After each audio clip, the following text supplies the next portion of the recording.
Welcome all to the second day of Second International Conference on Multidisciplinary and Current Education Research ICMCER-2021, Faculty of Education, Mahachulalongkornrajavidyalaya, Ayutthaya, Thailand, in association with Institute of Engineering Research and Publication IFERP.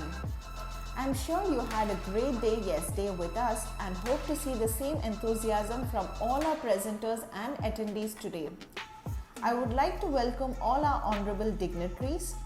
Firstly, Associate Professor Dr. Rasheed, the Dean of Faculty of Education MCU, Dr. Lampong Klomkul, the Acting Director for Research, Information and Academic Services Division, Asian Studies Center MCU, our eminent keynote speaker, Professor S.N. Kulkarni, the Advisor and Honourable Minister of Tribal Affairs, Higher and Technical Education, Government of Nagaland, India, and CEO, Professor Kulkarni's Solutions Limited.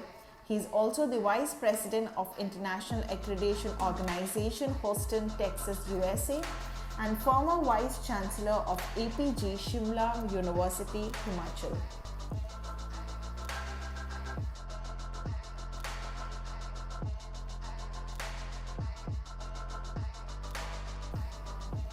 Next, I would like to welcome Associate Professor Dr. Rasheed, Dean of Faculty of Education, Mahachulalongkornrajavidyalaya University, Thailand. He graduated Bachelor degree and Master degree in Buddhist Studies from Mahachulalongkornrajavidyalaya University, Thailand. He also graduated Doctor of Philosophy in Buddhist Studies from Magad University, India. He has been written many academic books, especially Buddhist Meditation in 2013 and Development of Buddhism Arts in 2016. These books are published for teaching and learning media for students in Faculty of Education, Mahachulalongkornrajavidyalaya University. He has also received a license for administrator and being a director of Kusulok Suksa School, Bangkok, Thailand. He is being the head of the Committee for Dissertation Examination at Educational Administration Department, Faculty of Education, Graduate School, Mahachulalongkornrajavidyalaya University. His interests are in conducting research and writing research articles in educational field and Buddhist studies. He has contributed many projects that related to educational development and are very useful for Buddhist students in order to develop themselves to be learner in the 21st century.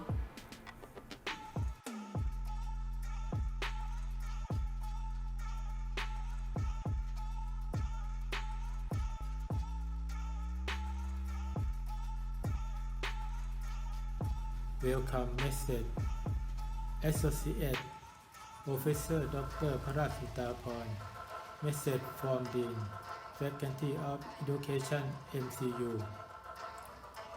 On behalf of ICMCER-2021 organizing them, I am honored, delighted to welcome you to the Second International Conference on Multidisciplinary and Current Educational Research ICMCER-2021 to be held on 23rd to 21st January 2021 at Faculty of Education, Mahachulalongkornrajavidyalaya University with Institute for Engineering Research and Publication IFERP China Annual Conference is intended for discussing various and emerging issues of a particular educational domain and disseminating the art awareness among our researchers and scholars. We have been witnessing the dramatic improvements in the field of education and multidisciplinary technologies and applications.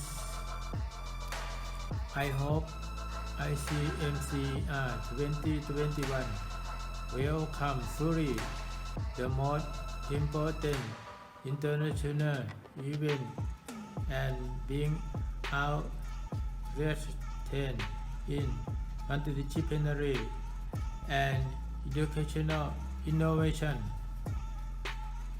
In order to provide an outstanding research level for the participants and the conference, we have invited distinguished experts to participate in the program.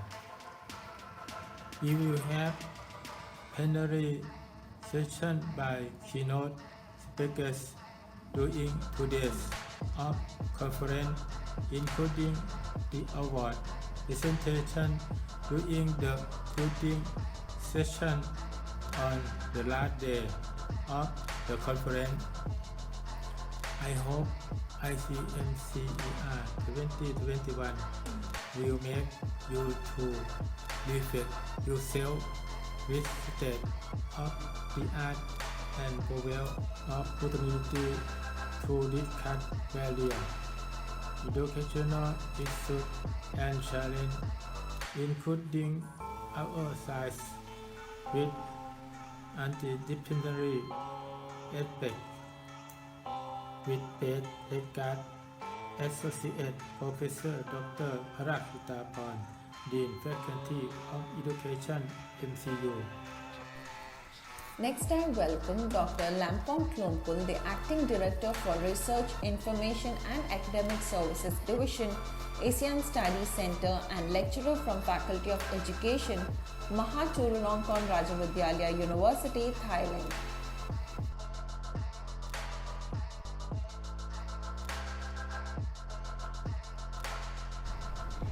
Dear delegates and colleagues, on behalf of ICMCER-2021, as the conference coordinator, it is a great pleasure and honor to extend my warm invitation to all esteemed delegates to the second International Conference on Multidisciplinary and Current Educational Research, ICMCER-2021, on 23rd to 24th January 2021 at Faculties of Education, Mahachulalongkornrajavidyalaya University, Thailand, with Institute for Engineering, Research and Publication, Chennai, India. The themes of ICMCER-2021 is the Conference on Multidisciplinary and Current Educational Research. We identify the need for participation in forum for collaborative research and cooperation among individuals from a wide range of educational and technical backgrounds. According to the situation of COVID-19 pandemic, the ICMCER-2021 conference had decided to use online and video conferencing that will surely provide a wonderful platform for you to refresh your knowledge base and explore the innovations in education and multidisciplinaries. The conference will strive to offer plenty of networking opportunities, providing you with the opportunity to meet and interact with the educators, researchers, and scholars via online. We also look forward to all participations in oral presentation to share your educational research and multidisciplinary knowledge. I strongly believe that this international meet will provide fantastic opportunity for global networking and fostering research and collaboration within the worldwide innovation and educational fraternities. I hope you will join us for a symphonious and outstanding conference. Thank you for your kind attention and contribute a great piece of your research work in our conference and for further publication in international index journal. Thank you very much. Next, I would like to welcome the session chairs of Day 2 of ICMCR 2021. Firstly, I would like to welcome Dr. D. Lakshmi, next Dr. D. Narinder Singh, and our next session chair is Dr. Mathan N. Next, I welcome Dr. Prakaru Virojakanchanak to present the development of educational administration innovation according to Buddhist principles. Hello everyone. I would like to present the paper on development of educational administration innovation according to Buddhist principles. The authors consist of Dr. Prakaru Virojakanchanak, Pramana Thittisiro, Assistant Professor Dr. Ayutthaya, and Dr. Lamkornrajavidyalaya. This academic article aimed to propose educational administration model according to Buddhist principles derived from the development of educational administration innovation according to Buddhist principles.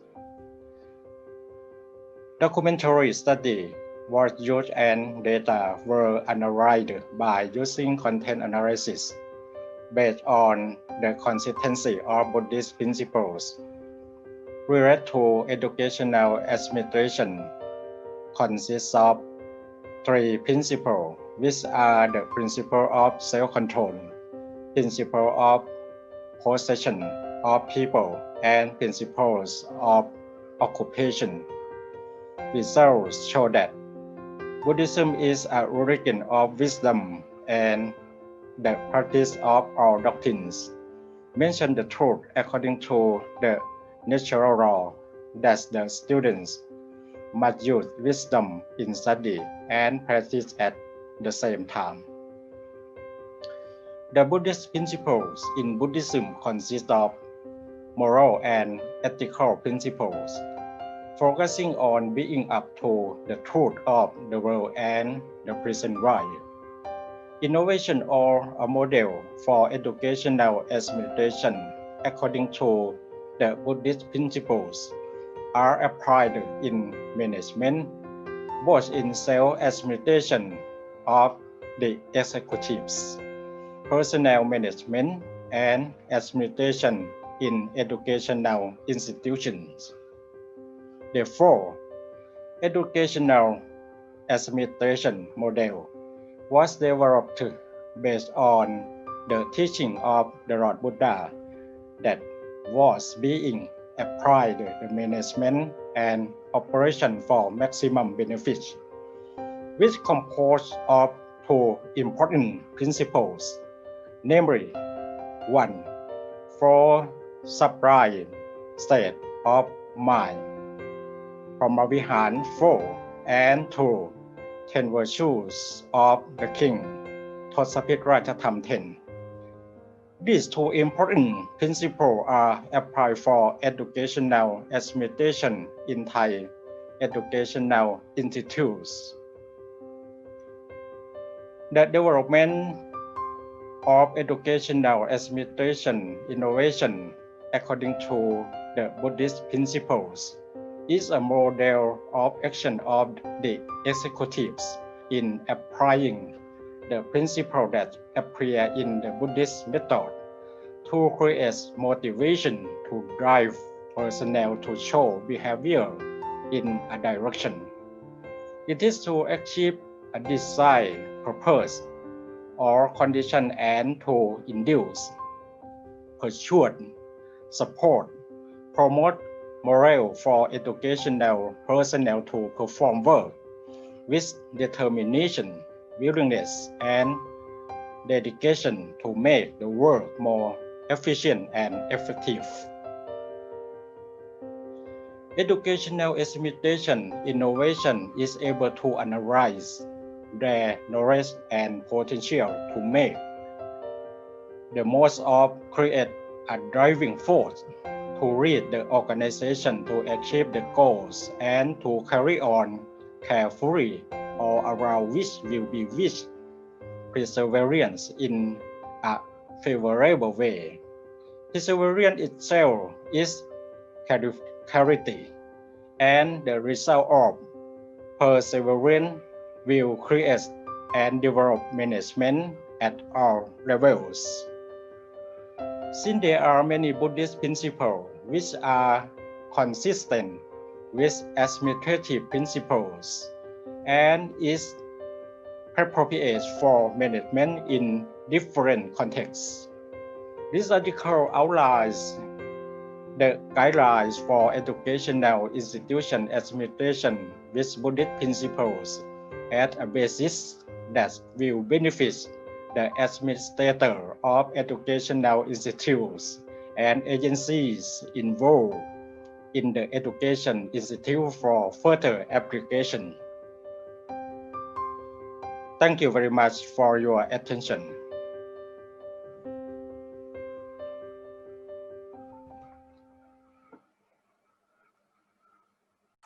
Next, I welcome Huda Wehai to discuss on the partnership network roles in resolving of adults and pregnancy problem in the deep south of Thailand.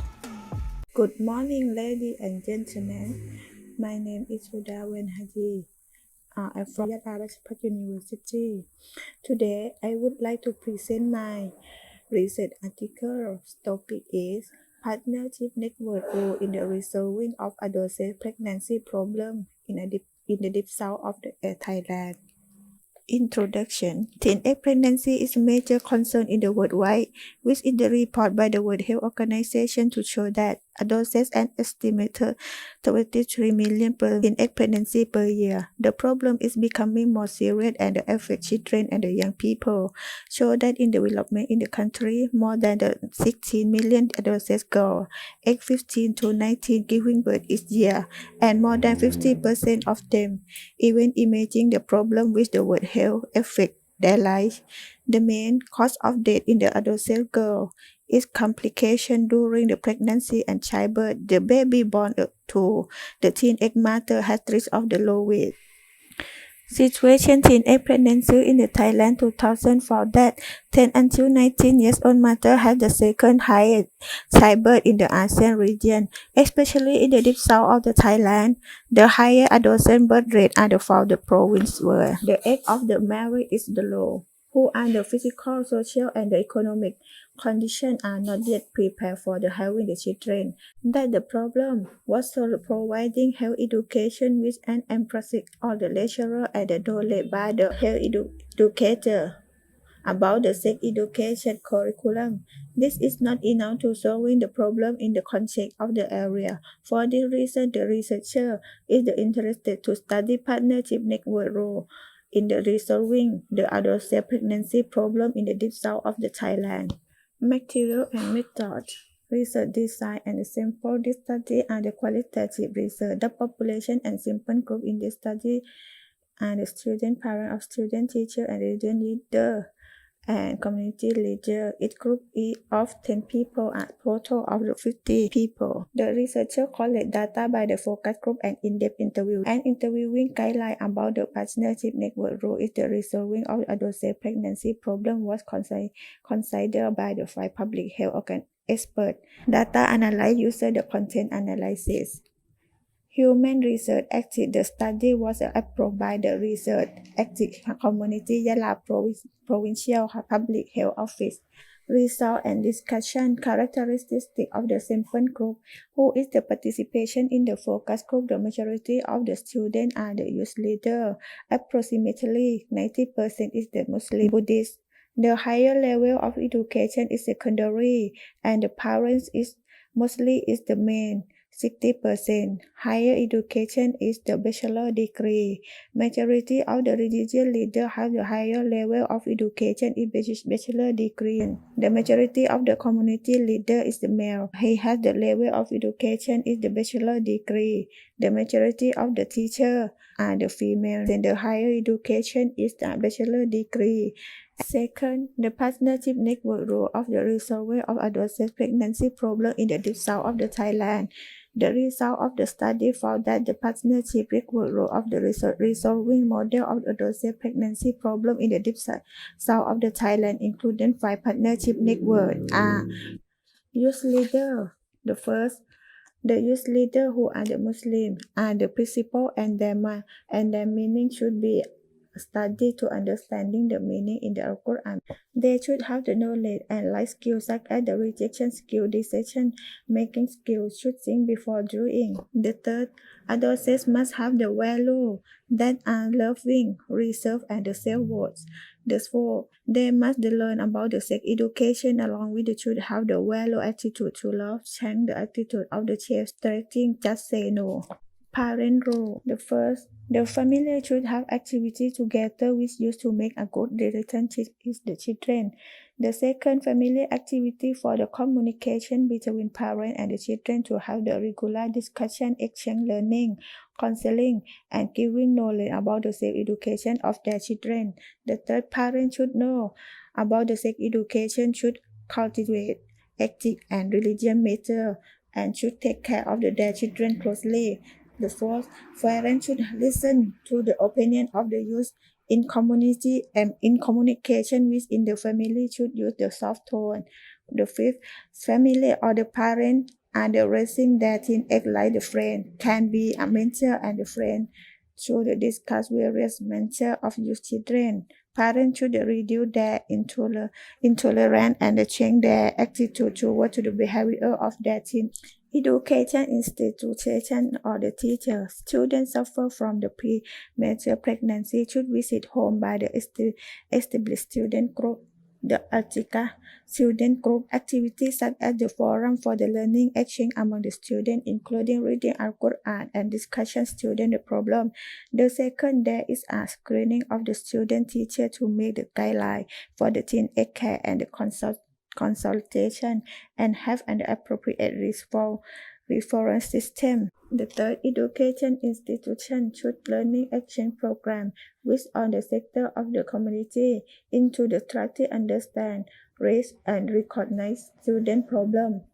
The fourth, education institute should integrate as a course sex education with the religion doctrine of the sex science, kind direction by the using media suitable for the context of the area. The fifth, education institution should organize a sex education camp under the supervision of the religion education and educator and physiology. Community leader. The community leader should have the activity, the response to solving such as the problem by organizing education activity, training community or the online station, campaign board activity, prevention and correction of the premature pregnancy problem, exhibition.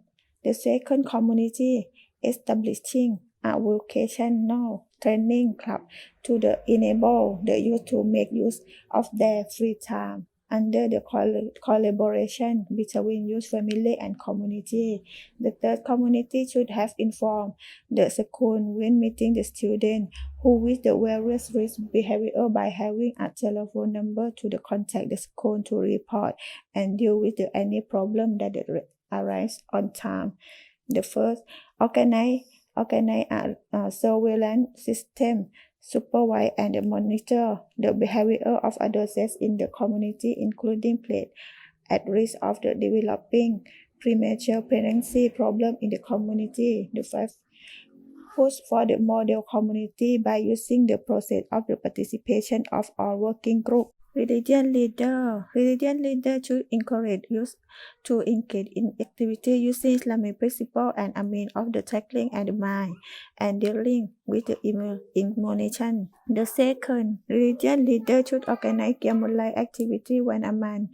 Education is the provide along with the religion principle on the conduct of the opposite sex. The third, religion leaders support and engage the youth in religion leadership in small community activities such as the involving children at 17 years old and over in the Azan, and to bring the prayer among the youth themselves.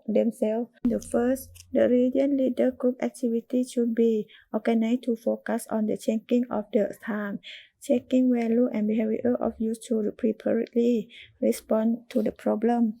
Conclusion, the result of the study found that the partnership network role of the resolving model of the adolescent pregnancy problem in the deep south of the Thailand. Partnership network role can work together on driven together. That is the target in the future can reduce the teenage pregnancy.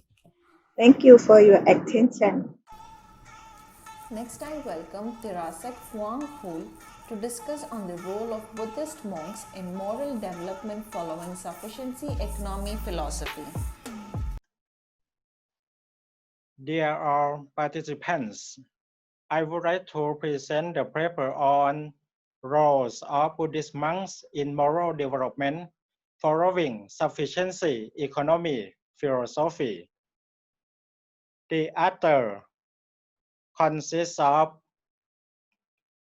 พระครูธรรมรงค์วงศ์วิสุทธิ์ พระสิทธิสิงหเสนี พระครูวิจิตรปทุมรัตน์ and Dr. ลำพองกรมกูล The purpose of this article was to propose a model of moral and ethical development according to the philosophy of sufficiency economy. Documentary study was used by studying the role of Buddhist monks and analyzing the consistency of morality, ethics, and philosophy of sufficiency economy. Consisted of modesty, rationality, and immunity that based on the conditions of knowledge and morality.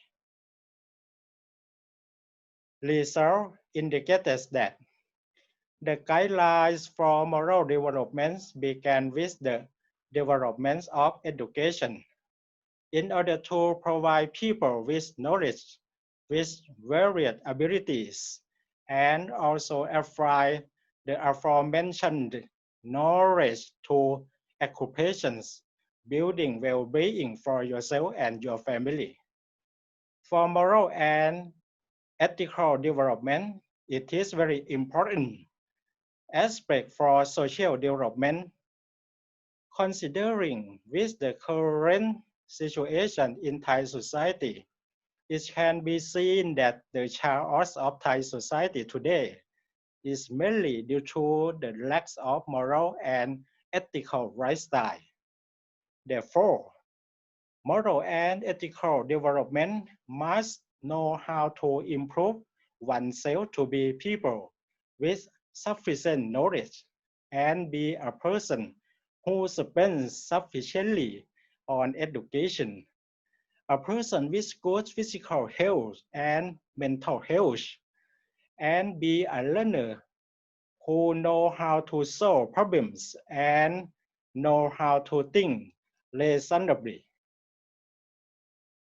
Conclusion: the role of the monks to develop morality and ethics according to the philosophy of sufficiency economy to be successful depends on the monks must have good faith first. That is, first of all, if we do not have faith to propose, however, villagers would not trust, neither believe nor will cooperate.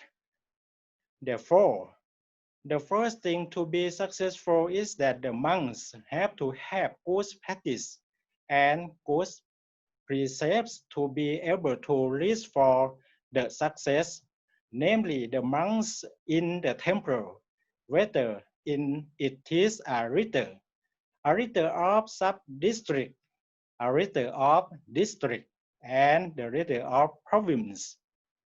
Abbot of every temple, general monks, and priests should have determination in teaching at the monk himself.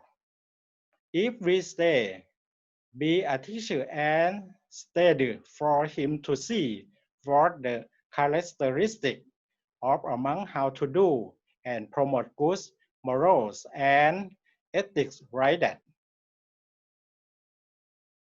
If the monks have shown good role of model, they can be followed and they are considered the best teachers.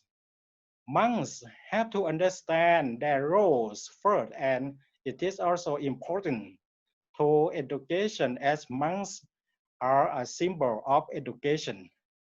If monks understand their role first and develop their potential for moral development, it is an abstract matter that should be accomplished. You must know the potential of people who have to develop morally and to understand our role. Thank you very much for your attention.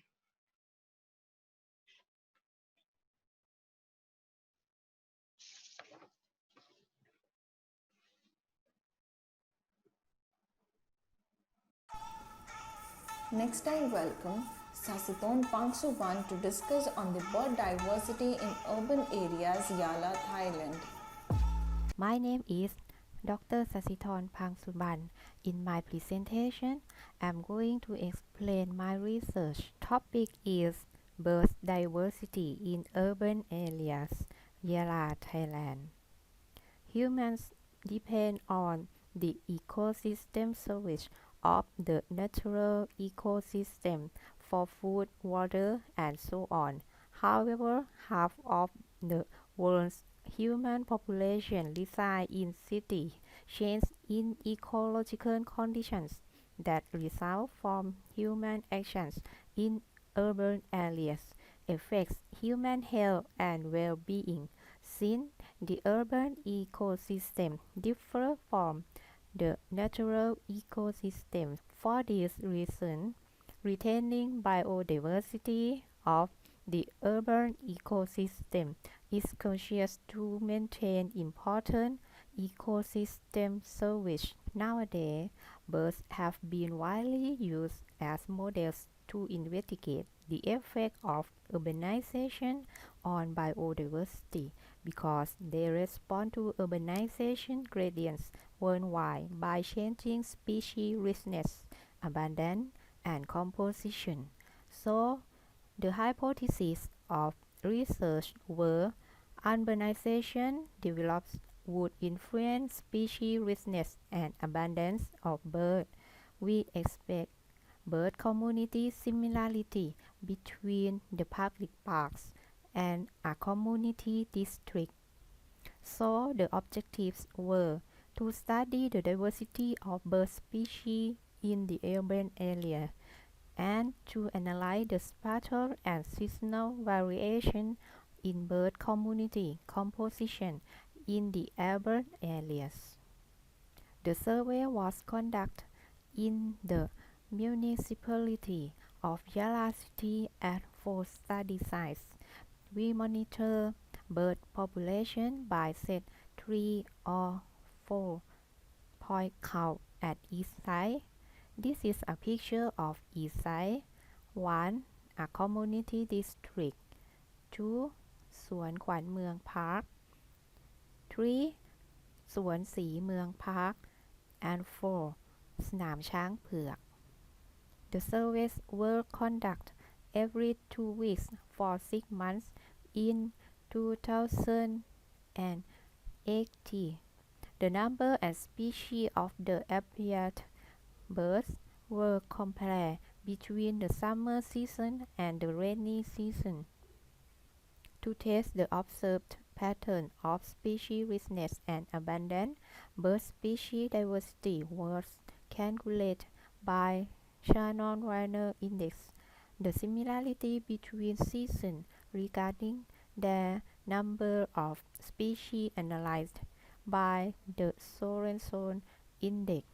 ANOVA was used to compare bird richness and abundance in summer and rainy seasons in its study size. We record birds belonging to 6 orders, 15 families, 20 genera, 21 species. The majority of them were placed in Passeriform order. In the figure 1 show the seasonal appearance was significantly different. It is noteworthy that the bird families in summer were found much more than in rainy season. Moreover, the parks contain a large number of green space. However, this green space did not guarantee high bird diversity. The results suggest that bird diversity was likely to vary across seasons. The majority of the treated status of birds was the least concern. However, the presence of the Asian golden warbler is a matter of concern since it is listed under the category near threatened in the IUCN Global Lake List.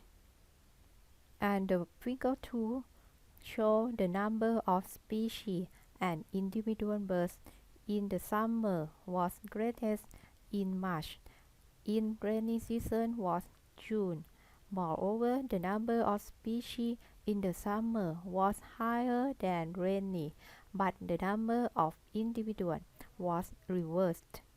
Although it is known that birds are sensitive to vegetation structure, however, the moving of diverse species into the urban areas in the summer season might caused by the artificially watered urban garden attract many birds to the city.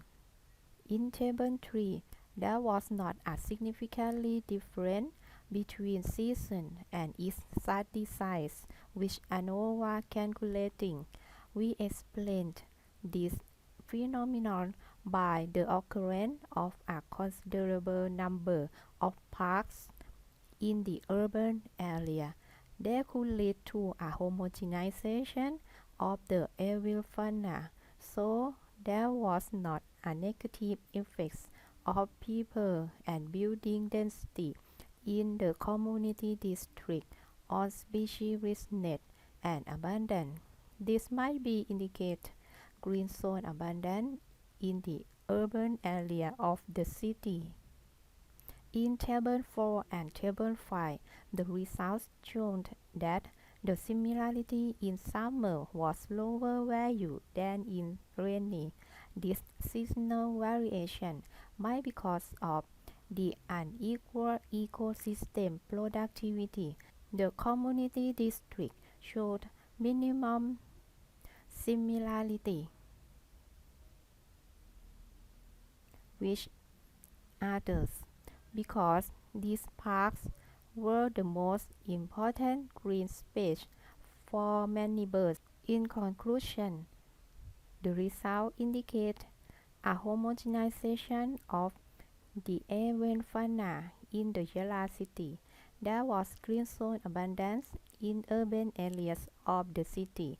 However, green space does not guarantee high bird diversity. The number and species of birds in the city will reduce if in the future the urban ecosystem has increased the population or expanded the size of the city without preserving the trees. Thank you for your attention. Our next presenter is Ilya Saniso, who will be discussing on the computational fluid dynamics simulation of solar agricultural dryer. I am Ilya Saniso from Physics program at the Rajabhatala University. Today I will present my research entitled of computational fluid dynamic simulation of a solar agriculture dryer.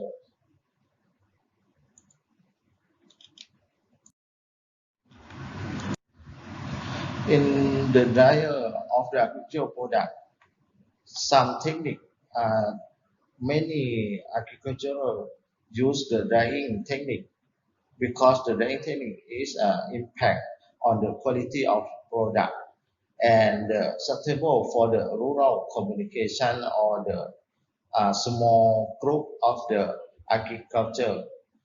And most common drying it use the sun dryer, but industry maybe use the high quality of the dryer and combine solar energy with the hot air or electromagnetic wave or other application, such as the dry regime by the hot air combined hybrid infrared radiation or the hot air conventional drying. Sun drying or solar dryer is a traditional practice for the community or the rural community. Simply, their simplicity and low initial investment. Indirect or direct solar dryer can use to dry food product in the community. But for some application, maybe we know for the optimization of the dryer for some agriculture product or the marine product or the other something like that. To develop the solar dryer, some application or software can use the simulation model such as the SolidWorks or ANSYS or the COMSOL multiphysics program. The application of the CFD or computational fluid dynamic model can use to the simulation of the dryer. CFD simulation based on the finite different time domain or the finite element analysis. More popular can use the CFD model analyze of the solar drying system in the 2-dimension or 3-dimension visual object. The PDE or partial differential equation that describe of the heat transfer, mass transfer, and momentum balance. Okay, for the objective of this study, we present study was to investigate the design of solar agriculture dryer and to simulate of the dryer in terms of the air velocity pattern and the temperature distribution pattern. For the material and method in this study, we use the solar agriculture dryer. Drying chamber is about 1 meter, 2 meter, and 0.6 meter dimension. And the solar collector 2 minus 2 and minus 0.2 meter. And wall we use the poly MPE Alumax insulation with the 1 centimeter thickness, which is covered by the galvanized metal sheet. And we use the SolidWorks floor simulation to simulation air pattern and temperature distribution in the solar collector and in the drying chamber, with the Intel Core i5 with the 64-bit 2.5 GHz and 8 GB RAM. 3D or 3-dimension model, we use the inlet air velocity of 0.31 and 2 meter per second. At the outlet of the drying chamber, we set up the pressure is 0. And we set up the adiabatic wall and roundness is 0 and temperature at the environmental equal to 32 degrees Celsius. Surface of wall of the rain chamber and solar collector we set at the no heat loss. Unsaturated 3-dimension mass tetrahedral cell is about 50,000 total cells.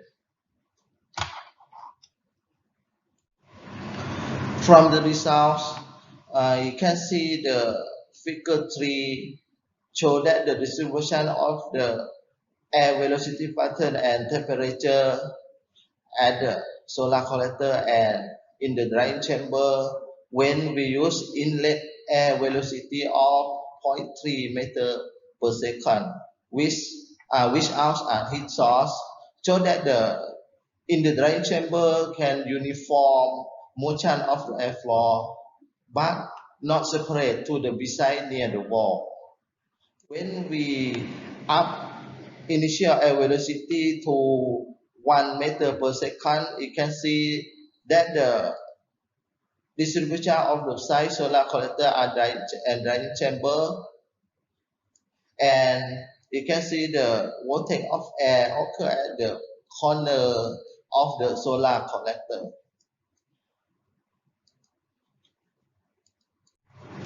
When we up initial inlet air velocity to 2 meter per second, you can see that the more and highly distribution of the air velocity maybe in the turbulent pattern in the solar collector and the drying chamber. And distribution pattern in the drying chamber is reduced down to the excessive air velocity, causing the air to move rapidly toward of the outlet of the drying chamber. And when the simulation with a heat source at the solar collector, it can see that the temperature profile are captured in the drying chamber. This behavior of the temperature and velocity is desirable for drying purpose since it characteristics and highly quality and homogeneous drying process. When we increase the initial inlet air velocity up to 1 meter per second, the temperature pattern in the drying chamber is lower than that in the solar collector. This is transfer between the solar collector and airflow occur is the smaller than the initial air velocity of 0.3 meter per second. And we increase the initial air velocity up to the 2 meter per second. You can see that the temperature distribution in the drying chamber with the heat source from the solar collector has no effect on the producing hot air distribution because the airflow pattern in the solar collector and drying chamber is extremely turbulent, result to the small heat transfer from heat source at the solar collector to the air flow in the solar collector. Result to the drying chamber is the smallest the temperature distribution. Okay, from the conclusion in this study, show that the air distribution when the inlet air temperature is low, more uniform of the air velocity in the drying chamber. But when inlet air temperature, inlet air velocity is the high, show that the extremely turbulent air flow pattern in the drying chamber. In case of the temperature distribution, when initial air velocity is low, higher value of the temperature distribution. But when initial air velocity is high, show that the lower value of the temperature distribution in the drying chamber. In this study, we acknowledge the National Science, Technology and Innovation Policy Office Thailand for the financial support, Jala Rajapat University Thailand and technician at the laboratory of the physics program. I gratefully thank you them, and in this study I am complete this presentation. Okay, thank you for your attention. Thank you. Next, I welcome Ismail Chelong to discuss on the pollen resources partitioning of stingless bee species from the Saiburi, Patani, Thailand. Good day, everyone.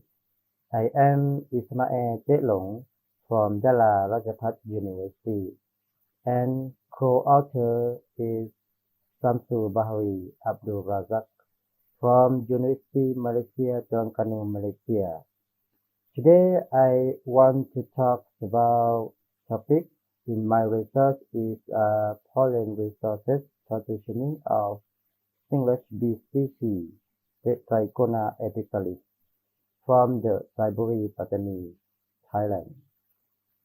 The first, I will introduction about description of stingless bee. Stingless bee is a good pollinator for angiosperm. Many countries use for pollinate economic plants, and two stingless bee appear in the subtropical and tropical regions. Stingless bee appears a risk for biodiversity in our world. So, stingless bee can adapt to different species for foraging plants, including field, forest, savanna, and mountain. Subject for analysis for food bee is called melitopallinology. Melitopallinology is method for recognize food source. We can compare pollen in the hive and pollen from flowers. Usually, food resources of stingless bees different because for duration, locality, and the plant size in different habitats. So, we can analyze pollen pods of stingless bees for providing data for beekeeping about pollen source. Many countries study about stingless bees. The first many countries that support that for research about the relation of plant and pollen in the hive, such as New Zealand, Nigeria, Spain, many countries in Turkey, US, and Malaysia.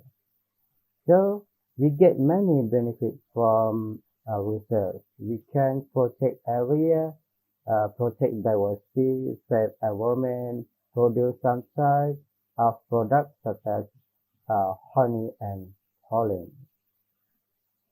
For review, domain of food source of stingless bees, such as citrus species or Rutaceae family. This is my research in the past, and Auriculaceae family, Multidisciplinary family, and also food source of stingless bees such as Maldives, Ayutthaya, and also angiosperm. So, for our conceptual framework, paleology study about pollen from plants, and melitopallinology study pollen from honey. Together, serve two for biodiversity and pollen source. The final, we can providing data from stingless bee keeping and for plant and management for protect area and plant community. So I want to finding and developing about objectives to identify for foraging plants that contribute to the pollen pod composition of stingless bees. For the material and method, we study at the Ayutthaya University, Library, Botany Province for collect sample, and we analyze pollen and sample at Yala Rajabhat University. We use the approximately 30 colony of English bee for collect pollen from the hive and basket. For geographical area, the first contain different species of crops, and chill climate in Siberia is hot and humid, and average year-round temperature of 77 Celsius, and slow rainy season from November and January, and dry season from February to September. This is actually English B and preparing for collect data.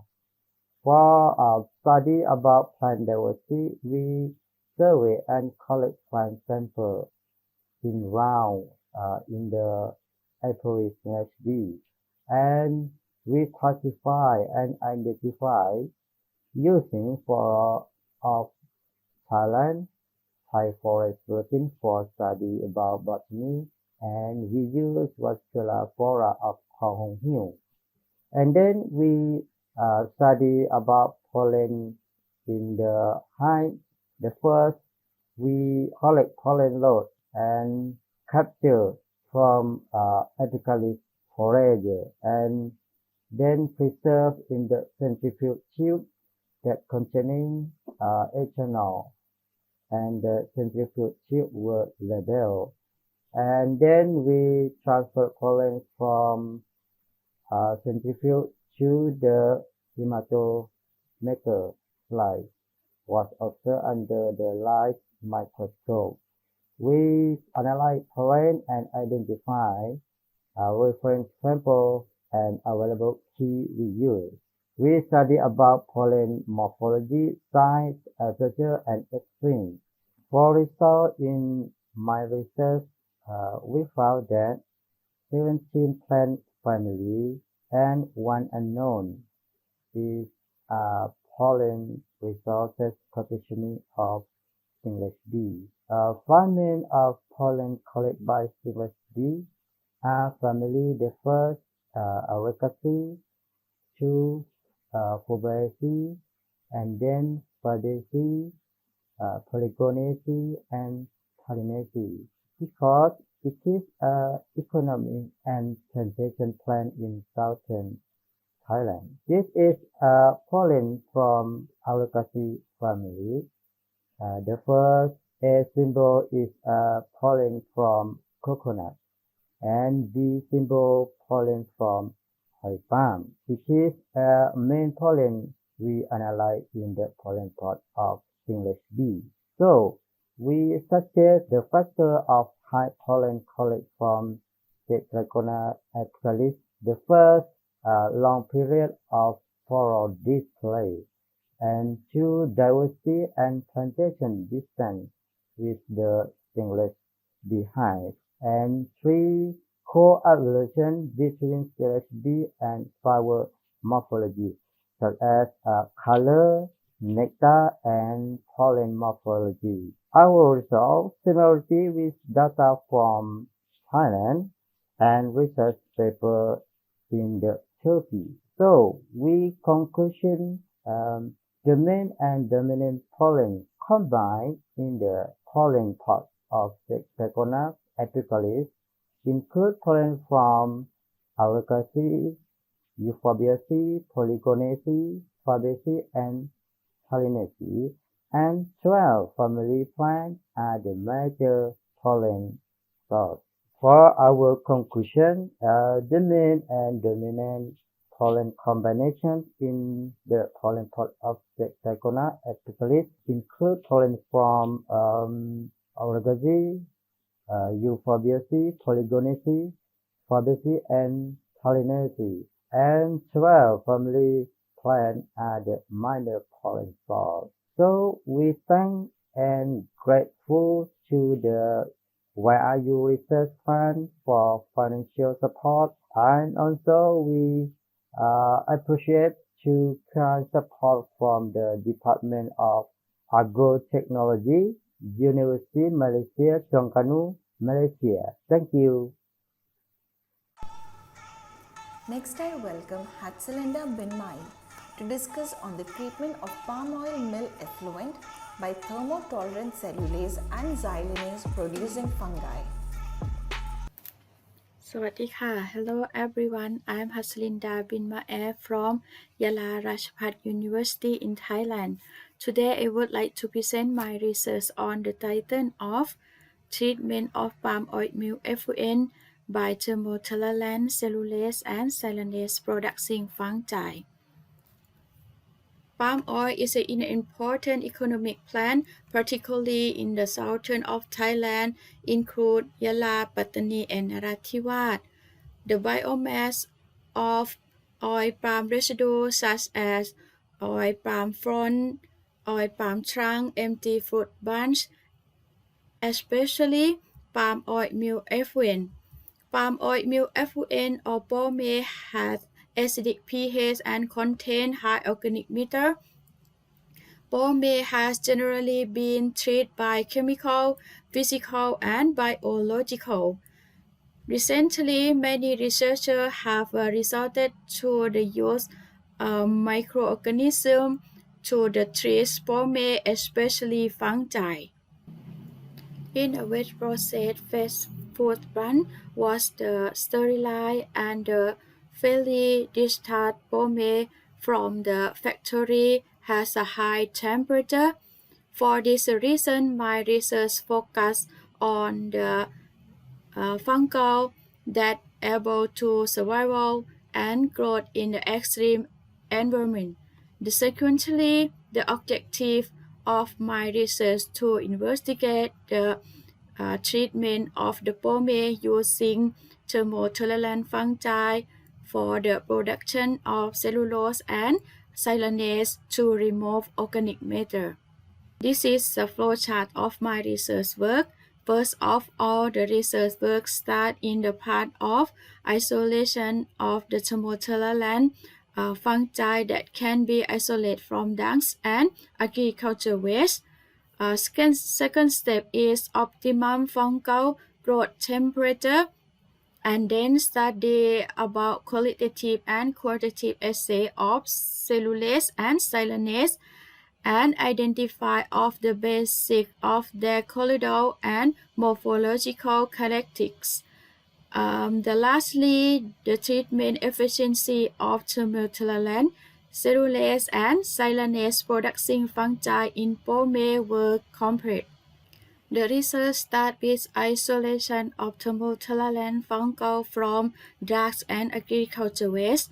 The results show that 20 thermotolerant fungal strains able to survive and grow on YPSS agar at 45 degrees Celsius for the 4 days, and all isolated strains have to the optimum temperature at 45 degrees Celsius and maximum growth at 50 degrees Celsius. The slide shows the study of qualitative assay of cellulase and xylanase activity of the 20 fungal strains. The results show that 7 strains show the qualitative activity of cellulase and xylanase. The maximum diameter of the zone was 4.9 cm on the CMC agar plate and 7.9 cm Thailand agar plate of PD1, while RA2 present minimum diameter of the zone on both CMC agar and Thailand agar plate. In contrast, 13 strains have no hydrolysis zone of cellulase and xylanase activity. Picture 1 shows the plate present hydrolysis zone of the crude enzyme xylanase in substrate agar. The results show that plate A presents the highest silanase hydrolysis of PD1 isolate from plant debage. In contrast, no the silane hydrolysis of PD2 isolate from the similar sample as present in plate B. The table 2 shows the quantitative assay of cellulase and silanase activity. The results show that 7 stains show the activity of cellulase and silanase activity. For the path of identification of the 7 stains on the basis of their colloidal and morphological characteristics, the results show that those stains were classified as Aspergillus species, while GD1 was classified as Cytalidium species.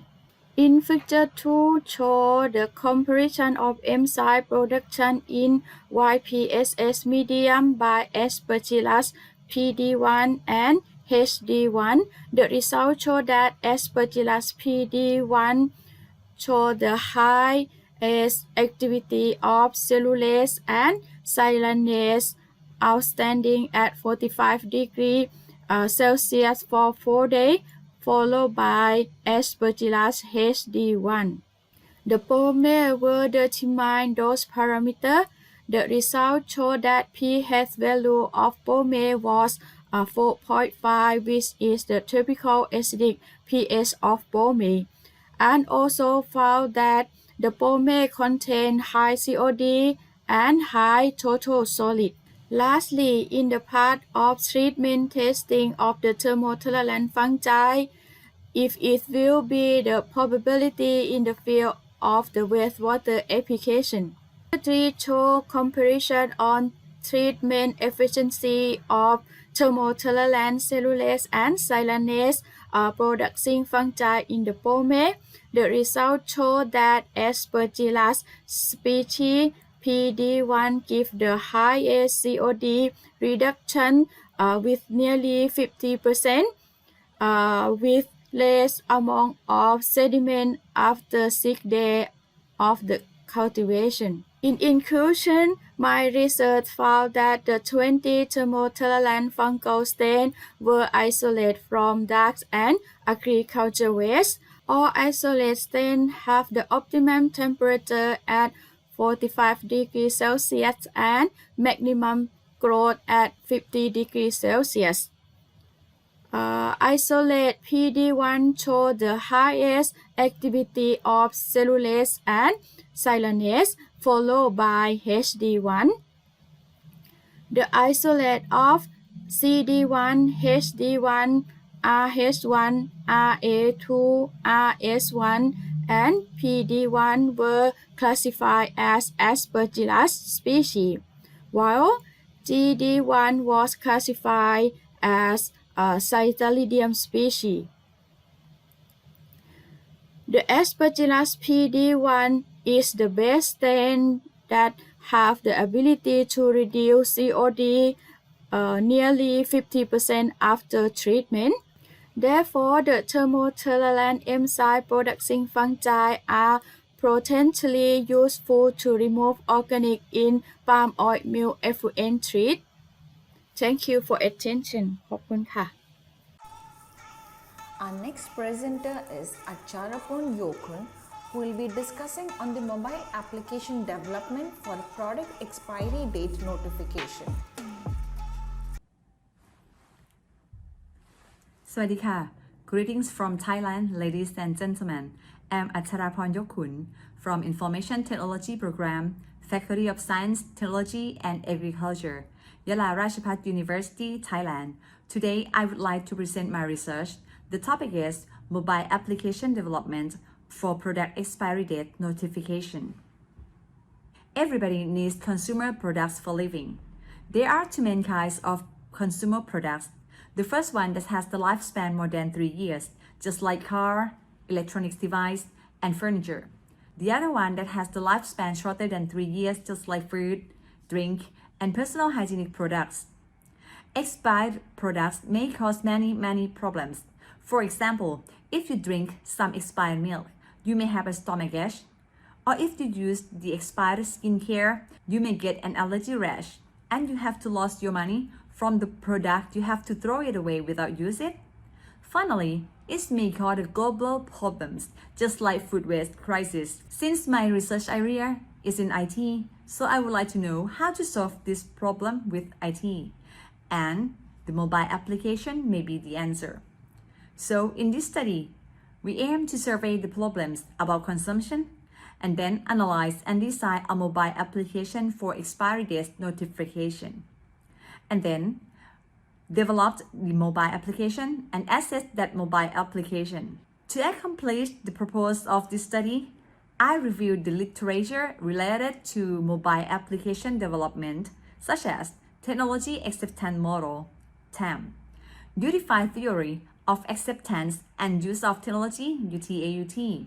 The other literature review on the factors influencing the adoption of mobile applications, factors influencing intention of mobile application use, and also find the other application about notification, just like an application for keeping track for food item expiration, and some applications from Play Store and App Store, just like expiring things and expired the best food expiry controller. And I also found something that I can improve it from those literature review. The methodology of this study, we conducted online survey for study the problems and then analyzed the problem statements and user requirements and design a mobile application from the information that we got from the questionnaire, developed a mobile application, and finally assess a developed mobile application.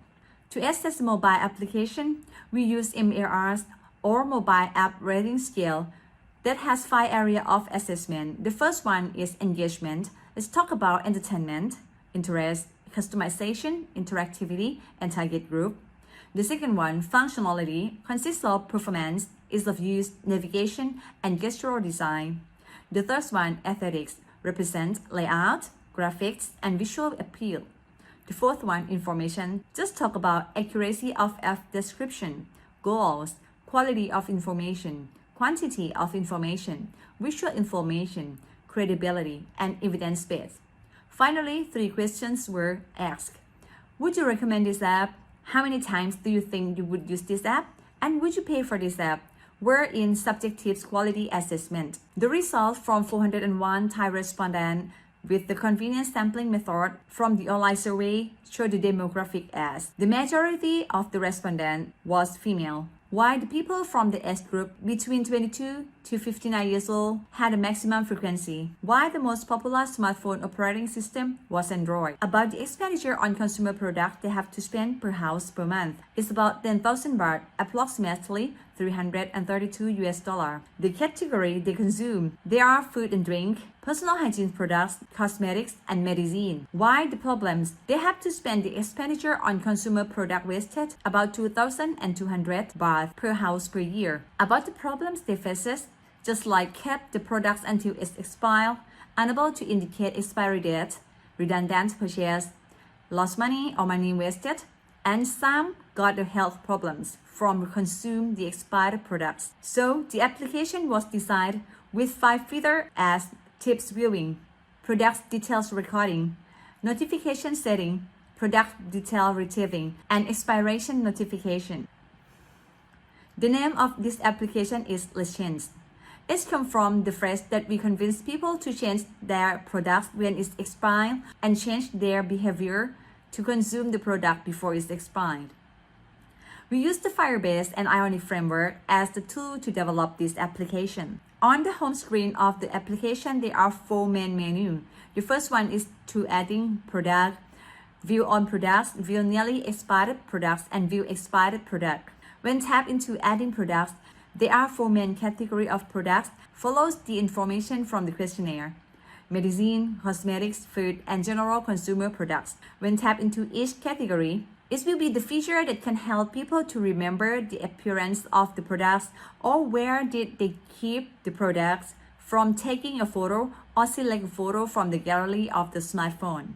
With this feature, user can also identify the amount of days that they want the application to notify before it's expired. The status of the product on the screen will show in 4 status. The first one, the green color, show the normal status that you can use this product. It still have some time left before it's expired. The gray one is deactivated or used up product. The red one means this product is already expired. The yellow one means this product nearly expired. It depends on the amount of the day left that the user identify the application to notify them. And on this screen, people can change the status of this product to be deactivated. People can also search the product from their category. The result of assessment from the experts and the user show that the 2 lowest score were aesthetics and subjective quality, while the 2 highest score were engagement and functionality. In total, the experts and the users were satisfied with this application.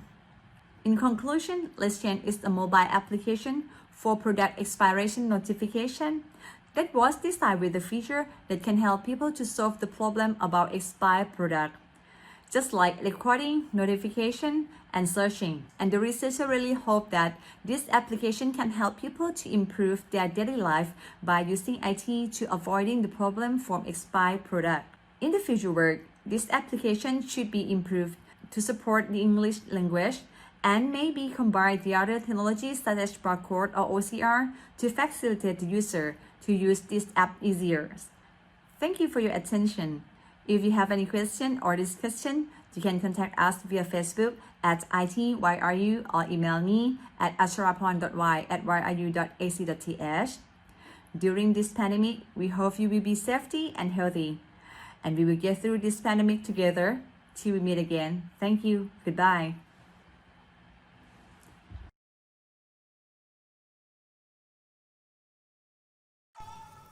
Next, I welcome Dr. Daruni Phomke to discuss on the local finance and rural people's quality of life. Good morning, everybody. My name is Daruni Phomke. I am a lecturer of political science at Ubon Ratchathani University, Thailand.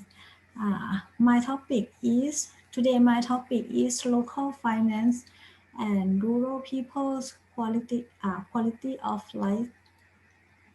I divide my research presentation into 4 parts. First part is research objectives, research method, research results, and the last one is conclusion and recommendations. My research objectives is to explore the links between the local finance and the quality of life of people under the local administrative organizations. And the second is to propose the recommendations to improve local finance for the quality of life. For my research methods, I use quantitative research methods to analyze about the local finance, local budget allocations, and public service deliveries. I focus on 455 local administrative organizations in the northeast regions of Thailand, 4 provinces, namely Ubon Ratchathani Province,ศรีสะเกษ Province, Yasothon Province, and Amnacharan Province. For 4 provinces, we know as the lower northeastern provincial cluster 2. I focus on 99 sub-district municipalities and 356 sub-district administrative organizations. The data we focus on revenues and expenditures, infrastructure, public health, disaster prevention, and education. The last one I focus about the public satisfaction in local public service. I launched questionnaires around 1,356 for the people in the municipality and sub-district administrative organizations. For the research results, in area of the local revenues, we found that the local revenues is increased every year.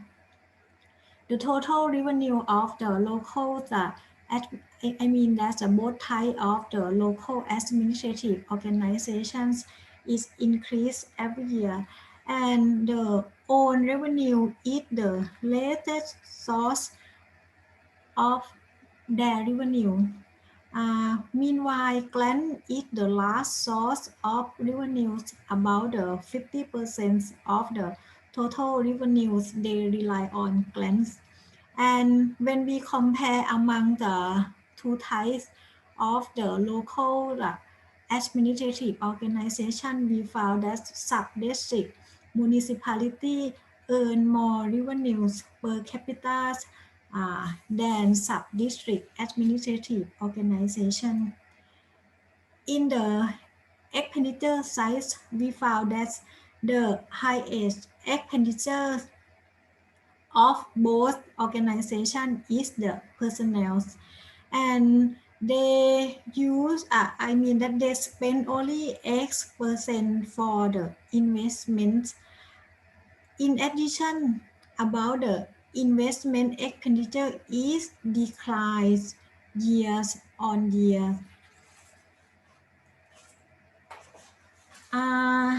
In section of the survey of the public service deliveries about in area of the education, we found that school are under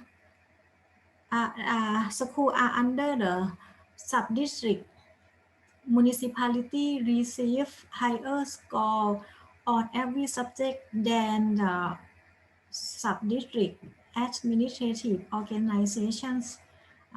For example, Thai language, English, math, and science.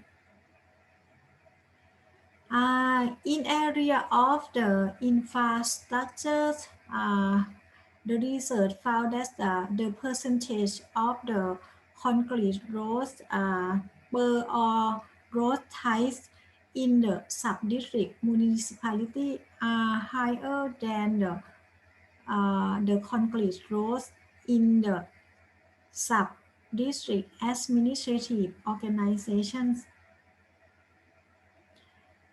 In area of emergency medical service, we found that the local administrative organization both of both type of the organizations more than 70% lacks on own ambulance.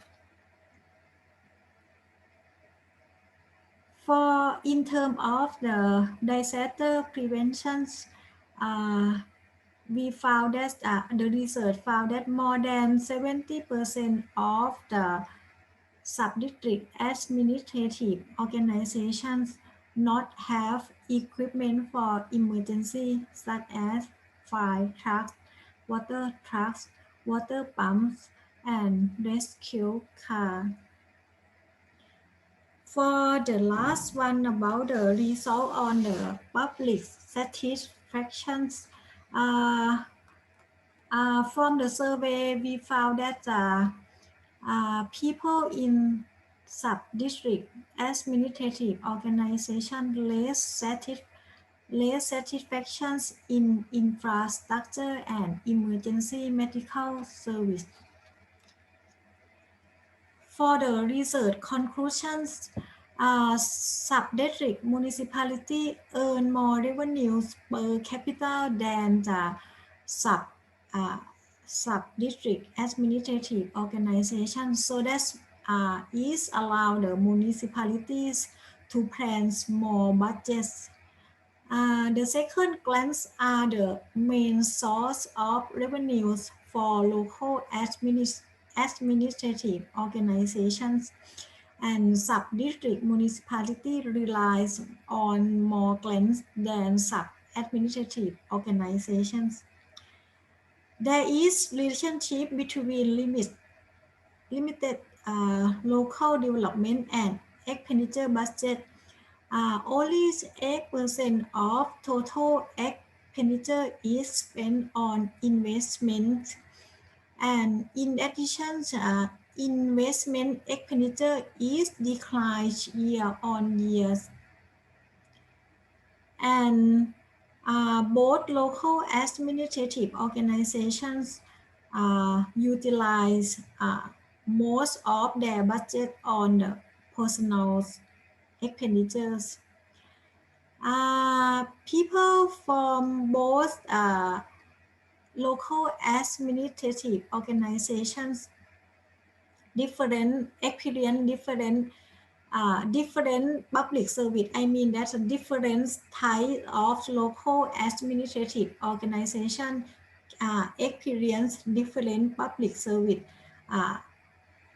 public service deliveries. People from the municipalities obtain better public service than the people in area of sub-district administrative organizations. And people live in municipality are more satisfied with the public service. For about the research recommendations, we know that about the people obtain different standard public service. People obtain different standard public service in the different type of local administrative organizations. So that's to improve these situations. The research recommend that grant allocation should be revised. Why? Because the grant are the major source of the revenue that allocated from the governments. In addition, grants, I mean that the purpose of the grants is to reduce about the fiscal disparity, so that policymakers should consider about the formula before make the grant allocation. Consider about the local factor, consider about the local conditions into the grant formula before the allocate to the local administrative organization. The second, general grants should be made available for local investment as well as autonomy of the spending. Okay, that's it. My research finding and research recommendation. Thank you very much. Next, I welcome Pacharapon Luraj to discuss on the Chutti classroom, the experience in reflecting on learning of Kathakali Chutti at Kerala Kala Mandalam. Hello everyone. I am Pacharapon Luraj, Ph.D. scholar at Manipur Academy of Higher Education, India. Today I would like to present the topic Chutti Classroom, the experience in reflecting on learning of Kathakali Chutti at Kerala Kala Mandalam. The paper is based on the ongoing Ph.D. research, the immersive learning employed as a learning process in class practice for the research method. In this context, class practice means Kathakali Chutti and costume making, which teach in Kerala Kala Mandalam. The researcher immerses self as a tool to the subject and the Kathakali community for the depth understanding of all contexts, especially learning process in Shruti classroom, in order to understand the significance of tacit knowledge in class practice. The objective of the subject of exploration to explore the hand-on learning of class practice, which was category Shruti and costumes by employing the tacit theory of Harry-Collins, relational tacit knowledge, somatic tacit knowledge, and collective tacit knowledge into analysis process and discussion. First of all, I would like to introduce you to the place of exploration, which is Kelala Kalamandalam. Kelala Kalamandalam is one of the remaining Gurukulam academic institutions in India. It is an Institute of Art and Performing Arts School. All classes are related to classical dances and theater forms like Kathakali, Kutiyatam, Nangyaykutu, or Tattula, and dances such as Mohiniyattam, Kuchipudi, Bharatanatyam, Panchavatyam, which is drumming, such as Miravu, Madalam, Shenda, Idaga, vocal kinetic music, and Kathakali Shruti, which teach in Kalamandalam as well. What is Shruti? In this content, Shruti is the three-dimensional makeup of Kathakali with the various stylizations of paper places on the performer face. There are 6 main types of Shruti character, which is Pasha, the main character, Kati is the high-born character, and Demones, Velatadi is white bear character, Shuvanatadi is red bear character, Garutatadi is black bear character, and one special Shruti is such as Narasimha character. And the student has to learn, the student in Shruti class start at the age of 13, and they have the class, basic class for 3 years, and further for advanced class 2 years more. And if they want to gain more knowledge, they have to further the degree class, bachelor degree and master degree for 3 more years. And if they want to be a professional Shruti artist, they have to learn or practice at least 5 years of the class. So I use the research methodology, which is data collection. I use documentation, which is photography, video recording, and diary writing. And the immersive learning, which I attend Shruti class for 3 years. I practice with the student of Shruti and interview the teacher of the class as well as the artist of Shruti. At the same time of 3 years staying in Kalamandalam, so close observation is for sure.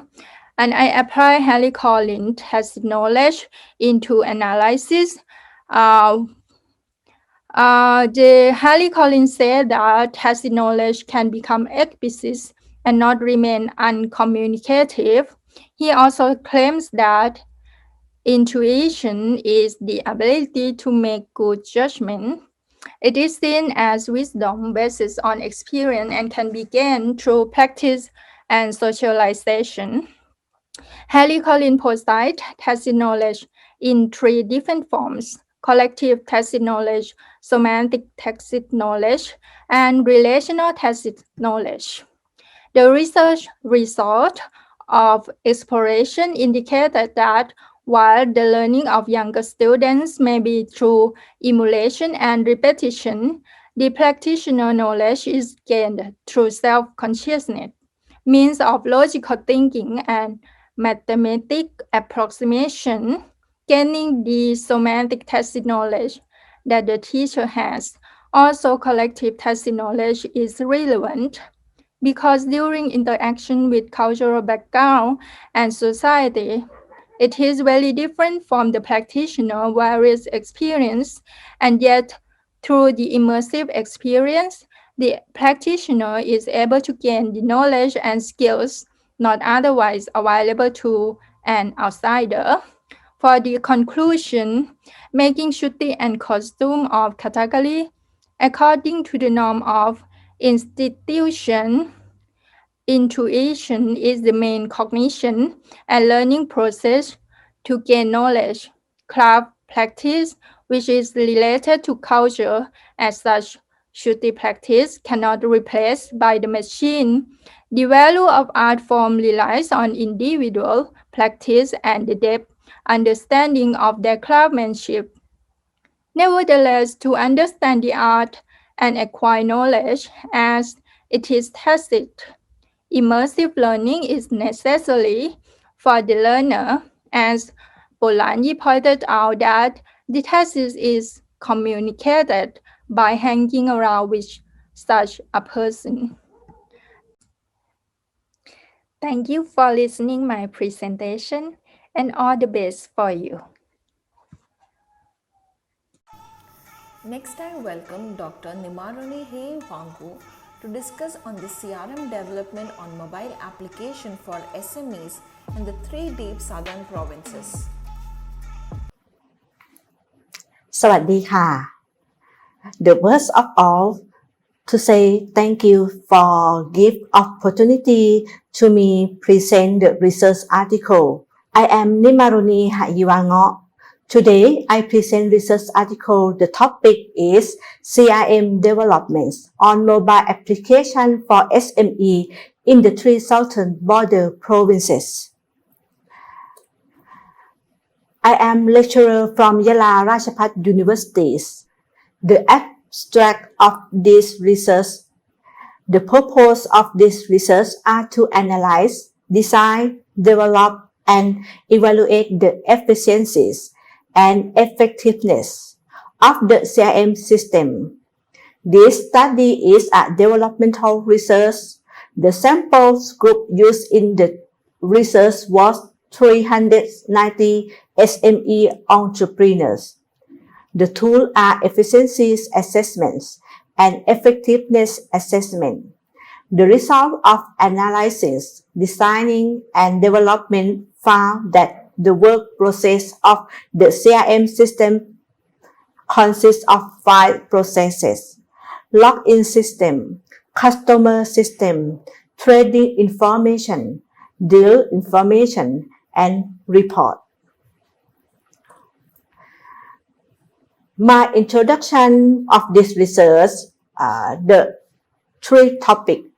First, SME, third, CRM, and third, evaluation.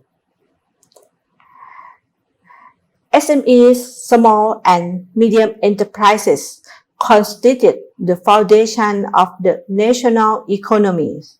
They also meet the need of consumer and perceived consumer behaviors and behavior in a niche market. However, they are indicated to carry out proactive marketing activity and cannot face with business competition.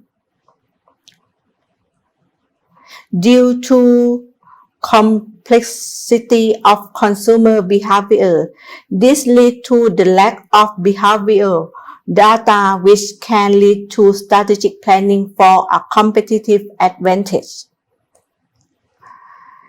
The internet technology has made advancement in SME to allow broad channel in contacting customers directly without any restriction on location and time. The customer relationship management systems, which is being called CRM system, represent a system that supports and strengthens customer relationship. It is able to display sales data, contact information, customer data collection, and analysis of customer behavior for establishing plan, formulating strategy, and creating values. It can also specify the status of the customer as well as maintaining customer and building customer to be loyal to the brand. In addition, the CRM system can support business succeed. The successful CRM application require the balanced integration of technologies, processes, and people. Evaluation in terms of an evaluation of information system product performance, academicians have evaluated regarding two objectives and synthesize the score of experts' opinion of individuals by collection data with the accuracy of information integrity corrective, operation of the system, quality of information, benefit received from information, and ease of use. Research of this objective. The purpose of this study are to first analyze and design the system, second develop the system, third evaluate the system efficiency, and fourth assess the system effectiveness. This is the process research method, studying theory and research, which contains synthesized table, focus group with 10 entrepreneurs, 6 CM experts, and 10 information technology experts by the group discussion form, synthesizing and designing system, coding, evaluating efficiencies, and evaluating effectiveness. Context diagram of the mobile application CM system for SME. In the three southern border provinces revealed the process symbol represented the work is every step of the system by the external agents.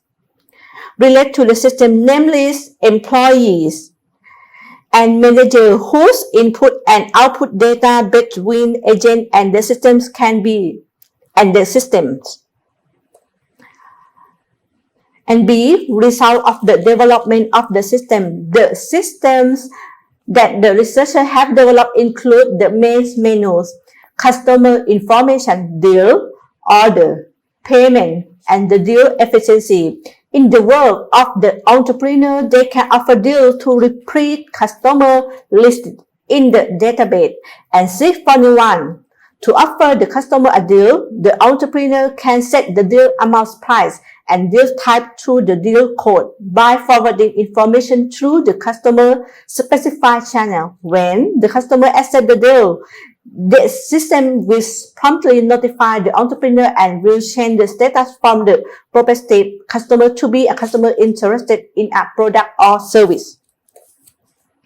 When a customer decided to accept the deal and make a payment, the system will transform the status of increased customer to repeat customer. While changing the status to repeat customer, they can connect their connection to the system. When the information in the system change, the information on the main page will be displayed to the entrepreneur and the system will present the efficiencies of the deal to the entrepreneur to present the value of deals. Results of the evaluation of the system efficiency and results of the assessment of the system effectiveness will be presented in the table.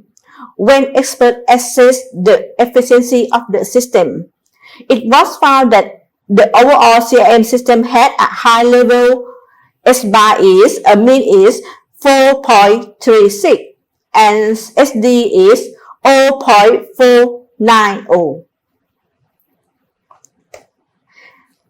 The discussion and conclusion.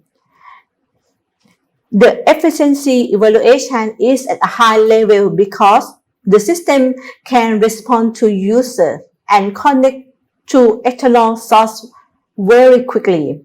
It has been employed in the event of a vast number of users. However, the system remains stable. Claim the automated CM system will help improve the functionalities of the establishing process and updating customer information from 17 minutes to 2.3 minutes only, which confirm the CRM system is good for the employee. Thank you. Next, I welcome Kyatikul Soksom Satam to discuss on the computational cost reduction of transaction signing in blockchain. Greetings everyone. Today I'd like to present the research about computational cost reduction of transaction signing in blockchain. My name is Kiatikun Suksomsathan, the first author from University of Phayao, Thailand. The co-authors are Associate Professor Dr. Ian Welch, Assistant Professor Dr. Sakorn Meglasawanit, and Dr. Jirasima Sihiran. I graduated Master of Science in Computer Science. For my working experience, I have been working for Department of Computer Science, Faculty of Information and Communication Technology, University of Phayao as a lecturer for about 15 years. I'm currently studying a Ph.D. in School of Engineering and Computer Science, Victoria University of Wellington, New Zealand. My area of interests are full stack Python, cybersecurity, cryptography, and blockchain. This is an abstract of the paper. I will skip this because it's quite wordy, so you may pause the video if you like to read it all. Some of you may know about blockchain, but some don't, so let me show you real quick what the blockchain is in practical on the web-based simulation I have been implementing. So let me introduce to you what blockchain is on web-based simulation. Typically, we use SHA-256 standard hash in blockchain, and the hash is regarded as the digital fingerprint of data because you may notice here is empty data and here is a hash of the empty data. If you want to add a number here, you will notice that hash will change as well, and I want to type my name. So this is my name and this is the digital fingerprint or hash of my name. So if you add some character, the hash will change. Even you add some space, the hash will change. Technically, the hash is made of not only the data, but also the block number and the nonce as well. The nonce is random number used only once. Now the block is green, which means you have the suitable nonce for this block number and the empty data. If someone try to change any pieces of data, block number, nonce, or data here, the block will turn red, which means it's malicious. So if someone change the data, you have to mine it again like this. Previously, I explained to you what the block is, and this is the chain. The chain is the hash of the previous block. This is the hash of this block, and this is the hash of the previous block, which is exactly the same of this number. That makes you understand that which block comes first and which block comes second makes the order and the link of the blockchain. So if someone wants to make modification by adding number, the hash will change, and what you have to do is mine it again to find a suitable hash. Not only this one that you have to mine it, but the rest of them as well. That makes almost impossible for the malicious person to change the data. So the previous example is about one computer in the network, but in reality there are more than one computer, and if someone tries to change data, the hash here will be different from the rest of them. In which block number 2, that makes the system know that in tier A someone changed data. The rest of them will not approve because it's called consensus. If you want to approve your data to the rest of the computer in the network, you have to have more than 50% of entire network to have your block approved. So how it works? Assume that Alice wants to send the cryptocurrency to Bob like this, but Mel wants to change the amount of money. So how are we supposed to do? There are 6 steps. Step 1, Alice wants to send the money to Bob. Step 2, the transaction is represented online as a block locked by the key. Step 3, the block is broadcasted to every computer in the network. Step 4, the network approves the transaction. Step 5, the block is added to the end of the blockchain. Finally, the transaction is completed. So our contribution is about step number 2. So let me show you how the key works in the video I previously recorded. This is a basic concept for creating public and private key pairs in blockchain. First of all, I will type my private key, which is kept in secret 2021. So this is a public key generated using the RSA cryptographic algorithm in 512 fixed length hexadecimal numbers, or you can click random here. So I like this number 9907. So and this this is public key, which is gonna be the digital wallet address. This part is about signing and verifying transactions in blockchain. We want two pieces of data to make the message signature. For example, $100. The private key is from the previous step. The sign button to generate the message signature using the cryptographic algorithm. So Alice just signed message here using her private key. Once Alice has message signature, she sends it to Bob, and Bob gets the signature, the message, and Alice's public key. Then Bob has to verify without Alice's private key. So if the message, the public key, and the signature are identical, the verification will be successful, like this.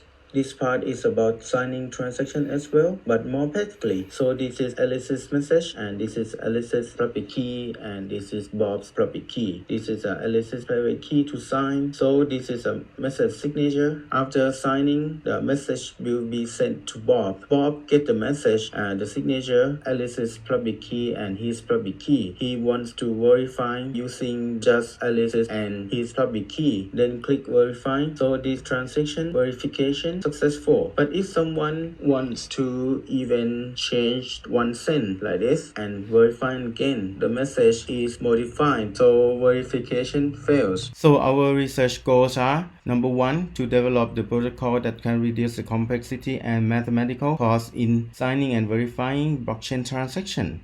Number 2, to analyze the performance of our protocol measured and visualized by Python. So we run the experiment 10,000 transactions with 512-digit public key with 5 and 512 private key. Then we set up our security model for signing on the left-hand side and verifying on the right-hand side. For the arithmetic transformation, we reformulate the legendary symbol to Euler criterion, then reduce the length of the key using extended Euclidean algorithm, then factor of 2 from them using the law of quadratic reciprocity as following. The first result shows that if the private key is very small, which is 5 digits, our scheme is almost on the x-axis, which is lower than 10 milliseconds, compared to the legendary symbol about 15 seconds and the original one 60 seconds at 512 digits of the private keys. This is a close-up of previous graph of our protocol. The time taken around 50 to 90 milliseconds. This is the second result when the private key is large, which is 512 digits. The graph illustrates that the protocol consumes as many time as our previous one at approximately 10 seconds. However, our protocol's runtime is still cheaper than the rest of them, which is about 6 times lesser than the original one. Moreover, it tends to have more differences if the key is getting bigger. In conclusion, the findings from the analysis of both small and larger key size of the private keys shows that the runtime consumed by our algorithm is very impact. Moreover, it is supposed to significantly reduce much more time on signing and verifying in practical blockchain. Therefore, our contribution on computational cost reduction of transaction signing in blockchain is beautifully successful. Thank you for your attention. Any comments, any questions, please don't hesitate to email me. Cheers. Our next participant is Dr. Chonafa Punanan, who will be discussing on the effects of Dharma practices on psychological well-being of the participants' mental development and create intellectual program of the Palangit Dharma Chakravan Institute, applying the principles of the 9 Keys philosophy. Hi everyone, I'm Dr. Chonafa Punanan from PDJ Institute. It's been my great honor to be able to speak to you today. I'm the advisor president of PDJ Institute, which is an organization helping society and human resource development. The topic of my research is effect of Dhamma practice on psychological well-being of the participant, mental development, and create intellectual program of the Palangit Dhamma Chakawan Institute, applying the principle of the Nike philosophy. In this presentation, I would like to focus on the effect of Dhamma practice on psychological well-being of the participant, mental development, and create intellectual program of the Palangit Dhamma Chakawan Institute, who can applying the principle of the Nike philosophy. And this research is quasi experimental research of the explanatory sequential research design and used psychological well-being assessment by Jaharu J. Defined psychological well-being scale. I'm going to talk about why it is important to have this research.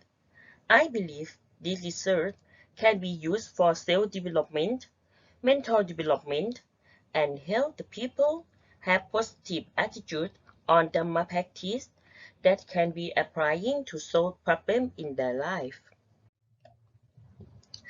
The purpose of the research is study effect of Dhamma practice on psychological well-being of the participant, mental development, and create intellectual program of the Palangit Dhamma Chakawan Institute applying the principle of the Nike philosophy. My research design. The first, this is a quasi-experimental research study by one group pre-test, post-test design to study effects of Dhamma practice on psychological well-being of the participant, mental development, and create intellectual program of the Palangit Dhamma Chakawan Institute. The second, this research used key information of experimental group that has been taught Dhamma practice in this PDJ program.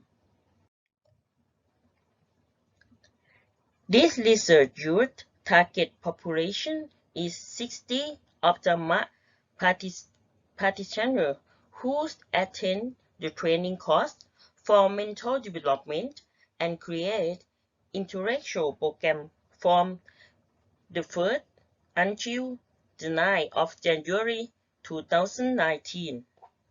The second, the inclusion criteria for this study were Dhamma practitioners with cooperative consent to conduct the research and stay for 9 days of the training.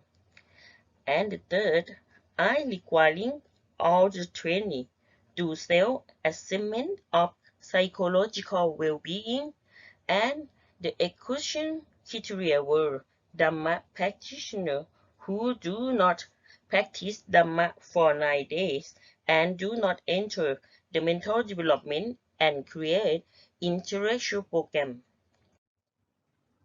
This research used the psychological well-being scale. This scale consists of 16 items to divide into different components as per following. The first, anxiety. The second, depression. The third, positive well-being. The fourth, self-control. The fifth, vitality. The sixth, general health. And the positive question are a total of 6 questions, consist of items 1st, 3rd, 6th, 9th, 11th, and 13. And negative questions are a total of 8 questions, consist of items 2, 4th, 5, 7th, 8th, 10, 12, and 14. From the part 1 consists of 14 items, its rating scale of 6 levels, have score from 0 until 5, divided into 6 positive questions and 8 negative questions with a full score of 70.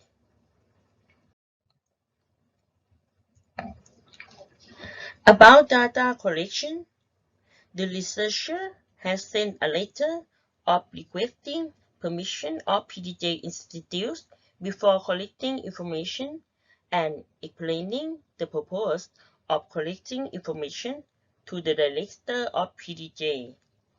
And then I have to collect the data from key performance before and after 9 days of the mental development and create intellectual program.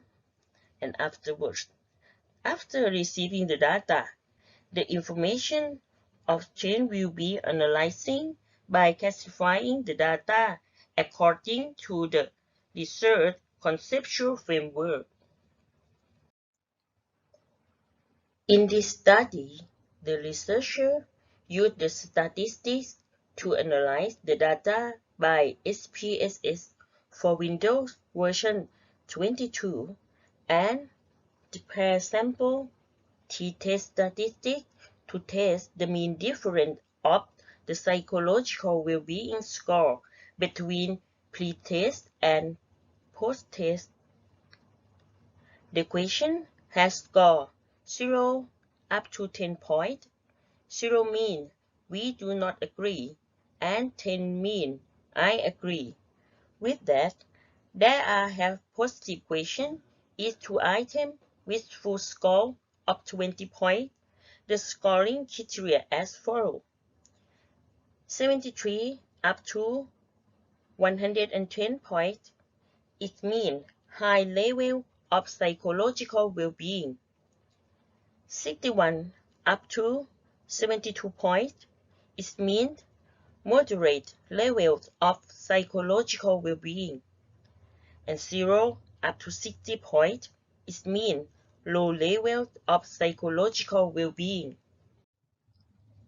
From the research, I had found that statistic tests before data analysis is a quasi experimental research using the Shapiro-Wilk statistic test.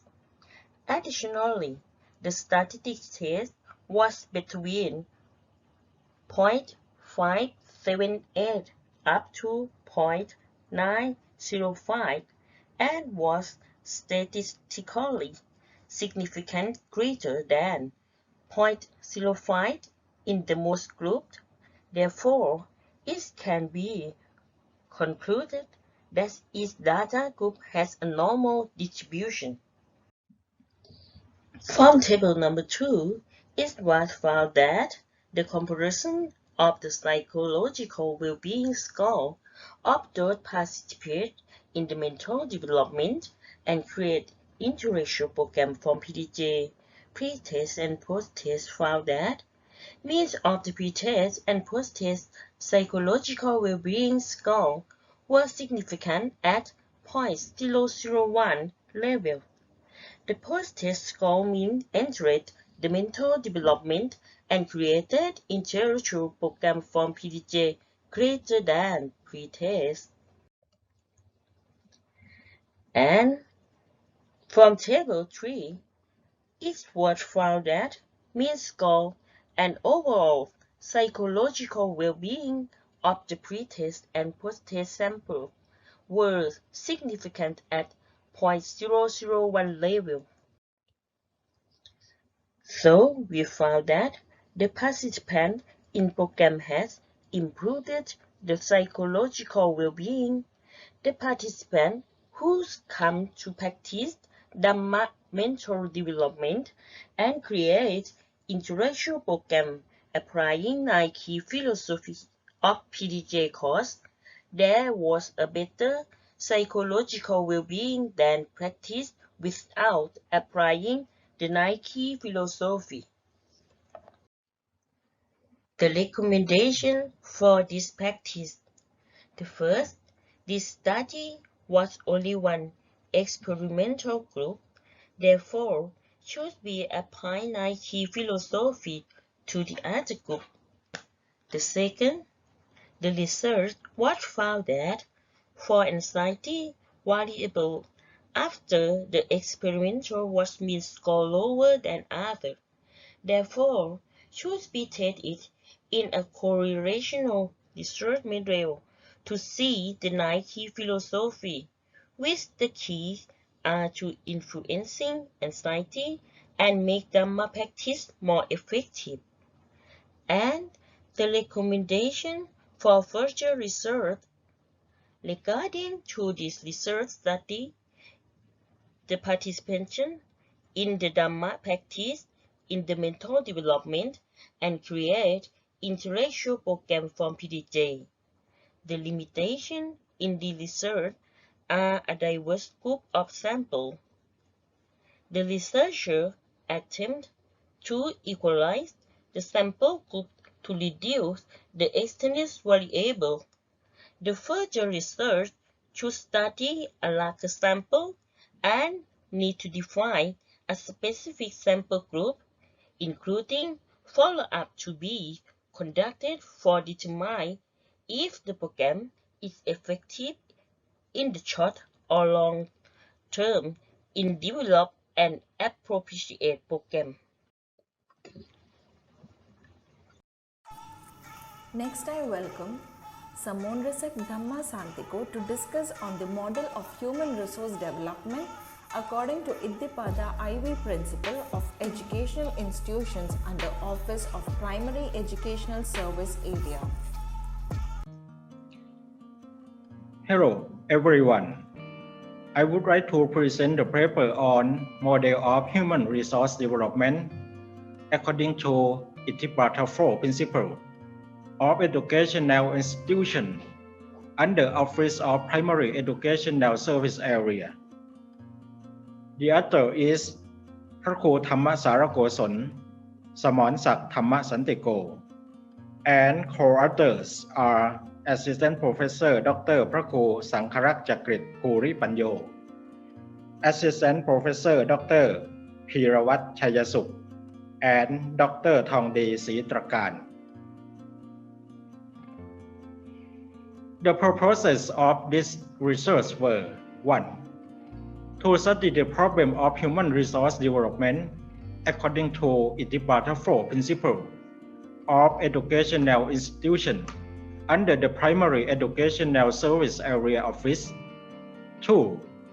To develop a model of human resource development according to Iddipada 4 principle of educational institution under the primary educational service area office.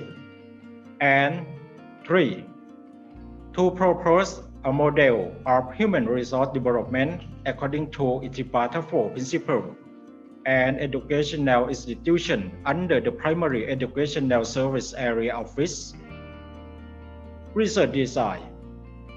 Mixed method research was used for research design. Quantitative data were collected from 103 samples and was analyzed by using descriptive statistics.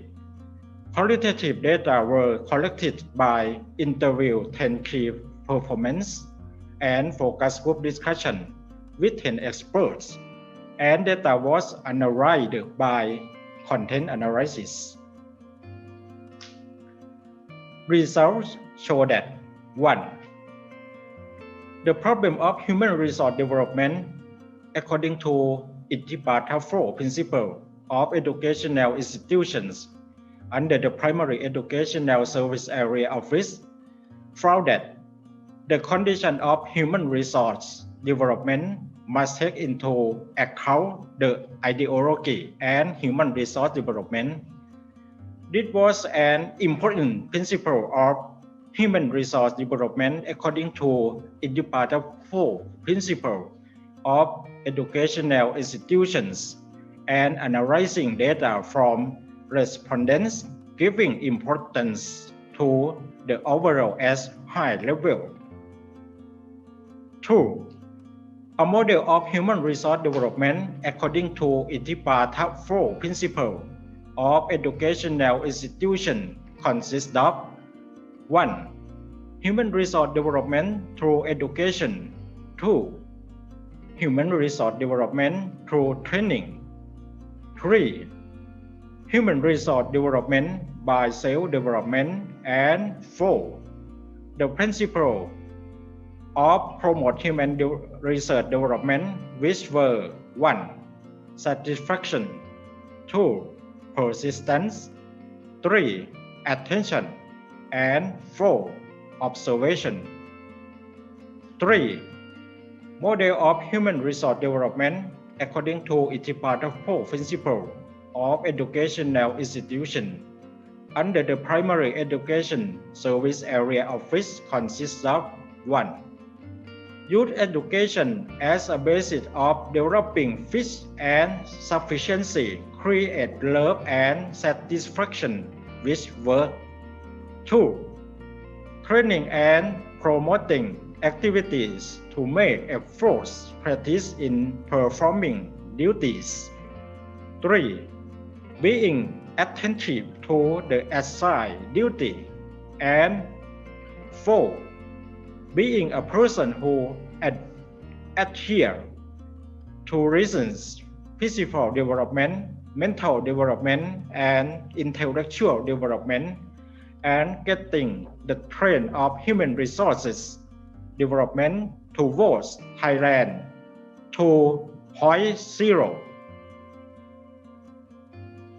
Model of human resource development according to Itipada 4 principle of educational institution under Office of Primary Educational Service Area consists of Chanta, love as a base.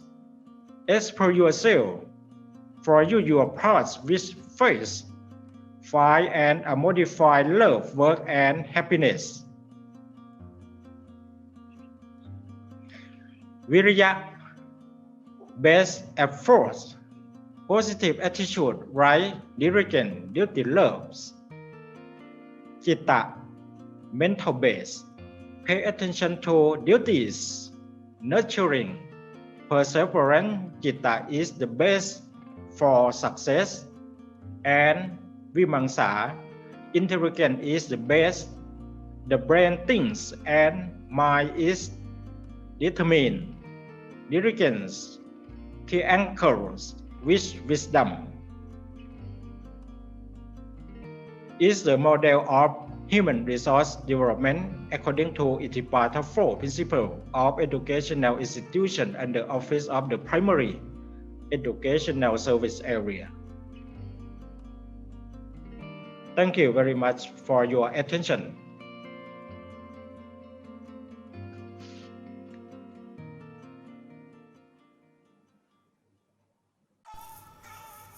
Our next presenter is Associate Professor Dr. Suddipong Srivichai, who will be discussing on the activities model of moderate time, more learning for learning and teaching management in basic education. Most venerable sir, ladies and gentlemen, uh, first of all, I would like to present to all of you the activity model of moderate time, more learning for learning and teaching management in basic education. We start at the following Assistant Professor Dr. Pramahasombat Thanapanjo, Associated Professor Dr. Sin Ngam Pakon, as Dr. Praku Patara Thamakun. We are from the Department of Education, Administration, Faculty of Education, Mahachulalongkornrajavidyalaya University. Abstract, the purpose of this research were 1. To study the activity model for moderate class, more learning of basic education on students according to the state policy. 2. To develop activities for moderate class. And 3. To create the activity sets for moderate class.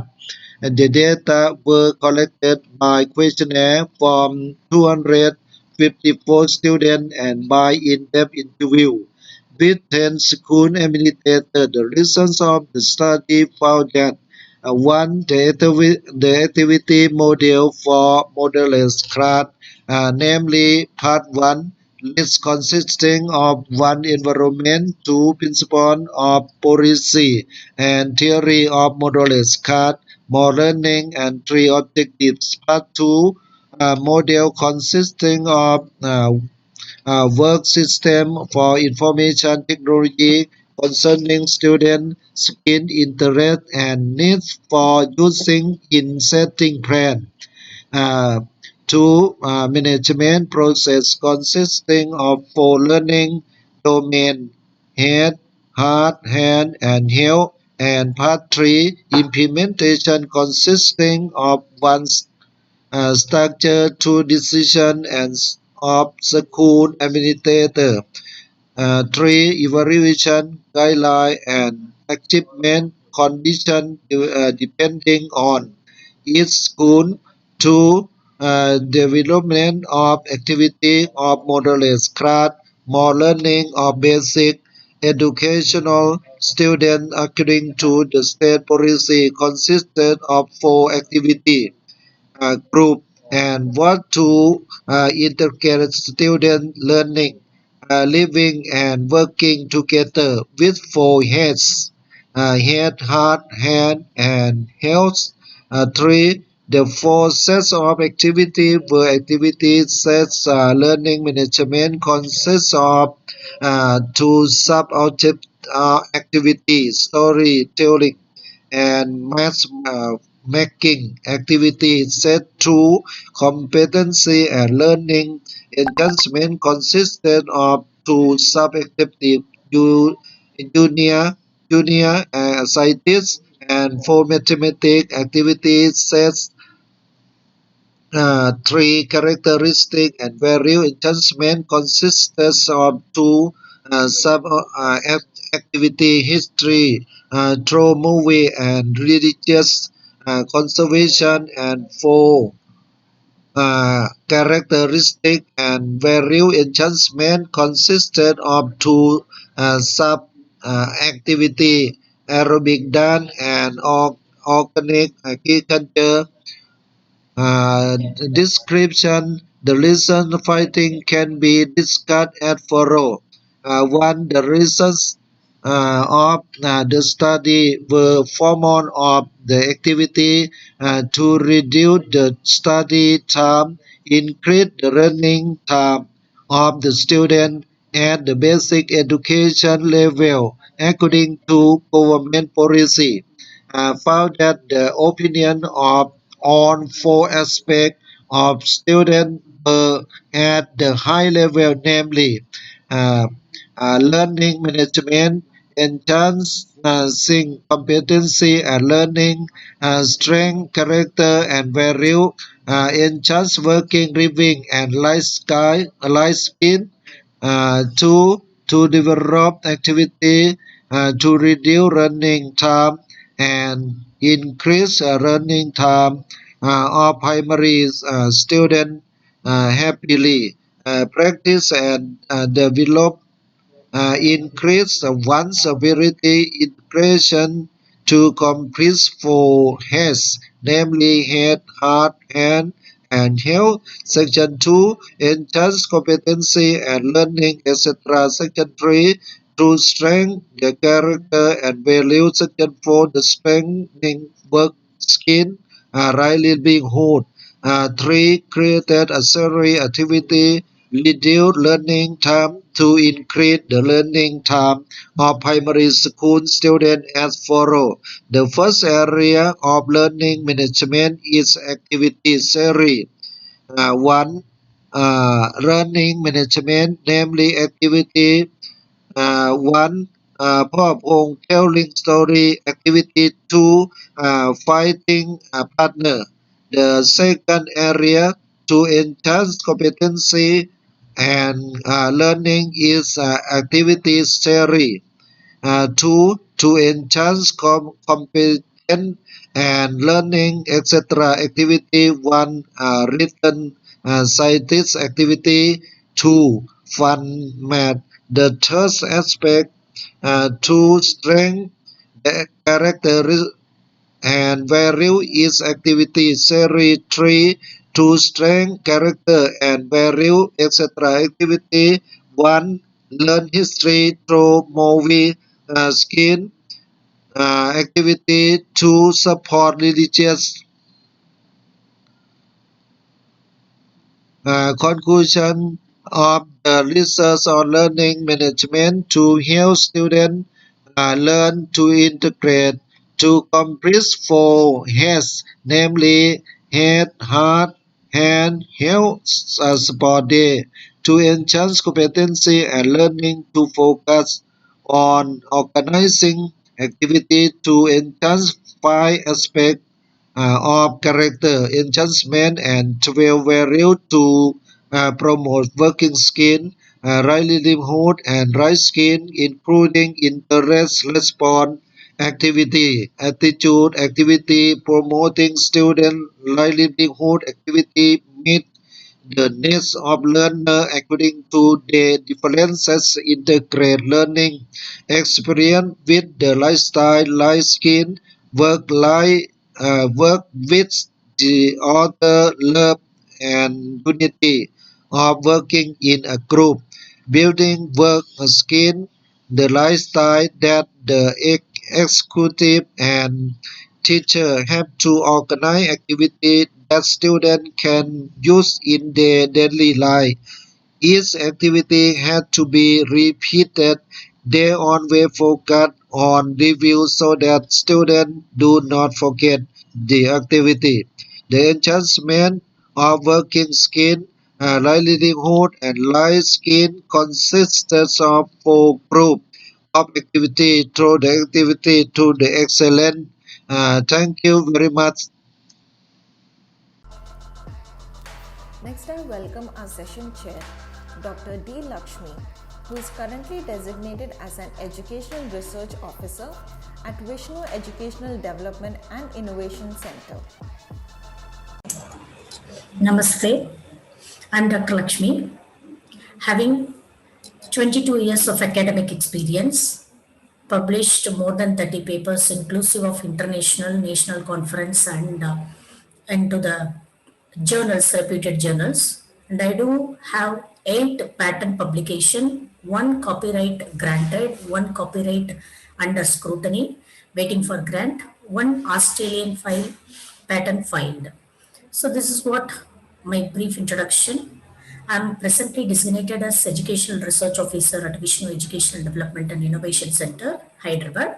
Also, I do work as an associate professor at PV Raj Institute of Technology. Both belongs to the same management. I'm session chair. I thank IFERP for appointing me as a session chair for the conference, second international conference on multidisciplinary and current educational research, which is going to be held on 23rd and 24th January 2021. Thank you for giving me an opportunity. Now I'm going towards the review process of all the author's video contribution and the closure and reflection I am here about to provide. Let us move on to the paper review and what is the perception I have about each paper. I'll be presenting right now. Thank you for giving me an opportunity. Closure and reflection for the paper on development of educational administration, innovation according to Buddhist principles. Really adds some thought process. The paper presentation and the PPT is awesome. The presentation is going very well. The improvising factor or aspect which I want to put forth is articulation about the framework, how the innovation impacted some quantification, either qualitative observation or quantitative observation.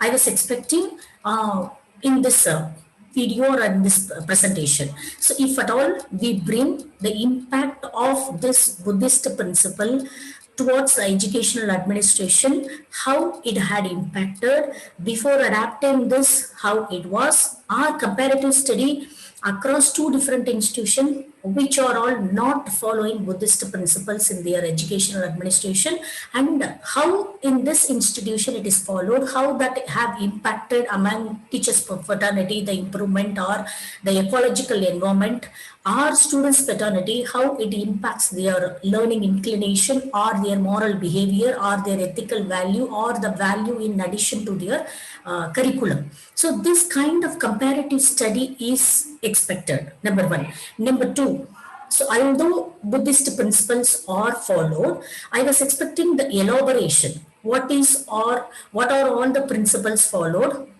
illustrating each and every principle, how directly it influences the educational administration or relating with the modern administration style. So either of these three I was expecting. So with that note, I'm concluding the remark for our closure and reflection for this paper.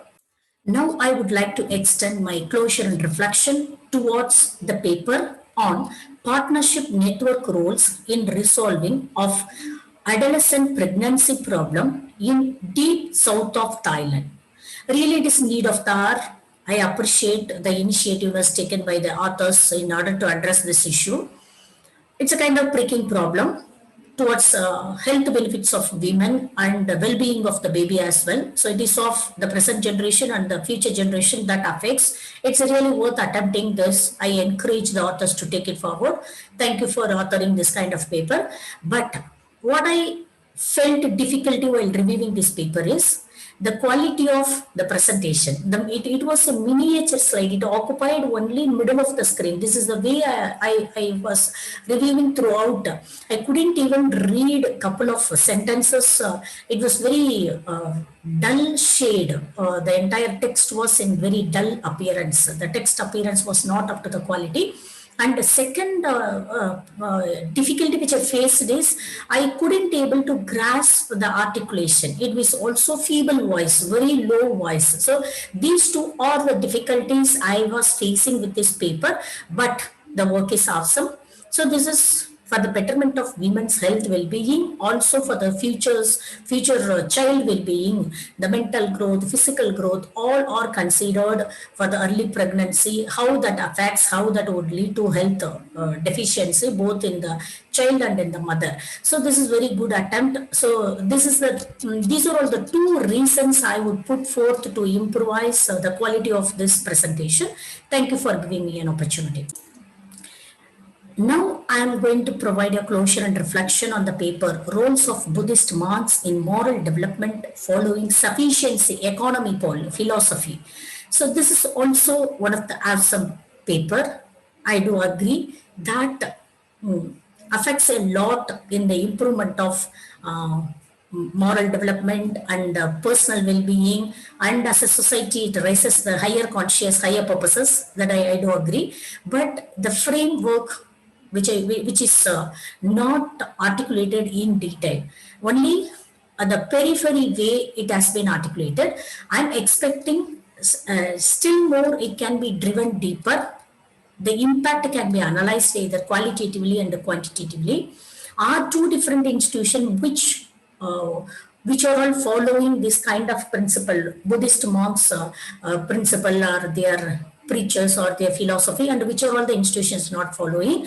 What is the value added here? What is the value missing here? The gap between these kind of analysis can be done. Our qualitative observation, our case study, one particular instant, how that has impacted this kind of philosophy or this kind of moral development strategies. So that I was expecting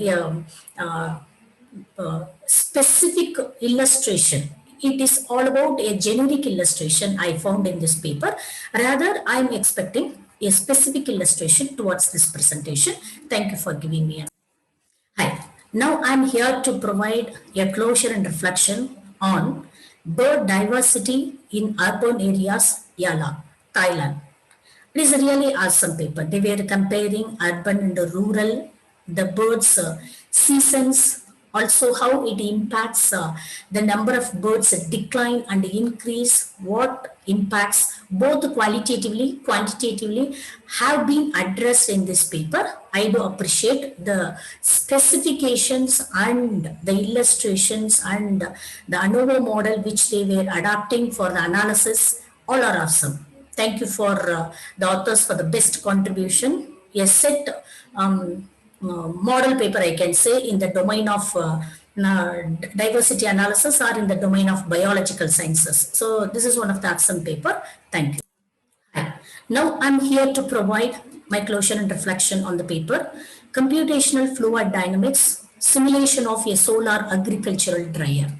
So this goes with the qualitative explanation, quantitative observation, mathematical model, all well packed. The demonstration is also very good, and the presentation style, everything goes very well. I appreciate the authors for their contribution. Hi, now I'm here to provide my closure and reflection on Polon resources partitioning of stringless bee species from the Saiburi Botanic Island. So this is one of the paper again. So qualitatively, quantitatively, diagrammatically, with the case study, with the illustration, they have demonstrated. But one part of difficulty which I face is the voice is very low, the feeble voice. Author would have presented with much more strong articulation or much more, I was expecting the higher volume. That is only the difficulty I faced. So if the audio quality has been improved, this is one of the awesome paper. Thank you for all the authors for their contribution. Hi, I'm here to provide closure and reflection on treatment of palm oil mill effluent by thermotolerant cellulase and silanase producing fungi. So it is one of the exciting paper. They have demonstrated with several base material like paddy husk, and there are several other bio degradable items they were considering for a comparative study. This paper also in-depth illustration, both qualitatively and quantitatively, they have considered in the presentation. Again, I felt little bit difficulty only in the volume of the presentation. Audio quality is the only concern I faced. At the outset, I can appreciate this paper. One of the qualitative and quantitative study I could see in the depth of their analysis. Awesome paper. Thank you, authors. Hi, I'm here to provide my closure and reflection on mobile application development for product expiry date notification. So this is one of the good attempt in order to avoid wastage and also to protect health alertness of expiry product. Most of the expiry date we may need to note down towards food and beverages. So that would lead to cause and effect of health issues when the expired products are consumed. In fact, medicine is one of the valuable, medical field is one of the, pharmaceutical sciences is one of the valid field wherein which we can avoid wastage, and also we can prevent from other ailments because of the consumption of expired products. So this is one of the good application or good attempt. So they themselves mentioned what are all the drawbacks it is facing right now, or how they are going to improve that OCR code and the bar code. If those also would have been included, that would be much more better, I can say now itself in this paper. However, they were going to take considering these all improvement strategies in their future developments of this particular research investigation. Thank you for the authors for their contribution.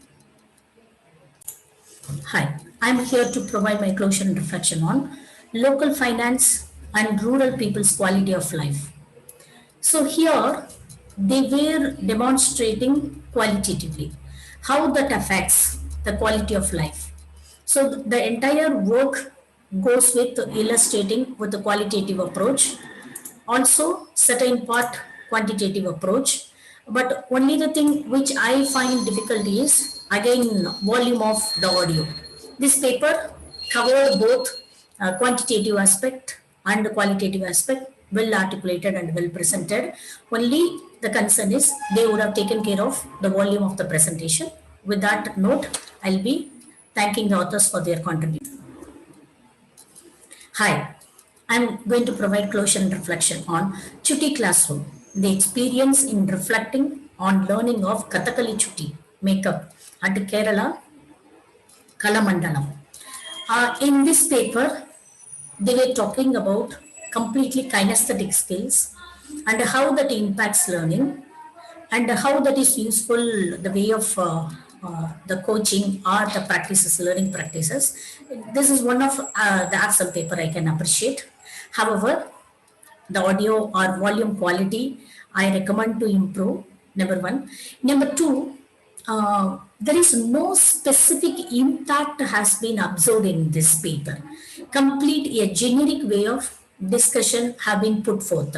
So rather what I suggest is how specifically this kind of education impacts and how that impacts socio-economy or their career path. Somewhere we need to connect and this kind of curriculum how that helpful for one's learning or what is the learner's attitude is required for this kind of curriculum something a kind of specificity I was expecting. There is only one improvement or authors can take it forward for the further publication as a continuation of this research article. Thank you for all the authors to their contribution. Hi, I'm going to provide my closure and reflections on CRM development on mobile application for SMEs in the 3 southern border provinces. This is one of the good attempt, I do agree, but throughout the research article, I could see complete a generic approach of presentation or generic approach of investigation. Rather, I would suggest to take it up towards something specific research objectives. So there should be some specific research objectives that can be attempted through this research progress. So with that suggestion, I thank all the authors for their. Hi, I'm here to provide my closure and reflection on computational cost reduction of transaction signing in blockchain. So this is one of the appreciating paper I can say. This covers qualitative approach, quantitative approach, algorithmic approach, and demonstration and mathematical approach. All the 4 have been covered in this paper. So this is a kind of a tiny work they have attempted in order to provide a hashing techniques towards this cost reduction or a computational resource reduction towards the transaction signing in blockchain. It's a good attempt. So as a journey, I wish all the authors to continue with much more hash keys for much more betterment. I wish you all success. Thank you. Now I am here to provide closure and reflection on effects of Dharma practices on psychological well-being of the participants, mental development, and create intellectual program of the Palanjit Dharma Jakravan Institute, applying the principles of the 9 keys philosophy. So this is one of the quasi-experimental study with the assessment, psychological assessment they have attempted. The results have been discussed in detail with their experimentation. I appreciate authors for their contribution. However, the volume and the presentation quality would have been taken care by the author for this paper. So with that, a small note, I thank all the authors for their contribution and for the wonderful investigations. Thank you. Hi, I'm here to provide my closing reflection on model of human resource development according to Ittipada 4 principle of educational institution under office of primary educational service area. So this is the paper extensively. They have covered the geographical regions for sample collection and results and quasi-experimental study have been investigated by these authors and they have proposed a framework of their investigation as well. I thank all the authors for their contribution. Thank you. I'm here to provide closure and reflection on the activity model of moderate time, more learning for learning and teaching management in basic education. So this also one of the good attempt authors have contributed, but it is of very generic in nature rather than specific research objectives or research questions. And also one of the difficulty or challenge which I faced while reviewing the paper is quality of the text in the video recording. It was very dull, especially if you look at the description part. I was finding very difficult in coping up with this text. That would have been the limiting factor for me to understand this paper to the core. However, I thank all the authors for their contribution. Thank you one and all. I thank IFERP for appointing me a session chair for this conference. I thank you one and all, the organizing team and the coordinator. Thank you. Our next presenter is Assistant Professor Dr. Jatufum Ketchaturat, who will be discussing on the development, the indicators of learning and innovation skills for students at basic education, mixed methods research. Hello everyone, my name is Jatupum Kejaturat. I am lecturer of Faculty of Education, Kulkarni University, Thailand. Today I would like to present the research titled Development the Indicators of Learning and Innovation Skills for Students at Basic Education, Mixed Method Research. Let's start with the background of research. 21st century student outcome to help practitioners integrate skill into the teaching of core academic subjects.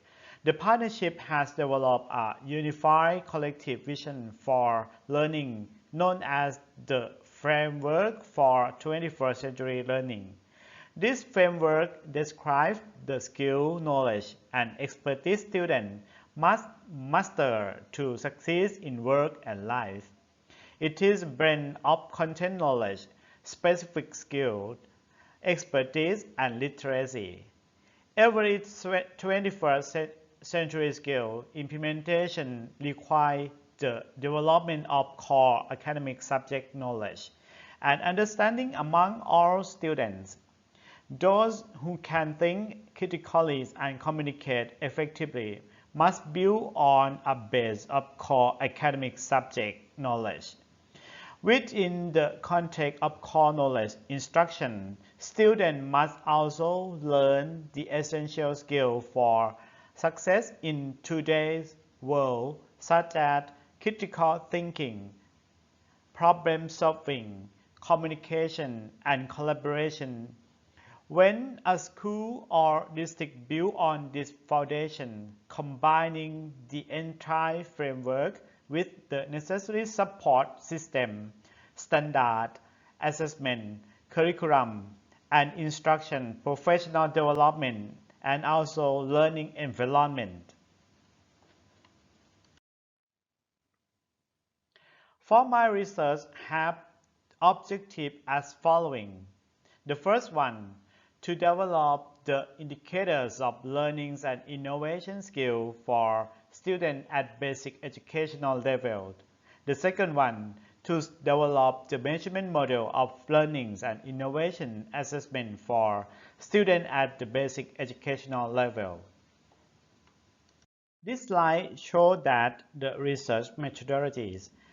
This research employs mixed methods research. The design is the exploratory sequential design. There were two phases. Phase 1 employ qualitative study aimed to develop the indicators of learning and innovation skills. Target group consisted of 25 students, 25 teachers, and 9 experts.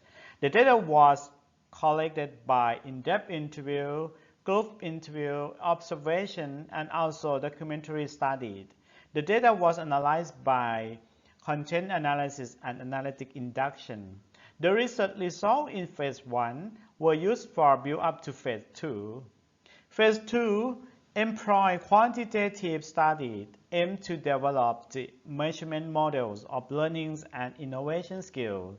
The number of samples size was 1,250 students in basic education. The random sampling used the multi-stage sampling method. The data was collected by questionnaire. The analysis were used descriptive statistic correlation and the second-order confirmatory factor analysis. The research results in Phase 2 were used for interpretation the measurement model of learning and innovation skill of the student in basic education. This slide shows that research results as following. Result 1. There were 7 indicators of learning skills and innovations measured by 25 key behaviors. The result of assessing the learning and innovation skill of students at basic education level show the overall mean of student self-rating on learning skill and innovation were high level as following table. Research 2. The measurement model of learning and innovation skill for students, including 3 factors. The first factor is critical thinking and problem-solving skill. The second factor is communication and collaboration skill. And the third factor, creative and innovation skill. The factor loading in standard score form of this element are between 0.93 to 0.98. This number can be used to describe the learning and innovation skill of students between 87% to 96%. The measurement model of learning and innovation skill for students fitted with the empirical data as following picture. The research suggestions. Firstly, teacher can apply indicators of student learning skill and innovation in this research to define learning objectives and create tools for measuring and evaluating students. The second, the developed indicators should be introduced to develop a toolkit for development and assessment the learning and innovation skill of students. And the third, there should be developed the norm for interpretation of student learning skill and innovation and a system of giving feedback to student development. This is my research. Thank you very much for your attention. ขอบคุณครับ Sutit Sawadi to discuss on the development of cognitive learning model based on 4 noble truths. Most relevant, sir. First upon, I would like to present on the topic development of cognitive learning model based on 4 noble truths under the Office of the Secretary Educational Service area. I, on behalf of Mr. Sutit Sawadi and author Associated Professor Dr. Sin Ngampakon, Associated Professor Dr. Sutipong Sivichai, Associated Professor Dr. Praku Virun Sutakun. We are from the Department of Education and Administration, Faculty of Education, Mahachulalongkornrajavidyalaya University. My abstract, this research article aimed to study one, the cognitive learning condition on the student under the Office of the Secondary Educational Service area. Two, development of cognitive learning model according to the 4 noble 3. To promote the cognitive learning model according to the 4 noble truths. The study model is quantitative and qualitative research. The sample consists of 398 students and focus group discussion participated by 9 experts and document analysis. The results of the research are as follows. One, the study results of the cognitive learning condition of student overall is a very good level. On file are the memory, interpretation, applied discipline, analysis, variation, and creativity, respectively. The reason of the student development of cognitive learning model according to the 4 noble truths consists of cognitive learning. There are 6 learning components Two, learning according to fundamental truths, namely determining problem, hypothesis, analysis data, experimenting, and correcting data. The creative learning paradigm consists of four areas: learning from experience, learning life skill, learning information technology skill, brotherhood teaching activity. Uh, the cognitive learning model, according to the fundamental truths, consists of learning goal, learning theory, a concept that integrate with new knowledge, realizing learning, being able to apply knowledge. Two is which can be used appropriately for the age and current situation and learning paradigm in the modern world.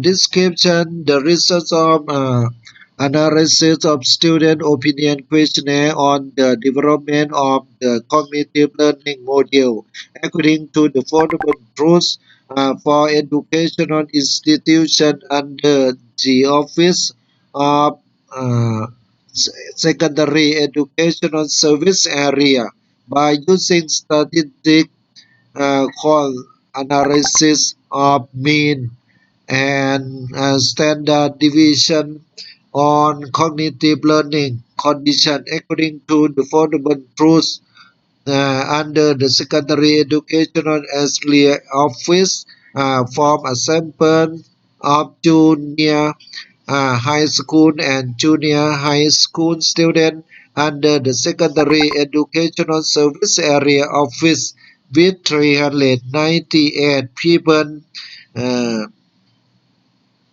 are at following: one, knowledge; two, comprehension; three, application; four, analysis; five, synthesis; six, evaluation.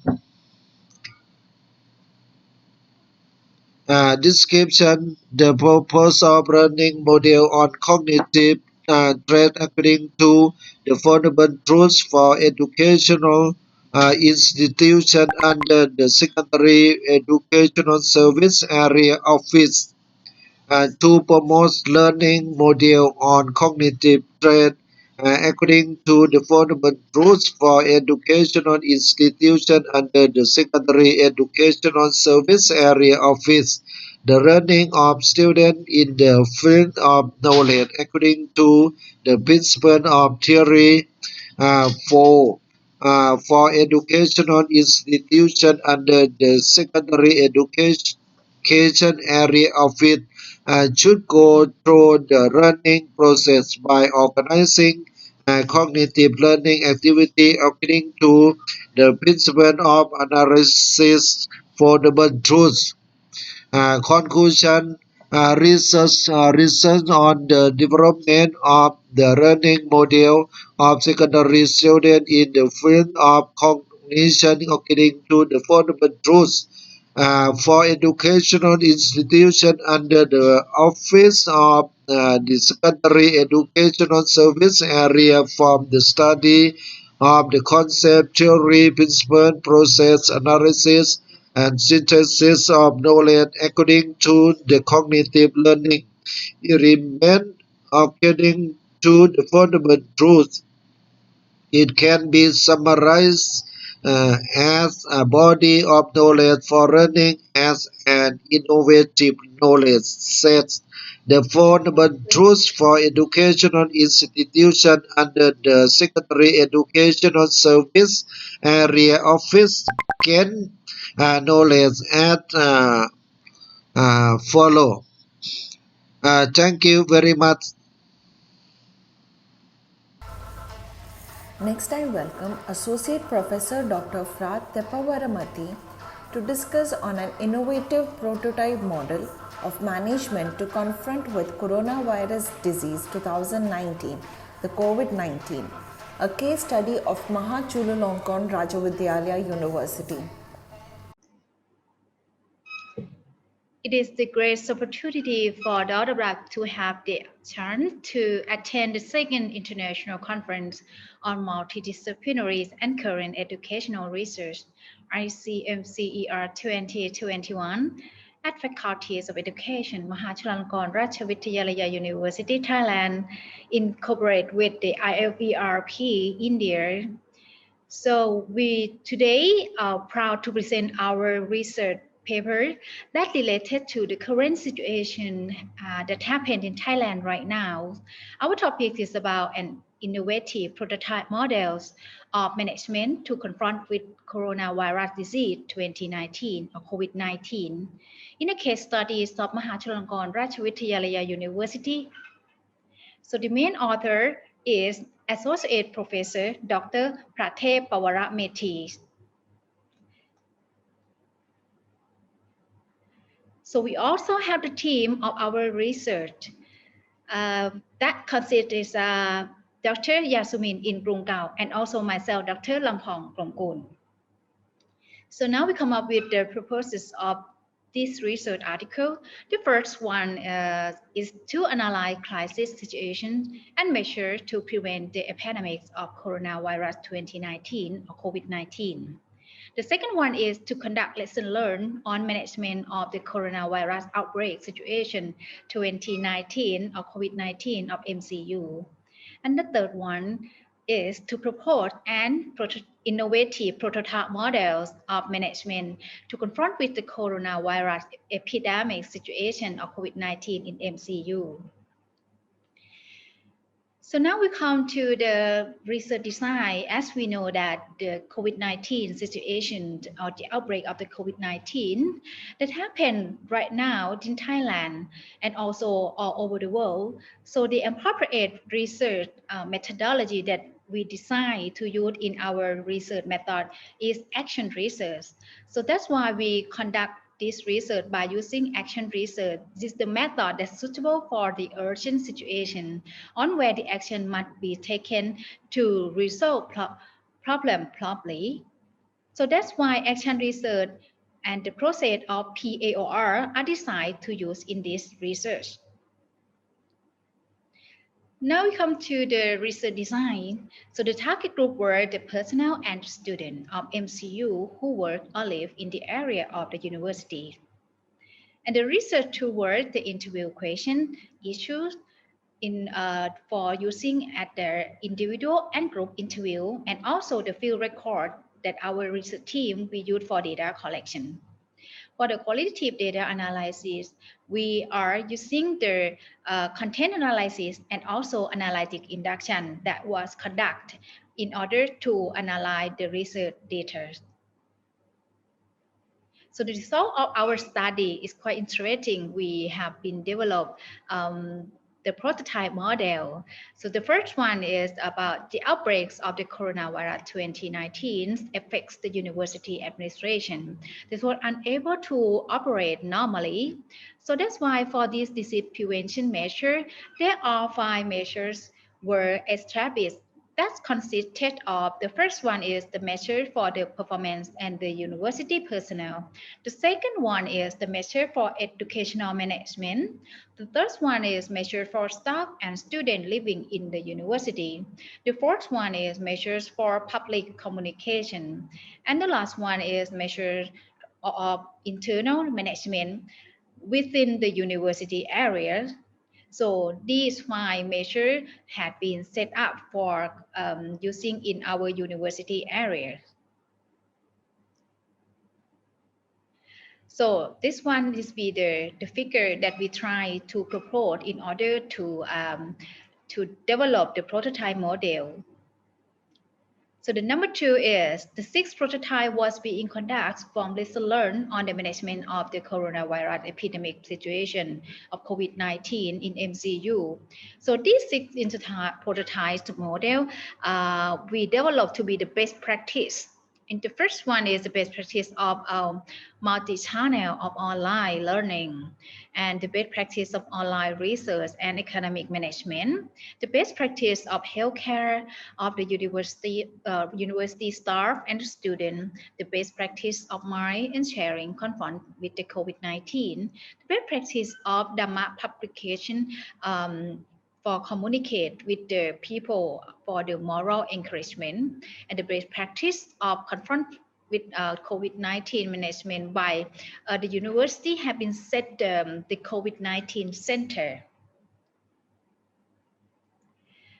So the results of the third objectives and innovative prototype models we have developed to be the 7 ways of the new normal confronting with the COVID-19. So there are the 7 ways consisted of. The first one is the methods of the new normal life focusing on healthcare. The second one is the method of new normal working using online communication. The third one is the methods of the new normal teaching and instruction by using online blended learnings. And the fourth one is the method of the new normal research and academic management focusing on the online working. The fifth one is the method of the Dhamma public communication in new normal by focusing on social distancing.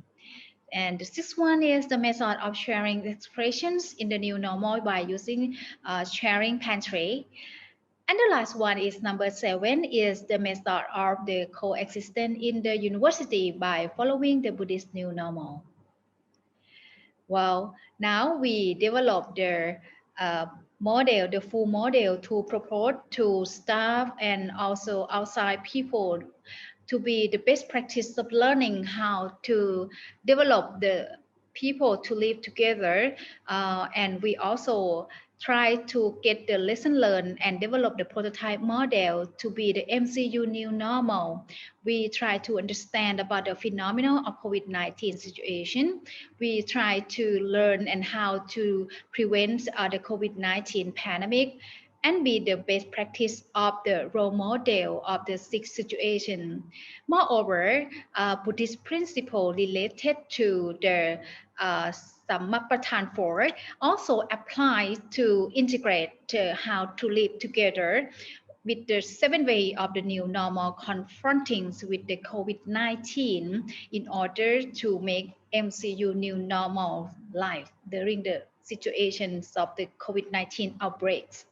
So now we come to develop in the symbol model to make it easier to understand.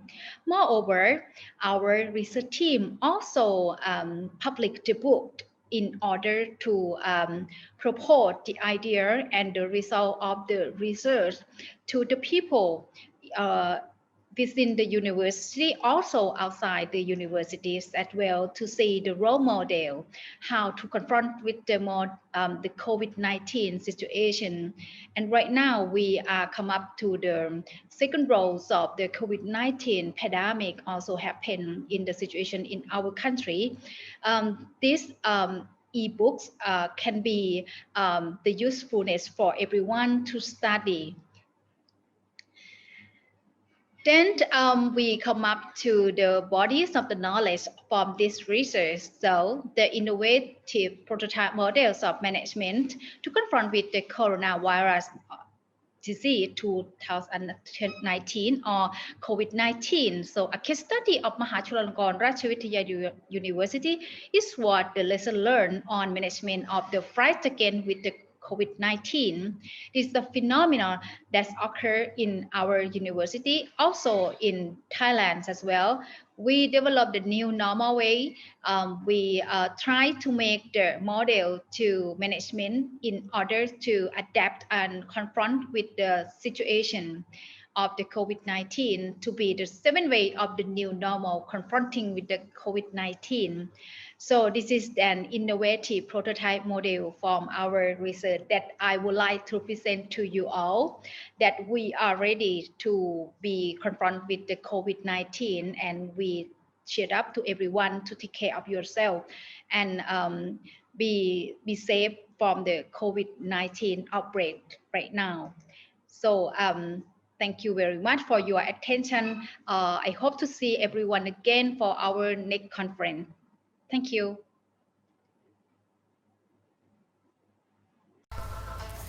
Next, I welcome Benyada Lau Tanatawon, who will be discussing on the impact of delivery services on retail business. Hello, ladies and gentlemen. My name is Benyada Tanatawon. Today, I would like to present research article. The topic is impact of delivery service on retail business. The author is me, Benyada Tanatawon, and co-author is Dr. Supamat Rajavidyalaya from Yala Rajabhat University. It is on biography about me. I'm graduated from Master degree in Master of Business Administration, and I'm also a lecturer in Modern Trade Business Management program at Faculty Management Science, Yala Rajabhat University. I'm also expert in business management and modern trade business management too. Okay, let's start in introduction. The overall retail market in Thailand is poised to grow to 31,880.8 billion US dollar by 2023, with a compound average growth rate of 5.3%. Retail industry in Thailand is changing a lot because of technology and highly competition in the industry. The convenience store is one of retail from modern trade business management that's become more popular along with the changing of demand in market, while the local retail stores are reducing. The number of convenience stores in Thailand continue to grow rapidly as they expand. However, during the COVID-19 crisis, the situation for the business to offer more service to ensure the customer satisfaction and gain more revenue to the business. This brings us to the question of the research that what is an impact of delivery service in retail business? So the objective of this research are as follows. First, to study customer satisfaction level with delivery service of retail business in Yala province. Second, to study impact of delivery service in retail business in Yala province. About methodology, the research area is the convenience store that offer product delivery service to customers in Mueang District, Yala Province. And the research is quantitative research that will collect the data from the sample 400 customers of convenience store in research area. And we use descriptive statistics for analyze the data. About the conclusion, the research find out that most of customers using delivery service of convenience store in Yala province are female at 69.42%, and they are in between 16 to 30 years old, and they have income between 10,000 to 20,000 baht. About frequency of using delivery service. Most of customers using delivery service of convenience store less than 5 times per week. And the reason for using delivery service.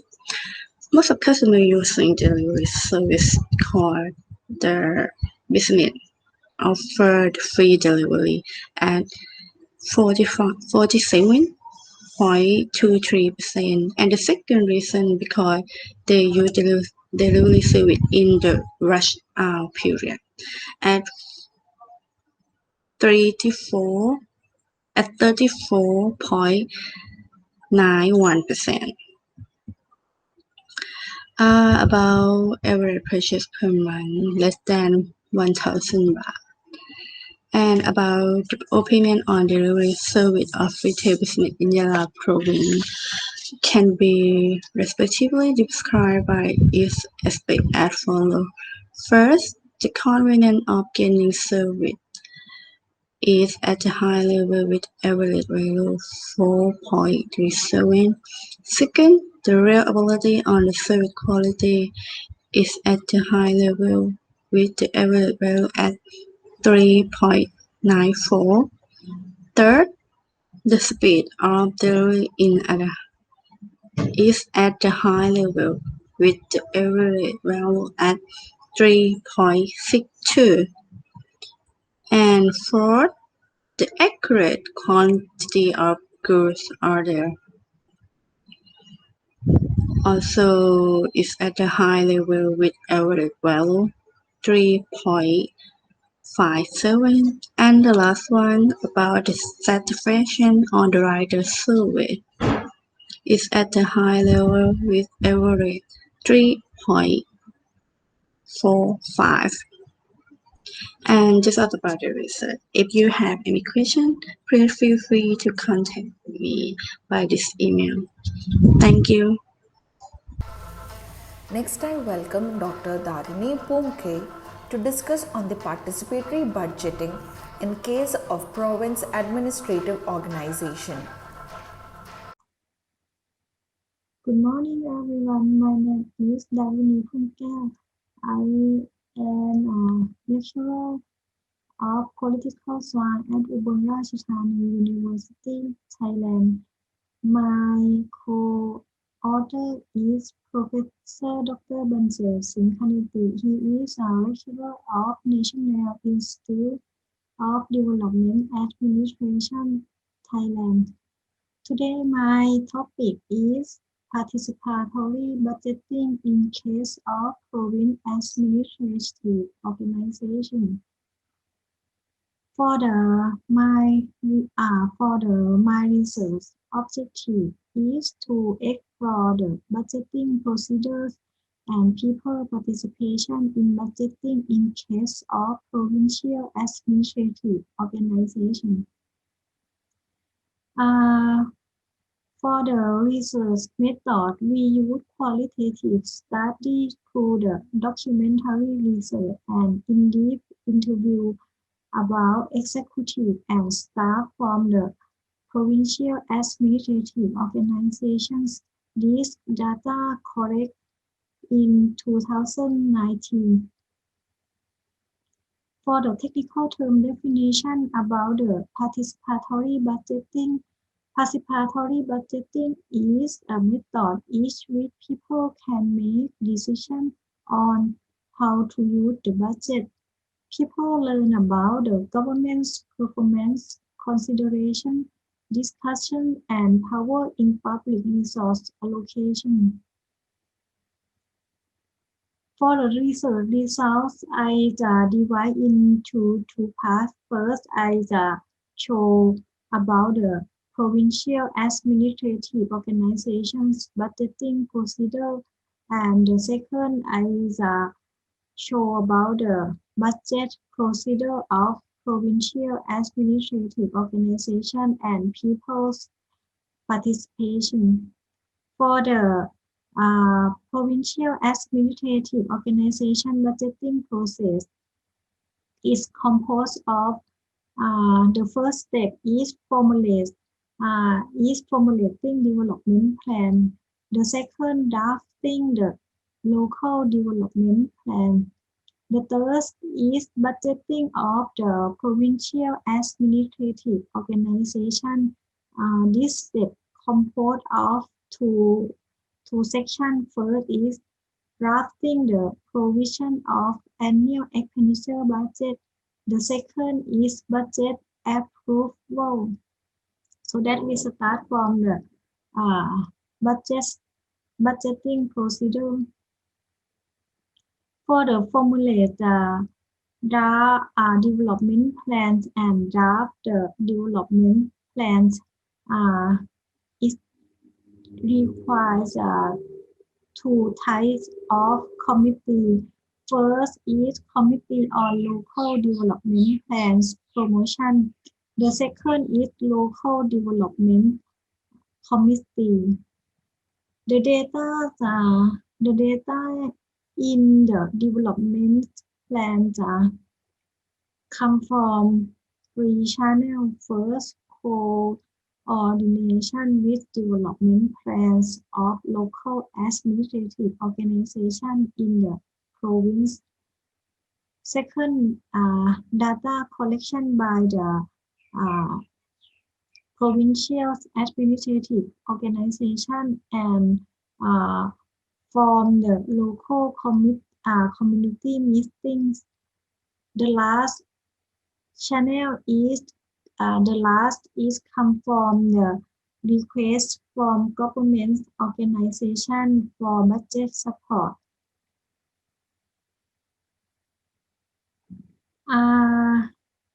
After that, is need about the budgeting of provincial administrative organization. First, drafting the provision of annual expenditure budget. The second is the budget approval. This step just involve only executive and council members to determine the budget and the project that they want to allocate the budget. And when we analyze about the people participation in the budget procedure of the provincial administrative organizations, we found that once only the initial stage of the formulating the local development plans that allow the public participation. The second, the proportion of public participation in local community meetings is on the decline. Third, lack of financial support for people to participate in the local development plans.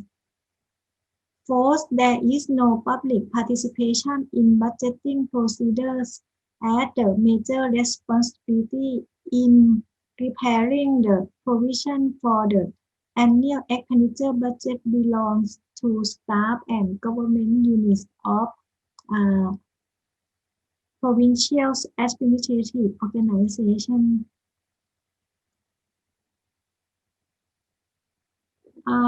For conclusions, people can participate in budgeting process, but only instead of formulating local development plans. They are excluded from the other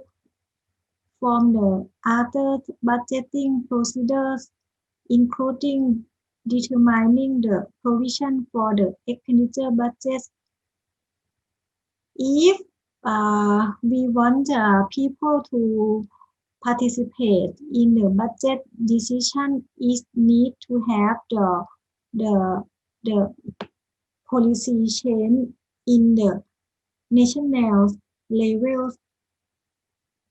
The last thing we can learn about the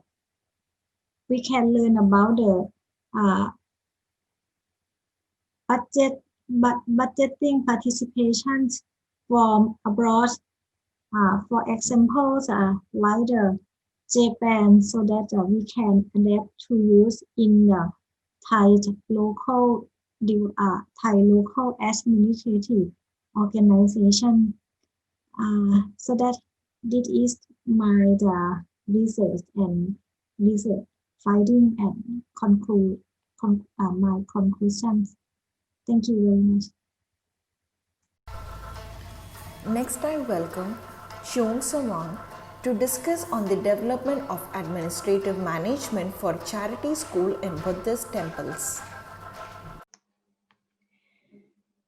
It is our great opportunity to have the chance to attend the second International Conference on Multidisciplinary and Current Educational Research, ICMCER-2021, that has been set up by the Faculties of Education, Mahachulalongkornrajavidyalaya University, Thailand, incorporate with the IFERP India on 23rd to 24th January 2021.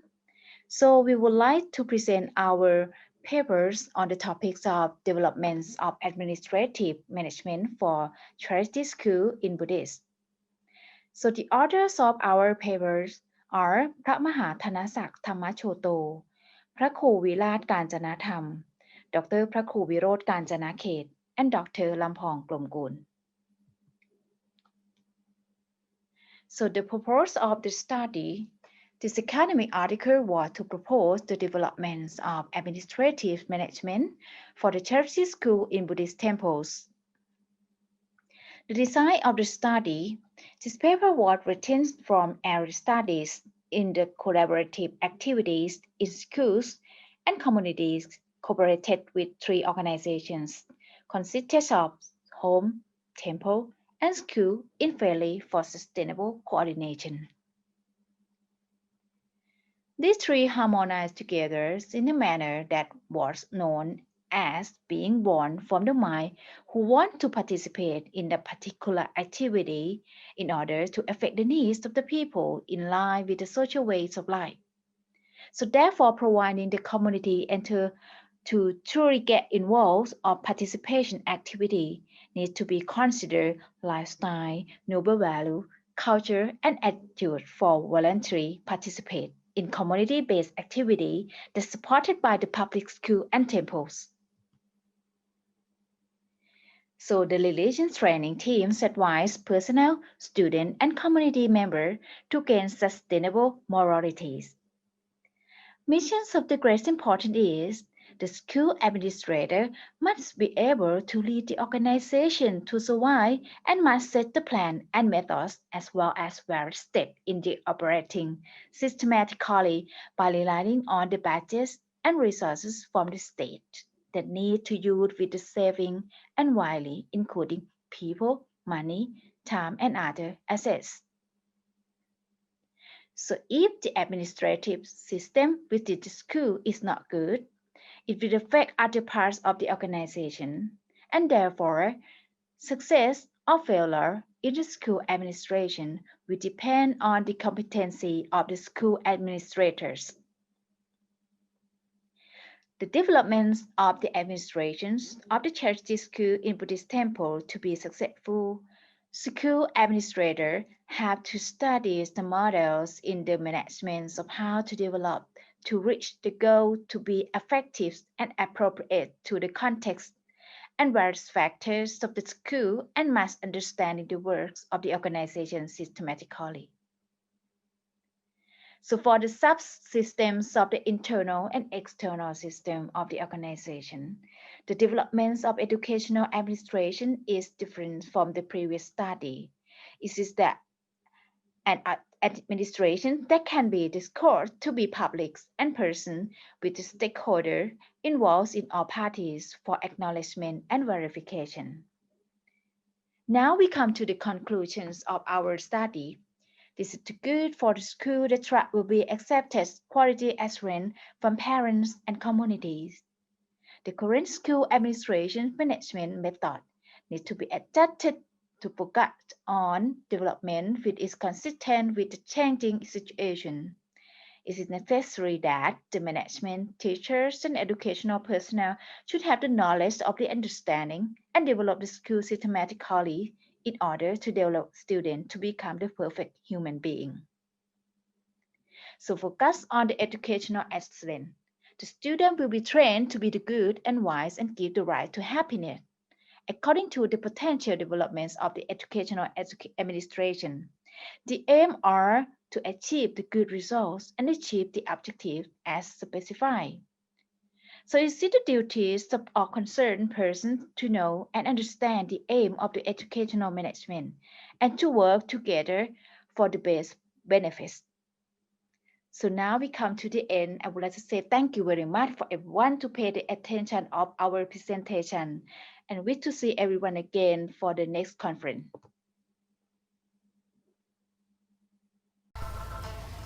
Our next presenter is Assistant Professor Dr. Patitam Samyang, who will be discussing on the study of lessons and searching for model-driven development of the Buddhist monks' health under the National Health Security System.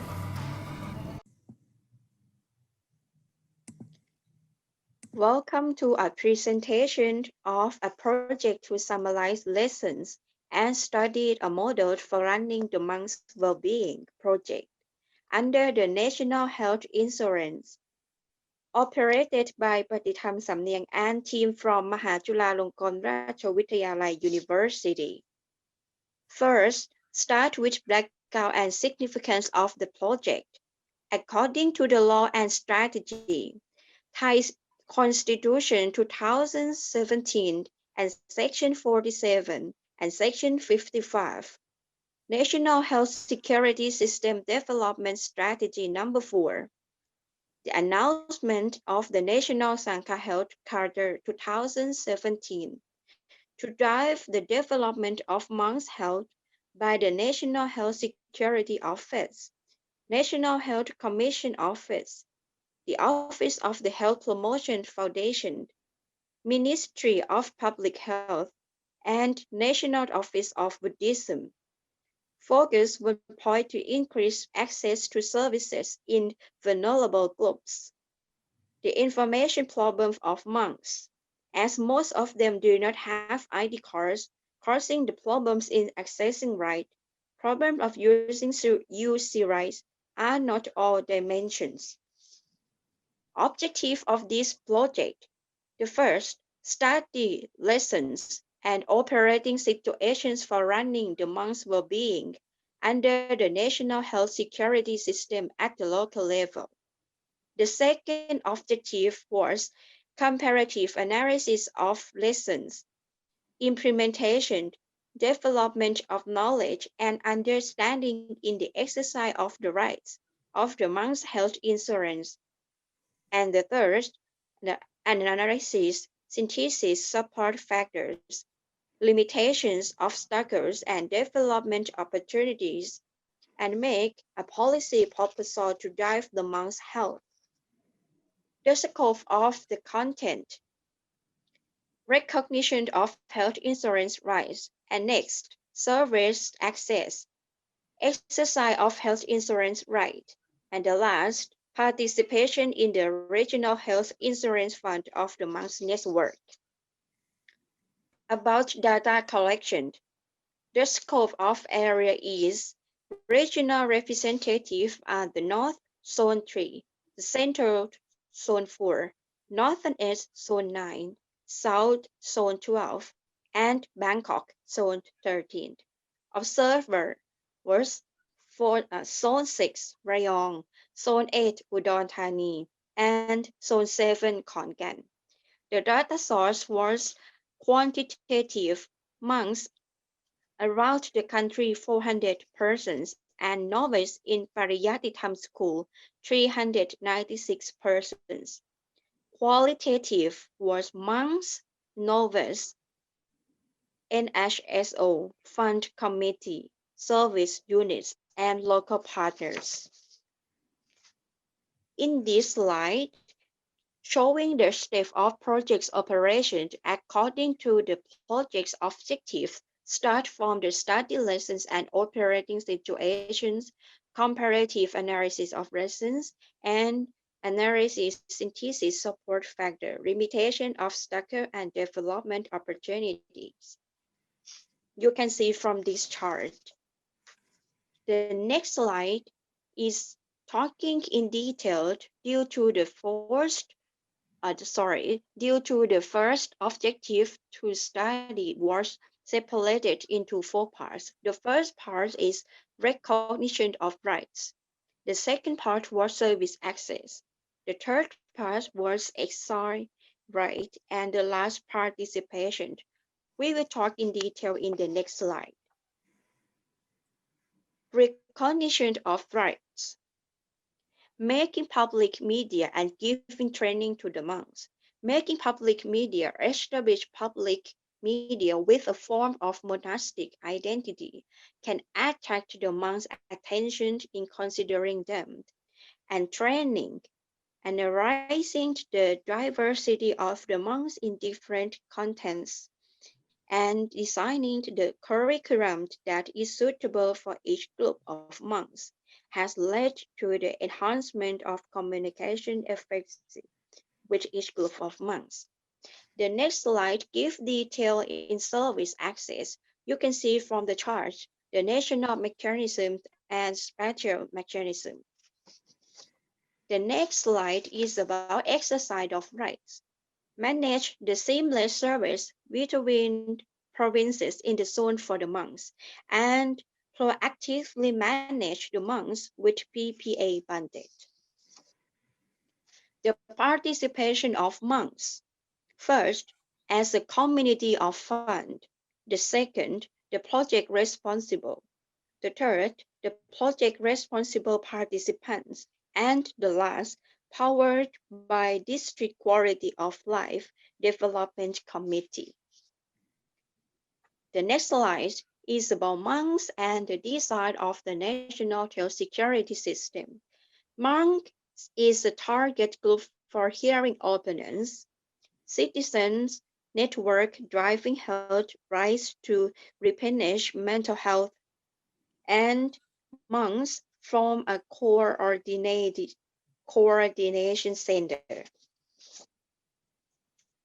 In this slide, the next one, this slide will show the second project objective, which is the comparative analysis of reasons, operations, development of knowledge and understanding in the exercise of the health insurance rights of monks and novices.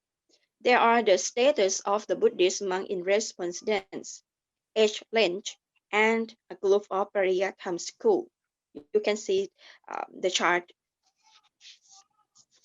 And the next slide also showing the percent of the list of comparative information according to the year different between 2018 and 2019. The data was corrected from the monks, and only the 2019 that the data corrected from the novices also. The third project's objective, the next one, we will talk about the analysis, synthesis support factors, limitations, obstacles, and development opportunities, and make a policy proposal to drive the monks' health work under the National Health Security System. It works under four sections, which are first, recognition of health insurance rights. The second one, the service access.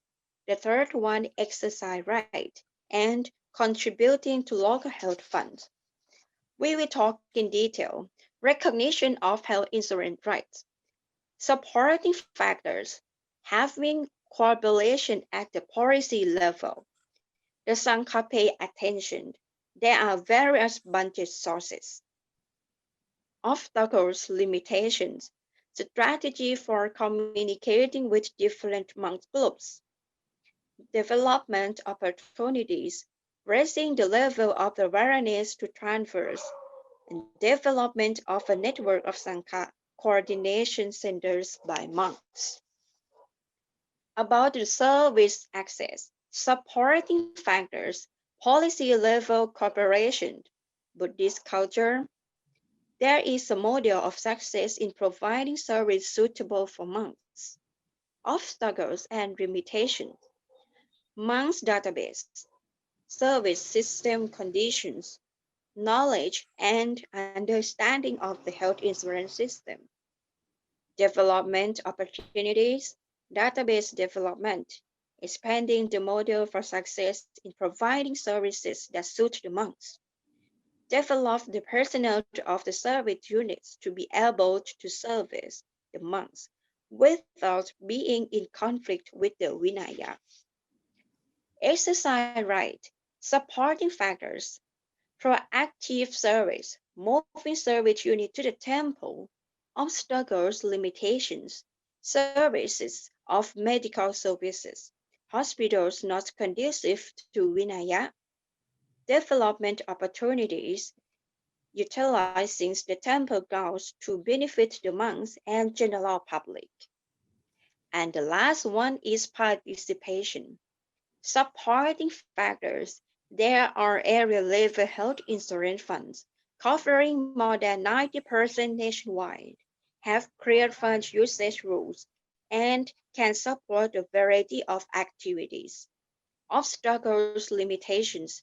The Sankar's awareness of the health insurance fund at a small area level.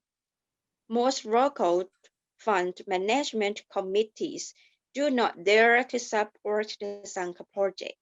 And last, development opportunities, promotion of policy, symbolic activities, cooperation between monks and local NHSO, MCU, and network partners participate in the development of monks' potential in project management and encouraged monks to participate in the forum to listen the opinion of National Health Security Office. Thank you.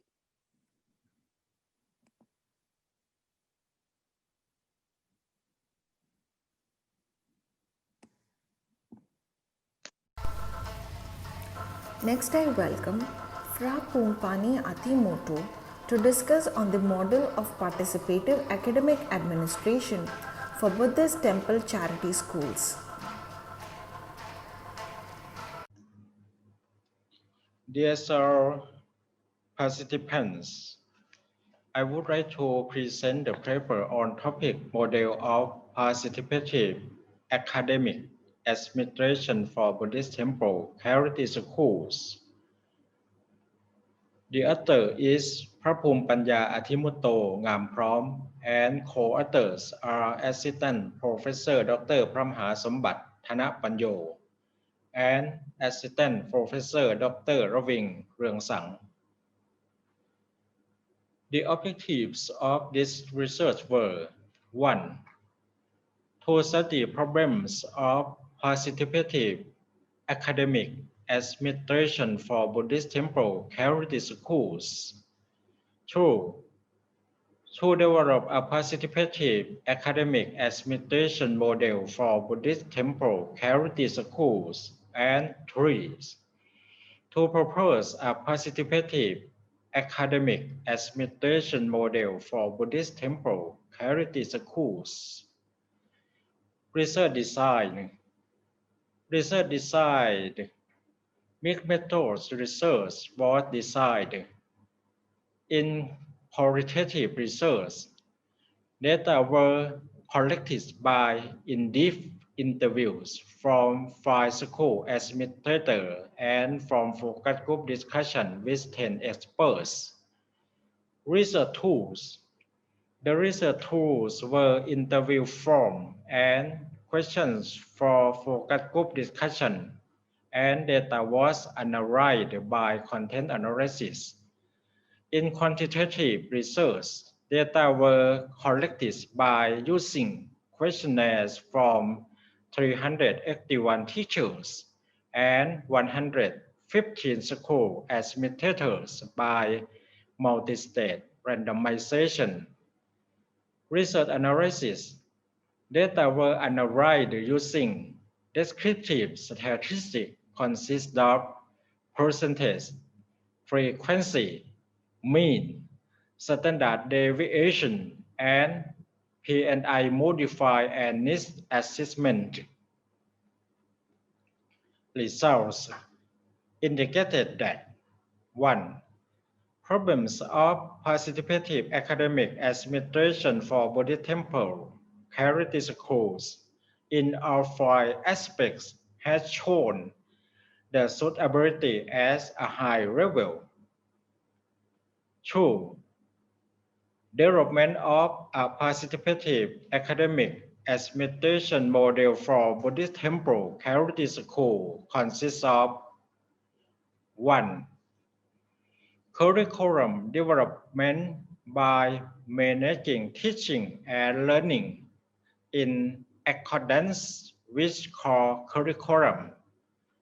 2. Teaching and learning management by arranging to encourage learners to do their own action for students to think critically. 3. Development and use of innovative media and educational technology and encouraging learners participate in activity and explore the need for courses. 4. Educational supervision by organizing a teacher meeting before visiting student homes and always evaluate the results of supervision. And 5. Learning assessment and the transfer of grades according to the actual situation without bias. Result indicated that number 3, a participative academic administration model for Buddhist temple charity schools conducted the curriculum with the core curriculum. Focus on students taking action and taking part in activities. Encourage supervision and evaluating results according to activities. Body of knowledge from the research. Participative academic administration consists of trust, commitment, goal and objectives, and autonomy. Thus, there are 4 elements: collaboration in decision making, collaboration in operation, collaboration in receiving benefits, and collaboration in assessment. Thank you very much for your attention.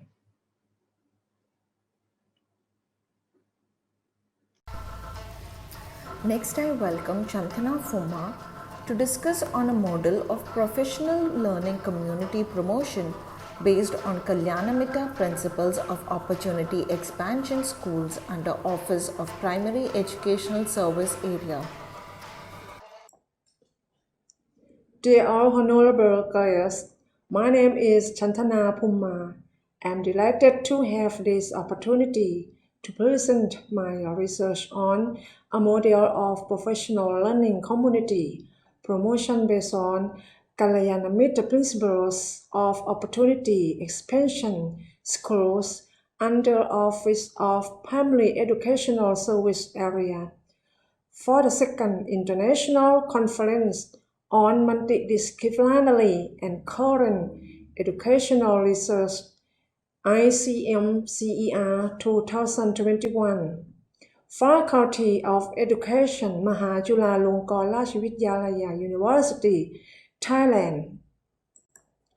I also have co-author of this research, consisted of Associate Professor Dr. Somsak Bunpu, Assistant Professor Dr. Rawing Reungsang, and Dr. Praku Sopon Saro Pat Apiwatita Saro.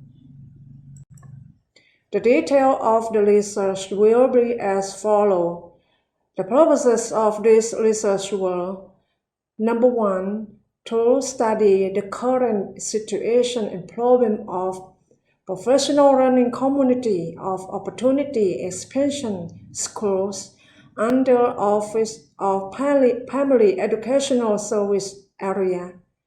Number 2, to develop a model of professional learning community promotion based on Kalyanamitta principles of opportunity expansion school under Office of Primary Educational Service Area. And number 3, to propose a model of professional learning community. Promotion based on Kalyana Mitra principles of opportunity, expansion, schools, under Office of Family Educational Service area.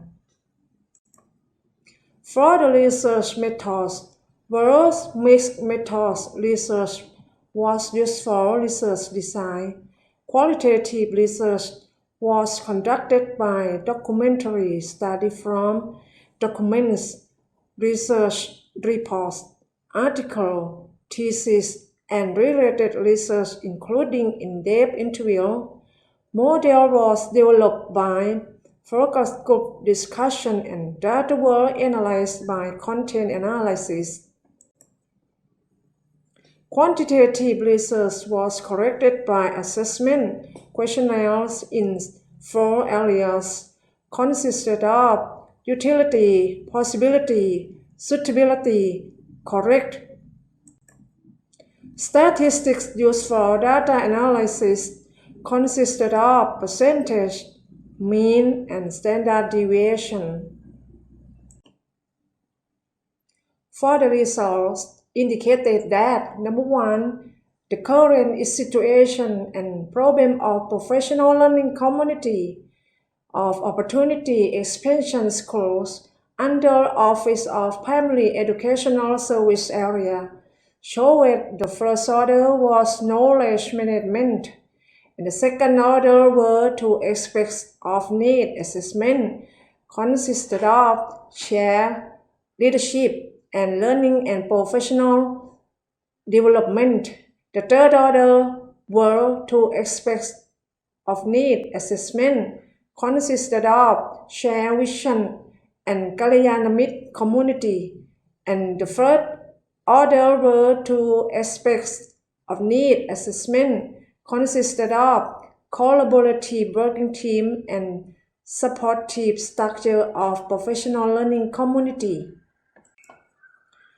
Number 2, develop model of professional learning community promotion based on Kalyanamitra principle of opportunity expansion school under Office of Family Educational Service area showed overall at the highest level utility and correct were showed at the highest levels, whereas suitability and possibility were shown at high levels respectively. And number 3, a model of professional learning community promotion based on Kalyanamitra principle of opportunity expansion schools under Office of Family Educational Service area was developed in 3 components consisted of the first component of introduction, a second component of process guideline, and the third component of results. This slide shows a model of professional learning community promotion based on Kalyanamitra principles. You can see that the composition of professional learning community and the quality of good friend can clearly promote the process of professional learning community and result in significant achievement for students, teachers, and schools. Thank you for listening and for your attention. Our next presenter is Associate Professor Dr. Frararat Sutapon, who will be discussing on the technological innovation for online learning during the situation of COVID-19 pandemic in Thailand.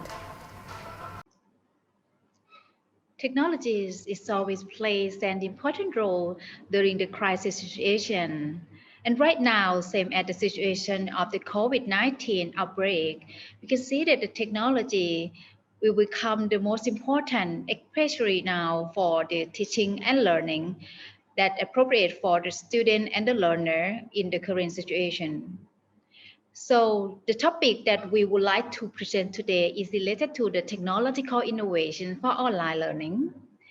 And during the second international conference on the multidisciplinary and the current educational research ICMCER 2021, we would like to present our topic about technological innovations for online learning during the situations of the COVID-19 pandemic in Thailand.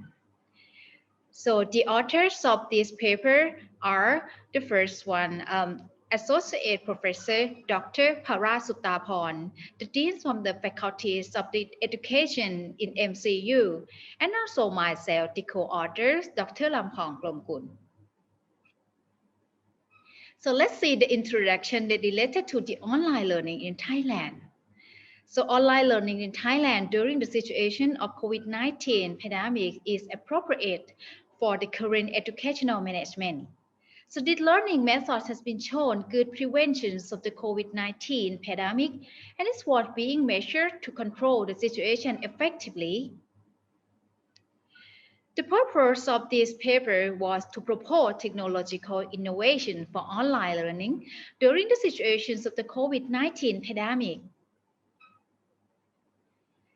So as we know that this paper we designed to combine between the documentary study. Also, we study about the case study of the best practice of using the online teaching, and we will show you later on.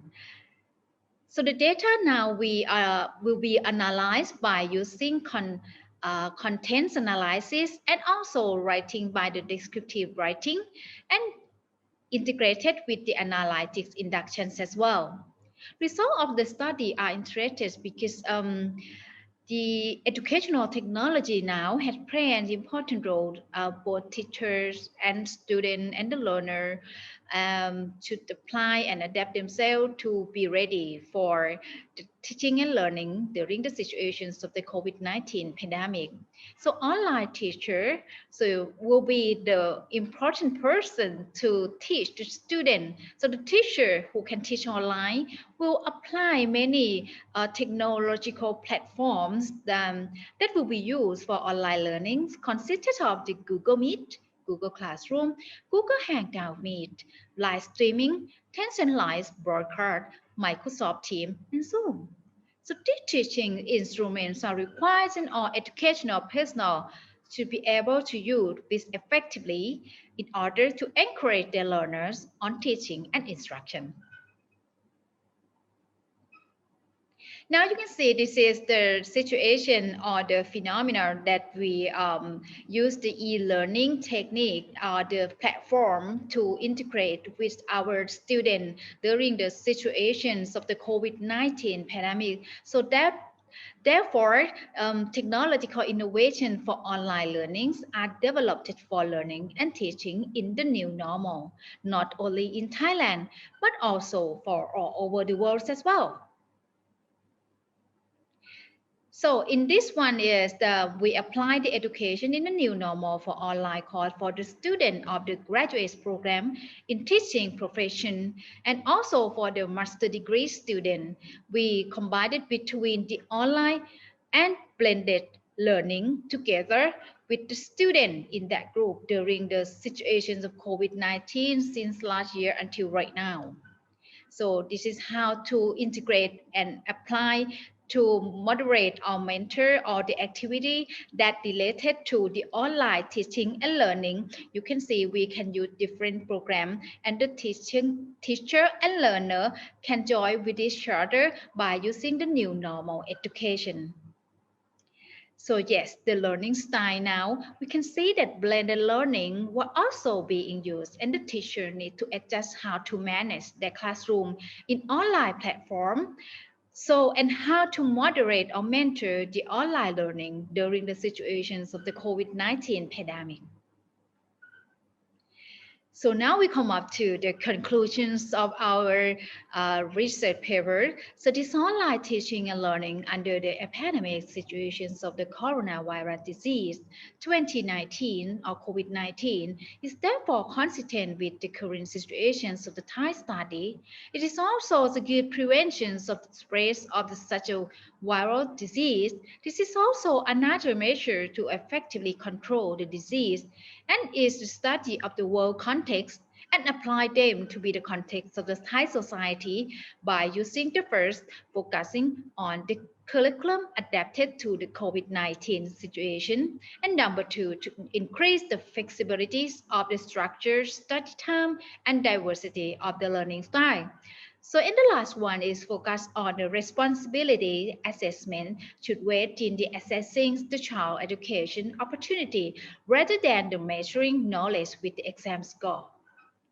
So yes, that's all of our presentation. We wish this paper will be useful for everyone to apply for the learning and teaching during the situation of the COVID-19 outbreak. So thank you very much for your listening. Thank you. Our next presenter is Adulsman Sukai, who will be discussing on the efficiency and optimization of bioethanol production from bagasse pre-treated by saccharification and co-fermentation process using commercial cellulase and Saccharomyces to economic cost analysis. Good morning, ladies and gentlemen. I'm Adulsman Sukai from Renewable Energy Technology Program, Faculty of Science, Technology and Agriculture, Yala Rajabhat University, Thailand. Today, I would like to present my research in the topic of efficiency and optimization of bioethanol production from bagasse produced by saccharification and fermentation process using commercial cellulase and Saccharomyces to economic cost analysis. The sugarcane in the waste of sugarcane as a bagasse is a heterogeneous material containing around 30 to 40% of peat fiber, which is derived from the core of the plant and the mainly parenchyma material and base ring or stem fiber, which make up to the balance and the ligand derived from sclerenchyma material. The of the research to the biological pretreatment of bagasse with commercial cellulose enzyme and study optimal condition for ethanol production with yeast Saccharomyces. More than that, the evaluation of business of bioethanol production in 5 years for community investment. The process saccharification of bagasse with commercial cellulose enzyme. The first we use in the bagasse from the optimized selected, and after that adjust to pH 5, then add 1.25 first condition and second condition 2.5 unit commercial cellulose enzyme for 60 minutes, and after that centrifuge at a speed of 19 RPM per 10 minutes. We can separate in the supernatant and solid residue. The supernatant we can analytical via in the reducing sugar analysis by 3,5-nitrosalicylic acid or DNS. This the show of the standard glucose, and after that, we can analytical or separate in the sugar and use HPLC or high performance liquid chromatography. This the show sampling of the diagram. And then solid residue with the analytical of the lignocellulose content used in the method by natural determinant fiber or the NDF. And acid determinant fiber ADF and acid determinant lignin ADL. After that, we use in this formula for calculation. And second, the experiment we use in the optimum condition for ethanol production with Saccharomyces. The first we use to take a sample and selected monosaccharide solution, and second We use a substrate used to select from saccharification and combo fermentation process fermented by measuring two bricks. The brick to be approximately 15 and 20 degree bricks, and at yeast inoculate at 5, 10, and 20% concentration, then fermented at room temperature. Sample were then collected every 2 hours for 94 hours, and then analytical of ethanol pH and total saccharomyces. And this experiment, the bagasse Pth was adjusted to 5 and then at 1.5 and 2.5 unit commercial cellulose enzyme for 16 minutes. The result, the cellulose, hemicellulose, and lignin, the contents used 72, 11, and 1.1% respectively. And then we use point for cellulose at the group at 2.5 unit. The show in the figure, this picture, and analyzing monosaccharide, we use HPLC with column C18, use water and mobile phase at flow rate at 0.4 milliliter per minute. It was found that sucrose, glucose, xylose, fructose, mannose were 45, 36, 10, 4.3, and 2.36% respectively. This graph to show off the optimization of fermentation process saccharomyces. The figure to show, and if we use in lignocellulose about 2.5 unit, is a very high for the in ethanol concentration. This the figure to show the ethanol production pH and pH concentration of ethanol and total saccharomyces. Were this 5%, 10%, and 20% used in 20 degrees Celsius. In the part C, the experiment we can to give of the ethanol highest in another question is another condition is about 12.76% Okay, and after that, we use in the evaluation of weakness of bioethanol production in 5 years for community. In the experimental, we use in a year in investment assessment which could be returned to the operator, and back periods RPB was 2.65 years under the calculate of economic equation. Conclusion: the optimized addition of saccharification of bagasse with commercial cellulose were we found that the cellulose were at 2.5 unit with cellulose, hemicellulose, and lignin content of 72.35, 11, 0.05, and 1.12% respectively. If a residual is highest about 2,000. 235 milligram per milliliter.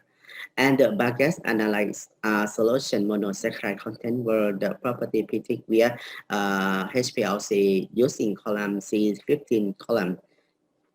The result was the content sucrose, glucose, xylose, fructose, and mannose were 45, 36, 10, 4, and 2.36% respectively. And then bioethanol content after saccharification and conversion process was 12.76% at 48 hours as 20 degree brick. At 10% starter inoculate were more effective than other conditions after distillation in the cycle of substitution to the result that bioethanol quality was 30 to 65 and 87% respectively. And finally, the evaluation of weakness by return for 5 years for investment, 2 years in investment assessment, which could return of the operator, the back period was 2.65 years. Acknowledge the my research.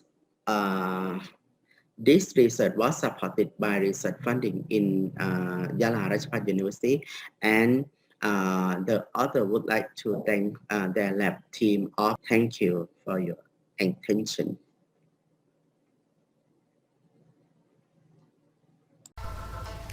Our next presenter is Dr. Ponsan Piyanantisak, who will be discussing on the guidelines to improve public service administration for Thailand reform. Reflections from the Northeast. Hello and welcome everyone to the presentation of my research for the conference. Today I'm going to be presenting the article guidelines to improve public service administration for Thailand reform. Reflections from the Northeast. My name is Dr. Ponsan Piyanantisak and I am a lecturer from Khon Kaen University, Thailand. So for the introduction, why we interest in doing such work. So due to the political turmoil in the country since 2009, violence have been continuously provoked all over Thailand and resulting in casualties and the loss of property of citizens and government agencies. So on May 22nd, on 2014, the National Council for Peace and Order, or the NCPO, led by General Prayut Chan-o-cha, has staged the coup attempting to gain the administrative power before the situation escalates out of control and cause a broader impact both economically, socially, and politically in all sectors. In this effort to control the societal conflict and achieve reconciliation, Prayut Chan-o-cha has emphasized a three-phase roadmap and time frame for administering the country. During the first phase, General Prayut stated that provisional measures will be introduced to deal with the national reconciliation process in preparation for national reform.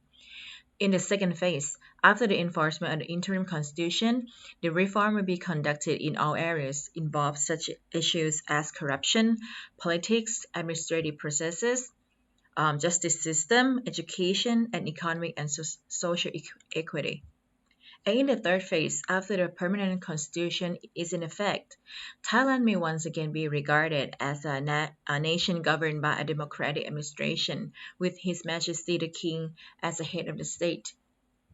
During the first phase, reconciliation forums for the country reform were organized throughout Thailand in order to identify and seek options for reconciliation and peace, and to guide a choice in direction for national reform based on the needs of people of all sectors. For the Northeast region of Thailand, a forum for reconciliation was organized at the sub-district administration and at the municipalities of Khon Kaen province.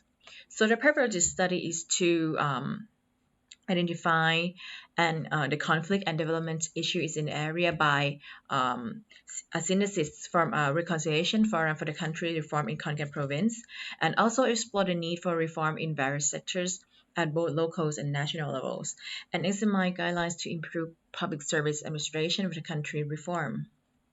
The findings of the study will offer suggestions to the National Reform Council and the Constitution Drafting Committee to resolve the root cause of conflict in various aspects, such as in politics, economic, social matters, the environment, and the judicial process. For the research methodology, the data in this research was collected using qualitative research tools, including focus group, mainly focus group, and then dialogue and open-ended questionnaires.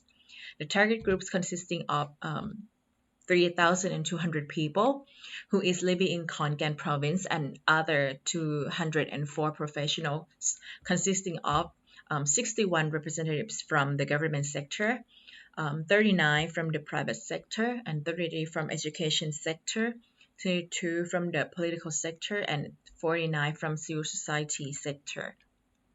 Findings of this research reveal that in order to diminish conflict, reconciliation must occur at both the community and the national level.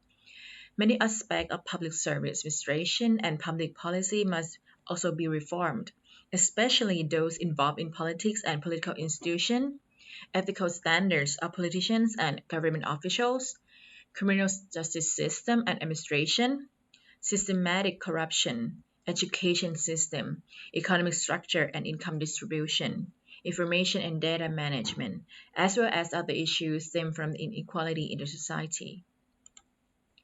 In addition, this study also reveals that people is hoping that religious organizations such as temples should get involved and play a role as a pacifier. In other words, religious organizations are expected to be responsible for guiding society to a smooth reform, reduce social conflict, and reverse faith to the society in solving problems together as a Thai in a peaceful way.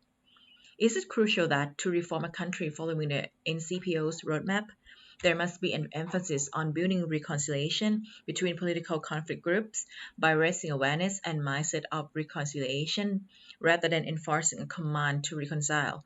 Long-term peace needed to be established, not to be forced. So in the finding, I actually divided into two parts. First part is a result from the focus group, from the questionnaire and dialogue, and the other part is the policy suggestion. So for the policy maker, for the public sector to use the result as guidelines to improve the national reform. But for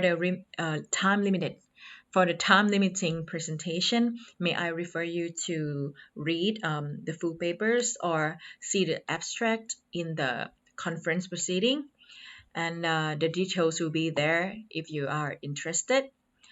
For today, thank you for your attention and have a good day, everyone.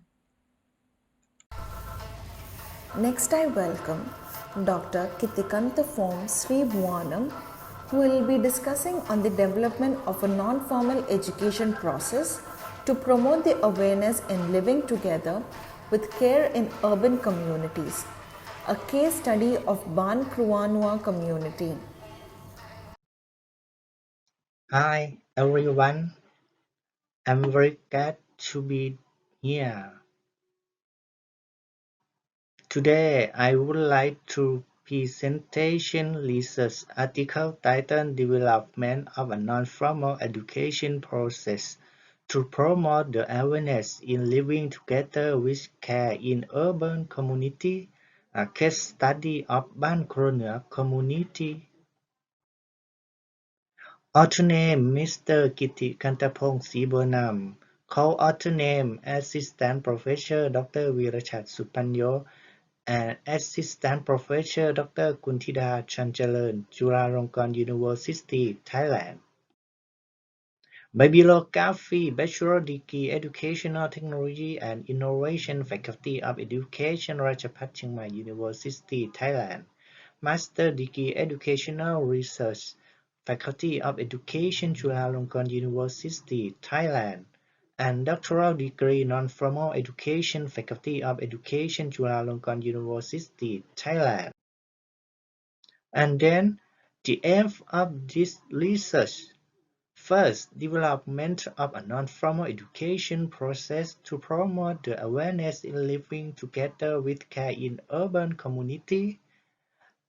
And second, propose guidelines for raising awareness in living together with care in urban community with the non-formal education process. Research methodology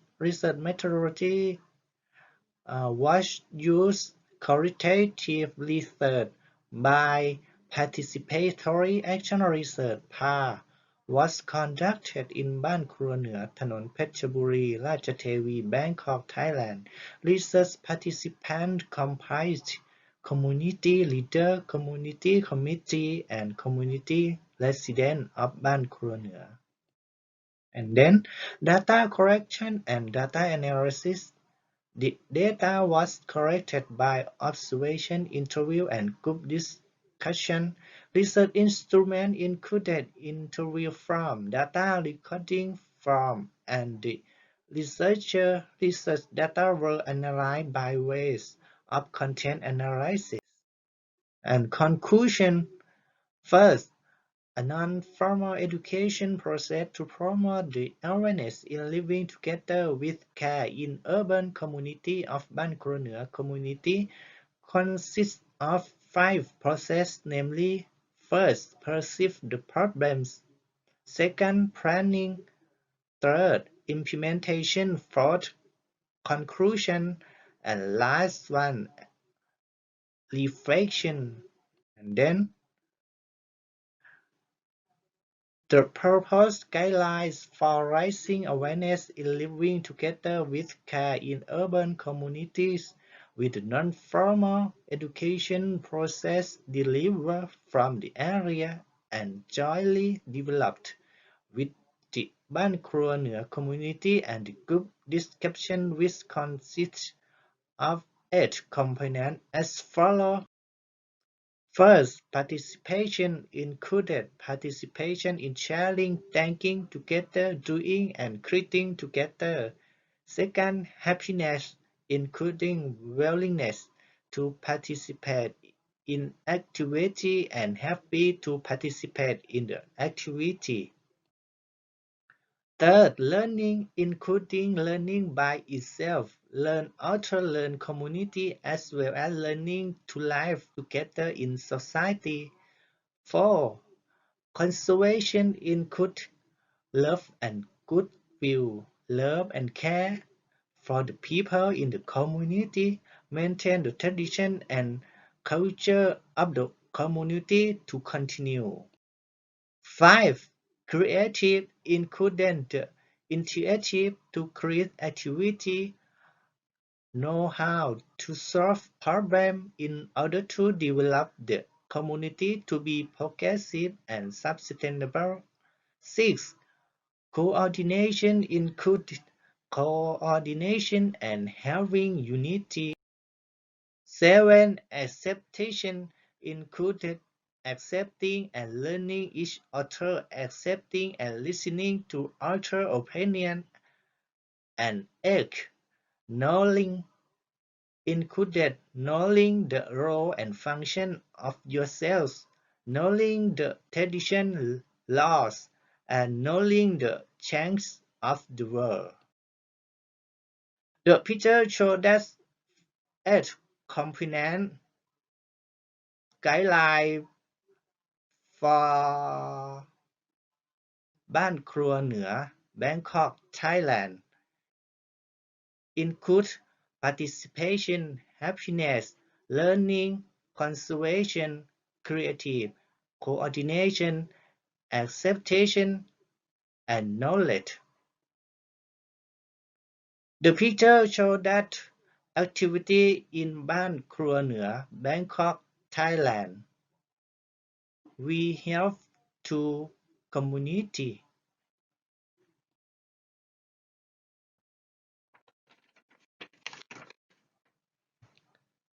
That being the participation to presentation to the end. Thank you for your attention. Next, I welcome Abbas Palikit, who will be discussing on the factors affecting customer decision on using Tabung Haji Service Center in Malaysia.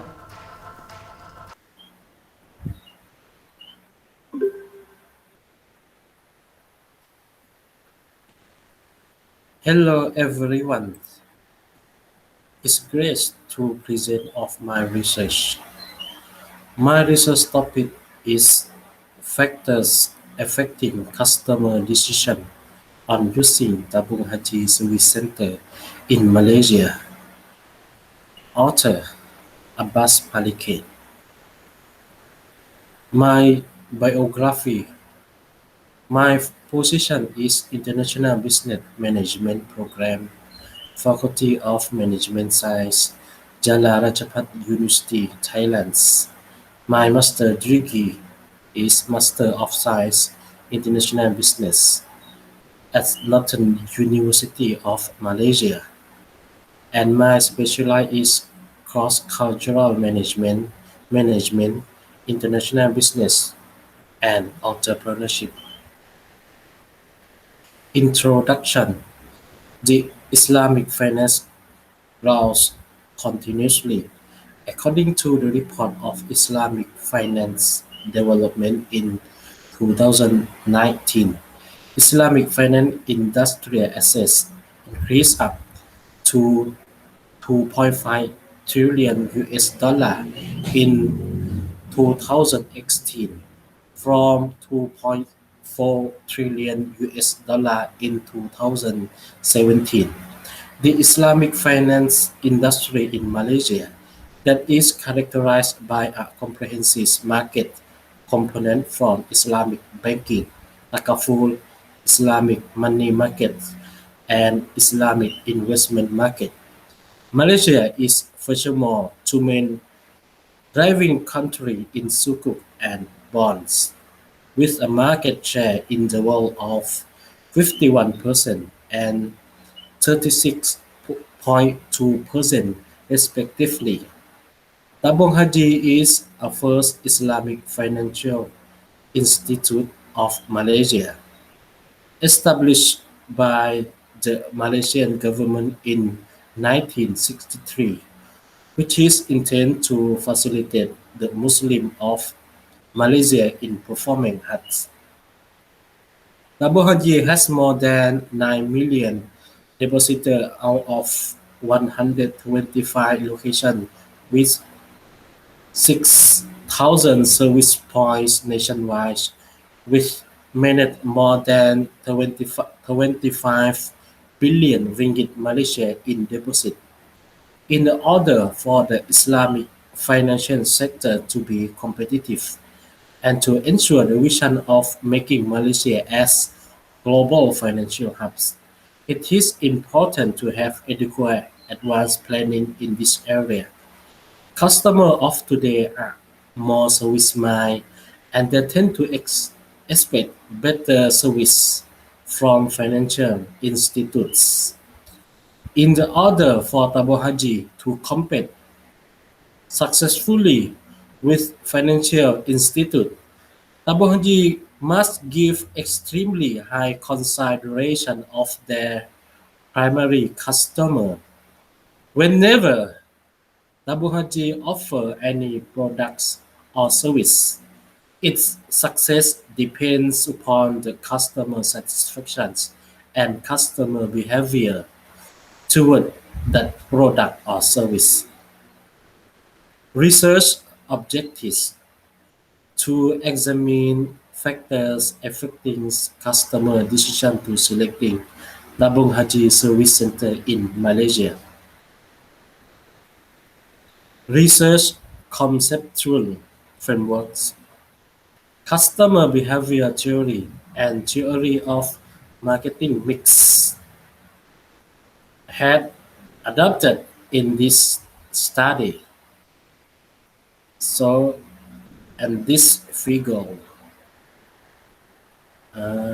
there are two variables, independent variable and dependent variable.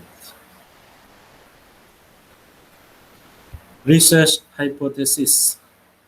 There are 6 research hypotheses. There is significant influence of gender, age, marital status, education level, education, occupation, and monthly average income on marketing mix factors for customers' decision to selecting Tabung Haji Service Center in Malaysia. Research methods. Popular is the customer of Tabung Haji Service Center in Kedah State, a part of northern in Malaysia, with 4,000 samples. 400 samples. The sample employing the coincidental sampling methods. Questionnaires is research tools. Testing the reliability of 30 questionnaires show that Combust alpha coefficient was at 0.63 with a high level of reliability. Data analysis. First, descriptive statistics are analyzed by using frequency, percentage, mean, standard, and deviation. Second, inferential statistics are using to test the hypothesis. The statistics used were a t-test and the f-test. Result, it found most of them were male who are under 25 years old. They are single and hold undergraduate education.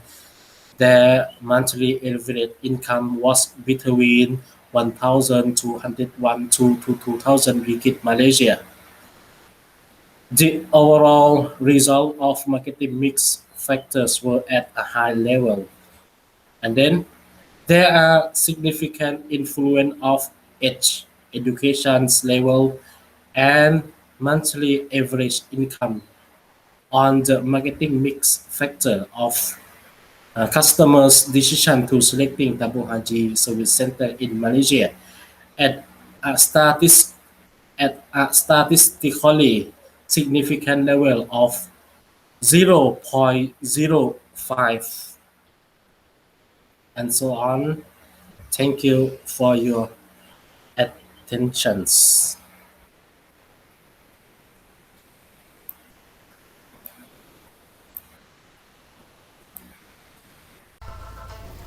Our next presenter is Dr. Janasama Srihirun, who will be discussing on the business continuity plan for tour operators in a crisis of COVID-19 in Thailand. Dear all participants and delegates, I'm glad to be here. The second international conference on multidisciplinary and current educational research, ICMCER-2021 at MCU, Ayutthaya, Thailand. Today, I would like to present you about the paper in the title of Business Continuity Plan for Tour Operator in the Crisis of COVID-19 in Thailand. The author of this paper consisting of me, Dr. Jinasama Srihiran, Jenjira Thumwong, Chontisha Songjaran from Khon University, and Kietikun Suksomsathan, Phayao University. For the objective to study and analyze the conceptual and theory of the BCP and crisis management concept and apply it to be a guideline for tour operator survival from the COVID-19 outbreak situation in Thailand. Study method. To achieve the objective of this study, it had established criteria from document selection according to Scott Guideline 1990, 2006 as follows.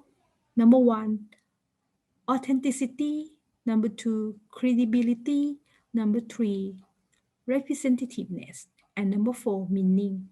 The content scope focuses on the theoretical concept related to BCP, crisis management, tour business, and COVID-19 outbreak situation, used as a tool for analysis and synthesis. The educational process was as follows. Number 1, data collection from the book, journal, academic article, and research record. The data is the secondary data. Number 2, content analysis and synthesis. Number 3, the data obtained from the analysis was used as the base for the thinking about the content synthesis framework for obtaining the BCP for tour operator in the crisis of COVID-19 in Thailand. For discussion, 5 factors that will facilitate the recovery of tourism in a crisis of tour operator. Number 1, pandemic. How long will the pandemic last? And when will there be a cure and a vaccine? Number 2, removal of travel restrictions and travel blocking measures. When and how will country begin to relax restriction? How will social distancing rule affect tourism supply? Number 3, consumer and business confidence. How long will it take consumer to make repeat trip? How will travel behavior change? Number 4, economic impact. How deep will the global recession be and how long will it last? How will consumer spending decision be? Number 5, government measures. How are government measures supporting tourism? For the conclusion, the study found that the BCP for the tour operator in the face of the COVID-19 crisis in Thailand, internal factors related to their organization should be considered, and also external factors, namely within the organization itself, should have a measure for supervisions and the risk management. There must be a step-by-step BCP in the critical conditions. This can be summarized as the following. Step 1, set goal, scope, and team. Step 2, key activity and recovery goal. Step 3, essential for the restorations of core activity. Step 4, risk assessment, understand the disaster and crisis. Number 5, preventions and mitigation. Number 6, urgent response in the event of a disaster. Step 7, BCP strategy for a fast recovery. Number 8, be financially prepared. Step 9, practice to optimize the BCP. And step 10, continue review and development. The conclusion for the BCP for the epidemic COVID-19 outbreak focuses on the PPRR model. The first P is the prevention, the second P is the preparation, and the third R is the response, and the last R is the recovery. Corresponding to the efficiency, communication, maintenance of the health and hygiene, digital and technology linked social distancing and compliance with the COVID-19 control measures following the policy of the respective government. Moreover, there are 4 elements for the BCP. Number 1, risk management plan. Number 2, business impact analysis. Number 3, incident response plan. And number 4, recovery plan. Okay. Thank you for your attention my presentation. Thank you. All the best for the best in you.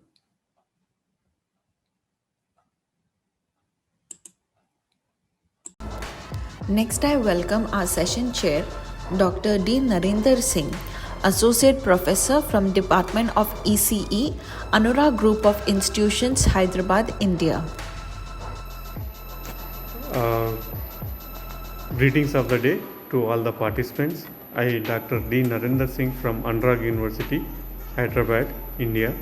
Would like to congratulate all the participants who has presented their research work for this conference, international conference.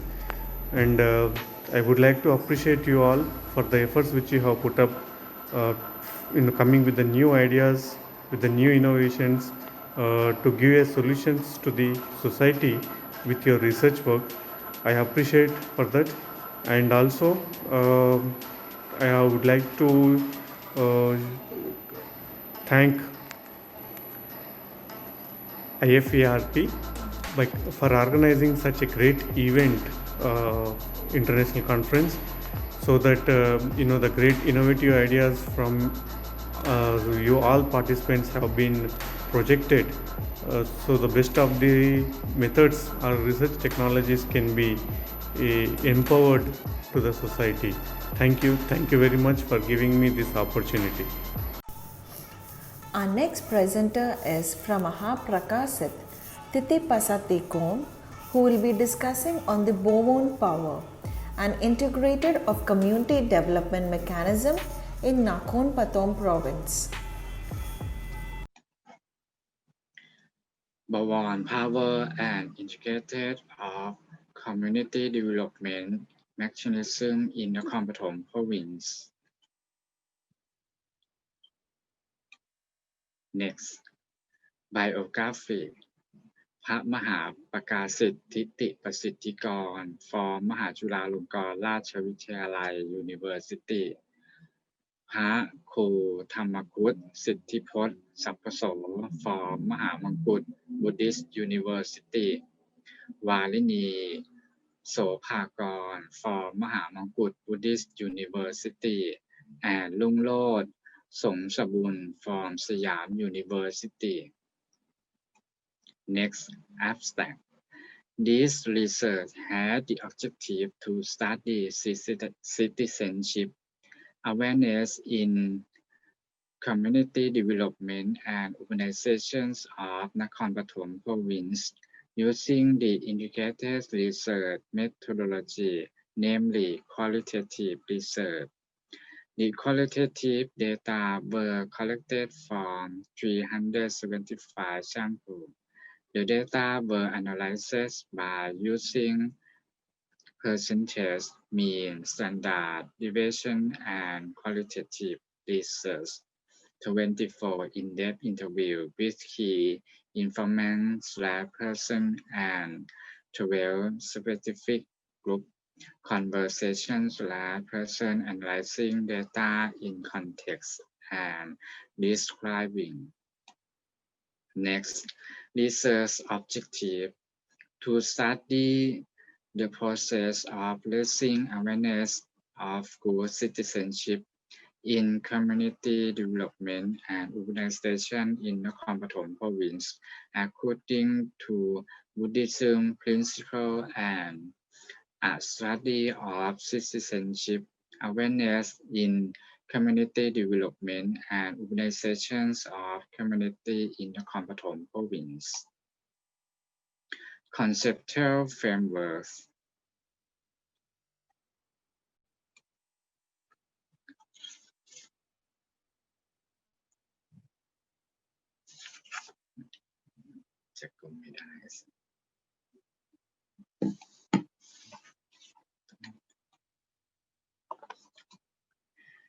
The process consists of number 1, consciousness in community and urban development. Number 2, urban development. Number 3, promoting the consciousness of good citizenship in accordance with Buddhist.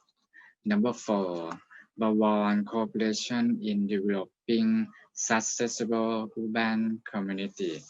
And by all four processes lead to citizen consciously investment in community and urban development lead to a network of good citizenship in community development and Buddhist urbanization in Nakhon Pathom province.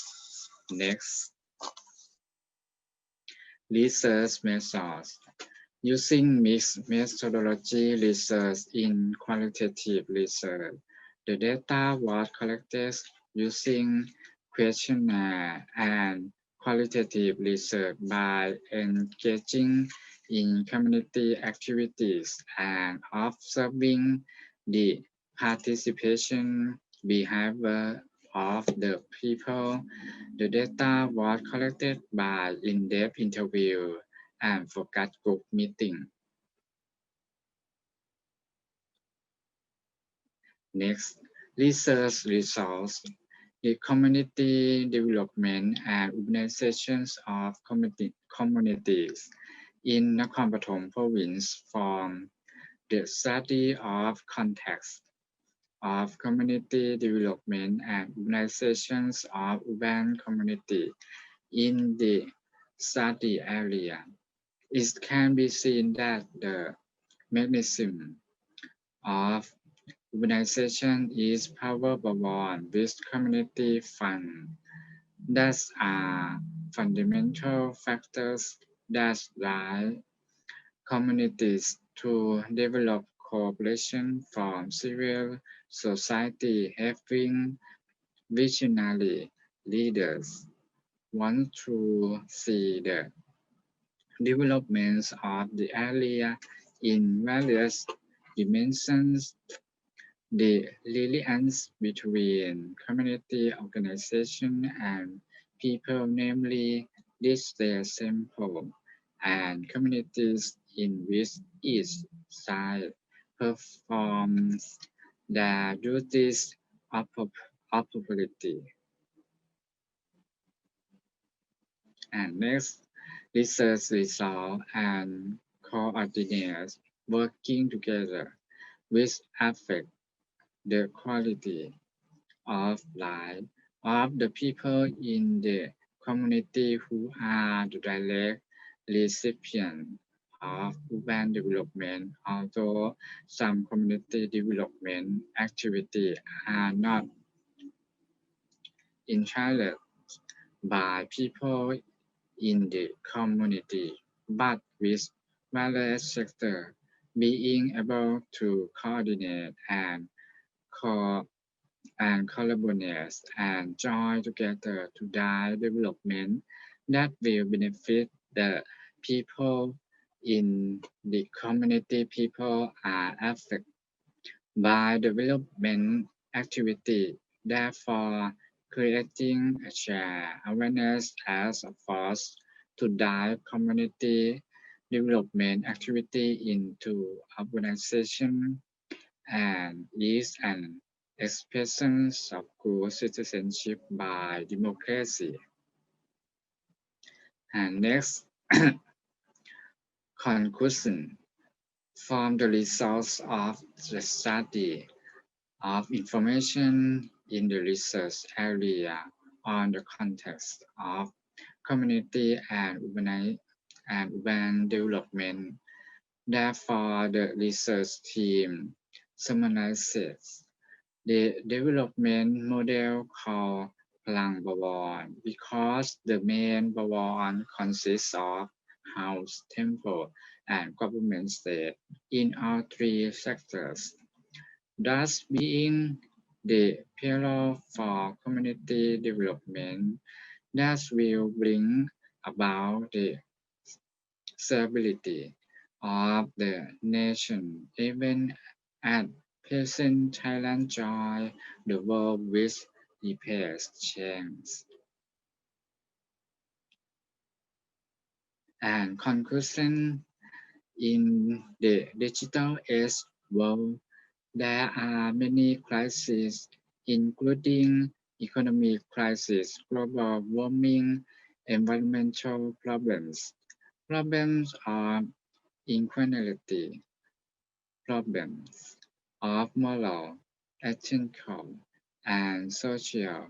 These problems require cooperation. Every sector must strive to perform their duty fully and voluntarily and introduce the sense of the king into practice with concrete sufficiency, economy, philosophy, so that community and rural people, urban community develop strong, stable, prosperous, and sustainable. Next, recommendation, policy proposal, creations of good citizenship in community and organization development in Buddhist. This is to develop to potential of social capital. Thailand has an urgent needs to pay attention and it should be a national agenda that must drive the creative of a good citizenship consciousness in the democratic whereas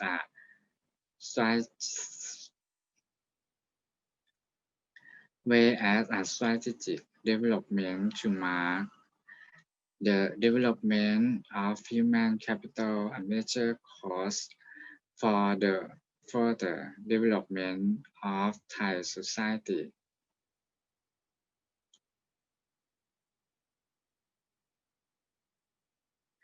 And next, recommendation, practical recommendation.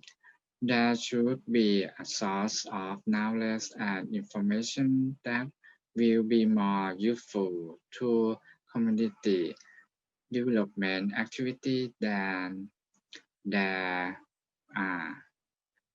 source of such knowledge has no time limit.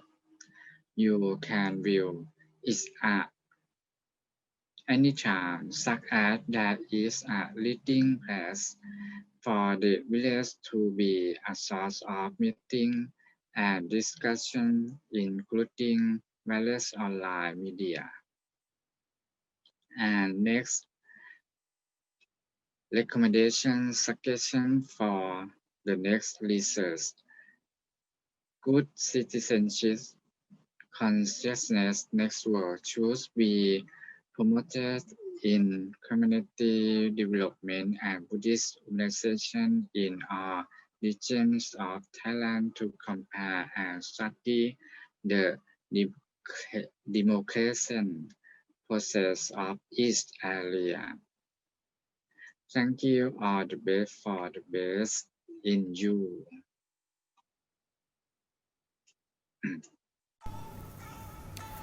Our next presenter is Assistant Professor Dr. Frapalat Rafen Buddhisaru, who will be discussing on the impacts on missions and roles of temples in the COVID-19 situation. A case study of Phran Nakhon Si Ayutthaya province. Dear all delegate and everybody who come to join this seminar, I am Papalat Lepin Puthisalo, would to like to present my research topic, impact on temple missions and law in the COVID-19 situation, case study of Nakhon Si Ayutthaya. Author and co-author พระประหลัดละพินพุทธิสาโลดิเลกด้วงลอยลำพองกลมกุลมาริกาภูมิทนด้วงลอย Research objective to study the impact of temple missions and law in the COVID-19 situation, a case study of พระนครศรีอยุธยา province. Research method. This research is a participatory research by in-depth interview, seminar group discussions, and quantitative research from a simple sampling of temple with activity, and the data can be accessed via a specific online questionnaire system in 41 temple with activity helping people from 400 temple in พระนครศรีอยุธยา province. Small and questionnaire in the online system Google Form and analysis. The quantitative focus on the impact on temple, monks, people, and their role in พระนครศรีอยุธยา province. Research finding. From the research study to impact on the missions and laws of temple in the COVID-19 situations, a case study of พระนครศรีอยุธยา province.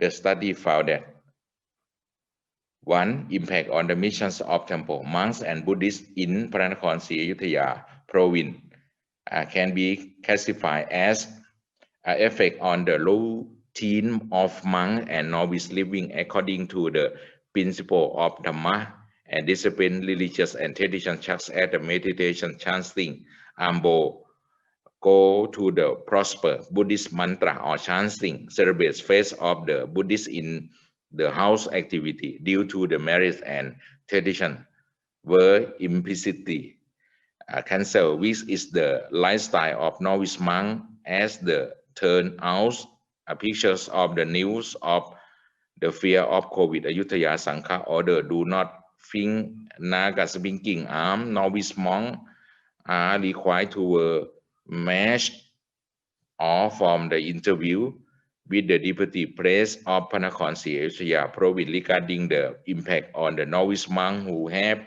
information on the activity of the monks, and after all effects are the same is very measured, which had to the sustain himself in this difficult situation together. Impact on the practice of the Dhamma and the ritual religions mean impact on the monks who are required to perform their duty according to the Dhamma when the government's agency have the established measure in regard to spacings and prohibiting any gathering to meet among many people measure responded to the measure or government policy, therefore affecting the monks who have to perform routine tasks as chanting, rebuilding, chanting the Patimokkha, other monastic activity, spacing measure, refraining from performing ordinance such as abolitions of ordination, abolition of mass attended, cremations of the terminations of various merit-making ceremony, the abstention of people from using service at the temple for all religious related activity. Thus, it will affect the income of the temple that come with the donations of the people, which affect the cost of water, electricity, and other expense within the temple, including construction, education, administration. Third, effects on the administrations of the Sangha affair is emissions due to the administrations of the Sangha in terms of the education's management, both Dhamma and Pali educations, monk and novice in educational institutions must stop the administration of Sangha in accordance with the frameworks of the work such as government education welfare must be stopped or stopped at the same time. The Sangha and temple have found the channel or the other means to manage such as organizing an online meeting, sending work order via email system, sending via group line in the management of the faculty Sangha in Panakhon Ayutthaya province. Fourth, impact on the people who use the temple service in Buddhism in terms of Buddhist activity, worship, monks and tourists of temple in Ayutthaya that are archaeological sites and tourists including doing activity due to Buddhism. Second, the roles of temple and monk on people in the situations of COVID-19 in Panakhon Ayutthaya from survey research study is what found that the monk has to society and the community in the border. Pictures of Ayutthaya province is the province that has been affected like other province according to the measure and guideline this appear. Law in establishing a temple as an almshouse to provide assistance to people in distress and low income having cooked food during social space situations and unable to purchase a carrier. Second, the laws of being the center is providing assistance to people in this temple, and monks have established a donation center to assist people in consumer goods like dry foods and accessory utensils such as mask, washing gel to prevent the spread of COVID. Third, low-income community modeling in the promoting sufficiencies under the difficult circumstance that is a Buddhist has a principle or the concept of the portion, including the promoting temple in Panakhon Ayutthaya province as food product size is to use the free space at a food production source, create a garden for the agriculture, grow organic vegetable to use as a cooking appliance and distribute to people in the temple area or nearby temple. Conclusions. The situations of COVID-19 people in the holistic bodies of Thailand in the first outbreak affected by social spaces according to the state strong measure to control and shut down the country. Holistic situation therefore affected that is no different. However, when specific to Pranakonsi Ayutthaya, it showed that temple and monk were affected in a holistic, not much different. But Pranakonsi Ayutthaya is the last 4 wins. There are more than 400 temples scattered in various communities that facilitate and provide the convenience to the people. Thank you very much. Next, I welcome Tanvamas Kasanok to discuss on the design and construction of bamboo stripping machine for bamboo basketry. Hello everybody.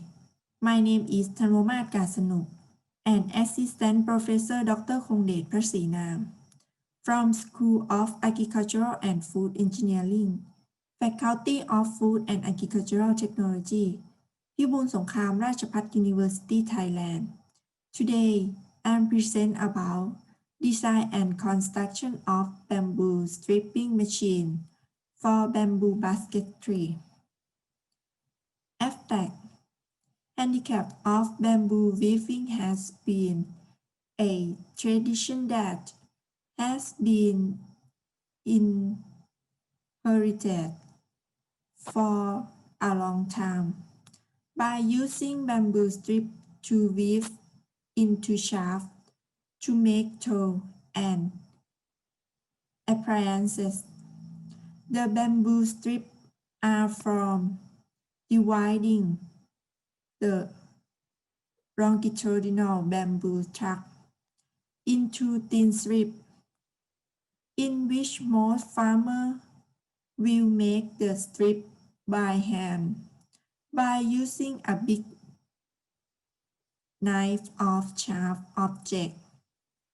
As a result, it takes a long time to prepare the bamboo strips to be used in the weaving work. There is also a risk of accident from the use of sharp objects, including the size of the bamboo stick that is not the same size. This results to design and construct bamboo strip by dividing the results into 2 steps. 1. Designing and constructing bamboo strip, and 2. Testing the operation of the stripping machine. Research method. The design machine can be easily moved because it is a small and lightweight machine, which is designed using a single-phase electric motor, which a voltage of 220 volts, 250 watts, power to drive the roller through the transmission belt to convey bamboo parts through 27-degree sets of brass. The shaft anchor that are placed horizontally. The first part acts to separate the bamboo parts, which the bamboo strip, and the second part acts to sharpen the bamboo strip. The results of the working test of the stripping machine by adjusting the bar anchor at 1 and the level into 4 values that are 3, 4, 5, and 6 degrees. It was found that the machine was about to produce bamboo strip in size 1.47, 1.20, 1.97 and 2.27 millimeter. Conclusion. This research aims to design and construct bamboo strip by dividing the results into two steps. One, designing and constructing bamboo strip, and two, testing the operation of the stripping machine. The design machine can be easily moved because it is a small and lightweight machine, which is designed using a single-phase electric motor with a voltage of 220 volt, 250 watt. Power of drive the roller through the transmission belt to convey bamboo parts through to 7 degrees the brush with shape anchor that are pressed horizontally. The first brush acts to separate the bamboo parts with the bamboo strip, and the second brush acts to sharpen the bamboo strip. The results of the working test of the stripping machine by adjusting the brush angle at 1 and the level into 4 values that are 3, 4, 5, and 6 degrees. It was found that the machine was about to produce bamboo strip inside 1.47, 1.20, 1.97, and 2.27 millimeter, respectively. The size of the punching line is suitable for weaving containers such as round bamboo basket, wicker basket, and bamboo basket. Thank you for your attention. Next, I welcome Associate Professor Dr. Frati Pariyattamadi, who will be discussing about the inexperienced parents, concept and process in stability reinforcement of the family based on Buddhism. The inexperienced parents concept and process in stability reinforcement of the family based on Buddhism by Pachepayattimeti Sritjanpatha. Research objectives. The objectives of this research were 1. To study concepts and principles in stability reinforcement of family based on Buddhism. 2. To develop a model of stability reinforcement of inexperienced parent family based on Buddhism. 3. To create a set of stability reinforcement of inexperienced parent family based on Buddhism. Research methodology. The approach, research and methods were used in the study. The data were collected by in-depth interviews with 55 purposive informants and by consultative with 28 experts through interview form, group discussions form, and activity participation form. The contents were analyzed by descriptive statistics. Findings were as follows. 1. The results of the study indicated that the knowledge set of stability reinforcement of inexperienced parent family based on Buddhism consists of three dimensions: bodily action, verb action. True. The model of the study indicated that the knowledge of stability, reinforcement of experienced parent family, the producers. 1. Custom, conversation, and continuation to create unity, hospitality, assistance, forgiveness, and happiness. 2. Mental refining to teach each other sincerely and respectfully, and to be conscious on one's duty and society. 3.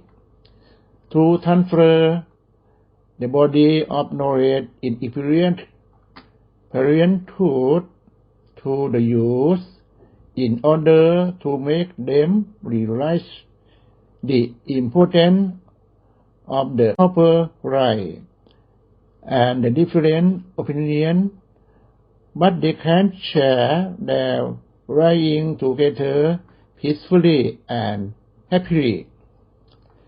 4.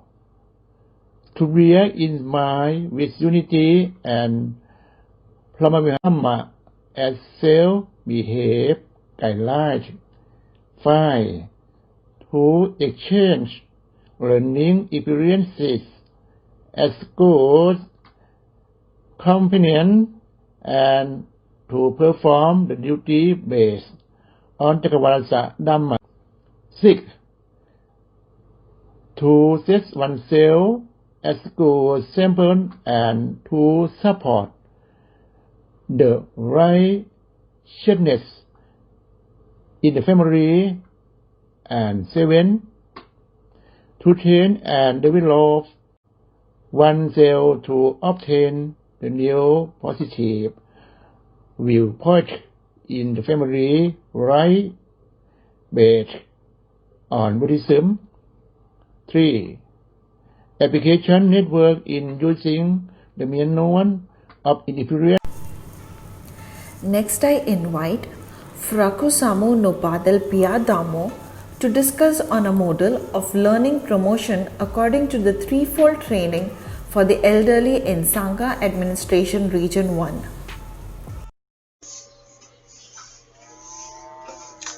Hello everyone, my name is Frakusamu Nopadal Piyadamo Khao.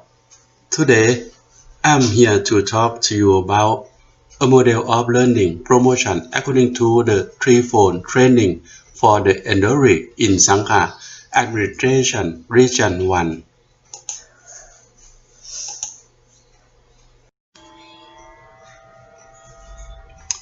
Co-author name Assistant Professor Dr. Prakusangrakchakit Buripanyo, Dr. Thongdi Sitrakan, and Assistant Professor Dr. Phirawat Chaisuk.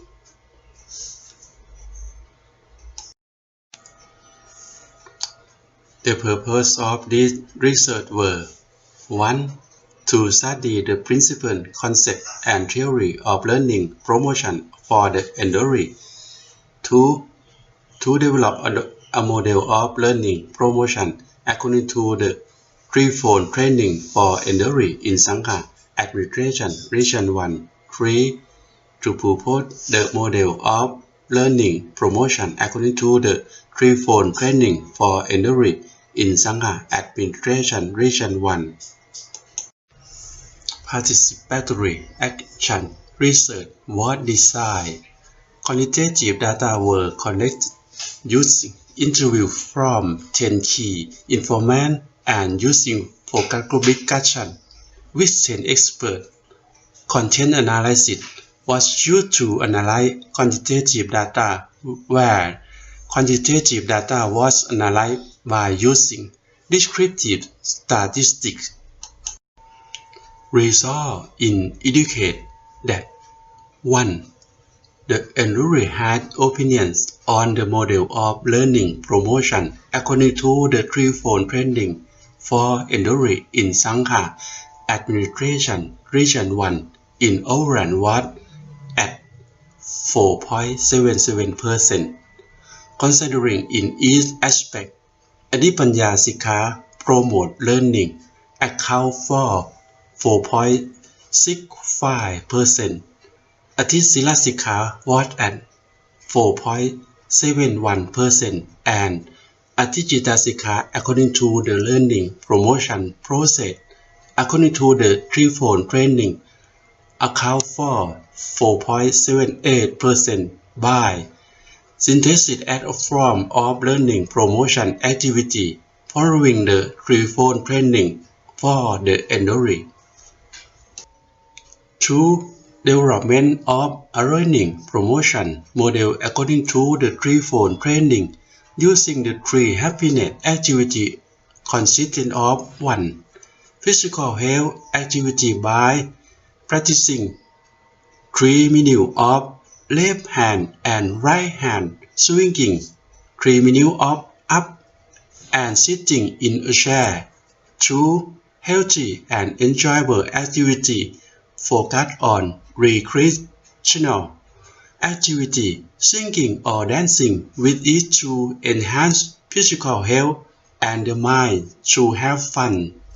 These three healthy activities have brought happy and bright by integrating with religious activities. 3. A model of learning promotion according to the threefold training for Endury in Sangha Administrative Region 1 reflects the common concept, exchange knowledge and plan for three happiness activity which were 1. Healthy physical health activity, 2.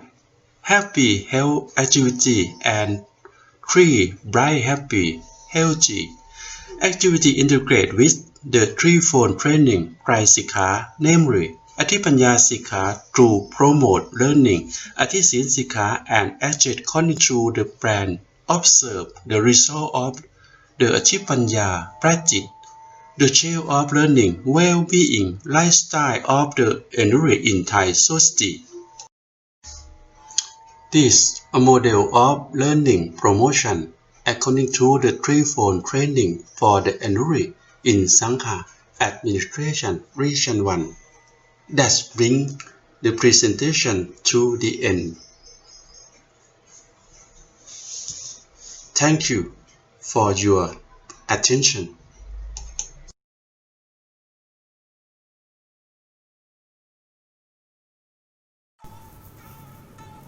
Next, I invite Fra Sompon Pabbasaro to discuss on a model of participation in educational administration of Fra Pariyati Dhamma for the General Education section in Sangha Administration Region 1. Hi everyone, my name is Fra Sompon Pabbasaro Kelmani. Today, I'm here to talk to you about a model of participation in educational administration of Pariyati Dhamma for the General Education section in Sangha Administration Region 1. Our team, author name Fra Sompon Pabbasaro Kelmani, co-author name Assistant Professor Dr. Prof. Sangrak Puri Panyo, Dr. Thongdi Sitrakan, and Assistant Professor Dr. Pirawat Chaisuk. The purpose of this research were 1. To study the problem of human resource development according to Inibada 4 principle of educational institution under the primary educational service area of it. 2. To develop a model of human resource development according to Inibada 4 principle of educational institution under the primary educational service area of it. And 3. to propose a model of human resource development according to the 4 principles of educational institution under primary educational service area of it. Research method. Mixed method research was used for research design. Quantitative data were collected from 103 samples and was analyzed by using descriptive statistics. Quantitative data were collected by interview 10 key informants and focus group discussion with 10 experts, and data was analyzed by content analysis. Results show that 1. The problem of human resource development according to the 4 principles of educational institution under the primary education service area of it found that the condition of human resource development must take into account the ideology and human resource development. This was an important principle of human resource development according to the 4 principles of educational institution and analyzing data from respondents, giving importance to the overall at high level. 2. A model of human resource development according to the 4 principles of educational institution consisted of 1. Human resource development through education. 2. Human resource development through training. 3. Human resource development by self-development. And 4. The principles that promote human resource development, which were 1. Satisfaction. 2. Persistence. 3. Attention. And 4. Observation. 3. Model of human resource development according to the 4 principles of educational institution under the primary education service area of it consisted of 1.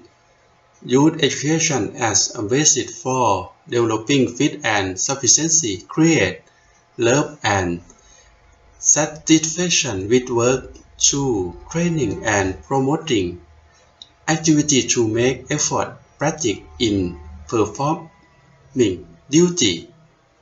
3. Being attentive to the assigned duty. And 4.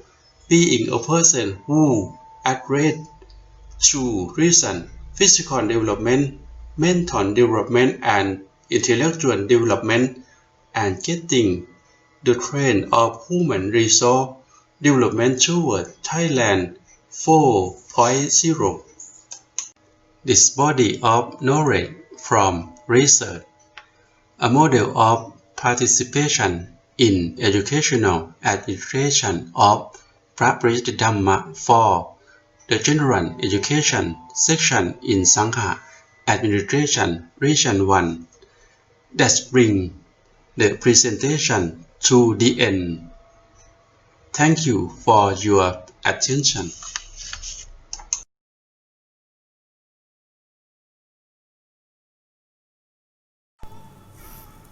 Our next presenter is Dalisa Dai, who will be presenting on the development of cultural tourism route in 3 southern borders of Thailand to support Muslim travelers.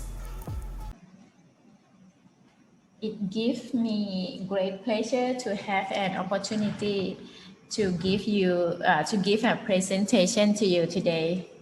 Today, I would like to present research, which the topic is the development of cultural tourism route in 3 southern borders of Thailand to support Muslim travelers. 3 southern borders in this research topic include Pattani, Yala, and Narathiwat province. This research was conducted by Dalisa Dai, Amran So, and Yuthana Promani. I am Dalisa Dai. I hold a master's degree in hospitality industry and tourism management. I am working as a lecturer in tourism program at Narathiwat Community College. Also, I have done researches and academic services to communities which were Islamic tourism, halal tourism, cultural tourism, and Muslim tourist behaviors. There were 3 research objectives. First, to study the needs of cultural tourism in 3 southern borders of Thailand. Second, to create cultural tourism route in 3 southern borders of Thailand to support Muslim Indonesian tourists. And third, to evaluate Muslim Indonesian tourists' satisfaction of cultural tourism route in 3 southern borders of Thailand. This qualitative research was collected data by using key informant interviews. First, researchers use semi-structured interview to select the cultural tourist attractions with the potential of Muslim Indonesian tourist needs for creating cultural tourism route in 3 southern borders of Thailand. Second, researchers tested to analyze and evaluate the potential of the route. And third, researchers used in-depth interview to assess the tourist satisfaction. The result of the needs of cultural tourism in 3 southern borders of Thailand have shown that the tourists needed to travel due to field trips, studying, and local food. Moreover, the tourists needed more than 3-star hotel in downtown with facilities and safety. Also, this research has found the travel motivation, which were halal food, multicultural, cultural and historical connection of their country, and learning Thai Muslim way of life. Furthermore, tourist needs include religious places, historical sites, local museums, and religious schools.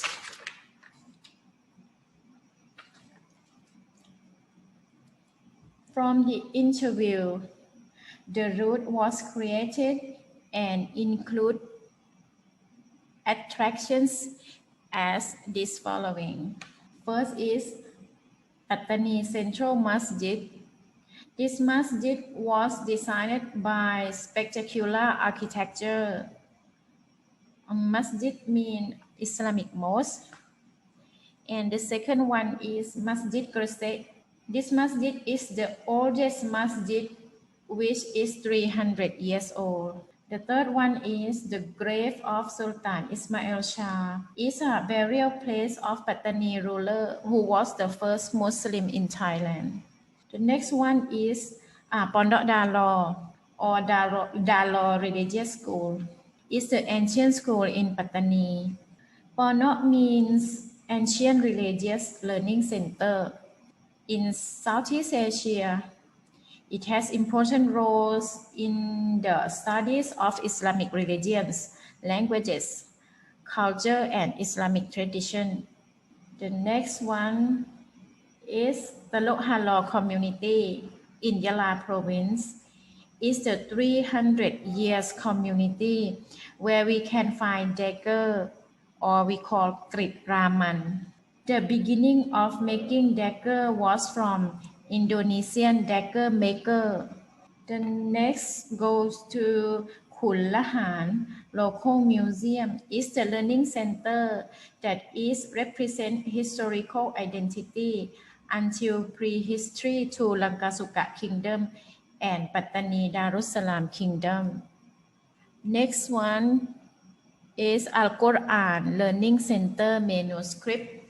This Al-Quran museum exhibit 150 to 1112 years ancient Al-Quran. The next one is Masjid Teluk Manok, or 300 years masjid, is the ancient masjid with long history.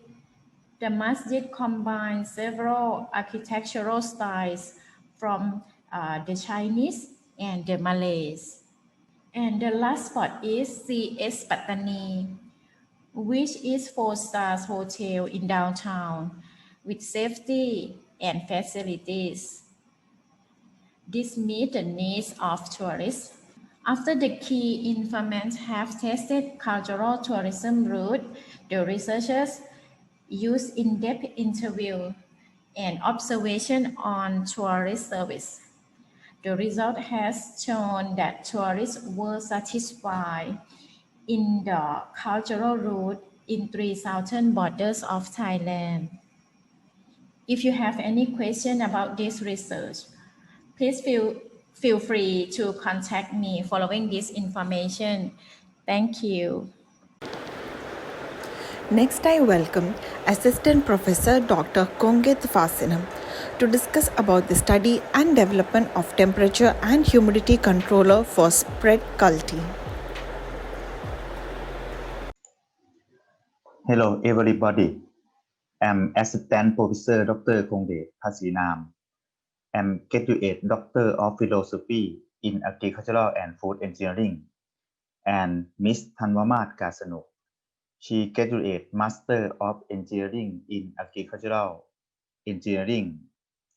We from School of Agricultural and Food Engineering, Faculty of Food and Agricultural Technology, พิบูลสงครามราชภัฏ University, พิษณุโลก Province, Thailand. Today, I will present my research. The topic of study and development of temperature and humidity controller for split county. Let's go. The abstract. Consumable sprouts are considered as very popular food because of many benefits and nutrients. Since the sprouts can be easily prepared according to various recipes, the needs of consumers are increased. However, growing the sprouts in open area is complicated and the sprouts must be closely cared. The production costs are high.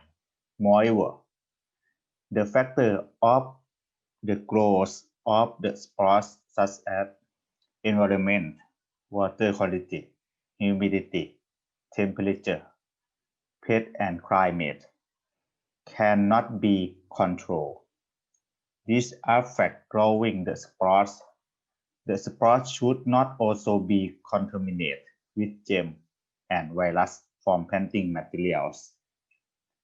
Therefore, the purpose of this research study are to study and to develop the temperature and relative humidity control device for growing the sprouts in order to automatically control the temperature and humidity inside the device. Research method. This shows flowchart overall process. We set the temperature between 26 to 30 degrees Celsius and set the relative humidity between 90 to 95%.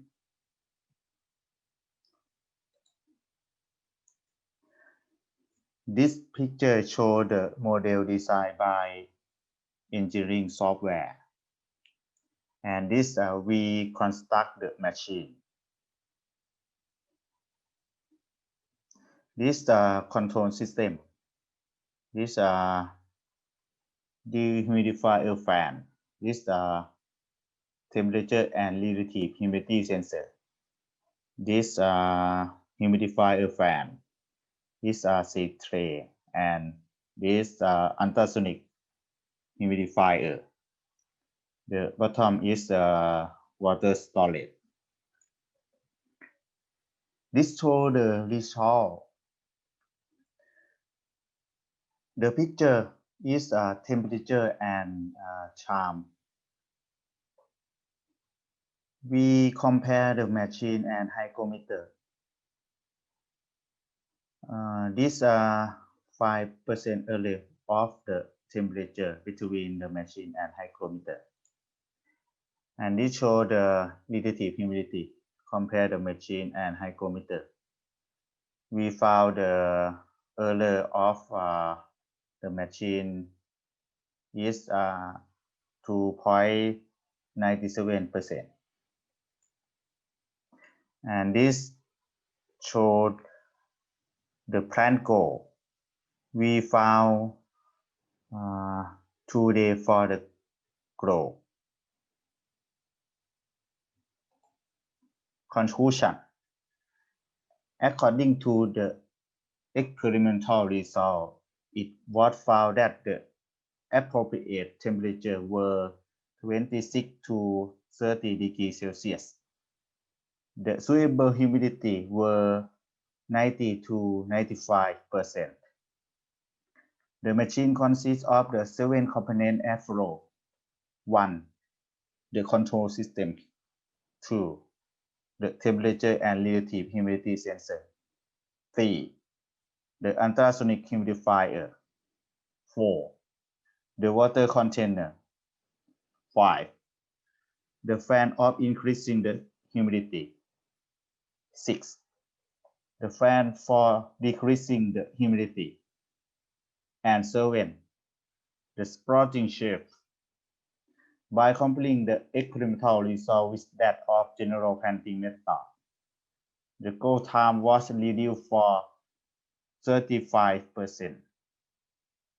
The used water quantity was lowered for 50 times. The sprouts could grow equally.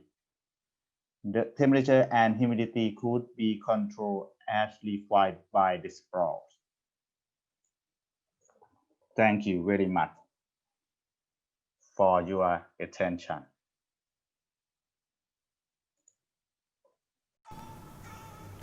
Next, I welcome Associate Professor Dr. Ponpain Trai-Phong to discuss on the legal measures for gratitude for elderly providing social security to the elderly.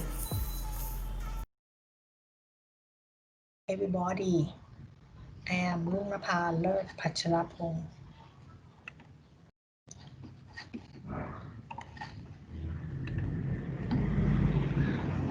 The topic of my presentation is the study of cultural tourism development framework for sustainable tourism, case study Lampang province.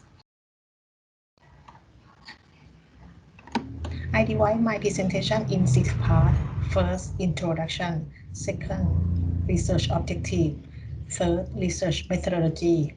Fourth, research result. Fifth, discussion. And lastly, recommendation. Let's move on to the introduction. Cultural tourism has started from the awareness of the society in giving importance to arts, culturals, and traditionals, and folk cultural heritage, which is a result of ethnic diversity, languages, and cultural in each area.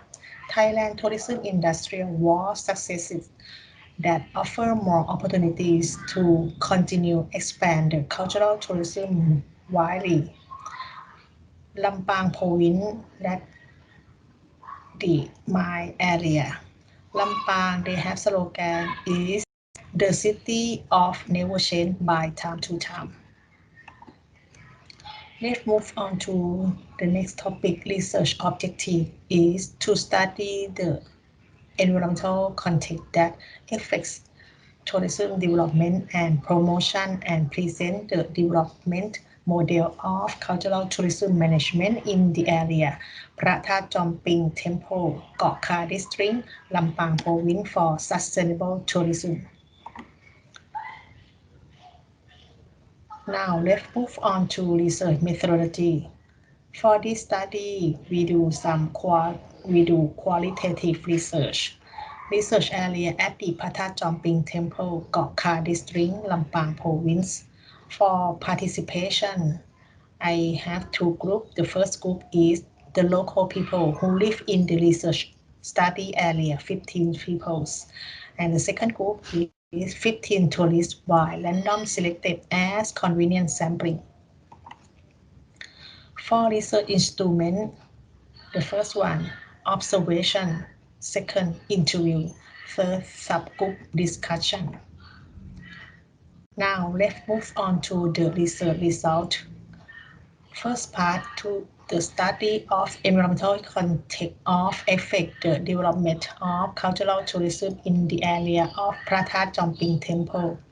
พระธาตุจอมปิง Temple have a unique way of life, wisdom, knowledge, where can be seen in everywhere. Have a beautiful architecture and Buddhist art object. No planning for traditional tourist management process. No committee to take responsibility officially for planning and manage the traditional tourism process. No information posted for guideline the way to the temple. Lack of development to improve personal knowledge and skill in tourism. Lastly, lack of management supporting and environmental preservation. This one is the model พระธาตุจอมปิง Temple to be the source of cultural tourist attraction. First big circle, we have triangle, people or community, temple and school.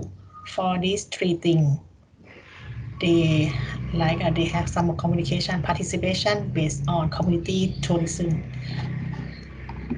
that relate to each other. But if you want the cultural tourist attraction, we have another three sectors that can support. First one, public sector. They can do some policy to help them about the cultural tourism. Second one, education sector. They can do some knowledge management, give them some knowledge about cultural tourism, how to manage. Last one is private sector related to tourism industry. They should do some network to help cultural tourism at the พระธาตุจอมปิง Temple. They have some community co-network. For next part is discussion. First, the potential of attraction cultural tourism. The first one is the important factor of tourism management environmental that support the tourism industry. Second, tourism route management for cultural tourism promotion they should do. And the second one, the potential to support cultural tourism. Third one, the potential in management of cultural tourism attraction. For the recommendation, I divide in four parts, four groups. First one, for government development, private sector, education department, and other tourism agency related. They should seriously take an important role to consider and seriously to support tourism industry, both policy and practical, to encourage the connected cultural tourism industry. They should take role as a center house service for process and get the participation for people in the communities. For the second group, local community should set up several clubs or an independent group for the community member to be a main group to develop all kind of dimension of cultural tourism industry around พระธาตุจอมปิง Temple. Next, local communities should recover their original knowledge, traditional ways, activities, and ethics, traditional lifestyle for avoiding to lose and to become real activities. For tourist attraction should seriously take their important role to preserve the Buddhist art uniqueness. They should in a collaboration to improve the quality of cultural tourist attractions. For the next research, should do further area of group case study by use the method qualitative research combined with quantitative research to get more research point. Should study more depth in context of problems and potential of community with it suitable for the cultural management for more attraction to achieve sustainability in long term. That is my research. Thank you for your attention. Thank you very much.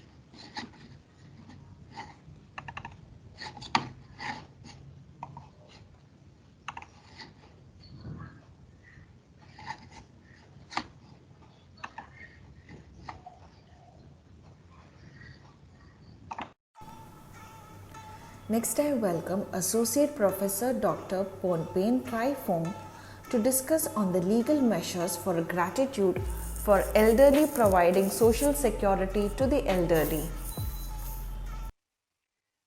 Proud to present a research article titled Legal Measures for Gratitude for Elderly Providing Social Security to the Elderly. Authors are Associate Professor Dr. Ponpain Trai-Phong, Associate Professor Dr. Ayutthaya Lilakit Paisa, and Mr. Thanachat Pariyavid. We are lecturer and researcher at School of Law of Ethics, Somerset University, and Faculty of Law, Ramkhamhaeng University. This article aims to analyze policies and laws of foreign countries that provide social security for the elderly, especially those related to the Filial Piety law. I would like to explain more about that. Filial Piety consists of gratitude and requirement. In Thai, what is Gatanyu and Gataveti? Its value reflects also referring to Chinese philosophy, both inner and feelings, acts of love, care, appreciation, respect or reference, support or requirement towards parents and other benefactors, regardless of they are aged people or not.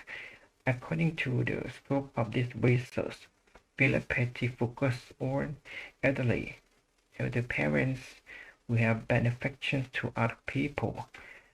As this article developed from research project, the research utilized a mixed method. The first one, qualitative research by in-depth interview, the human research and group discussion. Second one, quantitative research by questionnaires using quota sample methods to collect data and analyzed by descriptive statistics and reference research. We have assumption as nowadays none of the specific type law on gratitude provide among changing social context right now. A development of the law on gratitude or Filial Piety law may be an optional tool to promote family cares of the elderly parents rather than merely providing social welfare and security to the elderly. Such tool would restore and conform to the Thai value, adhere to the descendant or offspring's duty for the old day from the old day, providing parental care, which is gratitude and auspicious to their own life. Okay, we compare the law, two laws, category into two laws, the specific Filial Piety law, or law being scope of Filial Piety law of these four countries. We consider society or situation of elderly of these countries: India, China, Singapore, Thailand, French, and we refer a bit about Japan. India classified as aging society. China, Singapore, and Thailand classified as aging society. French age society, and Japan super age society. We study about this law of these four countries, consider the nature of lawmaking and intents of law, and we have details about that in article. And we have result of this research. First one, conversion of the filial piety into the law may be done as same as four countries do. However, it must be high time or suitable time of extreme necessity or appropriateness, the develop of policy and mandatory law for entitlement of the right to claim for maintenance and expenses and or penalty against the defaulting descendant for restoring and enhancing filial piety may be appropriate in some country, although public opposition or improper consequence for in some countries. So finally, for Thailand and the current social context related to the filial piety, which is neither critical, it has not yet been necessary for making filial piety law. However, development of the policies on motivation and reinforcement to strengthen families, institutions, or amendment of some provisions into relevant applicable law and regulation can be possible to enhance social security for the elderly. We have acknowledgement of this article, supported by Suneena University research budget for the fiscal year 2017. Thank you.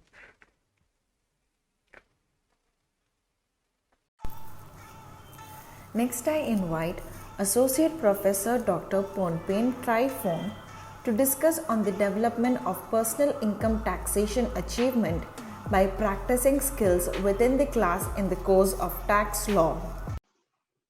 Hi, ladies and gentlemen.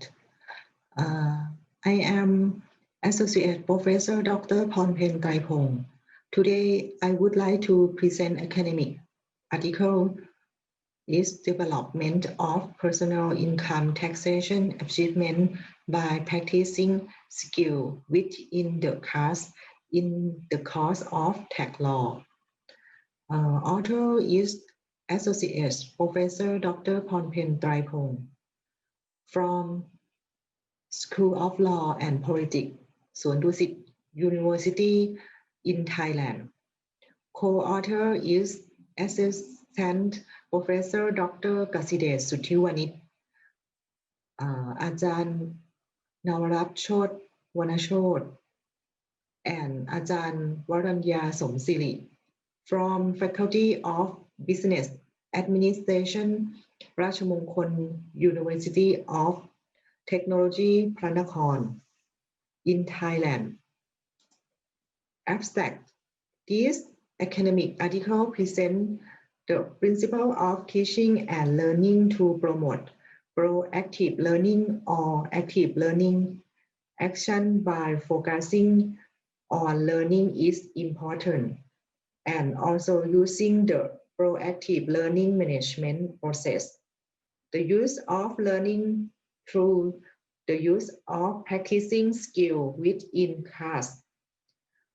The goal of teaching and learning management that focus on the student is to manage learners, to create new knowledge through self-thinking process, allowing the learner to learn by doing and to understand. It can bring knowledge to integrate into daily life and have qualifications for the goal of education that want learners to be smart, good, and happy. Good teaching is a dynamic movement, constantly changing both in organizing activity and teaching method, which consists of creating atmospheres, technical, style, contents, and things that are not too far from the student and planning of teaching. This index term is achievements, personal income taxation, and practicing skill. Introduction.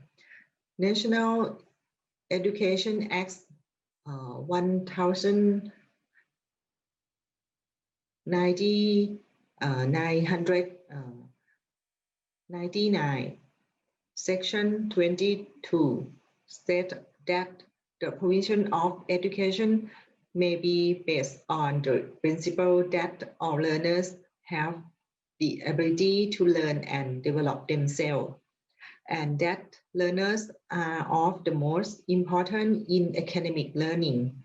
On the legal side, must have good knowledge, skill, and aptitude in the legal profession. From the article, it can be concluded that academic achievement is the learning outcome according to the course, which has been applied in accordance with the measurement and evaluation principle covering both knowledge, thought, or cognition, emotional or psychological aspect, and the skill, practice, or skill set by the instructor during the period of instruction. Type of tests. There are two types of achievement tests, instructor-made tests and standardized tests, both of which ask for the same content. It was asked what the learners had received from the teaching, which could group 6 types of behavior: knowledge, memory, comprehension, application, analysis, synthesis, and assessment. The type of achievement test can divide into 2 categories. The first, instructor create quiz, and the second, standardized test. It can be concluded that the academic achievement test can be divided into 2 types. Standardized test, which is built by experts in content and educational measurement. There is a good quality first. The other type is instructor create quiz for use in classroom, testing in designing, testing, measuring academic achievement, vocabulary for communication. The benefits of the skill training are as follows. The first, as an additional or supplement to textbook for skill training. The second, help to enhance the use of skill. The third, it helps with individual difference. And the fourth, help to strengthen the lasting skill by practicing immediately after learning the subject. Repeat many times. The meaning of practicing. Practicing is the repeat acts of behavior that has been learned in order to develop a skill or expertise or a habit. For example, when learning mathematical principles or theories. Personal income tax. Personnel liable to personal income tax are those whose income arising during the past year with one of the following. Section 56 and Section 57 as follows. The first, natural person. The second, non-juristic partnership. The third, those who died during the tax year. And the fourth, the assets that has not yet divided. And personal income tax can divide into 8 categories. Conclusion: using preschool and post-study skill practice set, students will be able to learn about the content and practice doing a practice exercise at the same time. Makes students better understand the content and be able to practice the skill properly. The skill training appropriate for each age student contribute to the success of the teaching and learning process, to the success of the course. Okay, thank you.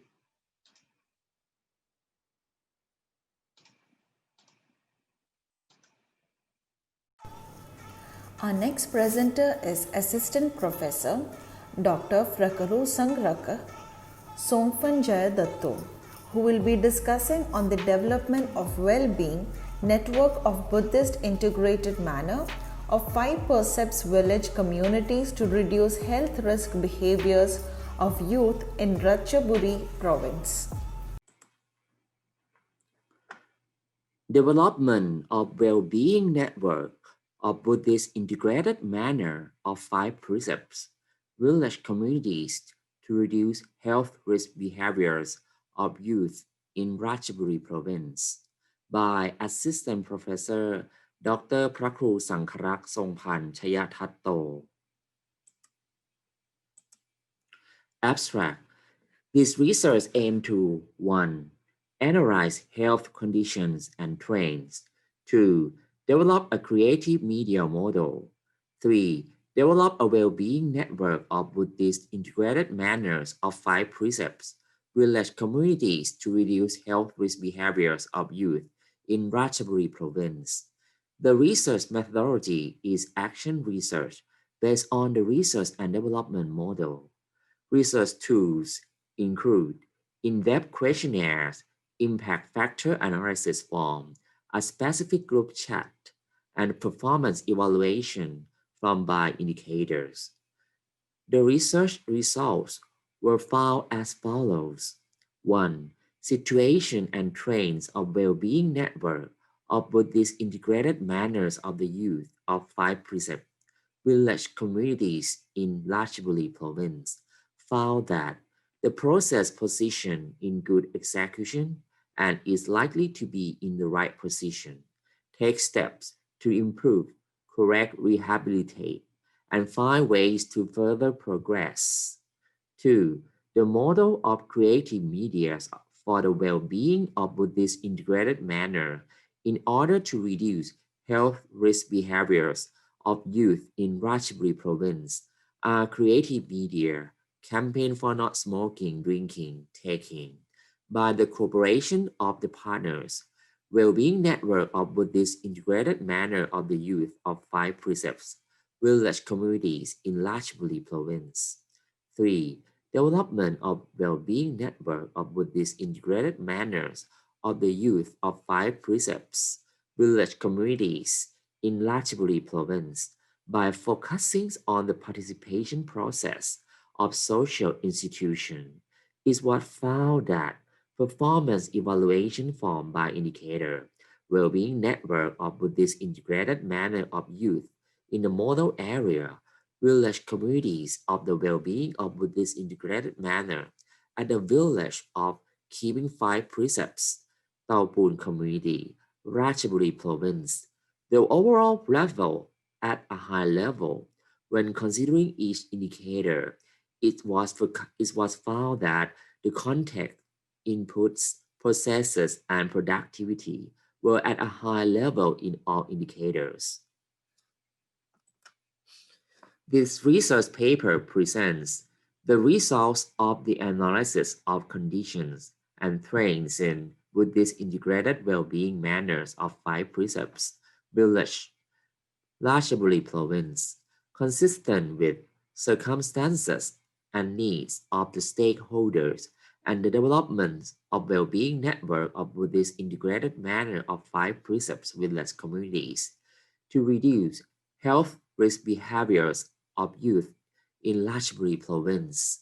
The participation process of social institutions in order to learn from each other to be strong, sustainable, and able to take care of yourself permanently. Research objectives. 1. To analyze the situation and trends in Buddhist integrated well-being manner of 5 precepts, village, Ratchaburi province. 2.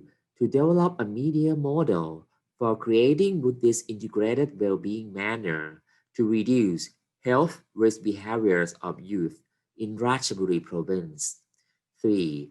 To develop a well-being network of Buddhist integrated manner of 5 precept village communities to reduce health risk behaviors of youth in Ratchaburi province. Research method. This research is action research according to the form of research and development as follows.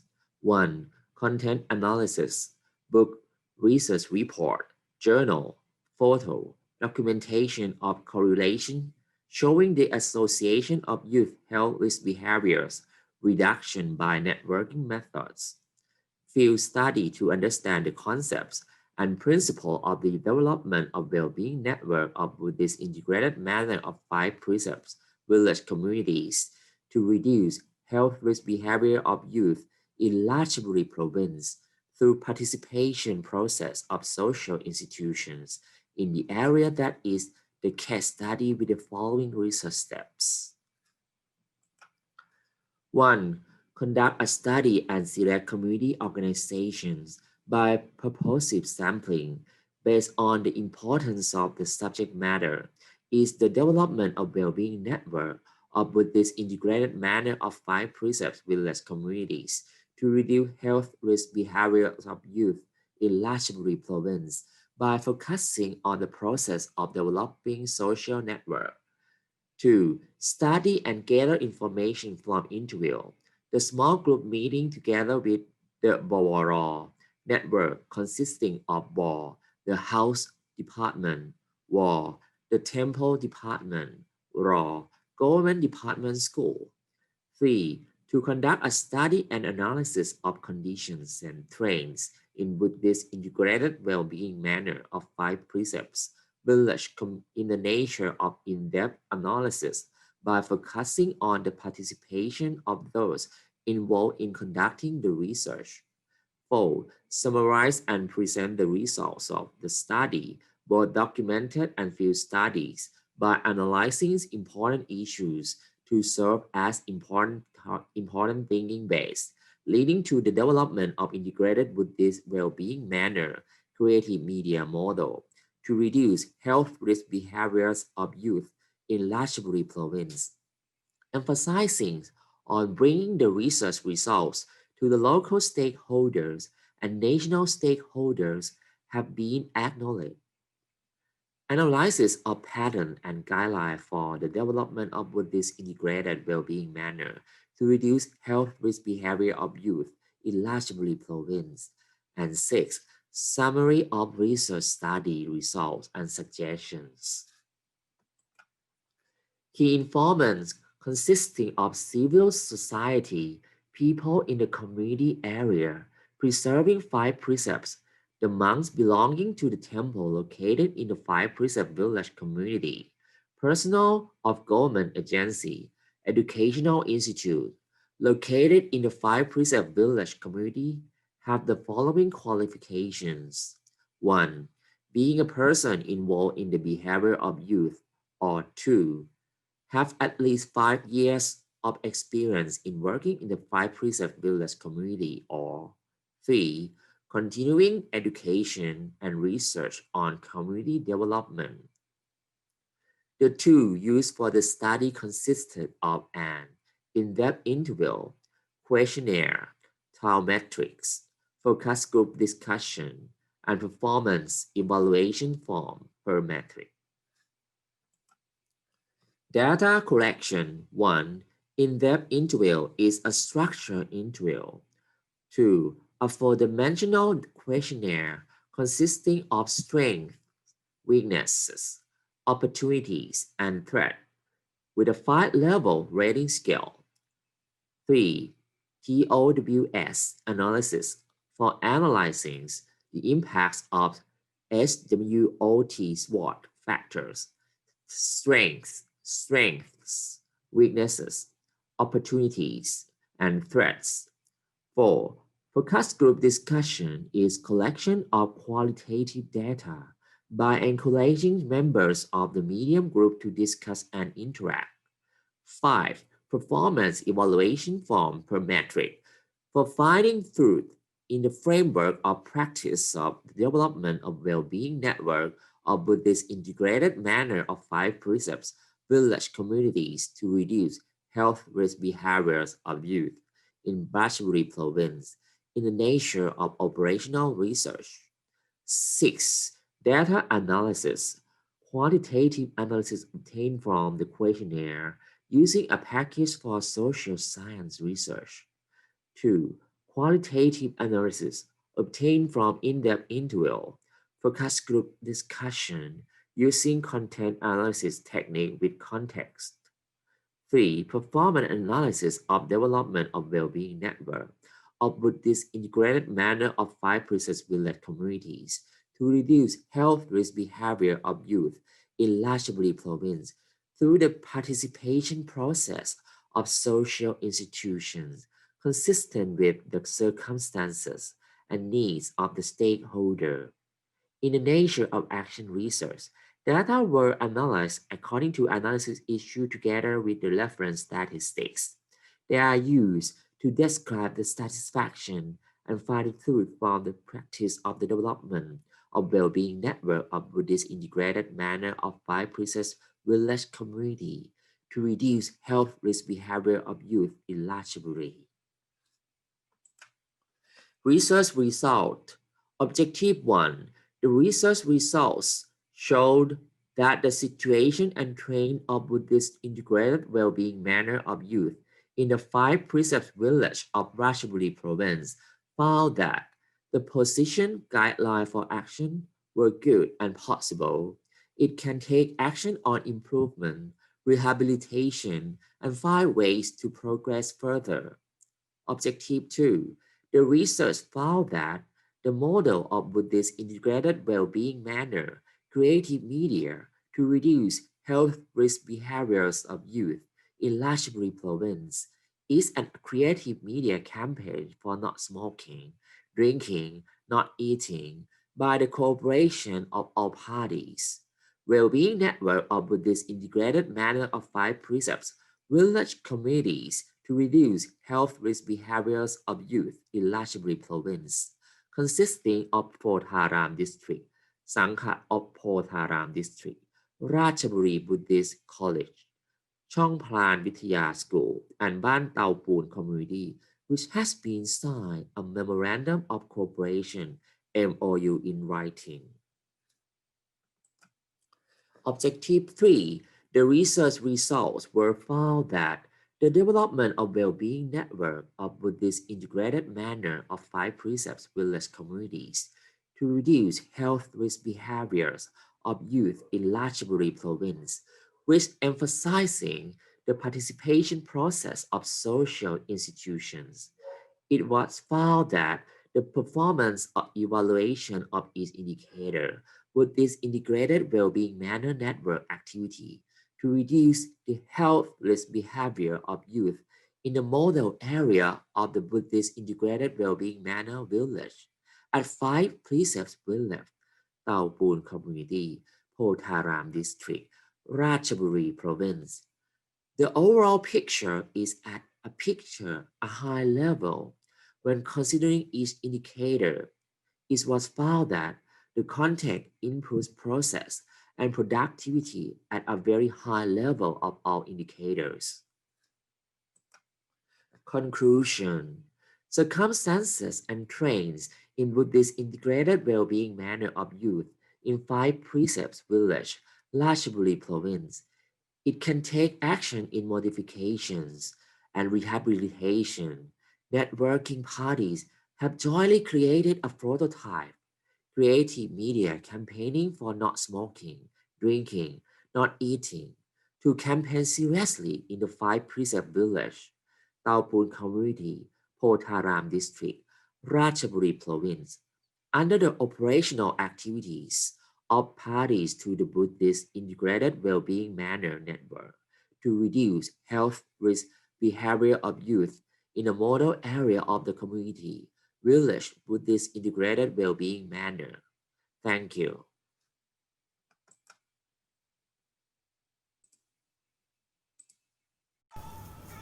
Next, I invite Tanwamas Kasinuk, who will be discussing on the effect of coconut water on root induction of MOSA, AA group, Kalua Nam Thai, in vitro.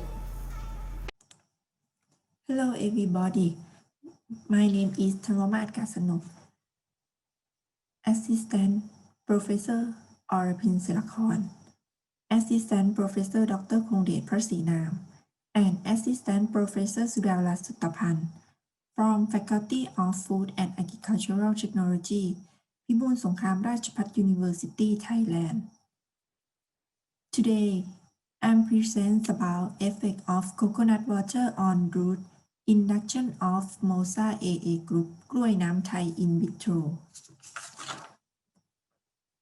Abstract กล้วยน้ำไทย are rare in Thailand and it is a risk of extinction because of environmental change and human behavior.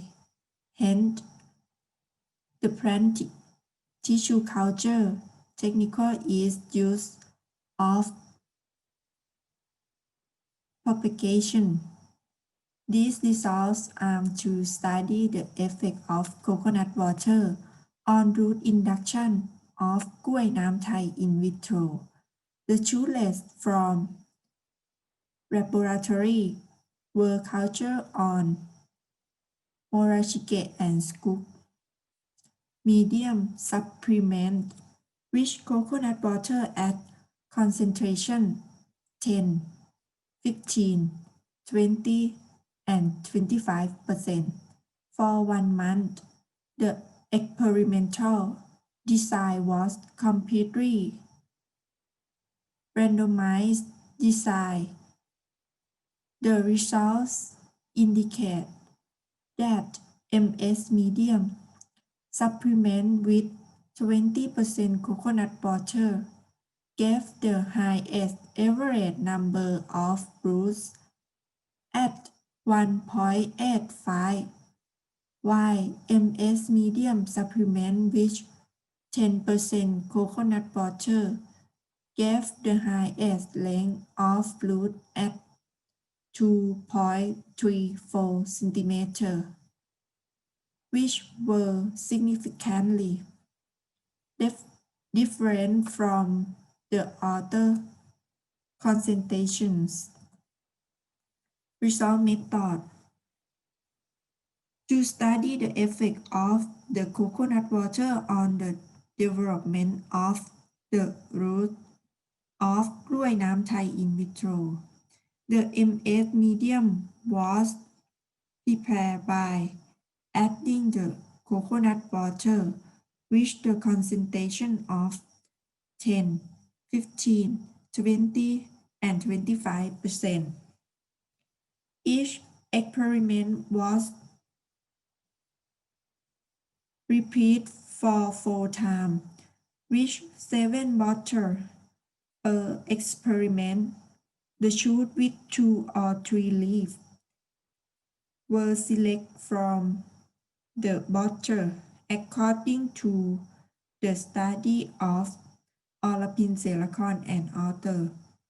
The shoes were cut from the part in order to culture the shoot on the prepared MS medium for each experiment.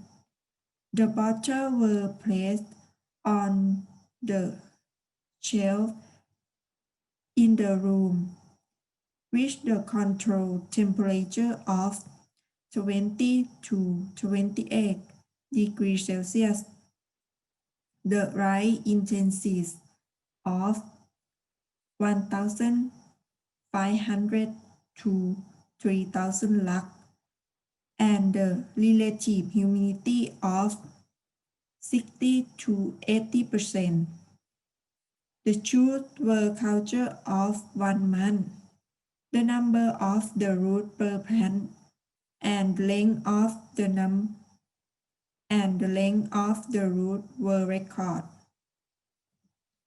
Results: by study the effect of the concentration of the coconut water on the development of the root of banana, the shoots which 2 to 3 leaves from the culture bottle were selected and cultured on the MS medium. Have the coconut water which the concentration of 10, 15, 20, and 25%. For 1 month, it was found that the highest number of fruit developed by using the coconut water with the concentration of 20% was 1.85 roots per plant, while the longest length of the root developed by using the coconut water with the concentration of 10% was 2.34 centimeters as shown in Table 1. The roots were wide and the root had many hairs. Conclusion: in this study, the effect of the coconut water with the different concentration on the development of the roots of Kuai Nam Thai were studied by culturing the plant for 1 month. It was found that the coconut water with the concentration of 20% results in the highest number of the roots, and the coconut water with the concentration of 10% results in the longest length of the root.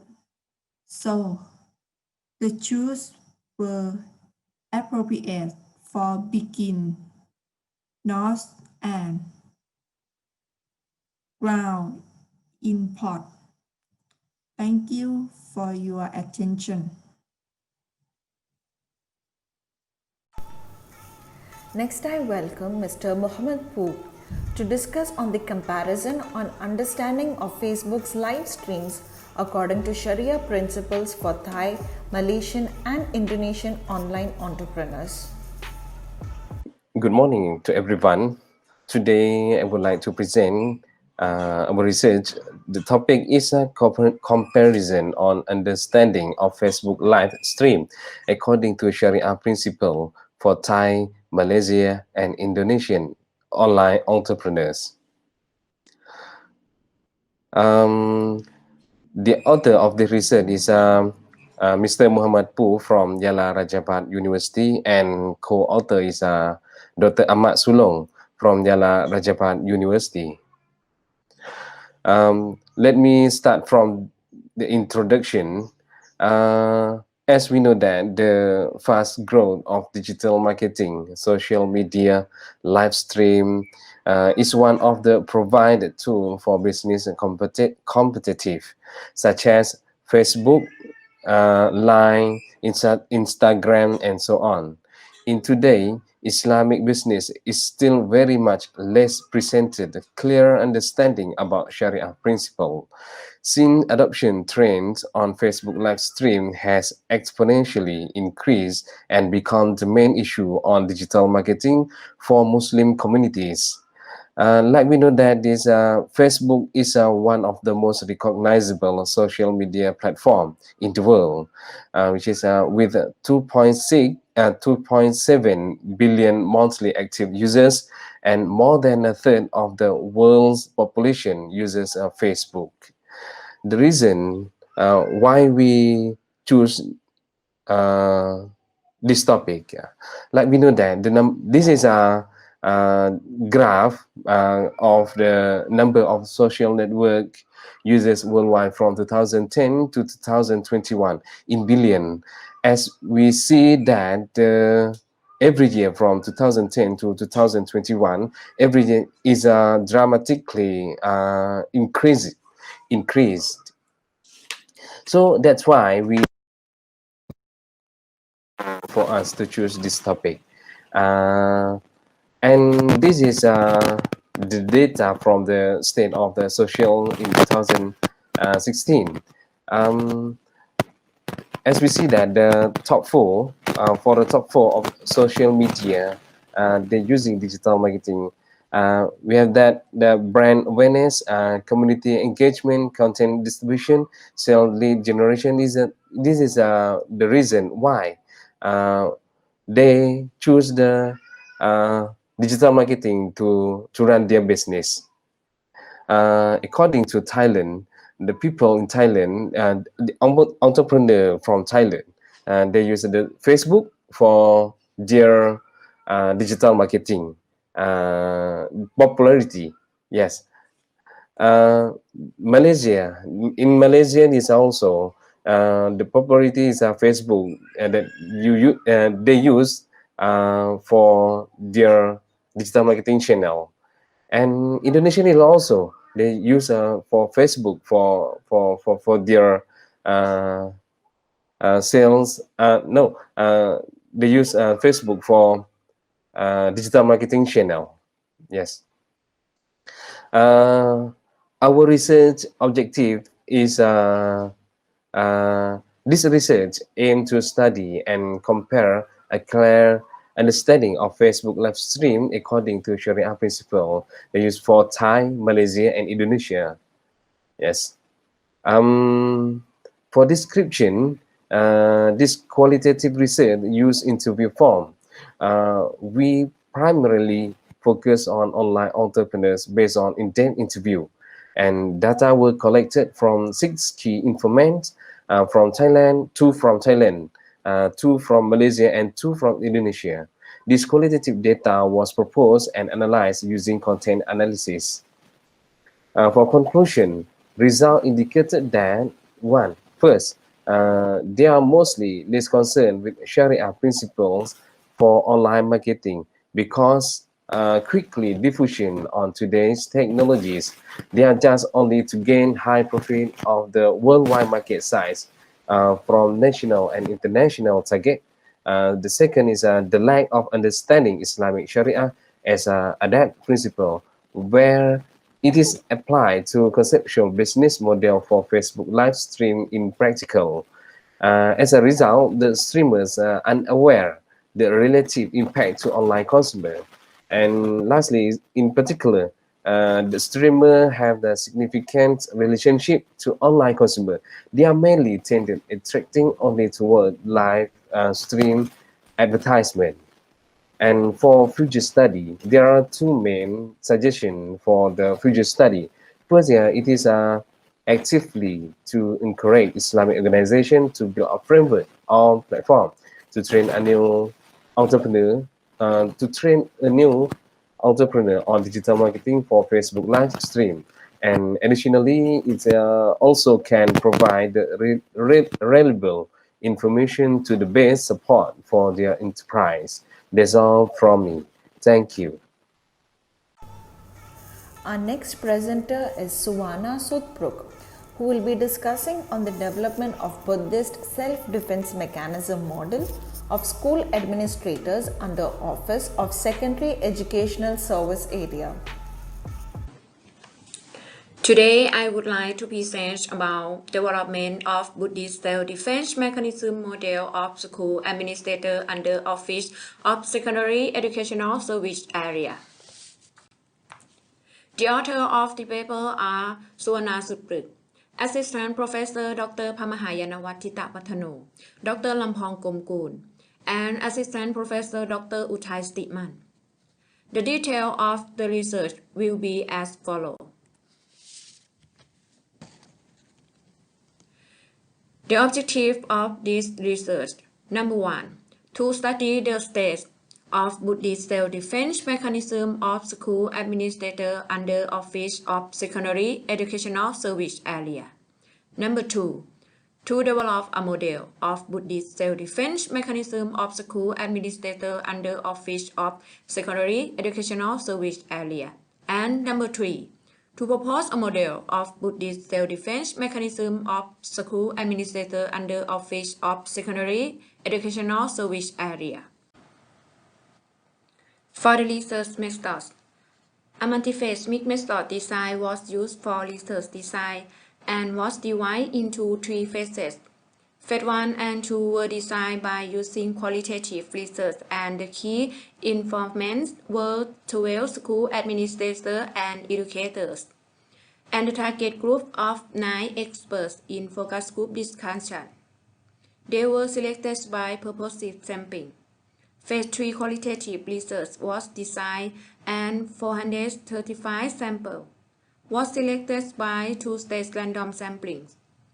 Data were analyzed using descriptive statistics, and the research hypothesis was validate the causal model by Lisle program. The research results: number 1, the state of Buddhist self-defense mechanism of school administrator under Office of Secondary Educational Service Area. Found that school administrator perform the ability of school management, being a leadership, being a good role of model both in self-practice and working, being an appropriate position. There were 3 main important components which consisted of 1. Best performance of management related to good role of model in Buddhist self-defense mechanism. 2. Communication language of management relates to speech honestly in Buddhist self-defense mechanism. And 3. Management method for ultimate goal relates to public mind in Buddhist self-defense mechanism.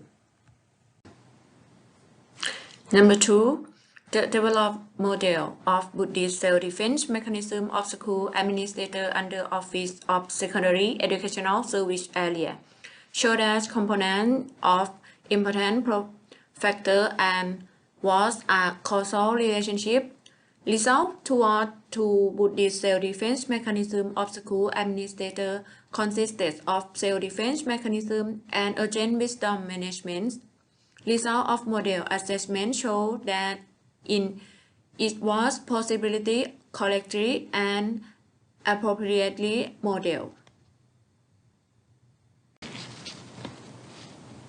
Number 3, a causal relationship model of Buddhist self-defense mechanism of school administrator under Office of Secondary Educational Service Area was fit with empirical data. Analysis results were chi-square is 21.25, DF is 14, P is 0.095, GFI is 0.992, AGFI is 0.995, IMR is 0.011. Accounting for the variation in urgent wisdom management was 84.80%, and in Buddhist self-defense mechanism was 87.20%. Therefore, self-defense mechanism and urgent wisdom management can be equivalent to initiates Buddhist self-defense mechanism of school administrator. The picture is show knowledge from the research shows the pattern of Buddhist self-defense mechanism model of school administrator under Office of Secondary Educational Service area. Thank you. Our next presenter is Somchai Sain Fumi, who will be discussing on the empowering volunteer spirit through the King's philosophy to solve problems in community. A case study of volunteer spirit group in Futtamontan, Nakhon Chaisri and Samphran district, Nakhon Pathom province.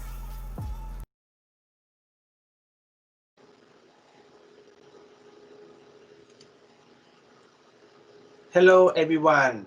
Today I'm proud to present my topic about empowering volunteer spirit through the King philosophy to solve problems in community.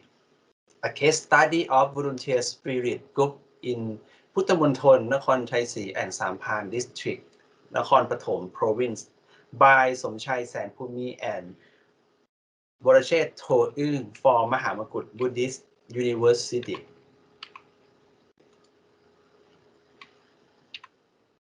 The abstract.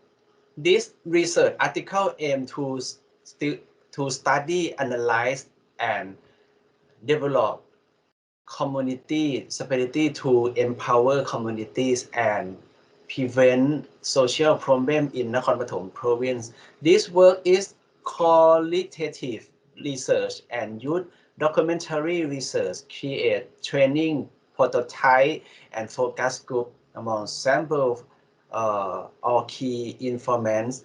This is a group of volunteer spirit Puttamontan, Nakhon Chaisri, Samphan district, total 34 people. Introduction. The researchers will apply the concept of community empowerment and volunteerism to strengthen cooperation with the community through the King philosophy, understanding,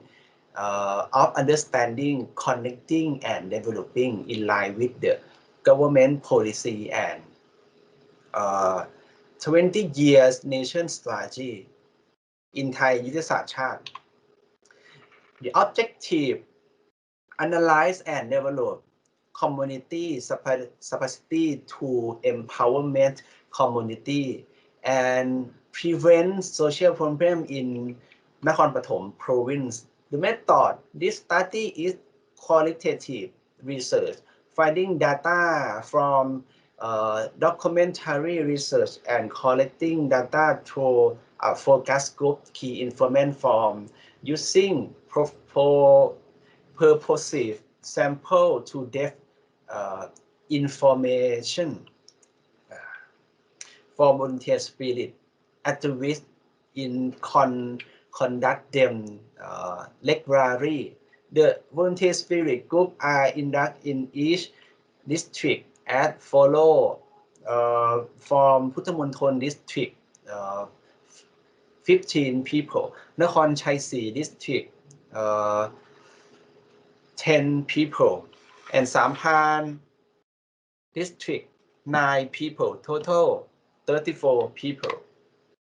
The concept from training volunteer spirit group. The first, I should community empowerment only, and I should from Paulo Fair. Paulo Fair proposed the destroy silent culture in people. The second, I should the King philosophy, only the understanding, connecting, and developing.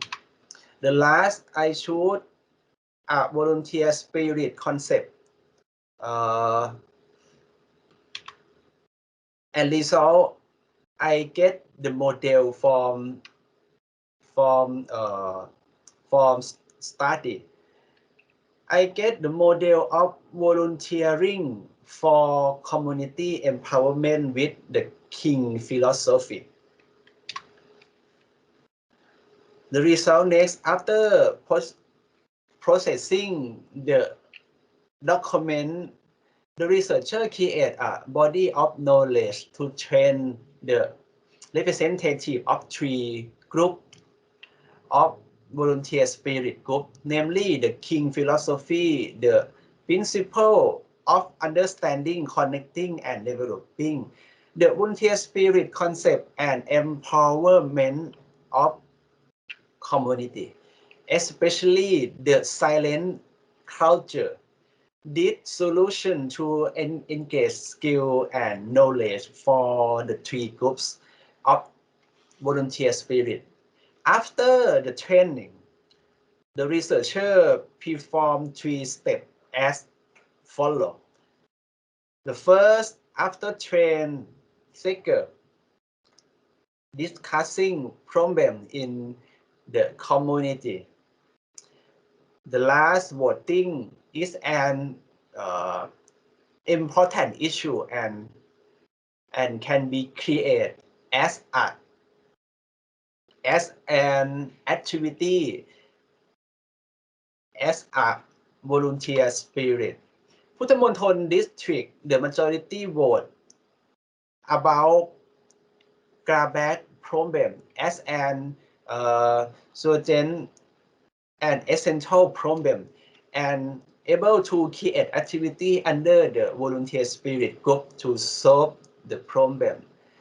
Subsequently, the majority vote of spirit of volunteer spirit Sampan district group vote on granted problem to which was consistent with the Puttamonthon district problem because the 2 districts are connected and have a metropolitan condition adjacent to Bangkok. Finally, the volunteer spirit group Nakhon Chai district vote for the Thajin River invasion problem is a certain issue and can create activity under the them group to solve problem. The conclusion regarding the garbage problem, the researcher proposed solution by campaigning and using the 3R word separation concept model and create a recycle bank to allow the volunteer spirit of both areas to continue and to organize waste reduction campaign through the model. The problem engaging on Thajin River will use a form of integration to pressure government agency in the local and use the media, social media as a channel for disseminating news and problem. Finally, this research has also found that bringing the exit volunteer spirit group in the exit area to train and increasing their skill to become the volunteer spirit network, empower the community with the King philosophy. They are perform activity better than other groups because the volunteer spirit are familiar with the government agency, especially in the district and local government organized. His familiarity comes from participating in activities with each other, whether it be important days, activity for receiving royal hat and crest, etc. The researcher found that the volunteer spirit group is a group of people with strength in social capital. When organizing community empowerment activity or resolve community problems in the future, it may be well conditioned with government agency, and the activity will be easier to achieve than those organized by other groups. Thank you for attention. Next, I welcome Voracek Toon to discuss on the way of gambling, sources of government revenue or disaster of the public sector. Ladies and gentlemen, may I introduce myself? My name is Voracek Toon, and my cooperator is Mr. Somchai Sanpumi. Today, I would like to talk about gambling on the topics the way of gambling, sources of government revenue or disaster of the public sector. This article wants to reflect on Thai gambling in the following 4 elements. The first, history of gambling in Thai society. The second, gambling hidden in various traditions. The third, the opinions of Thai society toward gambling. And the fourth, Buddhism and the solution to gambling problems. Topic 1. History of gambling in Thai society. The oldest gambling is throwing the discs. Occurs in Egyptian era 3,005 years before the Christian era. Gambling in Thai society has not found and clear evidence. There is an assumption that Thai society has received the influence of gambling from China and India. Thai society always like to having a fun and gambling, and Thai society love both legal and illegal gambling. Topic 2. Gambling hidden in various traditions. Gambling in Thai society is hidden in various traditions. Gambling in Thai society brings together different kinds of pets to fight. Thai society has adopted agricultural products as a gambling apparatus such as nuts. King Dasin allowed to play gambling in the army and on public holidays. King Lama I places a law banning people from gambling. King Lama III allowed the openings of a casino to stimulate the economy. And King Lama VI absolutely banned all kinds of gambling and punished them. Topic 3. The opinion of Thai society toward gambling. There are 2 opinions about gambling in Thai society, good and bad. Opinion 1.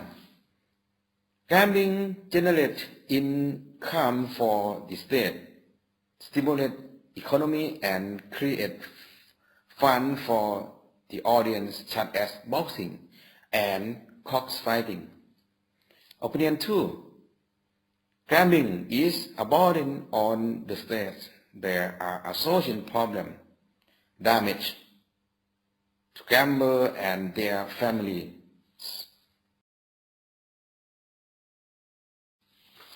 Topic 4.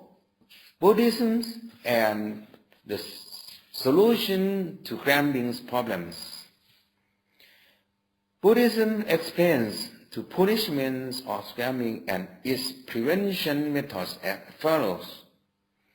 No alcoholics, no knife fight, no playboy, no crammings. Have a good friends and diligence. And the conclusions. Cramming is available in most states. Cramming is created by a state authority in order to benefit from managing the state or its interests in which the crammer is a prime customer. The effects of cramming on society, such as crimes, social peril, and social remedies, it is something that the ruler of the state knows well. What is surprising are some of the state's policies and productivities, such as state license crammings. If the state's governor knew that cramming has served penalties on people, why do the rulers continue to do so? Why can't the state cancel and cascade? Thank you very much for your attention.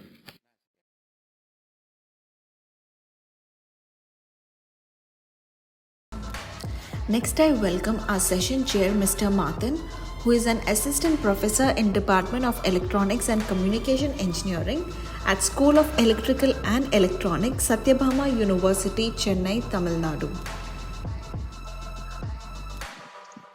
Very fine morning to another person here. Myself, Martin K, Assistant Professor for Government Institute of Science and Technology, Chennai. I'm here to be a part of session chair and second international conference on multidisciplinary and current education research, ICMCER-2021. And I heartily thanks to Ayutthaya for giving this wonderful opportunity to be a session chair in one of the presentations, which made me more aware to know about the different various fields of interest in multidisciplinary research as well as the academic criteria of various aspects. So moving to the presentations and as well as the uniqueness, subject knowledge and presentation of each and every topic. Here I will be conveying the thoughts of vision, what made me to know about the knowledge by different presenters as well as researchers who has given their wonderful contribution for publishing publishing their own research in this wonderful conference, which made them to give a valuable suggestion or a feedback or an investigation to the current researchers, which made them to move further with their purpose for near future. So moving to the first paper, the paper ID is 47308. The name of the presenter is Rasheed. Title of the paper is Proven Integrated Offer Development Mechanism in Accounts. As the name suggests, this paper has a high end of uniqueness, where the subject knowledge discussed in this paper gives a vital deep research into the community development mechanism on a particular province, where the presenter has evaluated with various different provinces, and they have concluded that this Khartoum province has somewhat a more specific task comparing to all other provinces. So the presentation space also is good. So this paper tends to be a good one, and I suggested this also to be a very good research has been done on present point of view. Moving to the next paper, 61437. Name of the presenter is Assistant Professor Dr. Prahalad Rahim. He has mentioned about the current scenario which has made the whole world in a deep sorrow by the COVID pandemic. So he has taken the uh, source of title such as impacts on missions and goals of countries in COVID-19 situation, which is a vital and very important topic to be discussed when it comes to the devoted nations like Thailand, India, etc. So he has taken one of the provinces, Ayutthaya province, where he has discussed more relevant topics related to COVID-19 and importance of the temples, which plays a vital role during this COVID-19 situation. So the uniqueness of the paper is new, and the subject knowledge discussed in the paper also has a very good attempt, and the presentation was listened. So moving to the next one, 13609, construction design and construction of bamboo sticking machine for bamboo basket, which has been presented by Tanvamas Kasna. He has given his contribution in a very good manner with the uniqueness of high attempt on bamboo, because natural resources and sustainable development is very, very important when moving to one of the concept of subject knowledge. So this presenter has presented his way of approach on by calculating and by comparing with the various designs of natural resources, and he has concluded with the bamboo where it can be used as a good machine mechanism for testing.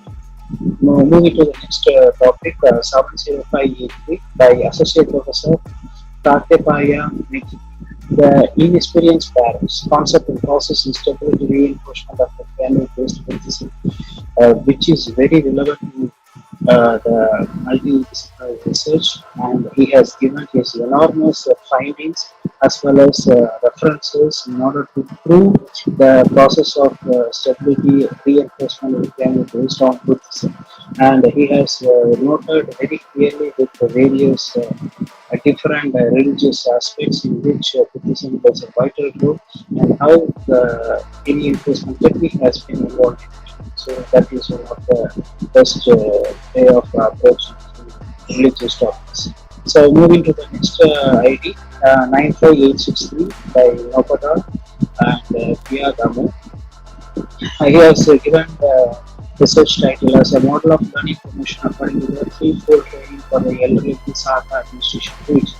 So he has chosen an administration region as Sangha, in which he has evaluated the learning promotion according to the training, where the rigorous investigation has been done from various account of training the threefold. So he has suggested this model tends to be a more relevant comparing with various learning promotion activities, in which this paper has a high increase, and presentation skills also plays a vital aspect of presenting research applications. So moving to the next topic, 73106. Shampur Prabhasharov, the model of participation in education administration of Praparyatama for the general education section in Sangha administration. So as before, the paper has been mentioned about the threefold training through learning promotion process. This presenter has chosen the model for participation in education administration for the general education section. So similar to that paper, this paper also has been given with more findings and references, where the future researchers who going to choose this paper as a reference will be having an early aspect of the findings to have benchmark values to go with more findings further in the future. So moving to the next paper, 35417. Development of cultural tourism route in 3 southern borders of Thailand to support Muslim travelers by Dalisa Gai, yes, which is very, very important in this current mode of platform as well as the current state of fear due to COVID pandemic.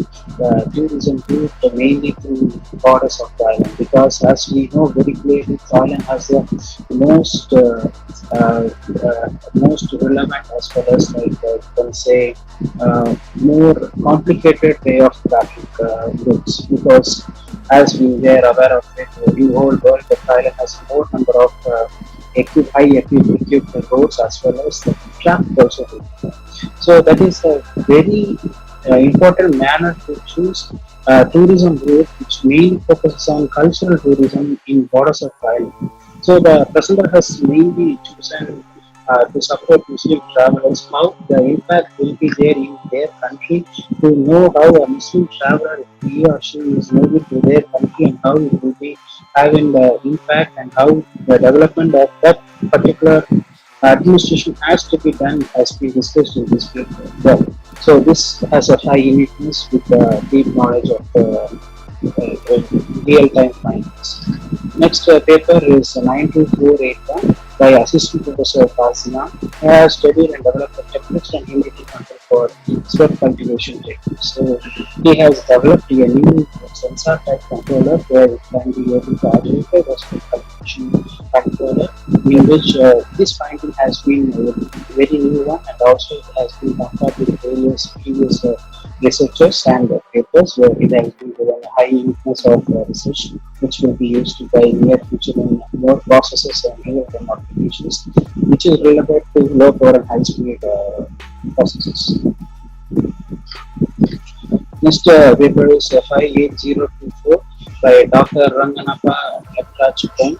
The study of cultural tourism development. Similar to that paper, here also we have discussed with the cultural tourism development framework for sustainable tourism, where they mainly focus on land and products. So this paper also creates an awareness between the people when they are going to enter into Labang province, where the cultural tourism development, how it has been used well for their sustainable development, and a deep study has been added to this paper. Next, 95061 by Associate Professor Prof. Legal measures for gratitude for elderly and social security. Yes, of course, this is a very good impact paper in which they have focused on elderly people, which is more important in coming days and in near future for the younger generation to know how actually it is a gratitude to follow.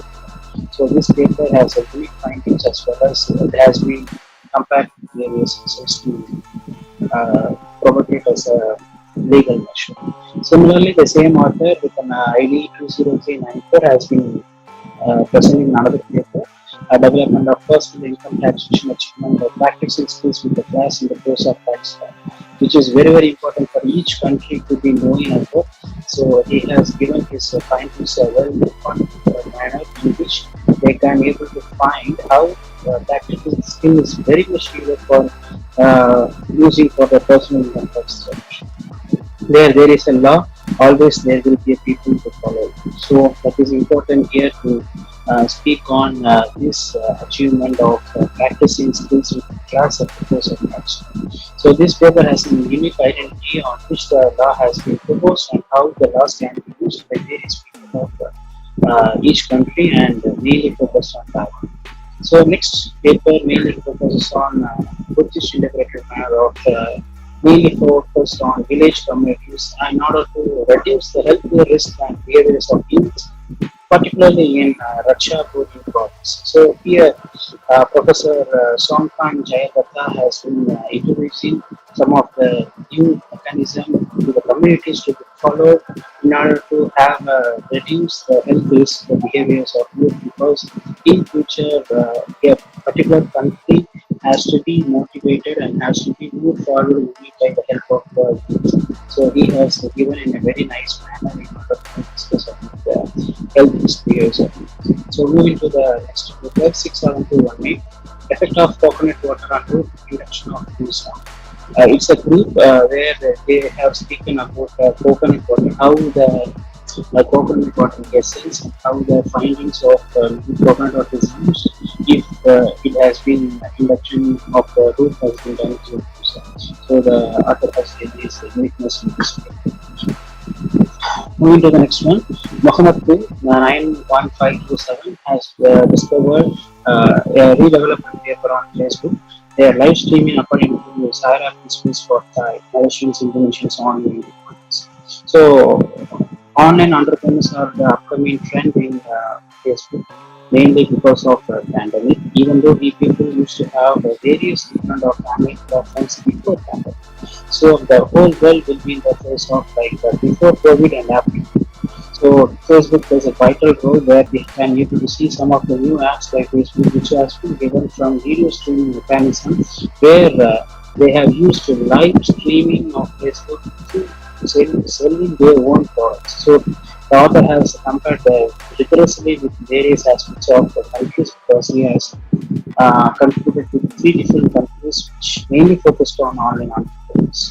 So the next one is Lead Lion 365 Suwana Secret.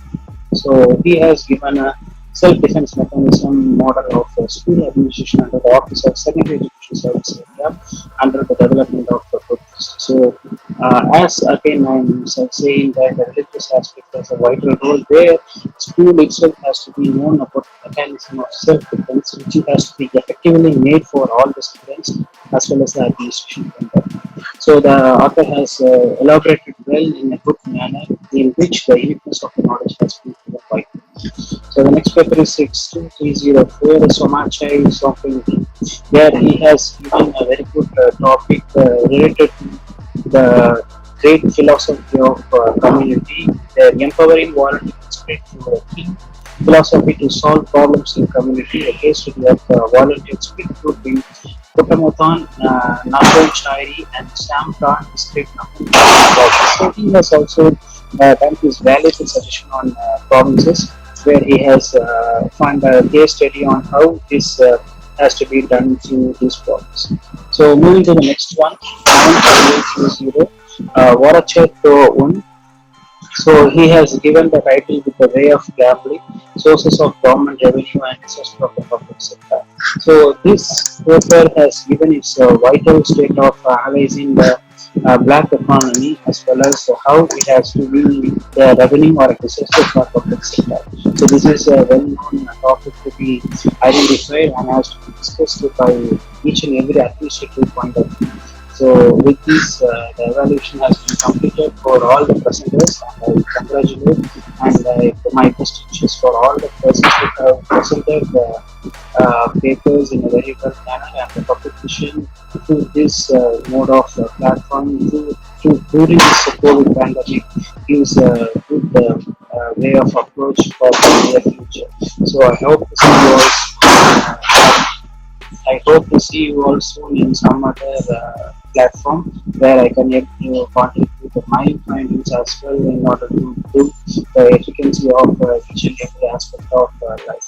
So be safe, stay healthy, and I wish to thank Team IFERP for giving this opportunity and session chairs of the various sessions as well as I thank my party wishes and thanks to international conference people and session people where I given support for making this international conference wonderful and successful. Thank you once again and thank you all.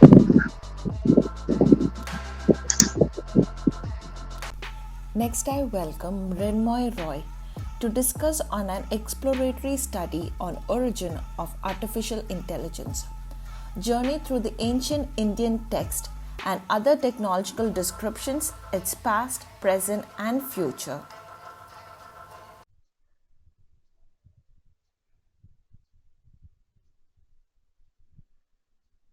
Good morning, everybody.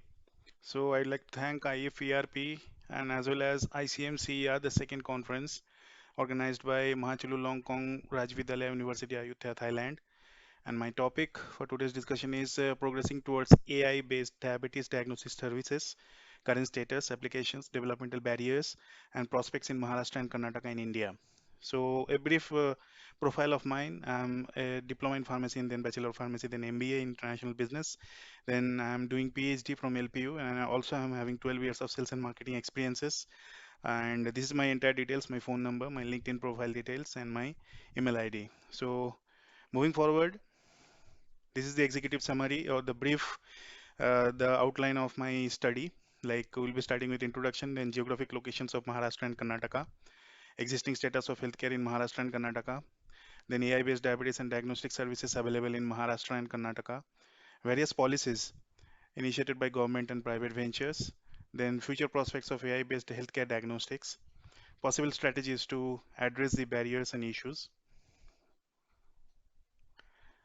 So starting with the introduction, diabetes is affecting roughly 463 million adults, that is 20 to 79 years worldwide, and by 2045 this number will rise by 700 million. And 79% of populace with diabetes are living in low and middle income nations like India. And diabetes has caused 4.2 million deaths in India. There are about 69.2 million individuals are with diabetes and are expected to cross 123.5 million by 2040, according to IDF Atlas 2019 data. It's also can be seen in the graph adjoined here. And chronicity of diabetes is related with long-term damage and failure of various organ systems affecting eyes, nerves, kidneys, and the heart, according to Diabetes Care 2016. So starting with the Maharashtra and the geography of Maharashtra, it's also known as Gateway for India. So according to that, Maharashtra is situated in the western region of the country. As per maps of India, you can see the state shares borders with Gujarat, Madhya Pradesh, Chhattisgarh, Andhra Pradesh, Karnataka, Goa, and Union Territory of Dadra and Nagar Haveli on its west in the Arabian Sea. Mumbai, Pune, Nagpur, Thane, Nasik, Solapur, Kolhapur, Sangli, Aurangabad, Amravati, and Ratnagiri are some of the major cities of Maharashtra. And the parameters is capital is Mumbai, geographical area is 3.8 lakh square meter, administrative districts are 36 number of administrative districts are available. Population density persons per square kilometer is 365 number of persons. Total population in 112.4 million. Male population in 58.2 million. Female population million in 54.1. Sex ratio of female per thousand males is 929. Literacy rate is 82.3%. And health infrastructure, as per the August 2019-20, an outlay of 15,919 crore, that is US dollars of 2.31 billion has been proposed by the state government of public health department in 2018. Government in India has proposed 767 crores, so that is 111.33 US million dollars to increase availability of good health services in urban and rural areas of Maharashtra by implementing National Health Mission. So what are the health indicators of Maharashtra? As on September 2017, doctor per patient ratio is 1 doctor for 27,790 patients. Then registered allopathy doctors as per the December 2019 data is 1,56,071. Then registered Ayurveda doctors as per March 2019, 82,892. Registered homeopathy doctors as per March 2019 is 70,830. Birth rate as per 1,000 persons is 15.7. Death rate per 1,000 members is 5.7. Infant mortality rate per 1,000 live birth is 19. So health infrastructure as of May 2020, a type of hospital like sub-centers are 10,675. Primary health centers are 2,809. Rural hospitals are 527. Sub-district hospitals are 159. District hospitals are 148. So life expectancy for male from 2016 to 20, this in entire 10 year is 69.9, and female is 2016 to 20 is 73.7. So if we go about the Karnataka, so it is actually situated in southern region of the India. The state is surrounded by Arabian Sea in the west, Goa in the northeast, Maharashtra in the north, Andhra Pradesh in the east, Tamil Nadu in southwest, and Kerala in the southwest. So languages spoken is mainly Kannada, Tulu, Kovada, Hindi, and English. Some of the prominent cities in state are Ankola, Bengaluru, Bagalkot, Belgaum, Bidar, Bijapur, Chikmagalur, Chitradurga, Dandeli, Hubli, Dharwad, Mangalore, Mysore, and Shimoga. Karnataka has a tropical climate with three major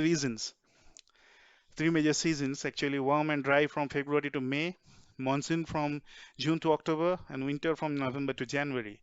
And if you see the parameters, capital is Bangalore, and geographical area is 192,000 square kilometers.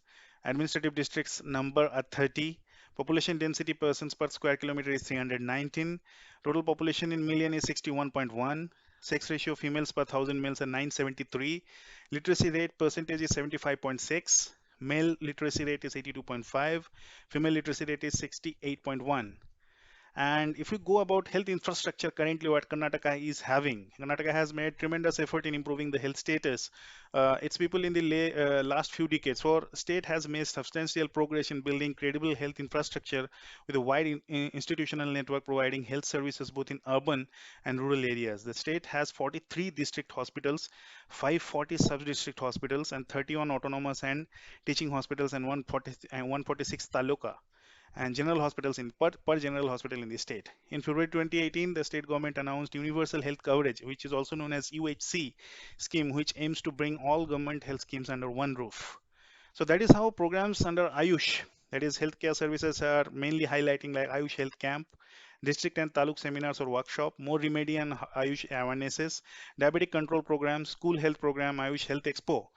So the health indicator as per the 10-year for 1 year in 2016-17, birth rate is 17.6, death rate is 6.7, infant mortality rate is 24, natural growth rate is 10.9. And life expectancy at birth here is male as per the 2015 data is 63.6, female as per the 2015 data is 67.1. And if we categorize the number of institutions and total number of facilities by April 2019 data, sub-centers are available 9,611, community health centers are 320, primary health centers are 2,644, sub-district hospitals are 540, district hospitals 43, and total institutions are 13,158. So, yeah, what is AI-based diagnostic services available in Maharashtra and Karnataka? So there is actually by 2030, WHO is predicting that there will be 100 million people living with diabetes in India. And concerning statistic, only aggravated by the lack of tools and platforms monitoring it. Yash Sehgal and Gautam Chopra, co-founders of Delhi-based Beat-O, well aware of this issue and prompted by distressing the conditions, they started Beat-O in 2015. Since then, their platform has expanded to serve around 50,000 patients across 1,500 cities. The functions of the app is simple. It comes with a glucometer which can be plugged into a smartphone to take reading. The reading is then saved in an app and can be used for further guidance and intervention in case of an emergency. The next is briefcase. Just disrupting the sector of healthcare services is not enough, especially with technology taking a lead every front. It's just a matter of time before someone turned their attention to medical records and record keeping. That brings us the briefcase, that is an idea hatched from the brains from IIM Bangalore alumni Sohit Kapoor and Harsh Parikh. So founded in May 2016, Briefcase has one of the simple objective to digitize personal health records of a person and provide users with a single point, easy to use access to medical data. All this at a tap of a screen. Third is SigTuple. SigTuple is having Drishti, which is a SaaS platform, SaaS platform, which is screen diabetic retinopathy, and also for standard for giving age-related macular degeneration diseases.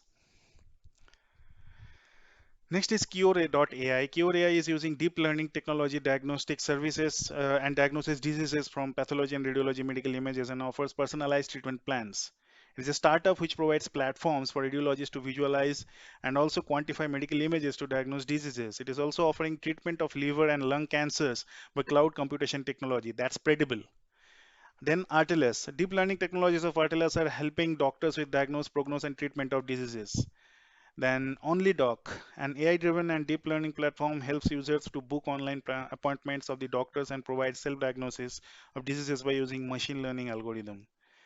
Then after that, Live Health. It is a Pune-based startup that provides diagnosis of the customers through automation. This 2014 startup delivers reports to patients or organizations online as soon as they are available. It also offers online payment, monitors all patients' activities in real time, and enables doctors to access the patient data anytime. Doctors can also sign their patients' reports in just one click. The focus is maximum digitization and automation in providing medical diagnostics, due to which report entry errors are completely eliminated. So actually the thing is, here I have highlighted few of them, few of the organizations or startups over here, which is helping the government as well as the private industry of health over here and public health over here in these two states. And what are the various policies initiated by government and private ventures. So if you can see, it's like entire gamut over here, like there are multiple stakeholders in AI and healthcare ecosystem are involved.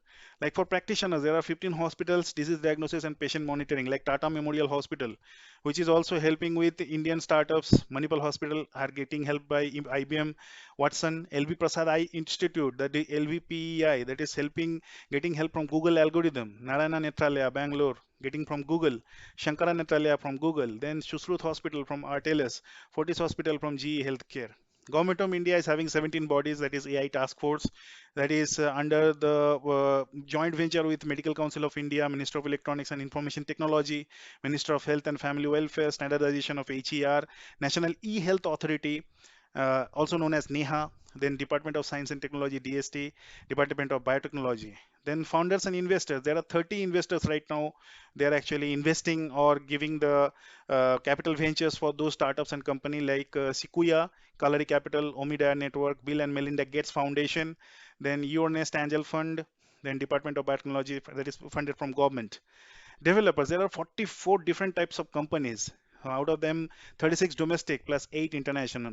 So it's been the list already there. 19 companies are into telemedicine, 17 are from diagnostics, 4 companies are drug discovery, focus on dermatology, oncology, diabetic retinopathy, geriatric, drug development, science software as a service, that is SaaS. Then genetic counseling, preventive healthcare, also health management and customer services through chatbots. For example, like Microsoft, IBM, Philips, Google, and Mitra Biotech, major international companies. Niramai, Sigtuple, Artelas, Cure AI, Tricock Health Services, Pedible are domestic startups. Practo, OnlyDoc, telemedicine, and mobile app, BioAxel Drug Discovery also are Indian startups. So what about the research and industry bodies are involved? There are 17 organizations like research and industry bodies are involved, like IITs, Indian Institute of Technologies, CSIR, Council of Scientific and Industrial Research, which is also having Institute of Genetic and Integrative Biology, IGIB, PricewaterhouseCoopers, PwC, it is a renowned company, world-renowned company, Ernst & Young, EY, that is also world-renowned company, Confederation of Indian Industry, CII, Federation of Indian Chamber of Commerce and Industry, FICCI. And what are the main policies initiated by government and private ventures? Like, as I said, there is a collaboration between NEHA, there is a collaboration between Ministry of Health and Family Welfare, Government of India. They have also established Artificial Intelligence Task Force, Policy Group on AI, National Intellectual Property Rights Policy. There are also in United States and India Science Technology Endowment Fund, commercializing the technologies for social impact. Then Department of Science and Technology, Ministry of Science and Technology, Government of India. Then also Biotechnology Industry Research Assistant Council, DOA, DSAI, New Technology Point in Karnataka, Information Technology Act 2000. So these are the different, I'm just highlighting few of them. So there are a huge number of opportunities have been created by the government and private jointly involved. So what is the future? So that is what it is all about, like future prospects for AI-based healthcare diagnostics and possible strategies to address the barriers and issues. Like there are different kinds of levels, like patients, professionals, health authorities, and healthcare organizations. So these are the value chain in any of the healthcare industry or any of the healthcare setup in government as well as private. So advantages for collaboration of healthcare organizations to impact positively in value chain. Like for patients, personal health data will be available with patients. Also, the decision-making power to access healthcare or procure any services of the same and be control of their health. Then professional, there will be first-hand access of patients' data and right treatment modality from authorities to healthcare professionals, HCPs. Also, they should be able to convince patients and caregivers to adhere to the treatment of modality to ensure better treatment outcomes. Then health authorities provide support in complete health technology assessment of drugs, diagnostics, and treatments to make decisions about the prime necessity of India, and also provide access to the property requirements with the industry partners through centralized procurement systems at the government level and periodical review with robust and continued data. Healthcare organizations can make a rightful use of AI platforms to promote timely, error-free diagnostics, treatment modules, and enhanced treatment outcomes of a specific therapeutic area, use of data in collaboration with partners to assess their strategy in terms of assess the innovation in the country. So with this, I'm ending my presentation. Thank you so much for the time given, and thank you so much for patient listening. Thank you.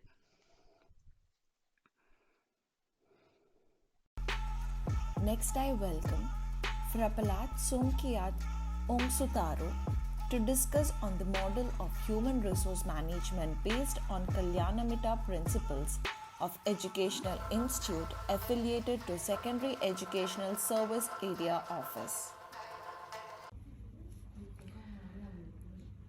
Most venerable sir, ladies and gentlemen, I am พระประหลัดสมเกียรติอังสุทโรอัมไพพันธ์ Lecturer at Faculty of Education Mahachulalongkornrajavidyalaya University in Thailand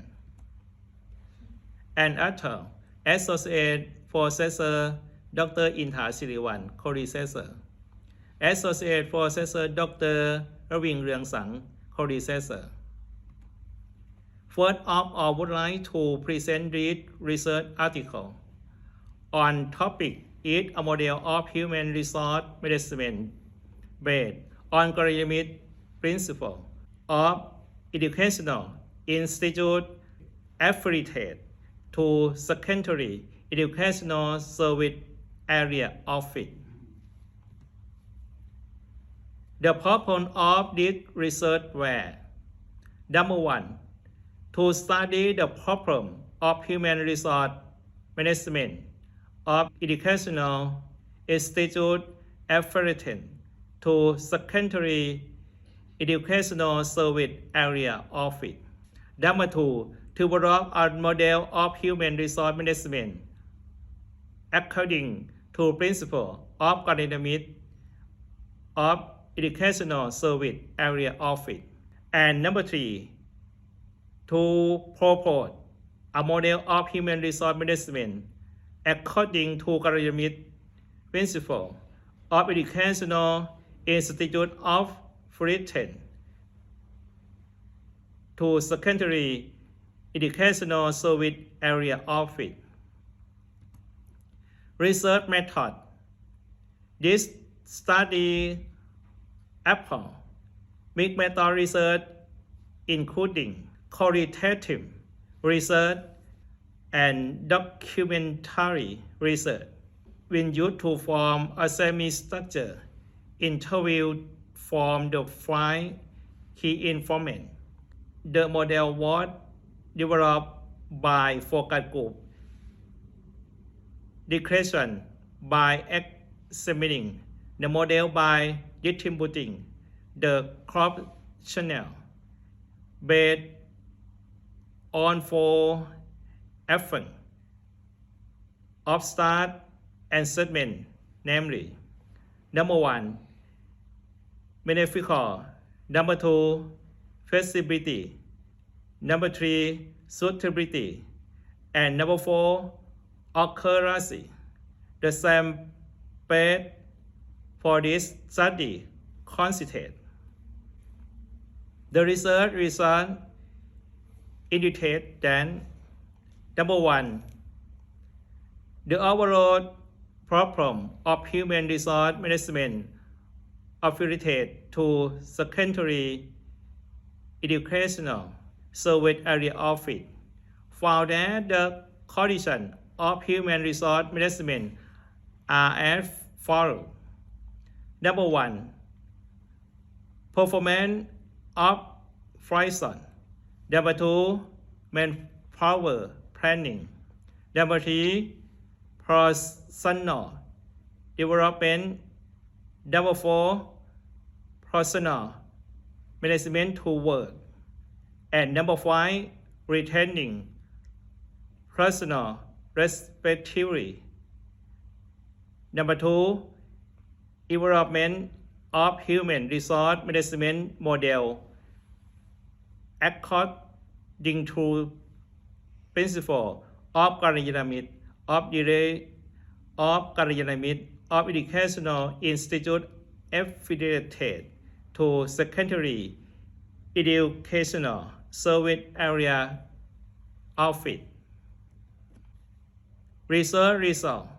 Number one, preparation operation. Number two, operation. Number three, performance evaluation. Number three, model of human resource management based on pyramid principle of educational institute affiliated to secondary educational service area office. The overall reason was at a high level, considering from high to low, and found that the suitability, flexibility and accuracy was at the highest level, whereas inter-op beneficial, effectful implementation was at a high level. Conclusion. This research aims, number one, to study the problem of human resource management educational institute affiliated to secondary educational service area office. Number two, to develop the of human resource management according to principle of pyramid of educational institute affiliated to secondary educational service area office. And number three, to propose a more human resource management according to pyramid principle of educational institute affiliated to secondary educational service area office. Considering from high to low and found that the suitability, flexibility, and accuracy when at the high level, whereas inter of beneficial aspect for implementation, whereas inter of beneficial aspect for implementation was at the high level. In the end, I would like to thank you to everyone to attend. Thank you very much. Next, I invite Frakru Palad Sangwan Devasaru to discuss on the development of propagation administration according to Buddhist educational administration for Buddhist temples in Bangkok. Hello, everyone. My name is Frakru Palad Sangwan Devasaru Sisuk. Today, I'm here to talk to you about development of propagation administration according to Buddhist education administration for Buddhist temple in Bangkok. Our team co-author name Assistant Professor Dr. Prusamrak Chakrit Puri Panyo, Assistant Professor Dr. Pirawat Chaisuk, and Dr. Thongdi Sitrakan. This research 1. To study and analyze the propagation administration status according to the Buddhist education administration of temple in Bangkok. 2. To study a propagation administration model according to the Buddhist education administration for temple in Bangkok. And 3. To present a model of propagation administration according to the Buddhist educational administration for temple in Bangkok. Action research and qualitative research. Action research and qualitative research were used for research design. Data were collected, both qualitative data and quantitative data that relate to conceptual framework by interview 10 key informants, focus group discussion with 10 experts, and survey 224 samples using questionnaire. The research results were found that 1. The status of the propagation administration according to the Buddhist educational administration of temple in Bangkok with SWOT analysis of strength, weakness, opportunity, and obstacle were found in the principle of 1. The development of the management model. 2. The planning model. 3. The organization model. And 4. The propagation model according to the Buddhist principles. 2. The propagation administration model according to the Buddhist educational administration for temple in Bangkok consists of 1.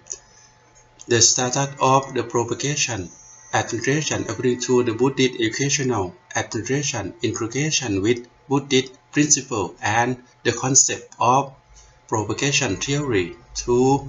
Develop and integrate Buddhist administration model adhere to the principle of Buddhism and modern idea. 3. Planning by connection modern concept and principle of Buddhism. 4. Administration and organization for efficiency in a holistic manner. And 5. Emphasize the Buddhism guideline for propagation. And 3.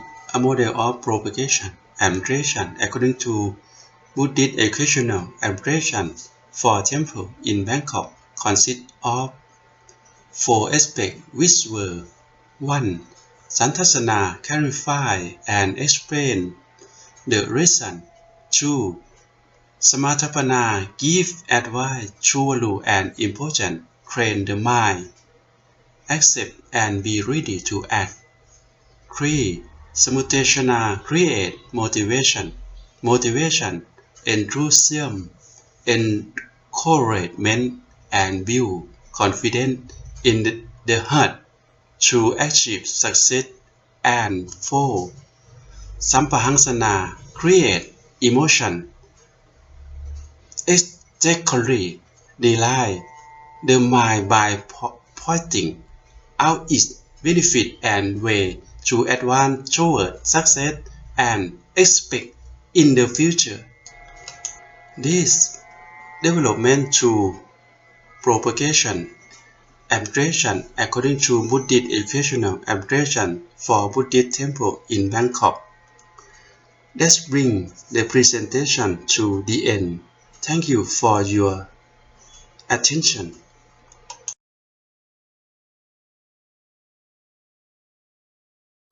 Our next presenter is Frakupalatsak Mihaviro, who will be discussing on the model of teaching and learning management according to the 4 Noble Truths for primary school students under the Bangkok Metropolitan Administration. Hello everyone, my name is Frakupalatsak Mihaviro Goson Supawat. Today I'm here to talk to you about model of teaching and learning management according to the 4 Noble Truths for primary school students under the Bangkok Metropolitan Administration. Co-author name Assistant Professor Dr. Kusanratchakrit Puripanyo, Assistant Professor Dr. Pirawat Chaisuk and Dr. Thongdi Sitrakan. The objective of this research article were 1. To study problems and obstacles in teaching and learning management according to the 4 Noble Truths for primary school students under the Bangkok Metropolitan Administration. 2. To study the process of learning and teaching development according to the 4 Noble Truths for primary school students under the Bangkok Metropolitan Administration. 3. To propose a model of teaching and learning management according to the 4 Noble Truths for primary school students under the Bangkok Metropolitan Administration. Research design. Mixed method research was used for the design. Quantitative data was collected from 345 samples and analyzed by descriptive statistics using percentage, mean and standard deviation, and quantitative data were collected by interview 10 key informants and focus group discussion with 10 experts. The result of the research showed that 1. Condition, problem, and obstacle in teaching and learning according to the 4 Noble Truths of primary school students in the Bangkok Metropolitan Administration is what found in 5 excerpts, which were 1. Curriculum, 2. Learning process, 3. Learning and teaching material, 4. Learning activity, and 5. Assessment. Considering each aspect in descending order show that learning activity was shown at a high level of opinion. In teaching material, it was found at a high level of opinion, and the curriculum was at a high level. The learning process was at a moderate level of opinion, and in assessment was at a low level, respectively. 2. The process of learning and teaching development according to the Four Noble Truths. Thought 5 development process, which were: the first process was suffering, problem determination, problem condition, and cause of suffering. The second process was cause of hypothesis, development of analysis, and the process of finding suffering. The third process was result, collecting data and experimental method to prove the hypothesis. There was a planning to solve the problem. The fourth process was solution, to develop and analyze it according to the principle, categorize data to classify problem, and the fifth process was to summarize the result of integrate learning with the Four Noble Truths. 3. A model of teaching and learning management according to the Four Noble Truths was proposed. 5-step learning, which consisted of: Model 1 was to search for knowledge, formulate problem, and ask questions. Model 2 was to make hypothesis, analyze cause of problem, and seek the cause of suffering, particularly teaching from. Model 3 was a method of thinking, creating a learning model in connection with objective to concept to cause of effect, building knowledge from concept theory and practice. Model 4 was to distinguish categorically short data that string thought, warrant, process, and Model 5 was to summarize from 4 models according to the Four Noble Truths, which could to utilize for the peaceful integrated Buddhist education for sustainability.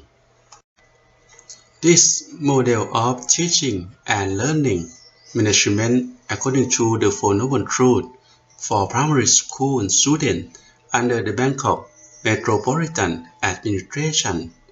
That brings the presentation to the end. Thank you for your attention.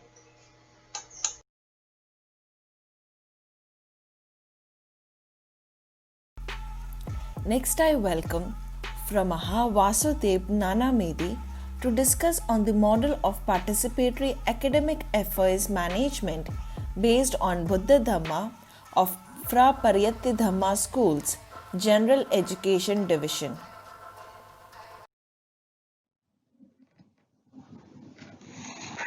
Today I would like to present a paper about a model of participatory academic affairs management based on Buddha Dhamma of Pariyatti Dhamma Schools, General Education Division. Have the following members: author name, P'ra Mahawasuthev Yanamethi Nampu, co-author name, Suttipong Sivichai, P'ra Mahayanavat Thitta Watano, P'ra Kru Opat Nandakit Sakda Opaso, Faculty of Education, Mahachulalongkornrajavidyalaya University. The purposes of this research article were: number one, to study the condition of participatory academic management. Number two, to develop a model and to propose a participatory academic management model according to the Buddhist principle of Pariyatidhamma School, General Education Division. Methods research was designed. There were 3 research steps. Step 1, study the stage of academic administration with participation. Use the sample questionnaire with 335 teachers. The data was analyzed by statistic memory, percentage, mean and standard deviation. Step 2, develop the model by interviewing 14 key informants. Step 3, propose a participatory academic management model by collecting with the focus group discussion of 9 experts. Results show that: number 1, academic management with participation in overall was at a high level in all 5 areas. The development of the quality assurance system within educational institutions, academic planning, educational supervision, teaching and learning management, and evaluation of learning outcome in educational institutions, and research to improve the quality of education in educational institutions. Number 2, model development. It is the introduction of Buddhist principles, namely Sappurisatham 7, Sattha 3, 4 Noble Truths, Brahmivihara Dhammas 4, and Itipada Dhamma, to integrate with the 5 aspects of participatory academic management. Number 3, a participatory academic work management model according to the Buddhist principle of Pariyatidhamma School. General Education Division consists of 1, principles, 2, objectives, 3, administrative processes, 4, evaluation. It is appropriate to apply for the participatory academic management of Pariyatidhamma School, General Education Division. Body of knowledge from the research can be summarized as a day-based model in Fig 1. Fig 1, day-based model. Day-based model: A, administration, D, development, E, efficiency solution, B, basic for success, E, equilibrium. Thank you.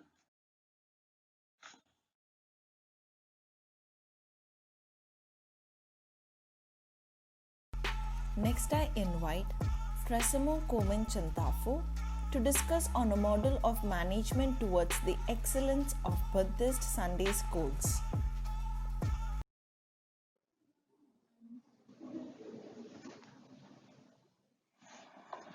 I would like to present the paper about a model of management towards the excellence of Buddhist Sunday schools.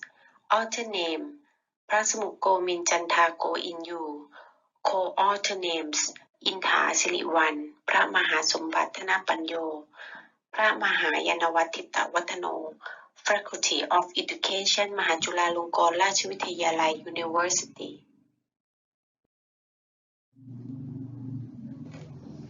This research paper aimed to propose a model of management towards the excellence of Buddhist Sunday school. Methods research was designed, and it was divided into 3 steps. The first step was to study management using questionnaires to collect from 109 teachers, and data were analyzed by descriptive statistics such as percentage, mean, and standard deviation.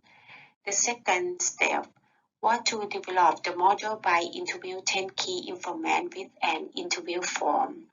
The third step was to propose the model with focus group discussion of 9 experts. Data was analyzed by content analysis. Results show that the research study found that management model for the excellence of Buddhist Sunday School was a participatory school management one and was the development of people to become accomplished human beings, both body, mind, intelligence, knowledge, along with morality, ethics, and culture of living. Able to live happily with others consists of 5 elements. Number 1, principle. Number 2, purpose. Number 3, procedure system. Number 4, action process consists of 1. School management at home, บ้าน temple, วัด school, โรงเรียน all called บวร in Thai. 2. Participation in curriculum administration. 3. The teacher is acted as a person of learning. 4. The development of the learner to be a perfect human being of good, clever, and happy. 5. Buddhist teaching management integrated with modern science.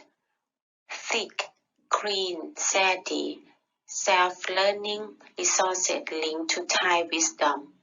7. Kalayana evaluation. And number 5.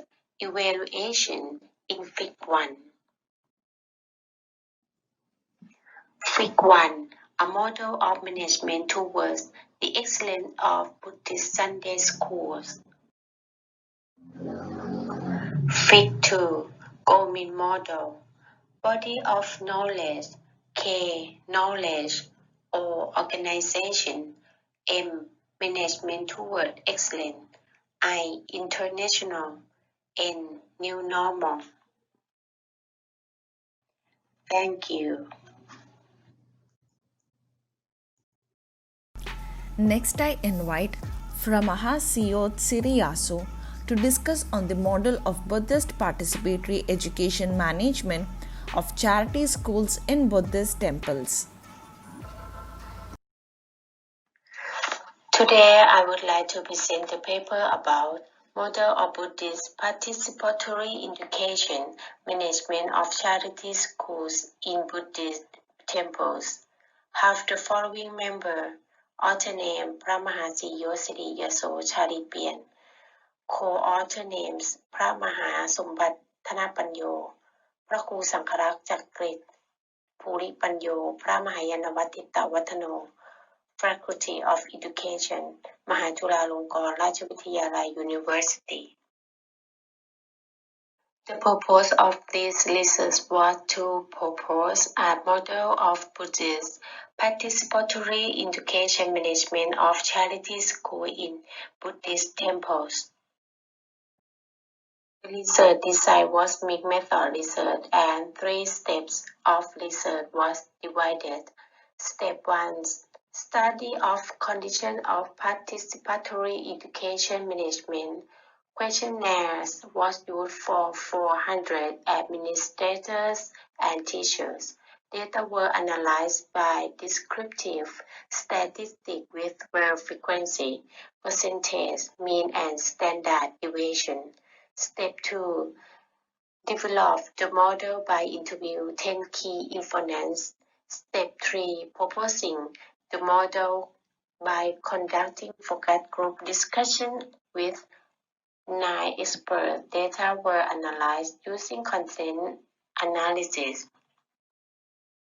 Results showed that Buddhist participatory education management of charity schools in Buddhist temples was the implementation of the principles of education administration in a participatory manner, with Buddhist principles such as Sankhapatu 4, such as giving polite speech and service.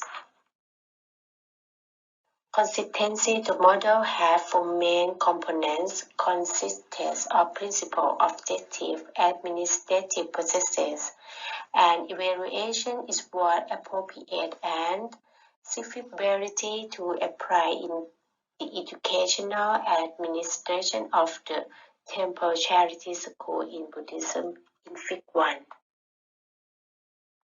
Fig 1. Model of Buddhist Participatory Education Management of Charity Schools in Buddhist Temples. Thank you for your attention. Next, I welcome Assistant Professor Dr. Frakaru Virunsutakun to discuss on the management of elderly health and welfare of the elderly school in the Northeast. Management of elderly health and welfare of the elderly school in the Northeast ไม่กลุ่มไพราชิมหาดพระครูวิรุณสุทธคุณ พระครูกิติยานวิสิทธิ์ พระครูใบดีกา ธีรยุทธจันทูปโม Introduction All age is the last age of life. It is characterized by physical, mental, emotional, social, and specific changes that can lead to health problems caused by disease. Therefore, the elderly should be given special care and providing care and assistance to promote health must be considered both physically and mentally to maintain good health, to slow down the deterioration of the body and prevent the occurrence of disease. How the tendency of the elderly to live alone or be alone while their spell increases. It affects the provision of care for the elderly both physically and mentally.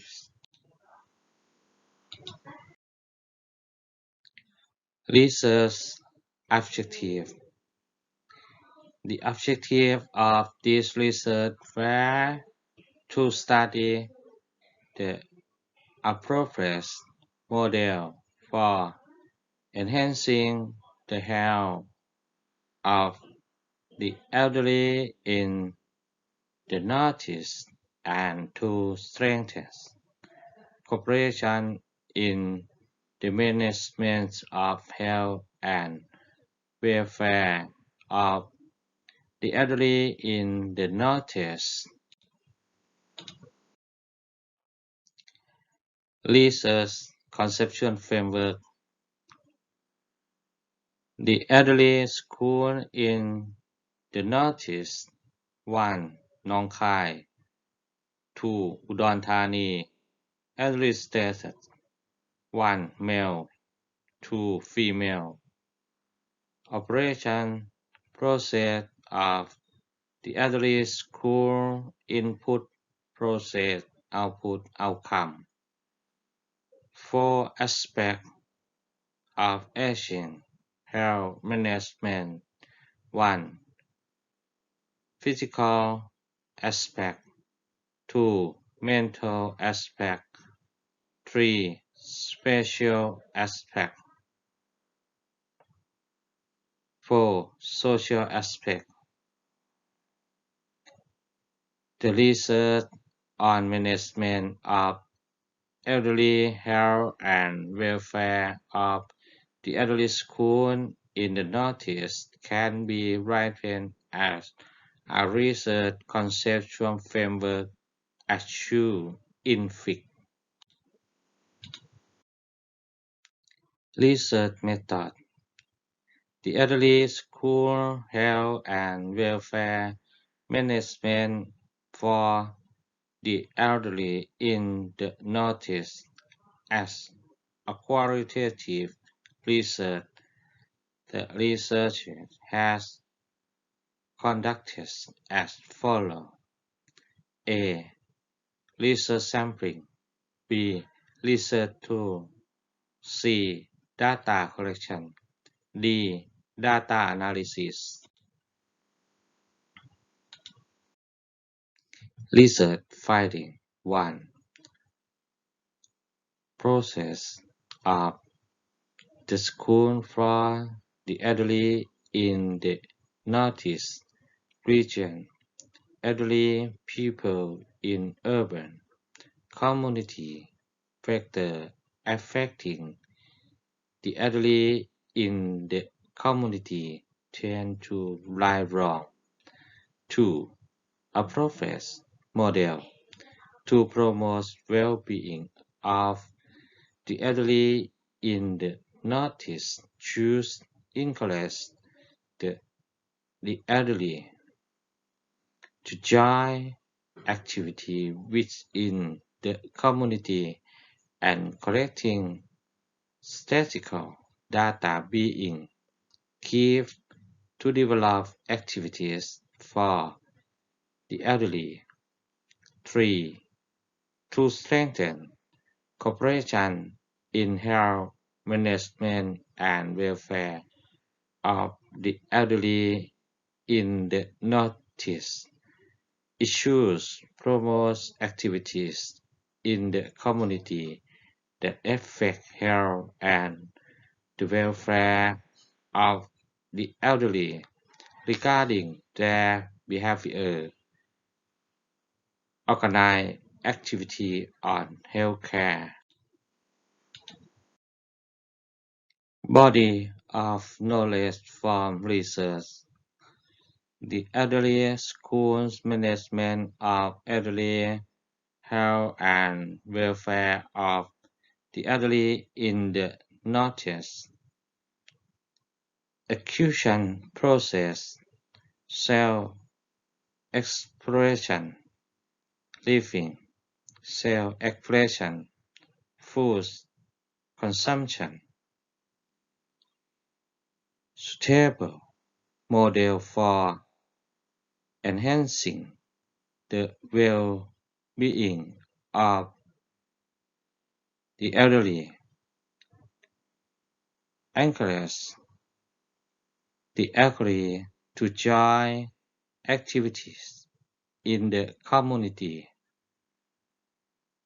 Strengthen cooperation in management of elderly health and welfare of the elderly school in the Northeast, living in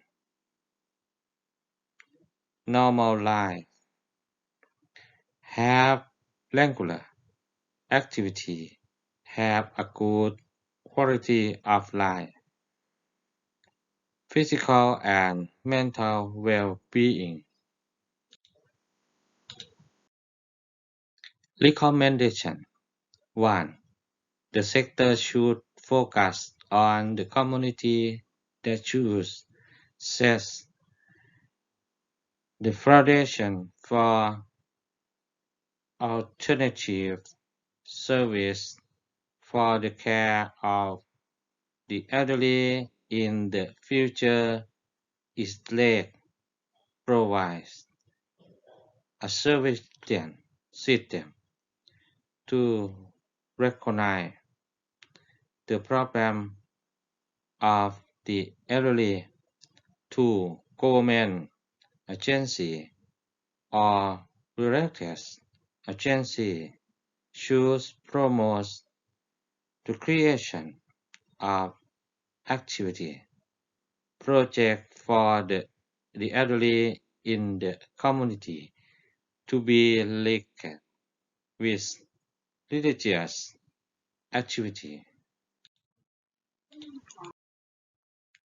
Conclusion: Trend of the elderly in provincial community will have a strong physical and mental health conscious by having a resting place or a center for activity of the elderly, such as a temple, and they have time to take care of the children. Government agency and community should be developed activity for the elderly to suit the operating condition and to promote ongoing activity, and it will make the elderly proud to have their own income and no need to suffer from their children. It promotes mental and physical well-being. Thank you. Our next presenter is Assistant Professor Dr. from Mahachulalongkornrajavidyalaya, who will be discussing on the development of academic administration graduate in Faculty of Education, Mahachulalongkornrajavidyalaya University. Today, I would like to present the paper about development of academic administration graduate in Faculty of Education, Mahachulalongkornrajavidyalaya University. Assistant Professor Dr. Pamahayanawat Pitapatano, Assistant Professor Dr. Pamahasombat Thanapanyo, Assistant Professor Dr. Praku Opat Nontakit Sakda Opaso, Assistant Professor Dr. Butcher Chamlisat, Mahachulalongkornrajavidyalaya University, Thailand. Research purpose. The purpose of this research article was to propose development of academic administration graduate in Faculty of Education, Mahachulalongkornrajavidyalaya University. Research method. Mixed methods research with 3 steps was conducted. Step 1. What to study academic administration graduate in Faculty of Education, Mahachulalongkornrajavidyalaya University. Using documentary study and interview 15 administrators and lecturers. Step 2 was to study the process of academic administration graduate using seminar with 12 experts. Step 3 was to develop and evaluate process of academic administration graduate using focus group discussion with 5 experts, and evaluate by conducting tryout in Faculty of Education. There were 30 administrators and lecturers as a target group and were selected by purposive sampling. Results. Research results integrated the process of academic administration graduate in Faculty of Education, Mahachulalongkornrajavidyalaya University was 8 methods of administration, which consisted of 1. Curriculum administration. 2. Learning process management. 3. Educational media, innovation and technology administration. 4. Management of learning sources. 5. Learning assessment. 6. Educational supervision. 7. Research for education quality development. And 8. Quality assessment system in Fig 1. Fig 1. Development of academic administration graduate in Faculty of Education, Mahachulalongkornrajavidyalaya University. Results. Evaluation results for process of academic administration graduate in Faculty of Education, Mahachulalongkornrajavidyalaya University was shown overall at the highest level.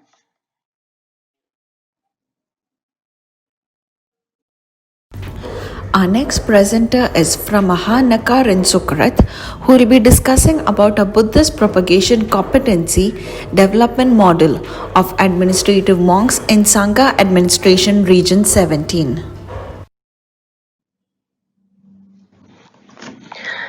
Today, I would like to present the paper about a Buddhist propagation competency development model of administrative monks in Sangha Administration Region 17.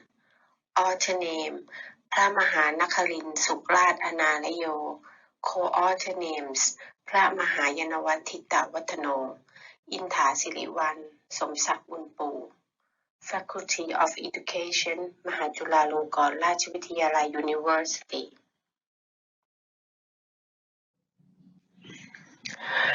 The purposes of this article were: Number 1, to study the state of Buddhist propagation competency. Number 2, to develop a model of Buddhist propagation competency development.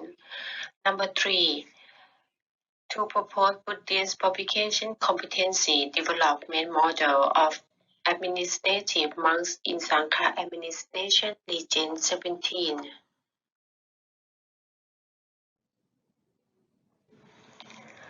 Mixed methods research was designed with 3 phases. Phase 1 was to study the stage of Buddhist propagation competency using questionnaires to survey 234 monks. Data were analyzed by using percentage, mean, and standard deviation. Phase 2 was to develop the model using interview with 50 key informants, and content analysis was used for the analysis. Phase 3 was to propose the model, and 9 experts were attended at focus group discussion, and data was analyzed by content analysis.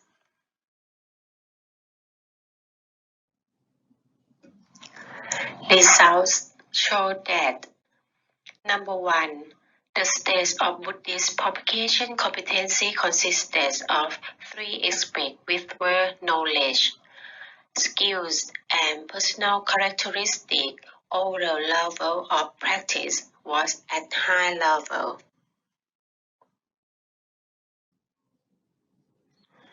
Number 2, there were 5 components in a model of Buddhist propagation competency development of administrative monks in Sangha Administration Region 17, which were: 1. Principles. 2. Objectives. 3. Procedure. 4. Process development applying the 3-fold training as Buddhist principle, encouraging the propagation competency development composed of content, objective, learning management, teaching media, activities, methods of development and assessment, and 5. Learning assessment in Fig 1. Fig 1. A Buddhist propagation competency development model of administrative monks in Sangha Administration Region 17.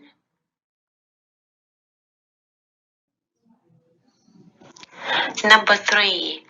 Buddhist Publication Competency Development Model of Administrative Monks in Sangha Administration Legend 17 was appropriate in competency development for contribution of happiness to communities and Thai society. Thank you.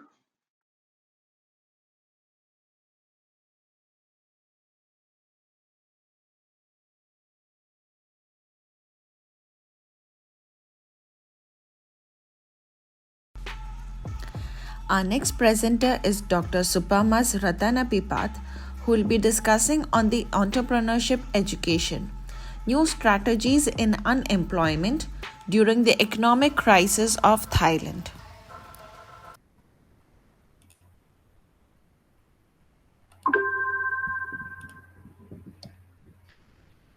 Hello everyone, my name is Supama Ratanapipat. I'm a lecturer from Faculty of Management Science, Yala Rajapat University. Today I would like to present my research article. My research topic is entrepreneurship education, new strategies in unemployment during the economic crisis of Thailand. My co-author are Benyada Lautana Thawon and Laol Mama. She are the same lecturer from Faculty of Management Science, Yala Rajapat University. My biography. I'm graduate in Doctor of Philosophy in Management, Faculty of Management Science, Prince of Songkhla University, Thailand. I'm interested in conducting research in business administration, entrepreneurship, and management. Okay, the first part, I would like to tell you about abstract. The study aimed to develop a structural equation model of entrepreneurship education during the current unemployment crisis of Thailand by using mixed method approach. The major findings show that factors that affect the entrepreneurship education were institutional setting, content of course, teaching method, and individual factor. Considering structural equation model of entrepreneurship education during the current unemployment crisis of Thailand had a good fit with the empirical data.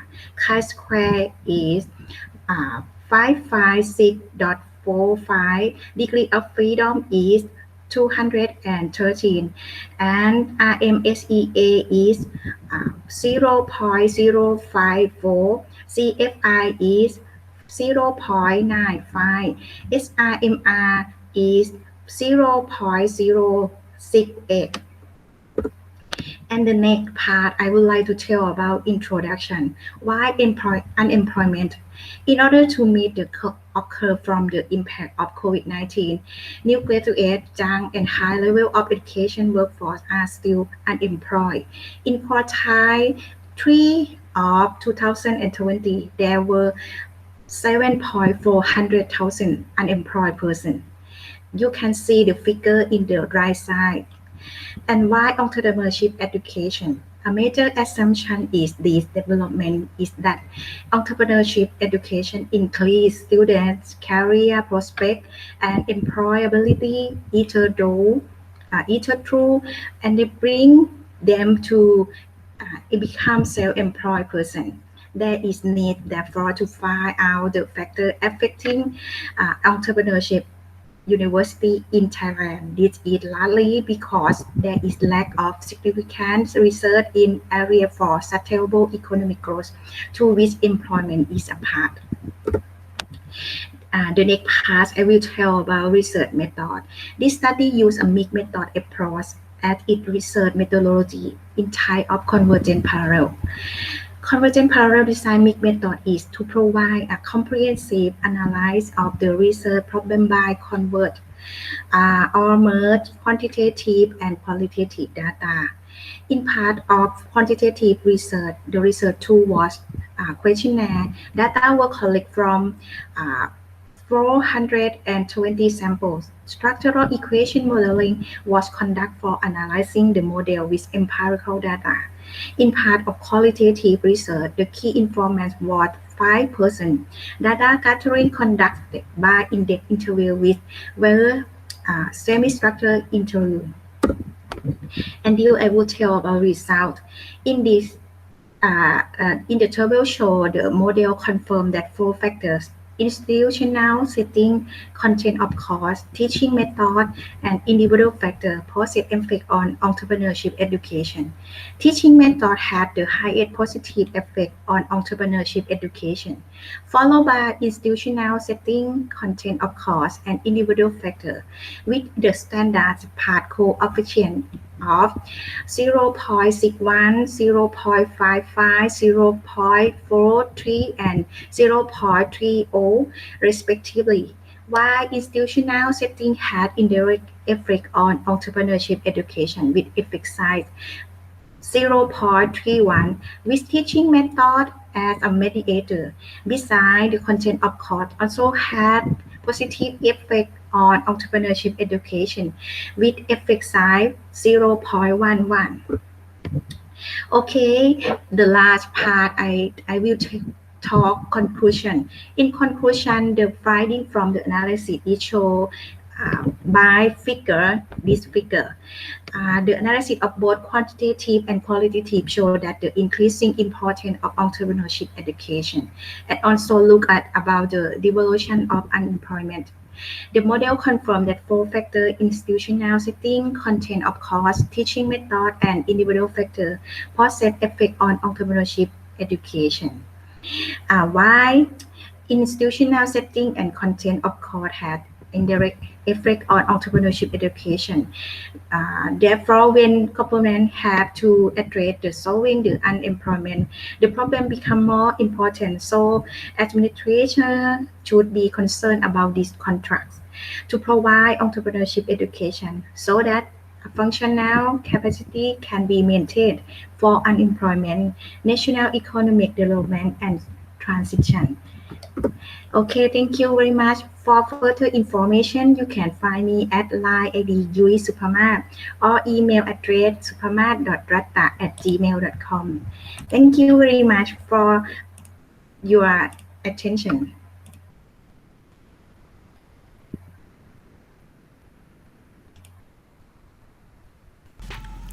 Next, I welcome Dr. Supamas Ratanapipat to discuss on the development of tourism entrepreneurship for community-based tourism in Thailand.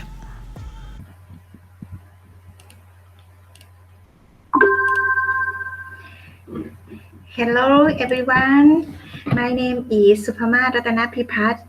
I'm a lecturer from Faculty of Management Science, Yala Rajabhat University. Today I would like to tell you about my research article. My research topic is the development of tourism entrepreneurship for community-based tourism in Thailand. My co-author are ณัฐฐี กจร ฤทธิยา ชมพู นุช ศรีพงษ์ กนกวรรณ กาญจนธานี วัชระ ขาวสัง and อุมาพร เชิงเชา They are the same lecturer from Faculty of Management Science, Yala Rajabhat University. I'm graduate in Doctor of Philosophy in Management, Faculty of Management Science, Prince of Songkhla University, Thailand.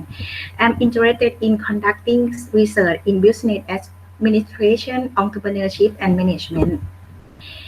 My research abstract is the research aims to emphasize the entrepreneurship in community tourism development and identify guidelines to enhancing tourism entrepreneurship for community-based tourism of Thailand. The major findings show that an approach in the development of tourism entrepreneurship adhering to community-based tourism should focus on the development of 5 groups. The first is community-based tourism management, and the second is economic, society, and quality of life management. And the third is conservation and promotion of community cultural heritage. And the fourth is the sustainable system management of natural resource and environment. And the last is community-based tourism service. The next part, I will tell you about introduction. The potential for tourism to drive economic growth. So local authority and other body throughout are considering rural tourism as a key part of local development, usually with a specific focus on the use of the local heritage. Policymakers emphasize the importance of tourism entrepreneurship and encourage to address community sustainable development. According to the community-based tourism of Thailand, there is still a lack of strength. Therefore, interested in researching on guidelines for the development of entrepreneurship in the tourism community according to community-based tourism standard need to be established. My research method, this study undertakes a quantitative research. The sample consists of 175 living in the Bana Tham, Yala province of Thailand. Entrepreneurs in the community, government officials, folk, philosophers, and community leaders who have tourism operations. Selected by proportion and purposive sampling. Data analysis was conducted by using descriptive statistics. The result of the research, the background of people respondent according to the sample is what found that people are female and the second is the people is male. The age of people is mostly between 40 and 49 years. The education of people is mostly senior high school degree. The monthly income of people is mostly 5,000 baht. The net result is the potential of community tourism. Significant tourism potential in 7 important areas consisting of the community preserve and inheriting the culture and tradition. The second is the community having tourist attraction. And the third is community history, culture, tradition that can be served.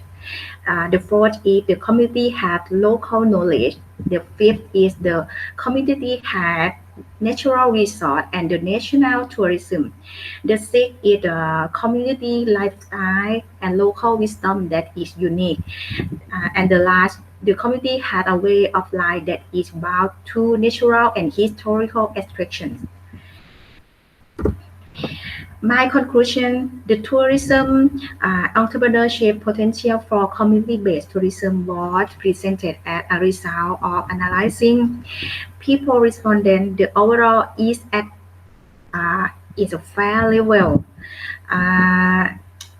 The total mean score was fair. The potential are interested in the travel.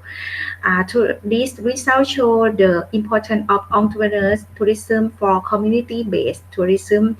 It is essentiality for both tourism and entrepreneurship. Okay, thank you very much for your attention. For further information, you can find me at line ID Yui_Supamat or email address supamat.ratta@gmail.com. Thank you very much.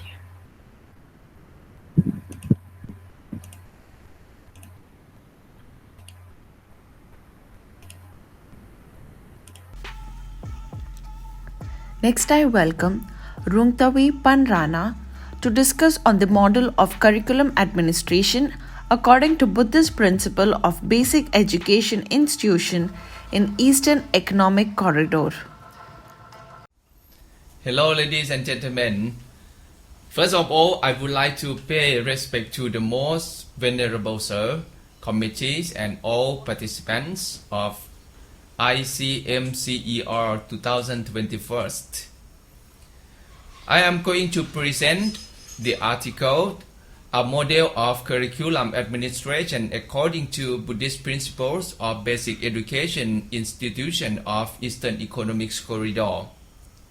I am greatly appreciate Associate Professor Suttipong Srivichai, Associate Professor Sin Ngam Prakon, and Ms. Kanya Panrana for providing guidance in this research until successful success.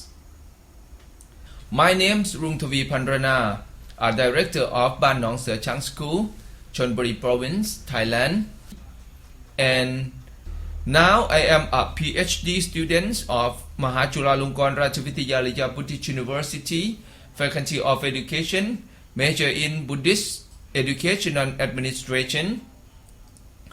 The research purpose were 1. To study the current state of the school curriculum administration of basic education institution in Eastern Economic Corridor. 2. To develop a model of curriculum administration according to Buddhist principles of basic education institutions in Eastern Economic Corridor. 3. To evaluate the model of curriculum administration. The research design was a research and development using mixed methodologies for collecting data between quantitative research and qualitative research. The research targets were populations were 843 basic education schools. The sample group are 265 schools determined with Cressy and Morgan's table with 95% confidence level, sampling by multi-state random.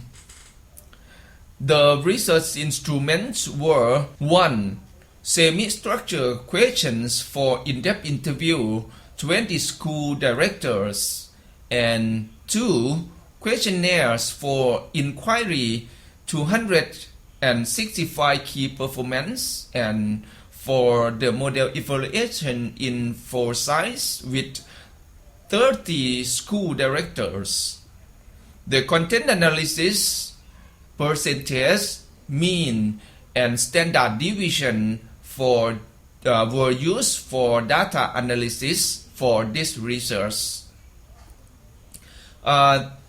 This research has developed into 4 steps. 1. Condition study. 2. Model development. 3. Model evaluation. And 4. Model presentation.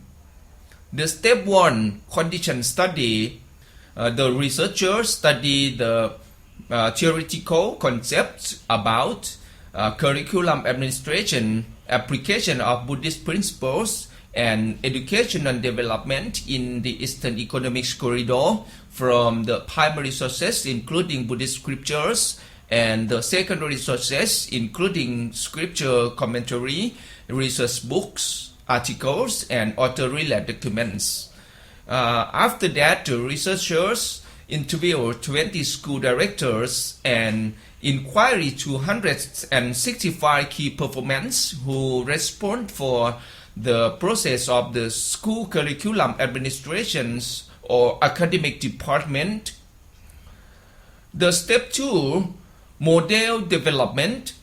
The researchers design and sketch up the model using knowledge from studying related documents, interview and inquiry information. After that, focus group discussion with 10 experts who were carefully selected and participate in an open discussion for research. The experts gave useful suggestions for the development of the model. Step 3, the model evaluation. Evaluate the model about utility, accuracy, propriety, and feasibility with 30 school directors. After that, improve and present the model to the expert and peer reviews. After that, improve the model for more appropriate outcomes. And the last step, step 4, model presentation. Prepare a complete report of the findings and present the model. The research result indicated that 1. Current state of the school curriculum administration of basic education in Eastern Economic Corridor found that overall all 5 variables were appropriate at a high level when considered individually.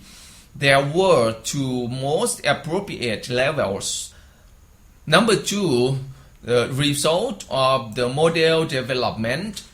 A model of curriculum administration according to Buddhist principles of basic education institution in Eastern Economic Corridor consists of four aspects. 1. The concept of educational curriculum management process consists of three dimensions. 1. Planning and using curriculum. 2. Monitoring and supervision. And 3. Assessment and improve curriculum. Number 2, the application of Buddhist principles in the school curriculum administration using the threefold training principles that are 1. Morality, sila, 2. Concentration, samadhi, and 3. Wisdom or panya. Number 3, the key players for the school curriculum administration. The administrators or school director is number 1. Number 2, instructor or teachers. And number 3, learners or students. And number 4, the outcomes of use the model. The outcome of use the model consists of 1. High learning achievement of learners. 2. Occupation and team working skill. 3. Digital literacy skill. 4. Language skill. 5. Learning and innovation skill. 6. Responsibility. And 7. Service mind or public consciousness. Number 3. The model evaluation with the foresight. That are utility, accuracy, propriety and feasibility found that the overall were appropriate at a higher level in all aspects, X bar 4.75. For the conclusions of the model of curriculum administration according to Buddhist principles of basic education institution in Eastern Economic Corridor consists of four aspects. The result according to the focus affiliation in case of the Office of the Basic Education Commission or the Educational Service Area has specific policies for more than 7 issues. It may be added, or if any issue is not necessary, it may be reduced. So that's all of the presentation. It's free to leave your question and commendation by this email. Thank you so much for your kind attention. Thank you. Next, I invite Dr. Sombat Ratanakom to discuss on the personal management according to Buddhist principles of educational personnel in schools towards sustainability. Dear participants, I would like to present the paper on topic personnel management according to Buddhist principles of education personnel in schools towards sustainability. Author name Dr. Sombat Ratanakorn, Mahachulalongkornrajavidyalaya University, Khon Campus, Thailand. Co-author name Dr. Surasak Chanpala, Mahachulalongkornrajavidyalaya University, Khon Campus, Thailand. Biography: Dr. Sombat Ratanakorn is a lecturer from Department of Educational Administration, Faculty of Education, Mahachulalongkornrajavidyalaya University, Khon Campus. He has been a supervisory committee of MA students and Ph.D. students in Buddhist Educational Administration of MCU. He interested in writing academic articles and conducting research related educational administration. Introduction. At present, the process or method of working in the school for work efficiency and effectiveness with the restructuring of the organization in personnel management to reduce the redundancy of the work. Work or performance development techniques are included that shows that all organizations are of the same opinion that the organization should be able to progress or develop towards sustainability. One of the important aspects is that the operators must be of the highest quality and able to work for the highest efficiency of educational personnel in schools. Therefore, this the author intended in studying and proposing personnel management according to Buddhist principle of education personnel in school towards sustainability. Abstract. Personnel management is a management that relies on modernity and keep up with the events. The most important part is mobility and can always be integrated with various situations. Therefore, modern and sustainable personnel management is a combination of interdisciplinary management, but another form of management that can be applied perfectly with personnel management and always up to date is administration according to the principles of Buddhism. The application of the principles of Buddhism in administration is Sappurisa Dhamma 7, which is the principle that makes virtues of a gentleman. Having righteousness, that is being a person with knowledge, wisdom, or having a correct perspective on the truth, and being a person who has fair consensus or a good person, including being a person who knowing the cause, knowing the purpose, knowing oneself, knowing how to be temperate, knowing how to choose and keep time, knowing the society, and knowing the different individual, and will be shown the next slide. Figure 1. Sappurisa Dhamma 7 as the principles of Buddhism in administration. Knowing the cause consists of knowing the purpose, knowing oneself, knowing how to be temperate, knowing how to choose and keep time, knowing the society, and knowing the different individuals.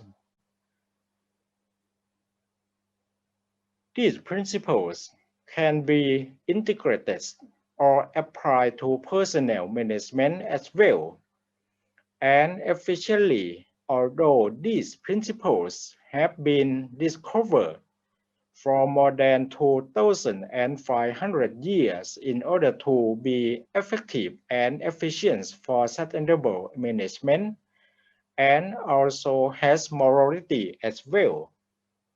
In conclusion, personnel management in educational institutions with Buddhist principles is the key to empowering personnel within educational institutions to understand their roles and duties in their work by applying Buddhist principles to the practice, perform works efficiently, as well as promoting cooperation in developing work in the organization to work together with understanding and being able to work together happily.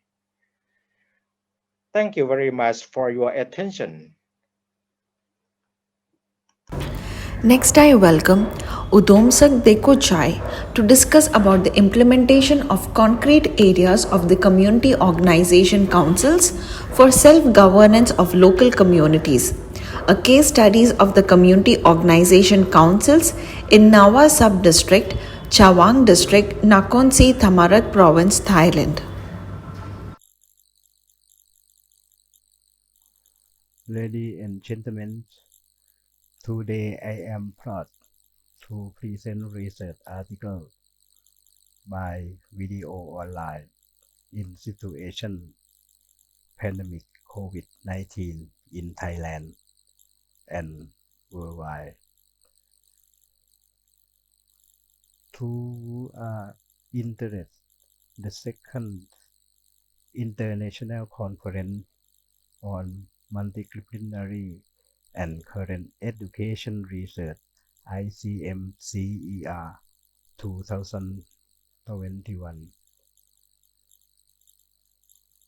I want to present research article in the topic the implementation of concrete area of the Community Organization Council for Self-Governance of Local Community, a case study of Community Organization Council in Nawe Sub-District, Chawang District, Nakhon Si Thammarat Province, Thailand.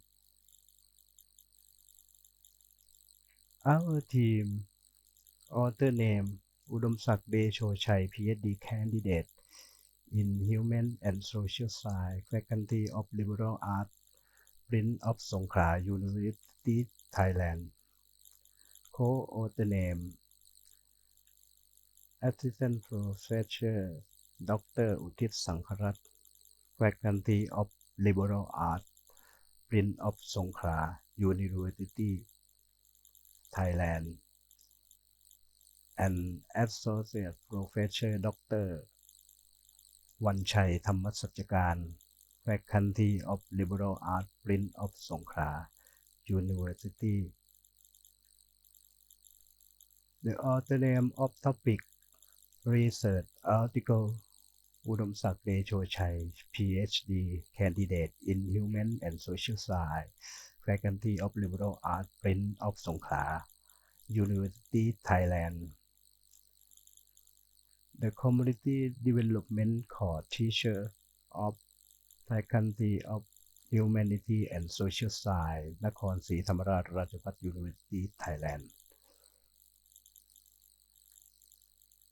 The implementation of concrete area of the Community Organization Council for Self-Governance of Local Community, a case study of Community Organization Council in Nawe Sub-District, Chawang District, Nakhon Si Thammarat Province, Thailand. The reason found that the Community Organization Council it is a forum for community meeting for sharing knowledge and experience among development partners, including government, private, and public sector, who are members of community organizations which have a number of activity operations, both on problem issue and social capital, such as custom and sedition, community service, community rights in research and environment, organic farming system in the community, community welfare fund system, and community financial institution.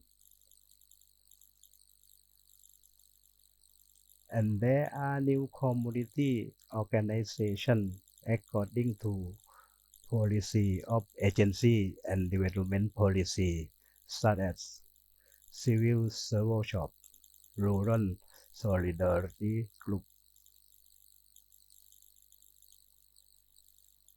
This article is a part of research study on implementation of Community Organization Council for Self-Government, a case study of Community Organization Council in Nakhon Si Thammarat Province, Thailand, with aim to study the implementation of concrete area of the Community Organization Council to promote self-governance knowledge and local community. This research article by using participatory action research methods. So the researcher coordinates with community organization consults, steering committee, and representative of 12 members of the Nowhere Community Organization Council. In Nowhere sub-district have about 12 villages. It can be concluded the improvement of concrete area of the community organization council for self-governance of local community, a case study of community organization council of Nowhere sub-district Chawang district, Nakhon Sri Thammarat province. Youth a community organization council at a forum to promote knowledge, share experience together, and community organization and various support network to contribute to the main goal of governance of local community. Thank you very much. Good luck to you.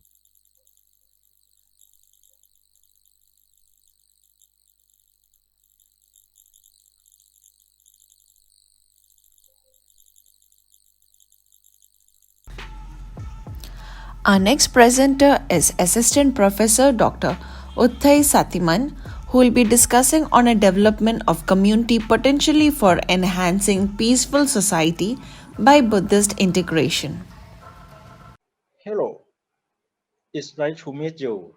Today, I would like to present the paper on topic a development of community potentiality for enhancing peaceful society by Buddhist integration.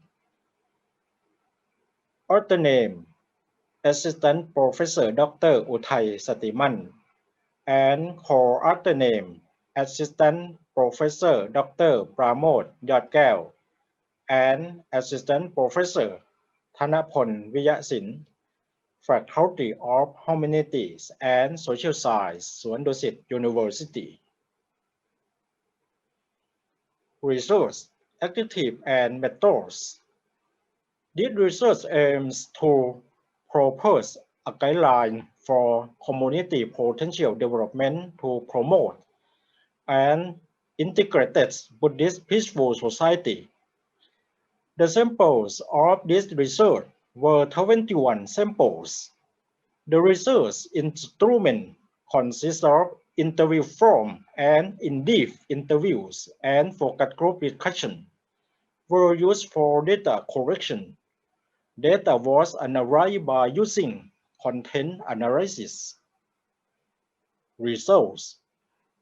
The results of the research show that the approach to community potential development to promote an integrated Buddhist peaceful society consists of 1. Buddha means community potential development. There must be a Buddha as an anchor for the mind, connected with reckon causing faith to be one.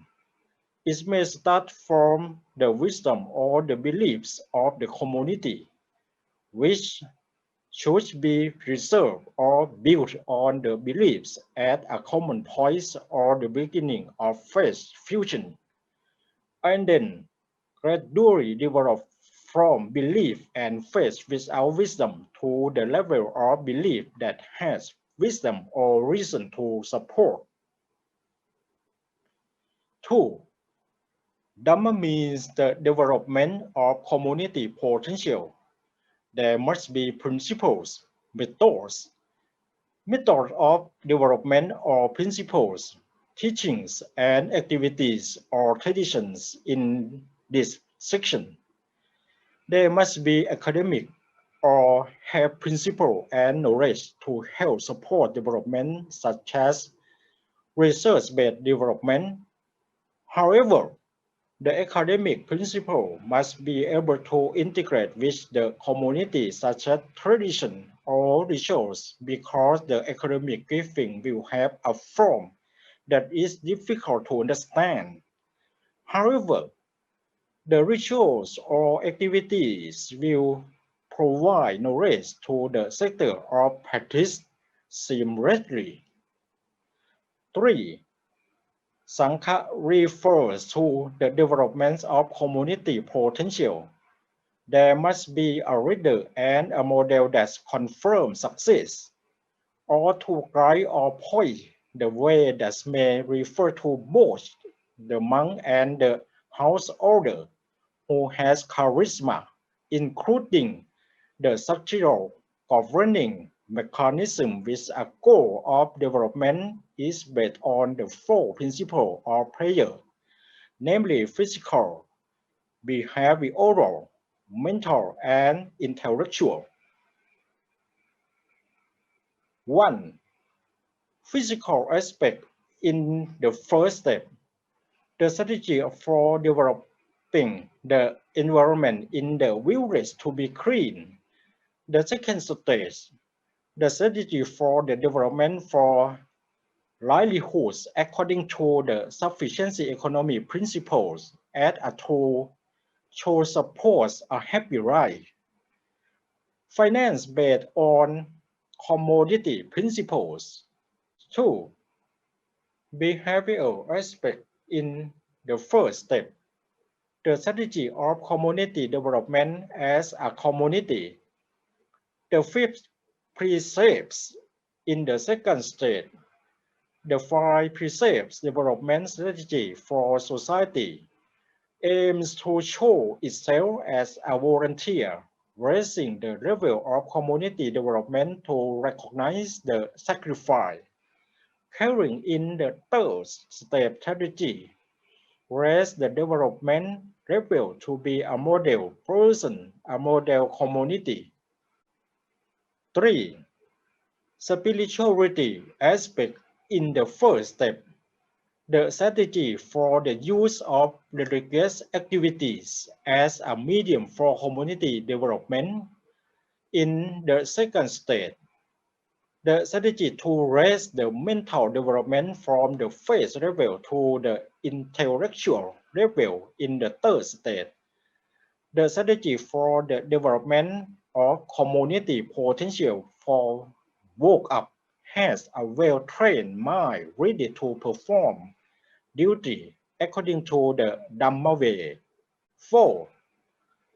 Intelligent aspect. In the first step, the strategy to build a strong community base, starting with the main institute of the community, namely the temple. The second stage, the strategy to promote the relationship between the houses, temple, and schools as community intelligence. Body knowledge from research. Guideline for development of community potentiality for enhancing peaceful society by Buddhist integration consists of physical, behavioral, mental, and intellectual, and collectual.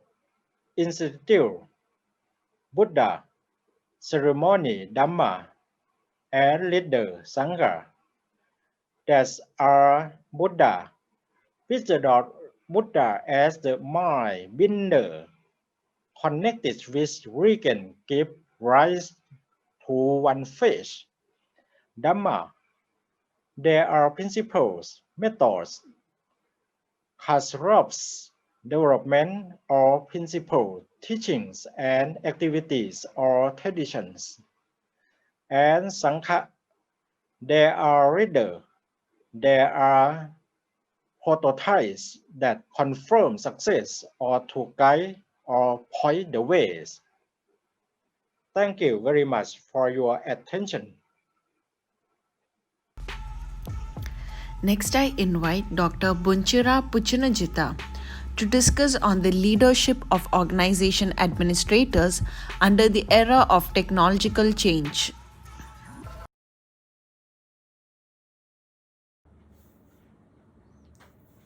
Hello, I am Dr. Bunchara Puchanajit from Pathum Thani University, Thailand.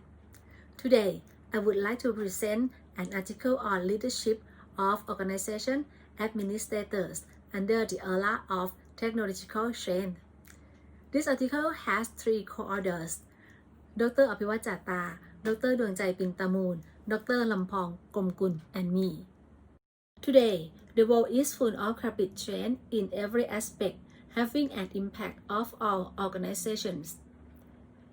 The important thing to develop efficient, collaborative working is developing followers to become self-leaders, challenging leaders or administrators in this era of change.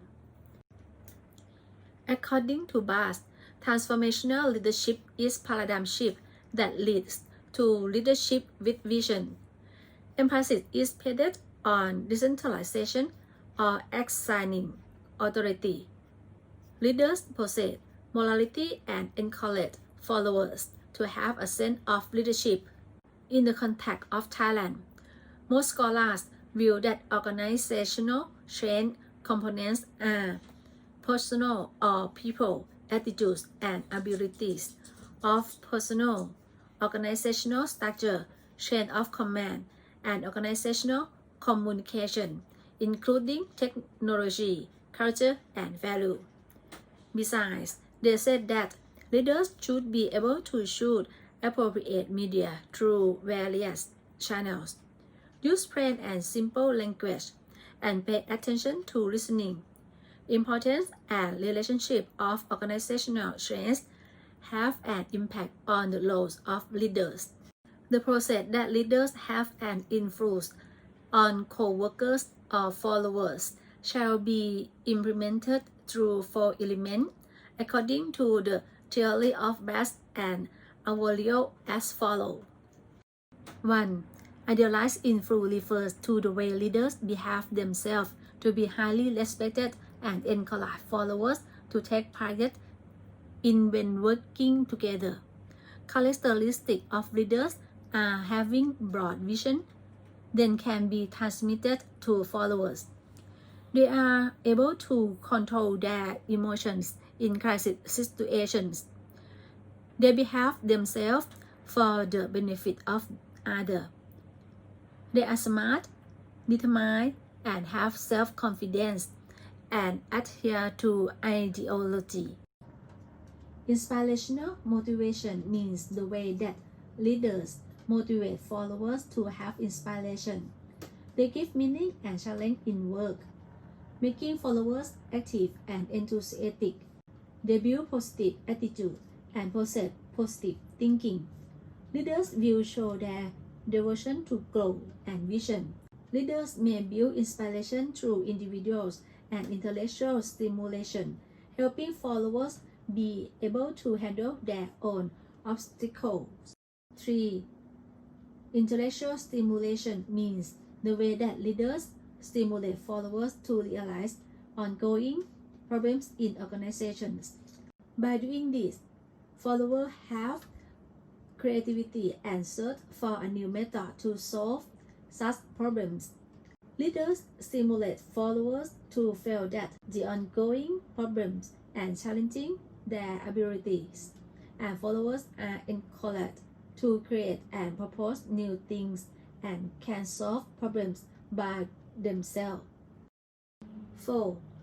Individualized consideration means leaders shall promote and develop potential of followers and co-workers to a higher level. Opportunities to learn new things and given. Individual differences are understood and accepted. Followers are given opportunities to exercise their ability at full capacity. It can be concluded that management under technological change requires competent leaders who possess idealized influence, inspirational motivation, intellectual stimulation, by managing organization in accordance with 3 strategies, like having the right person for the right job, employee retention strategy, and adoption of digital strategy to help increase organization efficiency. This is all the content of the article Leadership of Organization Administrators under the Era of Technological Change from me, Dr. Bunchira Pushnajit. Thank you for your attention. สวัสดีค่ะ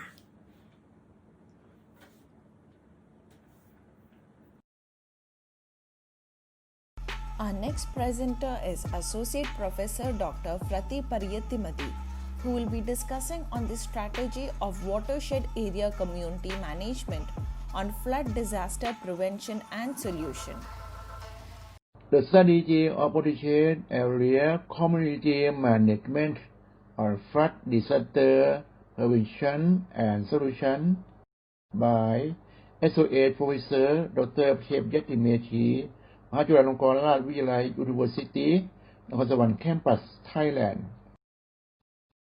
The objectives of research plan, the strategy of watershed area community management or flood disaster prevention and solution was to synthesize a strategic plan to prevent and solve flooding problems in the middle of the water area and a community solution to prevent and solve flood problems.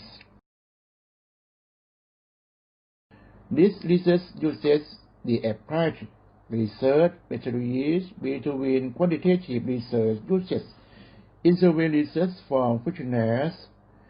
The qualitative research collected data from in-depth interviews from key informants and specific group discussions to develop a strategic plan for community management in the area of strategic water, with the prevention and resolution of flood problems.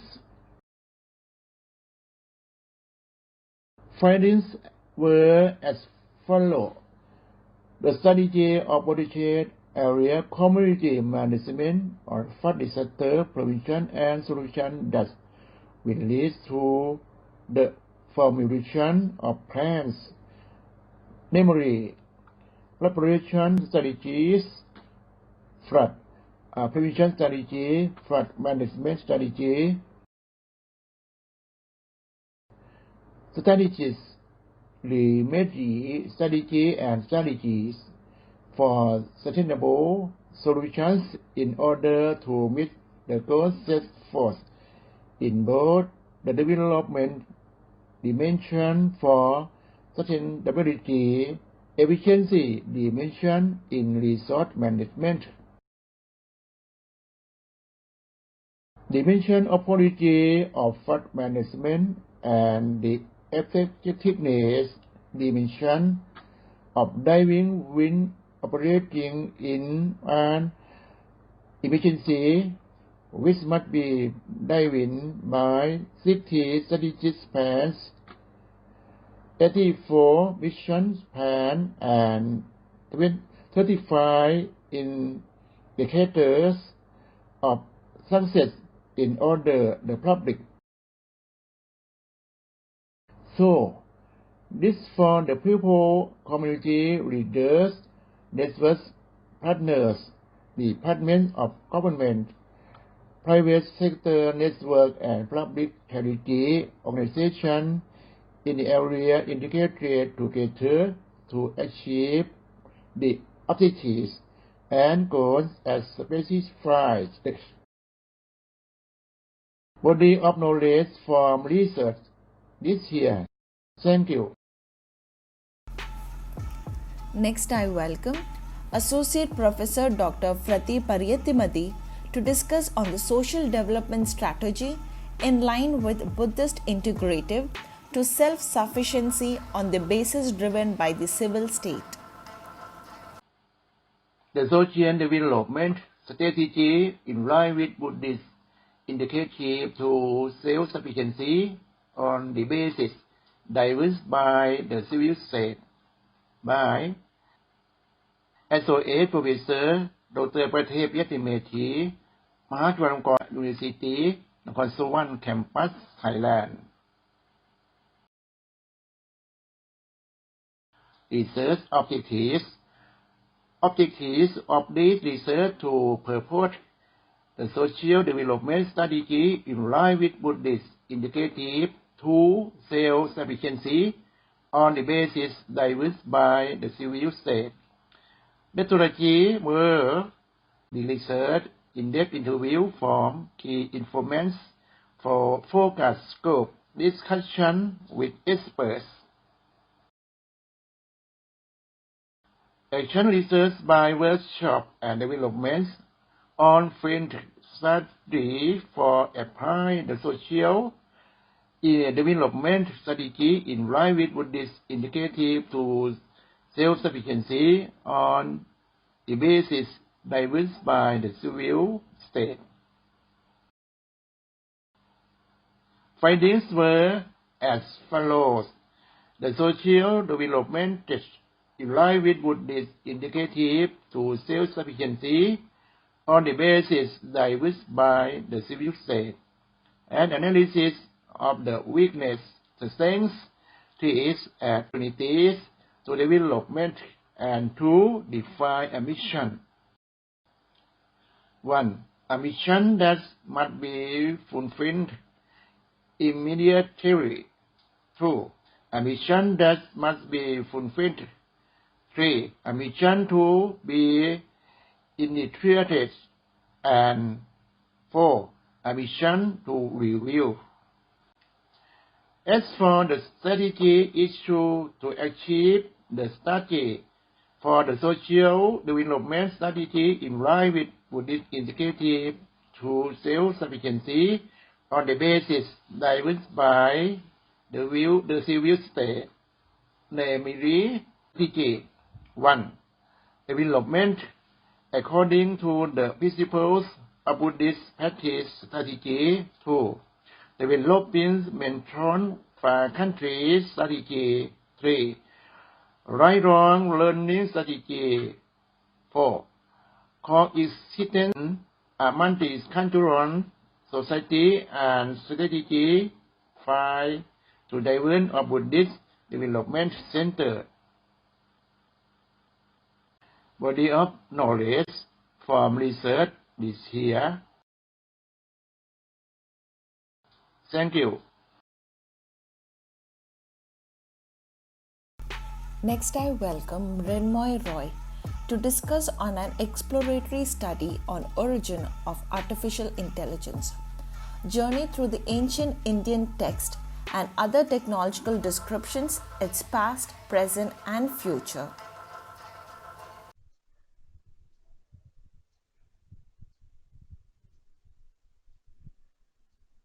Good morning, everybody. So I'd like to thank IFERP and as well as ICMCER, the second conference organized by Mahachulalongkornrajavidyalaya University, Ayutthaya, Thailand. And my topic for today's discussion is progressing towards AI-based diabetes diagnosis services, current status, applications, developmental barriers, and prospects in Maharashtra and Karnataka in India. So a brief profile of mine. I'm a diploma in pharmacy and then bachelor of pharmacy, then MBA in international business. Then I'm doing PhD from LPU, and I also am having 12 years of sales and marketing experiences. And this is my entire details, my phone number, my LinkedIn profile details, and my email ID. So moving forward, this is the executive summary or the brief, the outline of my study. Like we'll be starting with introduction, then geographic locations of Maharashtra and Karnataka, existing status of healthcare in Maharashtra and Karnataka, then AI-based diabetes and diagnostic services available in Maharashtra and Karnataka, various policies initiated by government and private ventures, then future prospects of AI-based healthcare diagnostics, possible strategies to address the barriers and issues. So starting with the introduction, diabetes is affecting roughly 463 million adults, that is 20 to 79 years worldwide, and by 2045 this number will rise by 700 million. And 79% of populace with diabetes are living in low and middle income nations like India. And diabetes has caused 4.2 million deaths in India. There are about 69.2 million individuals are with diabetes and are expected to cross 123.5 million by 2040, according to IDF Atlas 2019 data. It's also can be seen in the graph adjoined here. And chronicity of diabetes is related with long-term damage and failure of various organ systems affecting eyes, nerves, kidneys, and the heart, according to Diabetes Care 2016. So starting with the Maharashtra and the geography of Maharashtra, it's also known as Gateway for India. So according to that, Maharashtra is situated in the western region of the country. As per maps of India, you can see the state shares borders with Gujarat, Madhya Pradesh, Chhattisgarh, Andhra Pradesh, Karnataka, Goa, and Union Territory of Dadra and Nagar Haveli on its west in the Arabian Sea. Mumbai, Pune, Nagpur, Thane, Nasik, Solapur, Kolhapur, Sangli, Aurangabad, Amravati, and Ratnagiri are some of the major cities of Maharashtra. And the parameters is capital is Mumbai, geographical area is 3.8 lakh square meter, administrative districts are 36 number of administrative districts are available. Population density persons per square kilometer is 365 number of persons. Total population in 112.4 million. Male population in 58.2 million. Female population million in 54.1. Sex ratio of female per 1000 males is 929. Literacy rate is 82.3%. And health infrastructure, as per the August 2019-20, an outlay of 15,919 crore, that is US dollars of 2.31 billion, has been proposed by the state government of Public Health Department in 2018. Government in India has proposed 767 crores, so that is 111.33 US million dollars to increase availability of good health services in urban and rural areas of Maharashtra by implementing National Health Mission.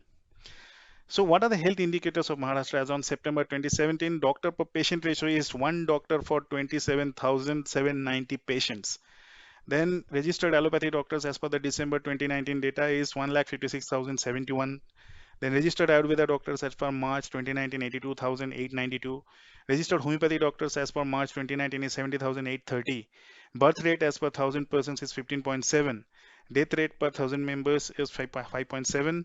Infant mortality rate per 1,000 live births is 19. So health infrastructure as of May 2020, a type of hospital like sub-centers are 10,675. Primary health centers are 2,809. Rural hospitals are 527. Sub-district hospitals are 159.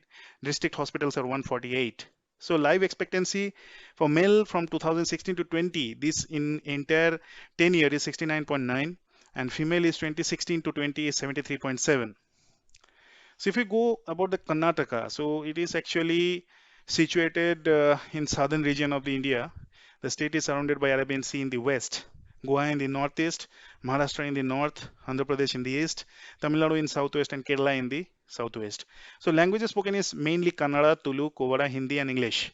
Some of the prominent cities in state are Ankola, Bengaluru, Bagalkot, Belgaum, Bidar, Bijapur, Chikmagalur, Chitradurga, Dandeli, Hubli, Dharwad, Mangalore, Mysore, and Shimoga. Karnataka has a tropical climate with three major seasons actually: warm and dry from February to May, monsoon from June to October, and winter from November to January. And if you see the parameters, capital is Bangalore, and geographical area is 192,000 square kilometers. Administrative districts number are 30. Population density persons per square kilometer is 319. Total population in million is 61.1. Sex ratio females per 1,000 males are 973.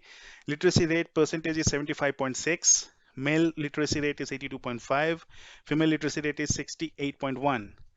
And if you go about health infrastructure currently what Karnataka is having, Karnataka has made tremendous effort in improving the health status. Its people in the last few decades, for state has made substantial progress in building credible health infrastructure with a wide institutional network providing health services both in urban and rural areas. The state has 43 district hospitals, 540 sub-district hospitals, and 31 autonomous and teaching hospitals, and 146 taluka and general hospitals in per general hospital in the state. In February 2018, the state government announced universal health coverage, which is also known as UHC scheme, which aims to bring all government health schemes under one roof. So that is how programs under Ayush, that is healthcare services, are mainly highlighting, like Ayush Health Camp, district and taluk seminars or workshop, more remedy and Ayush awarenesses, diabetic control program, school health program, Ayush Health Expo. So the health indicator as per the 10-year for 1 year in 2016-17, birth rate is 17.6, death rate is 6.7, infant mortality rate is 24, natural growth rate is 10.9. And life expectancy at birth here is male as per the 2015 data is 63.6, female as per the 2015 data is 67.1. And if we categorize the number of institutions and total number of facilities by April 2019 data, sub-centers are available 9,611, community health centers are 320, primary health centers are 2,644, sub-district hospitals are 540, district hospitals 43, and total institutions are 13,158. So, yeah, what is AI-based diagnostic services available in Maharashtra and Karnataka? So there is actually by 2030, WHO is predicting that there will be 100 million people living with diabetes in India. And concerning statistic, only aggravated by the lack of tools and platforms monitoring it. Yash Sehgal and Gautam Chopra, co-founders of Delhi-based Beat-O, well aware of this issue and prompted by distressing the conditions, they started Beat-O in 2015. Since then, their platform has expanded to serve around 50,000 patients across 1,500 cities. The functions of the app is simple. It comes with a glucometer which can be plugged into a smartphone to take reading. The reading is then saved in an app and can be used for further guidance and intervention in case of an emergency.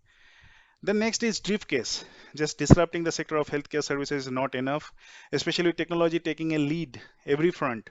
It's just a matter of time before someone turned their attention to medical records and record keeping. That brings us the briefcase, that is an idea hatched from the brainstorm IIM Bangalore alumni Sohit Kapoor and Harsh Parikh.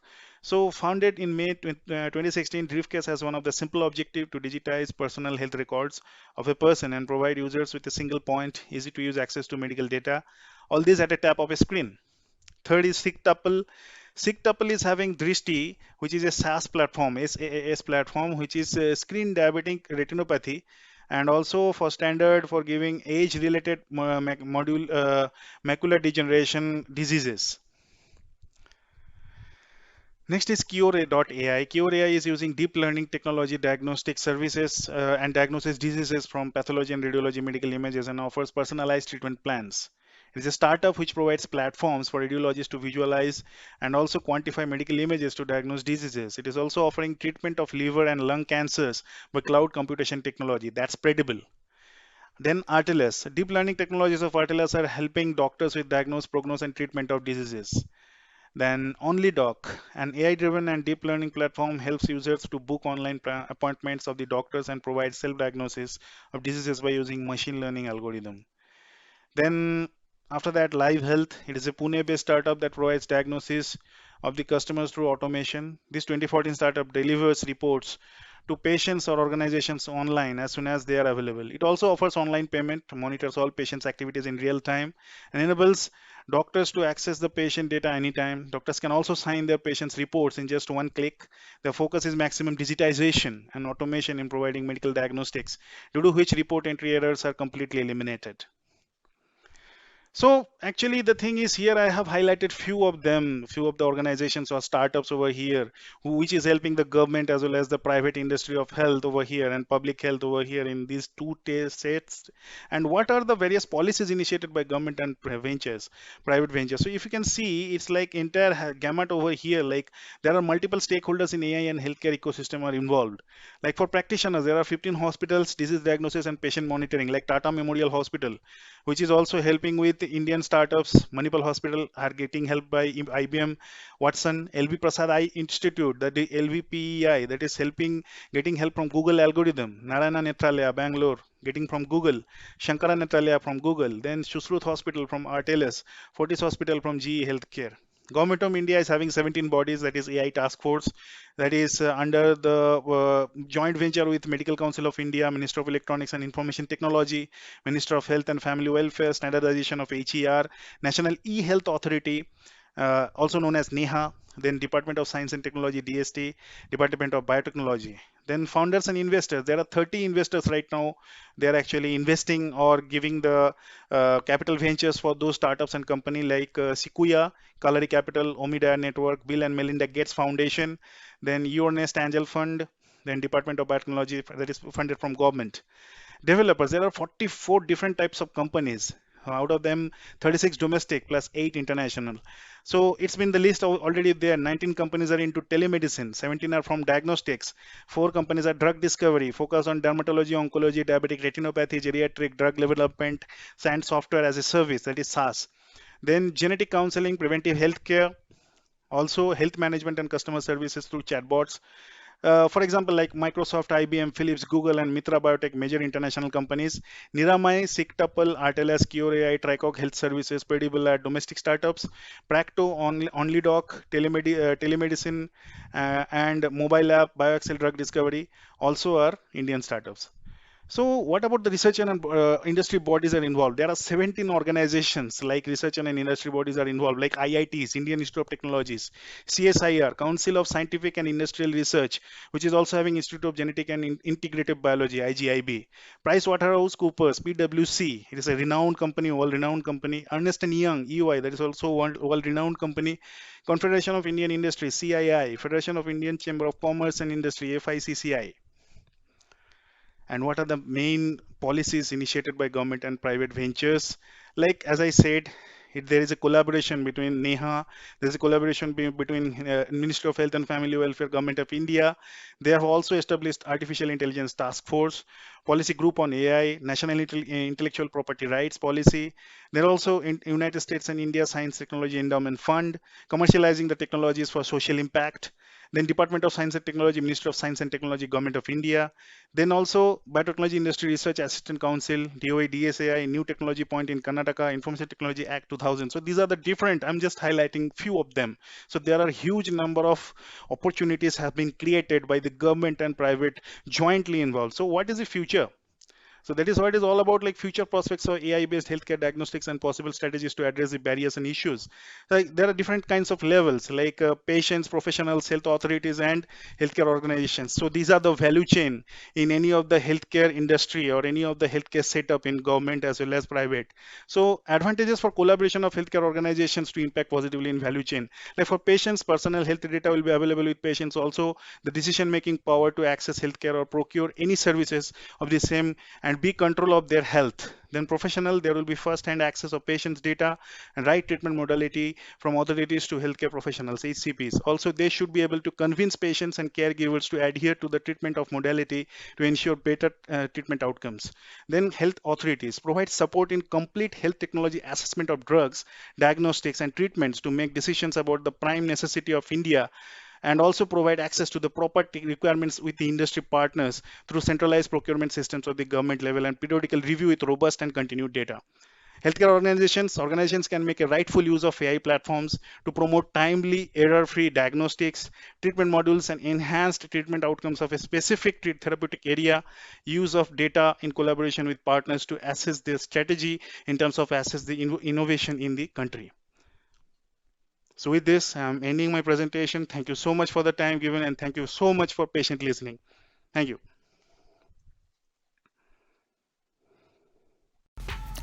Next, I invite Kesini Srisong Muang to discuss about the inevitable change in nature. Experiment on textured effects in textile art inspired by a coincidence between Buddhist teaching and the theory of science.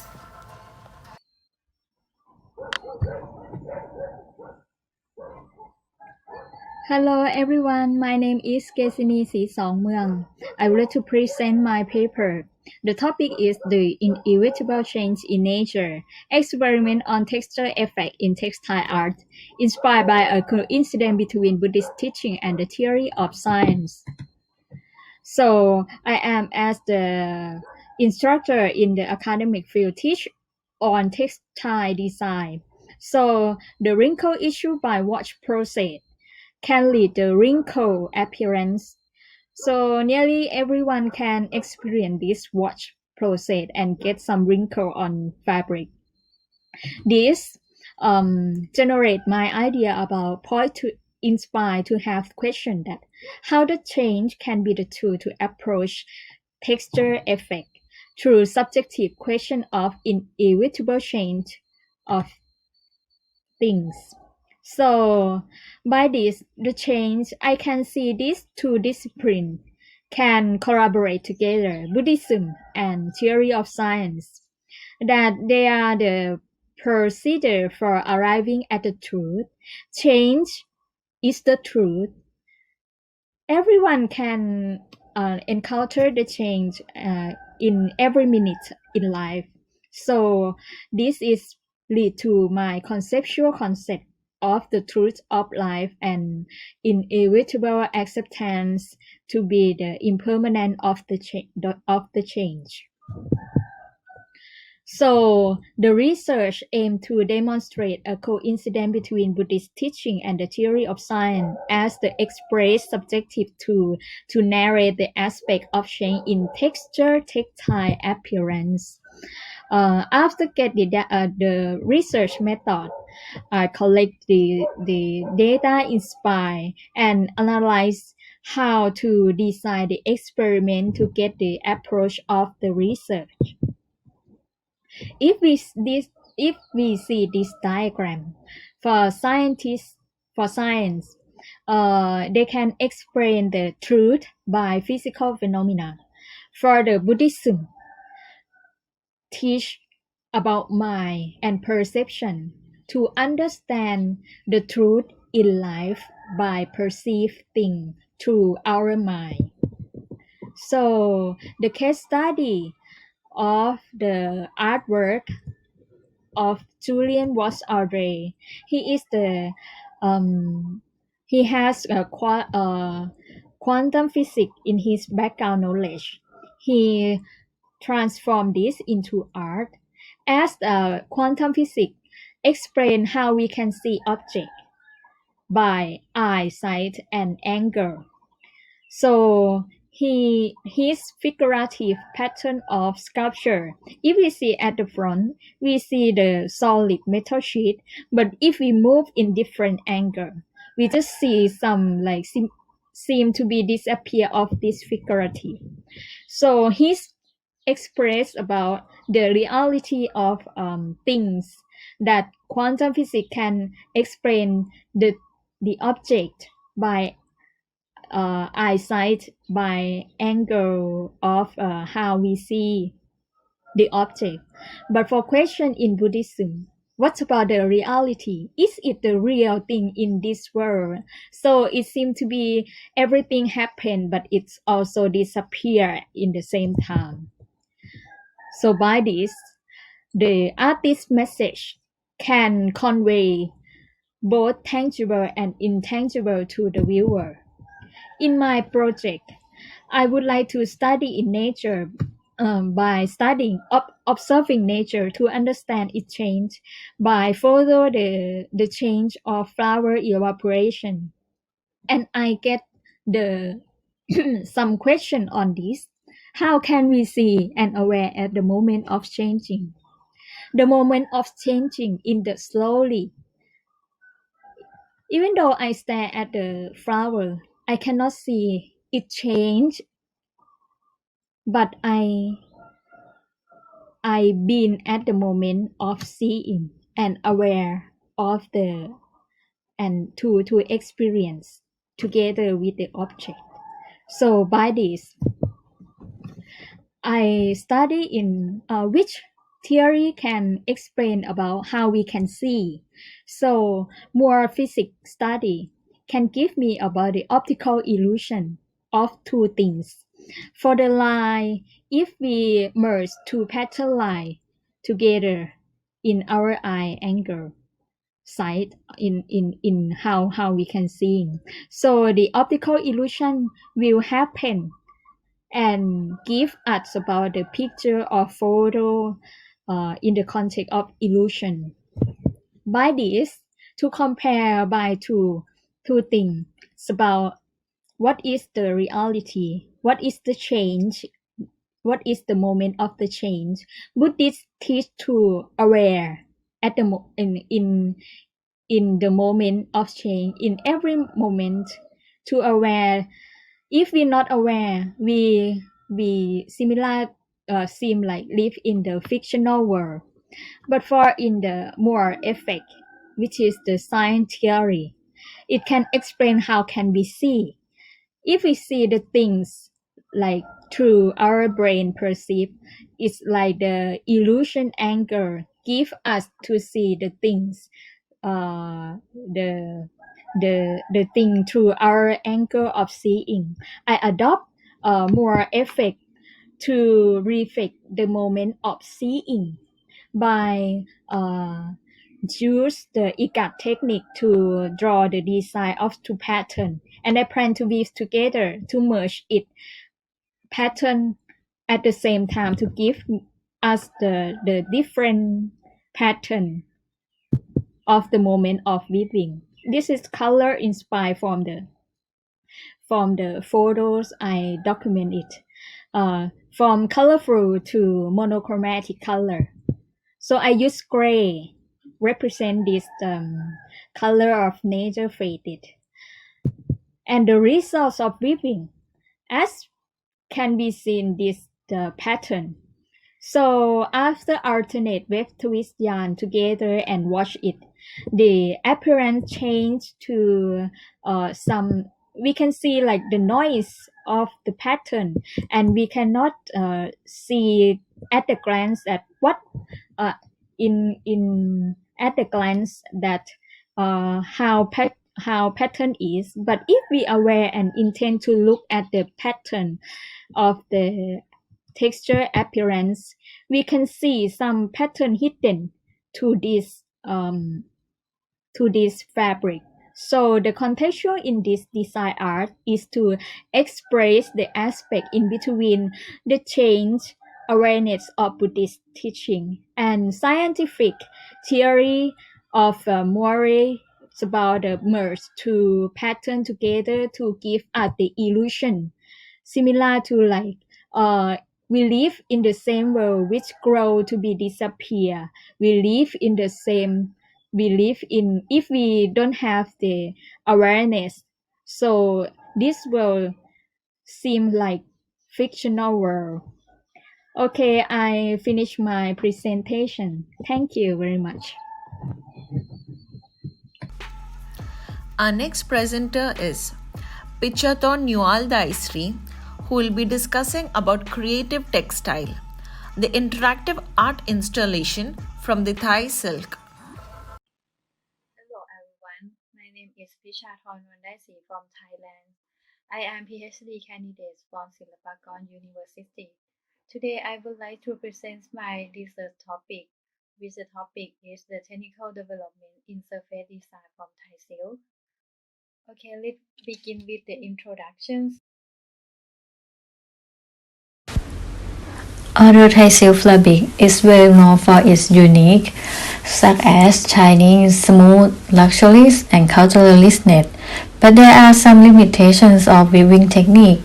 Textile innovation, knowledge, and creativity need to be developed.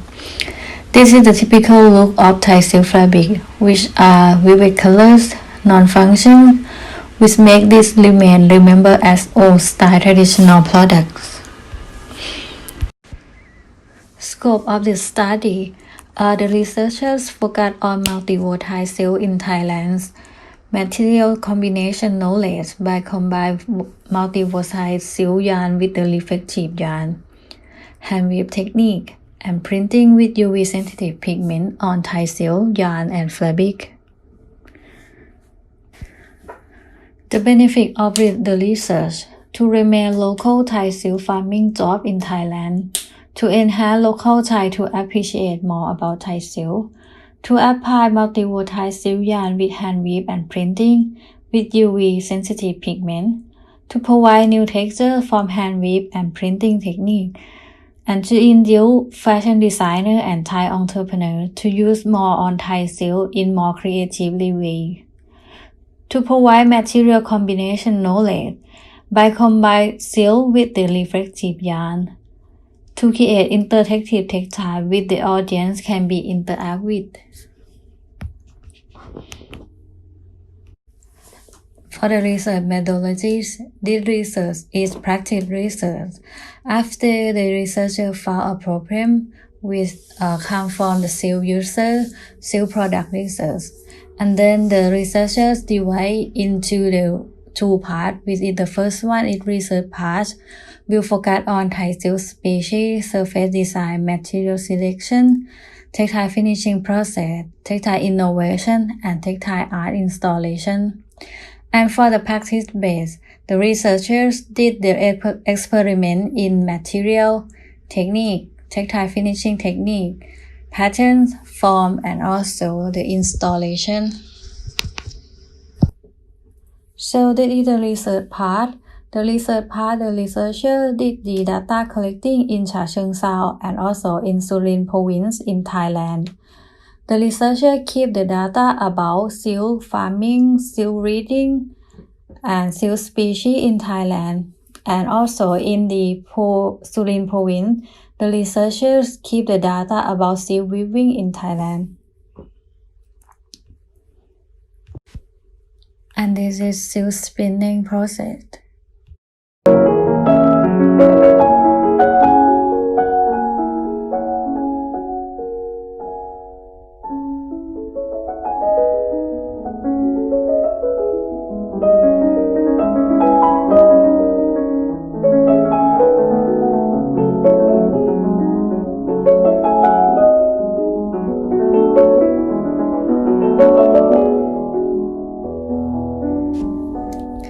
This is the silk yarn for weaving process.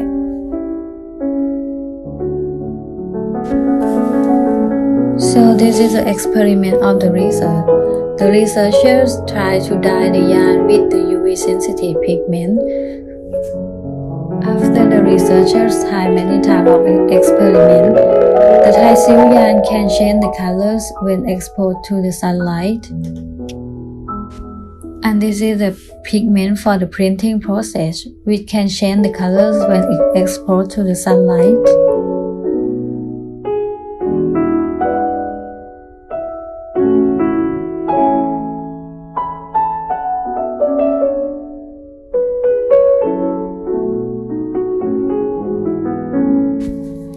After the researchers got the final yarn of the project, the researcher tried to weave the yarn with the hand loom technique.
This is the sketch of the final project of the research.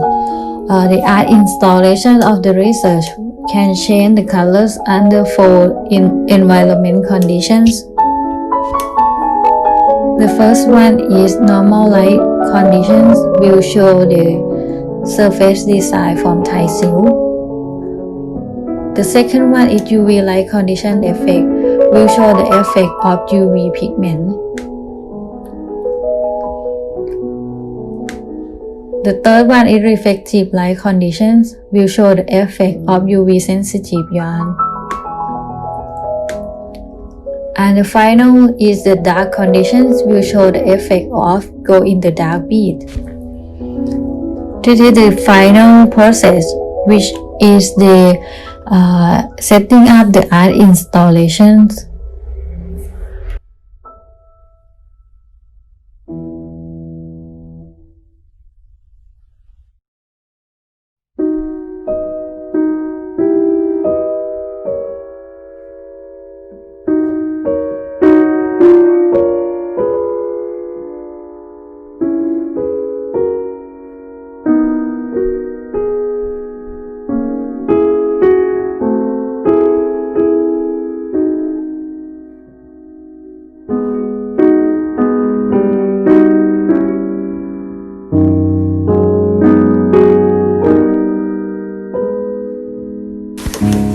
this is the video show the final setting up of the art installation.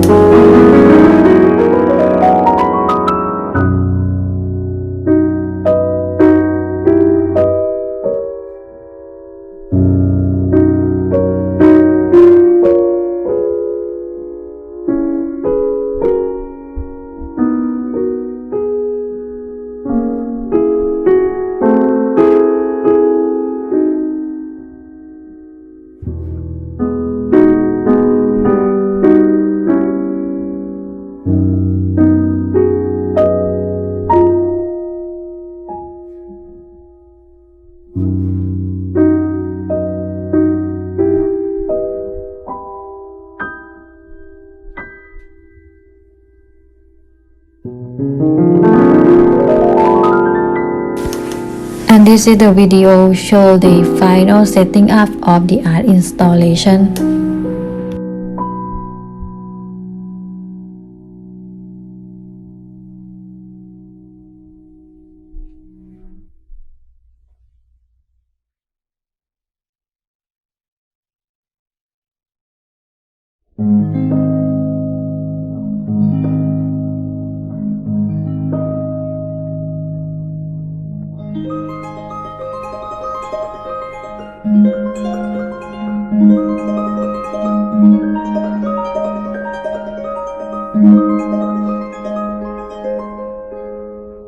So that is the end of my presentation. Thank you everyone for watching my video presentation. If you have any comment, I would love to hear that. Thank you. Bye. Our next presenter is Noreza Mohammed Saad, who will be discussing on the detection on momentous robust impact of stock price among all sectors in Bursa, Malaysia towards COVID-19 pandemic. Daily Announcement News 3. Study on the detection on momentous robust impact of stock price among all sectors in Bursa, Malaysia towards COVID-19 pandemic. Daily Announcements News. So as an introduction and the issues arise, I presented here is the figure 1 about the daily cases COVID in Malaysia. And this COVID-19 pandemic was first identified to have spread to Malaysia from China is on 25th January 2020. This information was reported by the Ministry of Health in Malaysia. And from the graph, we can see that in the mid of April 2020, the daily confirmed cases show a decreasing in patterns. For example, in 19th and 20th April, with the number of cases 84 and 36 respectively. So in August, we can see that the pattern is still at the decreasing rate, but in October, it obviously increased in the number of cases daily up to in January 2021 nowadays.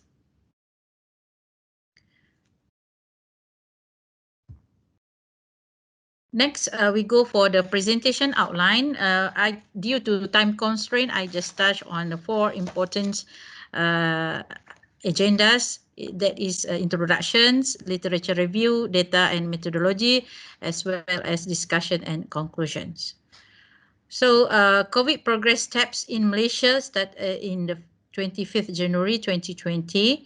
And then in March 2020, the Ministry of Health Malaysia was announced that the number of cases is still relatively low in Malaysia, but until a large spike in cases in March 2020.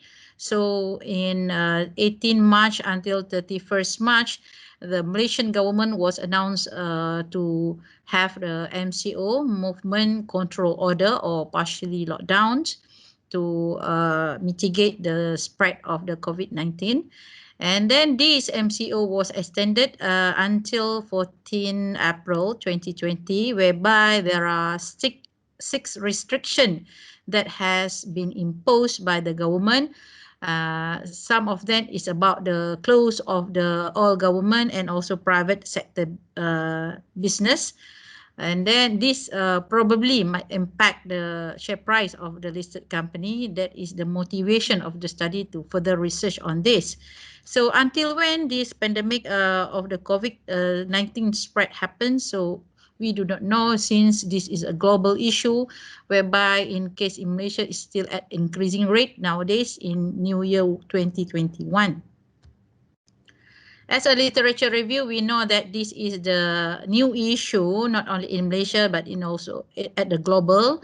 So basically the journals or reviews of articles is from 2020. And here I just pick up three that is most relevant to our study. There is by Huan and Ni 2020, which is studied about the share price link with the number of COVID-19 in UK. And then Ramley and Wagner 2020 also found there is an impact between share price with the COVID cases in US and China market. And then the third one is Gomson and Cajun 2020, also further analyze on the US changes in share price and indicate there are positive relationship with the COVID-19 in real time or daily basis. So proceed to the data and methodology. This study basically retrieve the empirical data on the share price and also COVID-19 cases starting from 24th January 2020 up to 24th August 2020. So from this, there are 13 sectors for the 913 listed company, represent the number of observation is more than 200,000. So based on the theoretical frameworks that we highlighted based on the issue, there are only a share price as a DV and then number of COVID cases as a IV for this study. And then this is the regression model or regression equation model for this study, which is focused more on the RE, random effect robust model.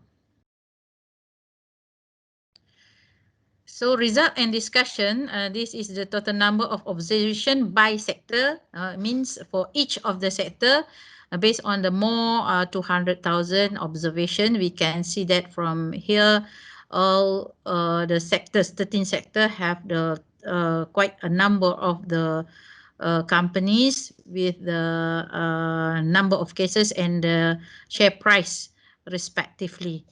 So the most is from the industrial product and services, represented by the green in color, for almost 63,000, followed by the construction product and also services for the 47, more than 47K.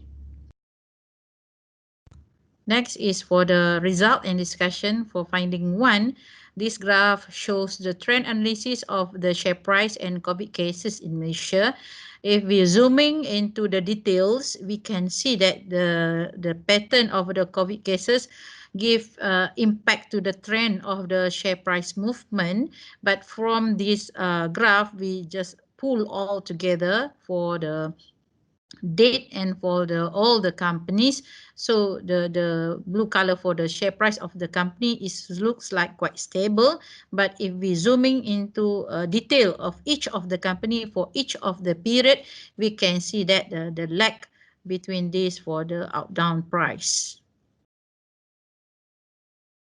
Next, we go for the finding 2 for the segregation of the sectors into panel A and panel B.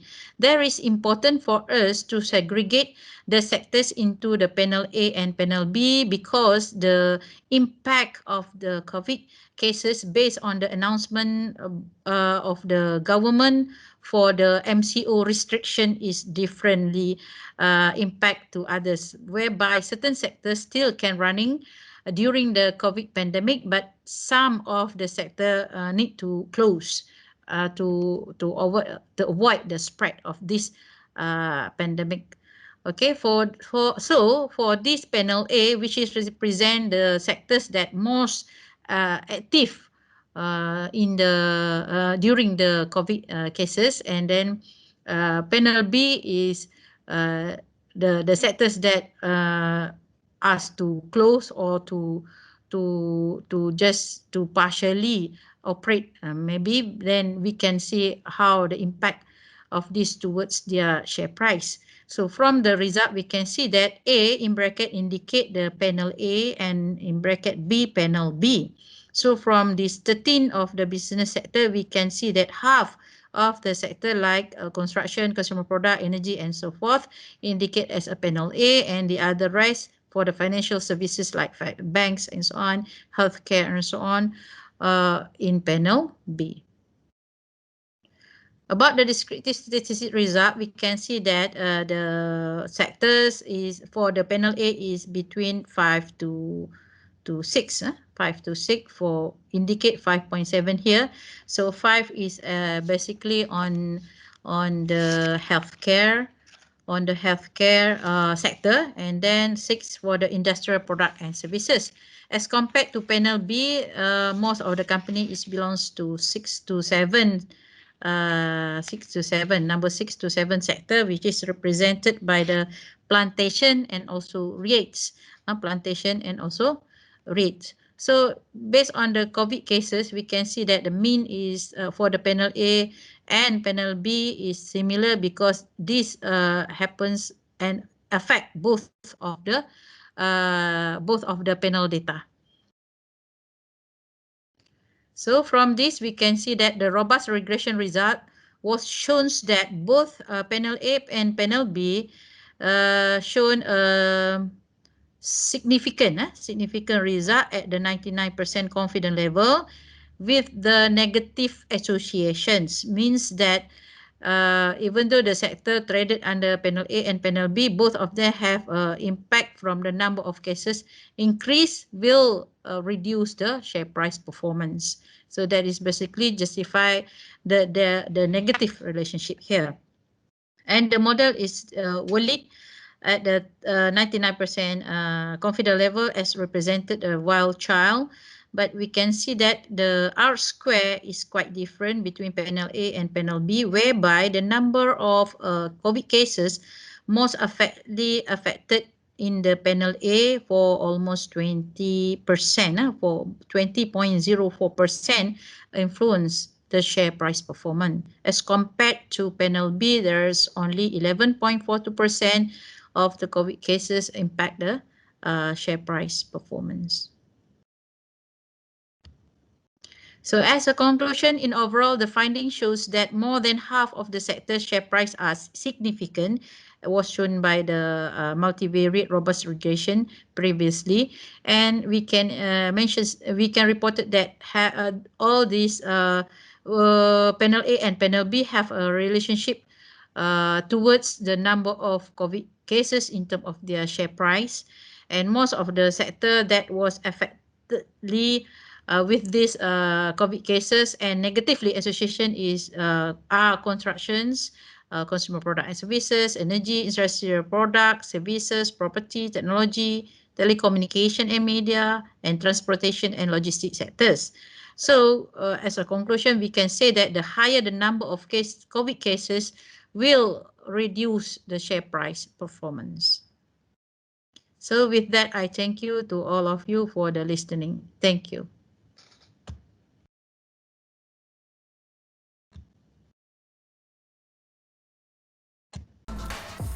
Next, I welcome our session chair, Dr. N. Arun Raj, Associate Professor and Coordinator, Crescent MIS, Department of Computer Science and Engineering, from B.S. Abdul Rahman Crescent Institute of Science and Technology, Vandalur, Chennai.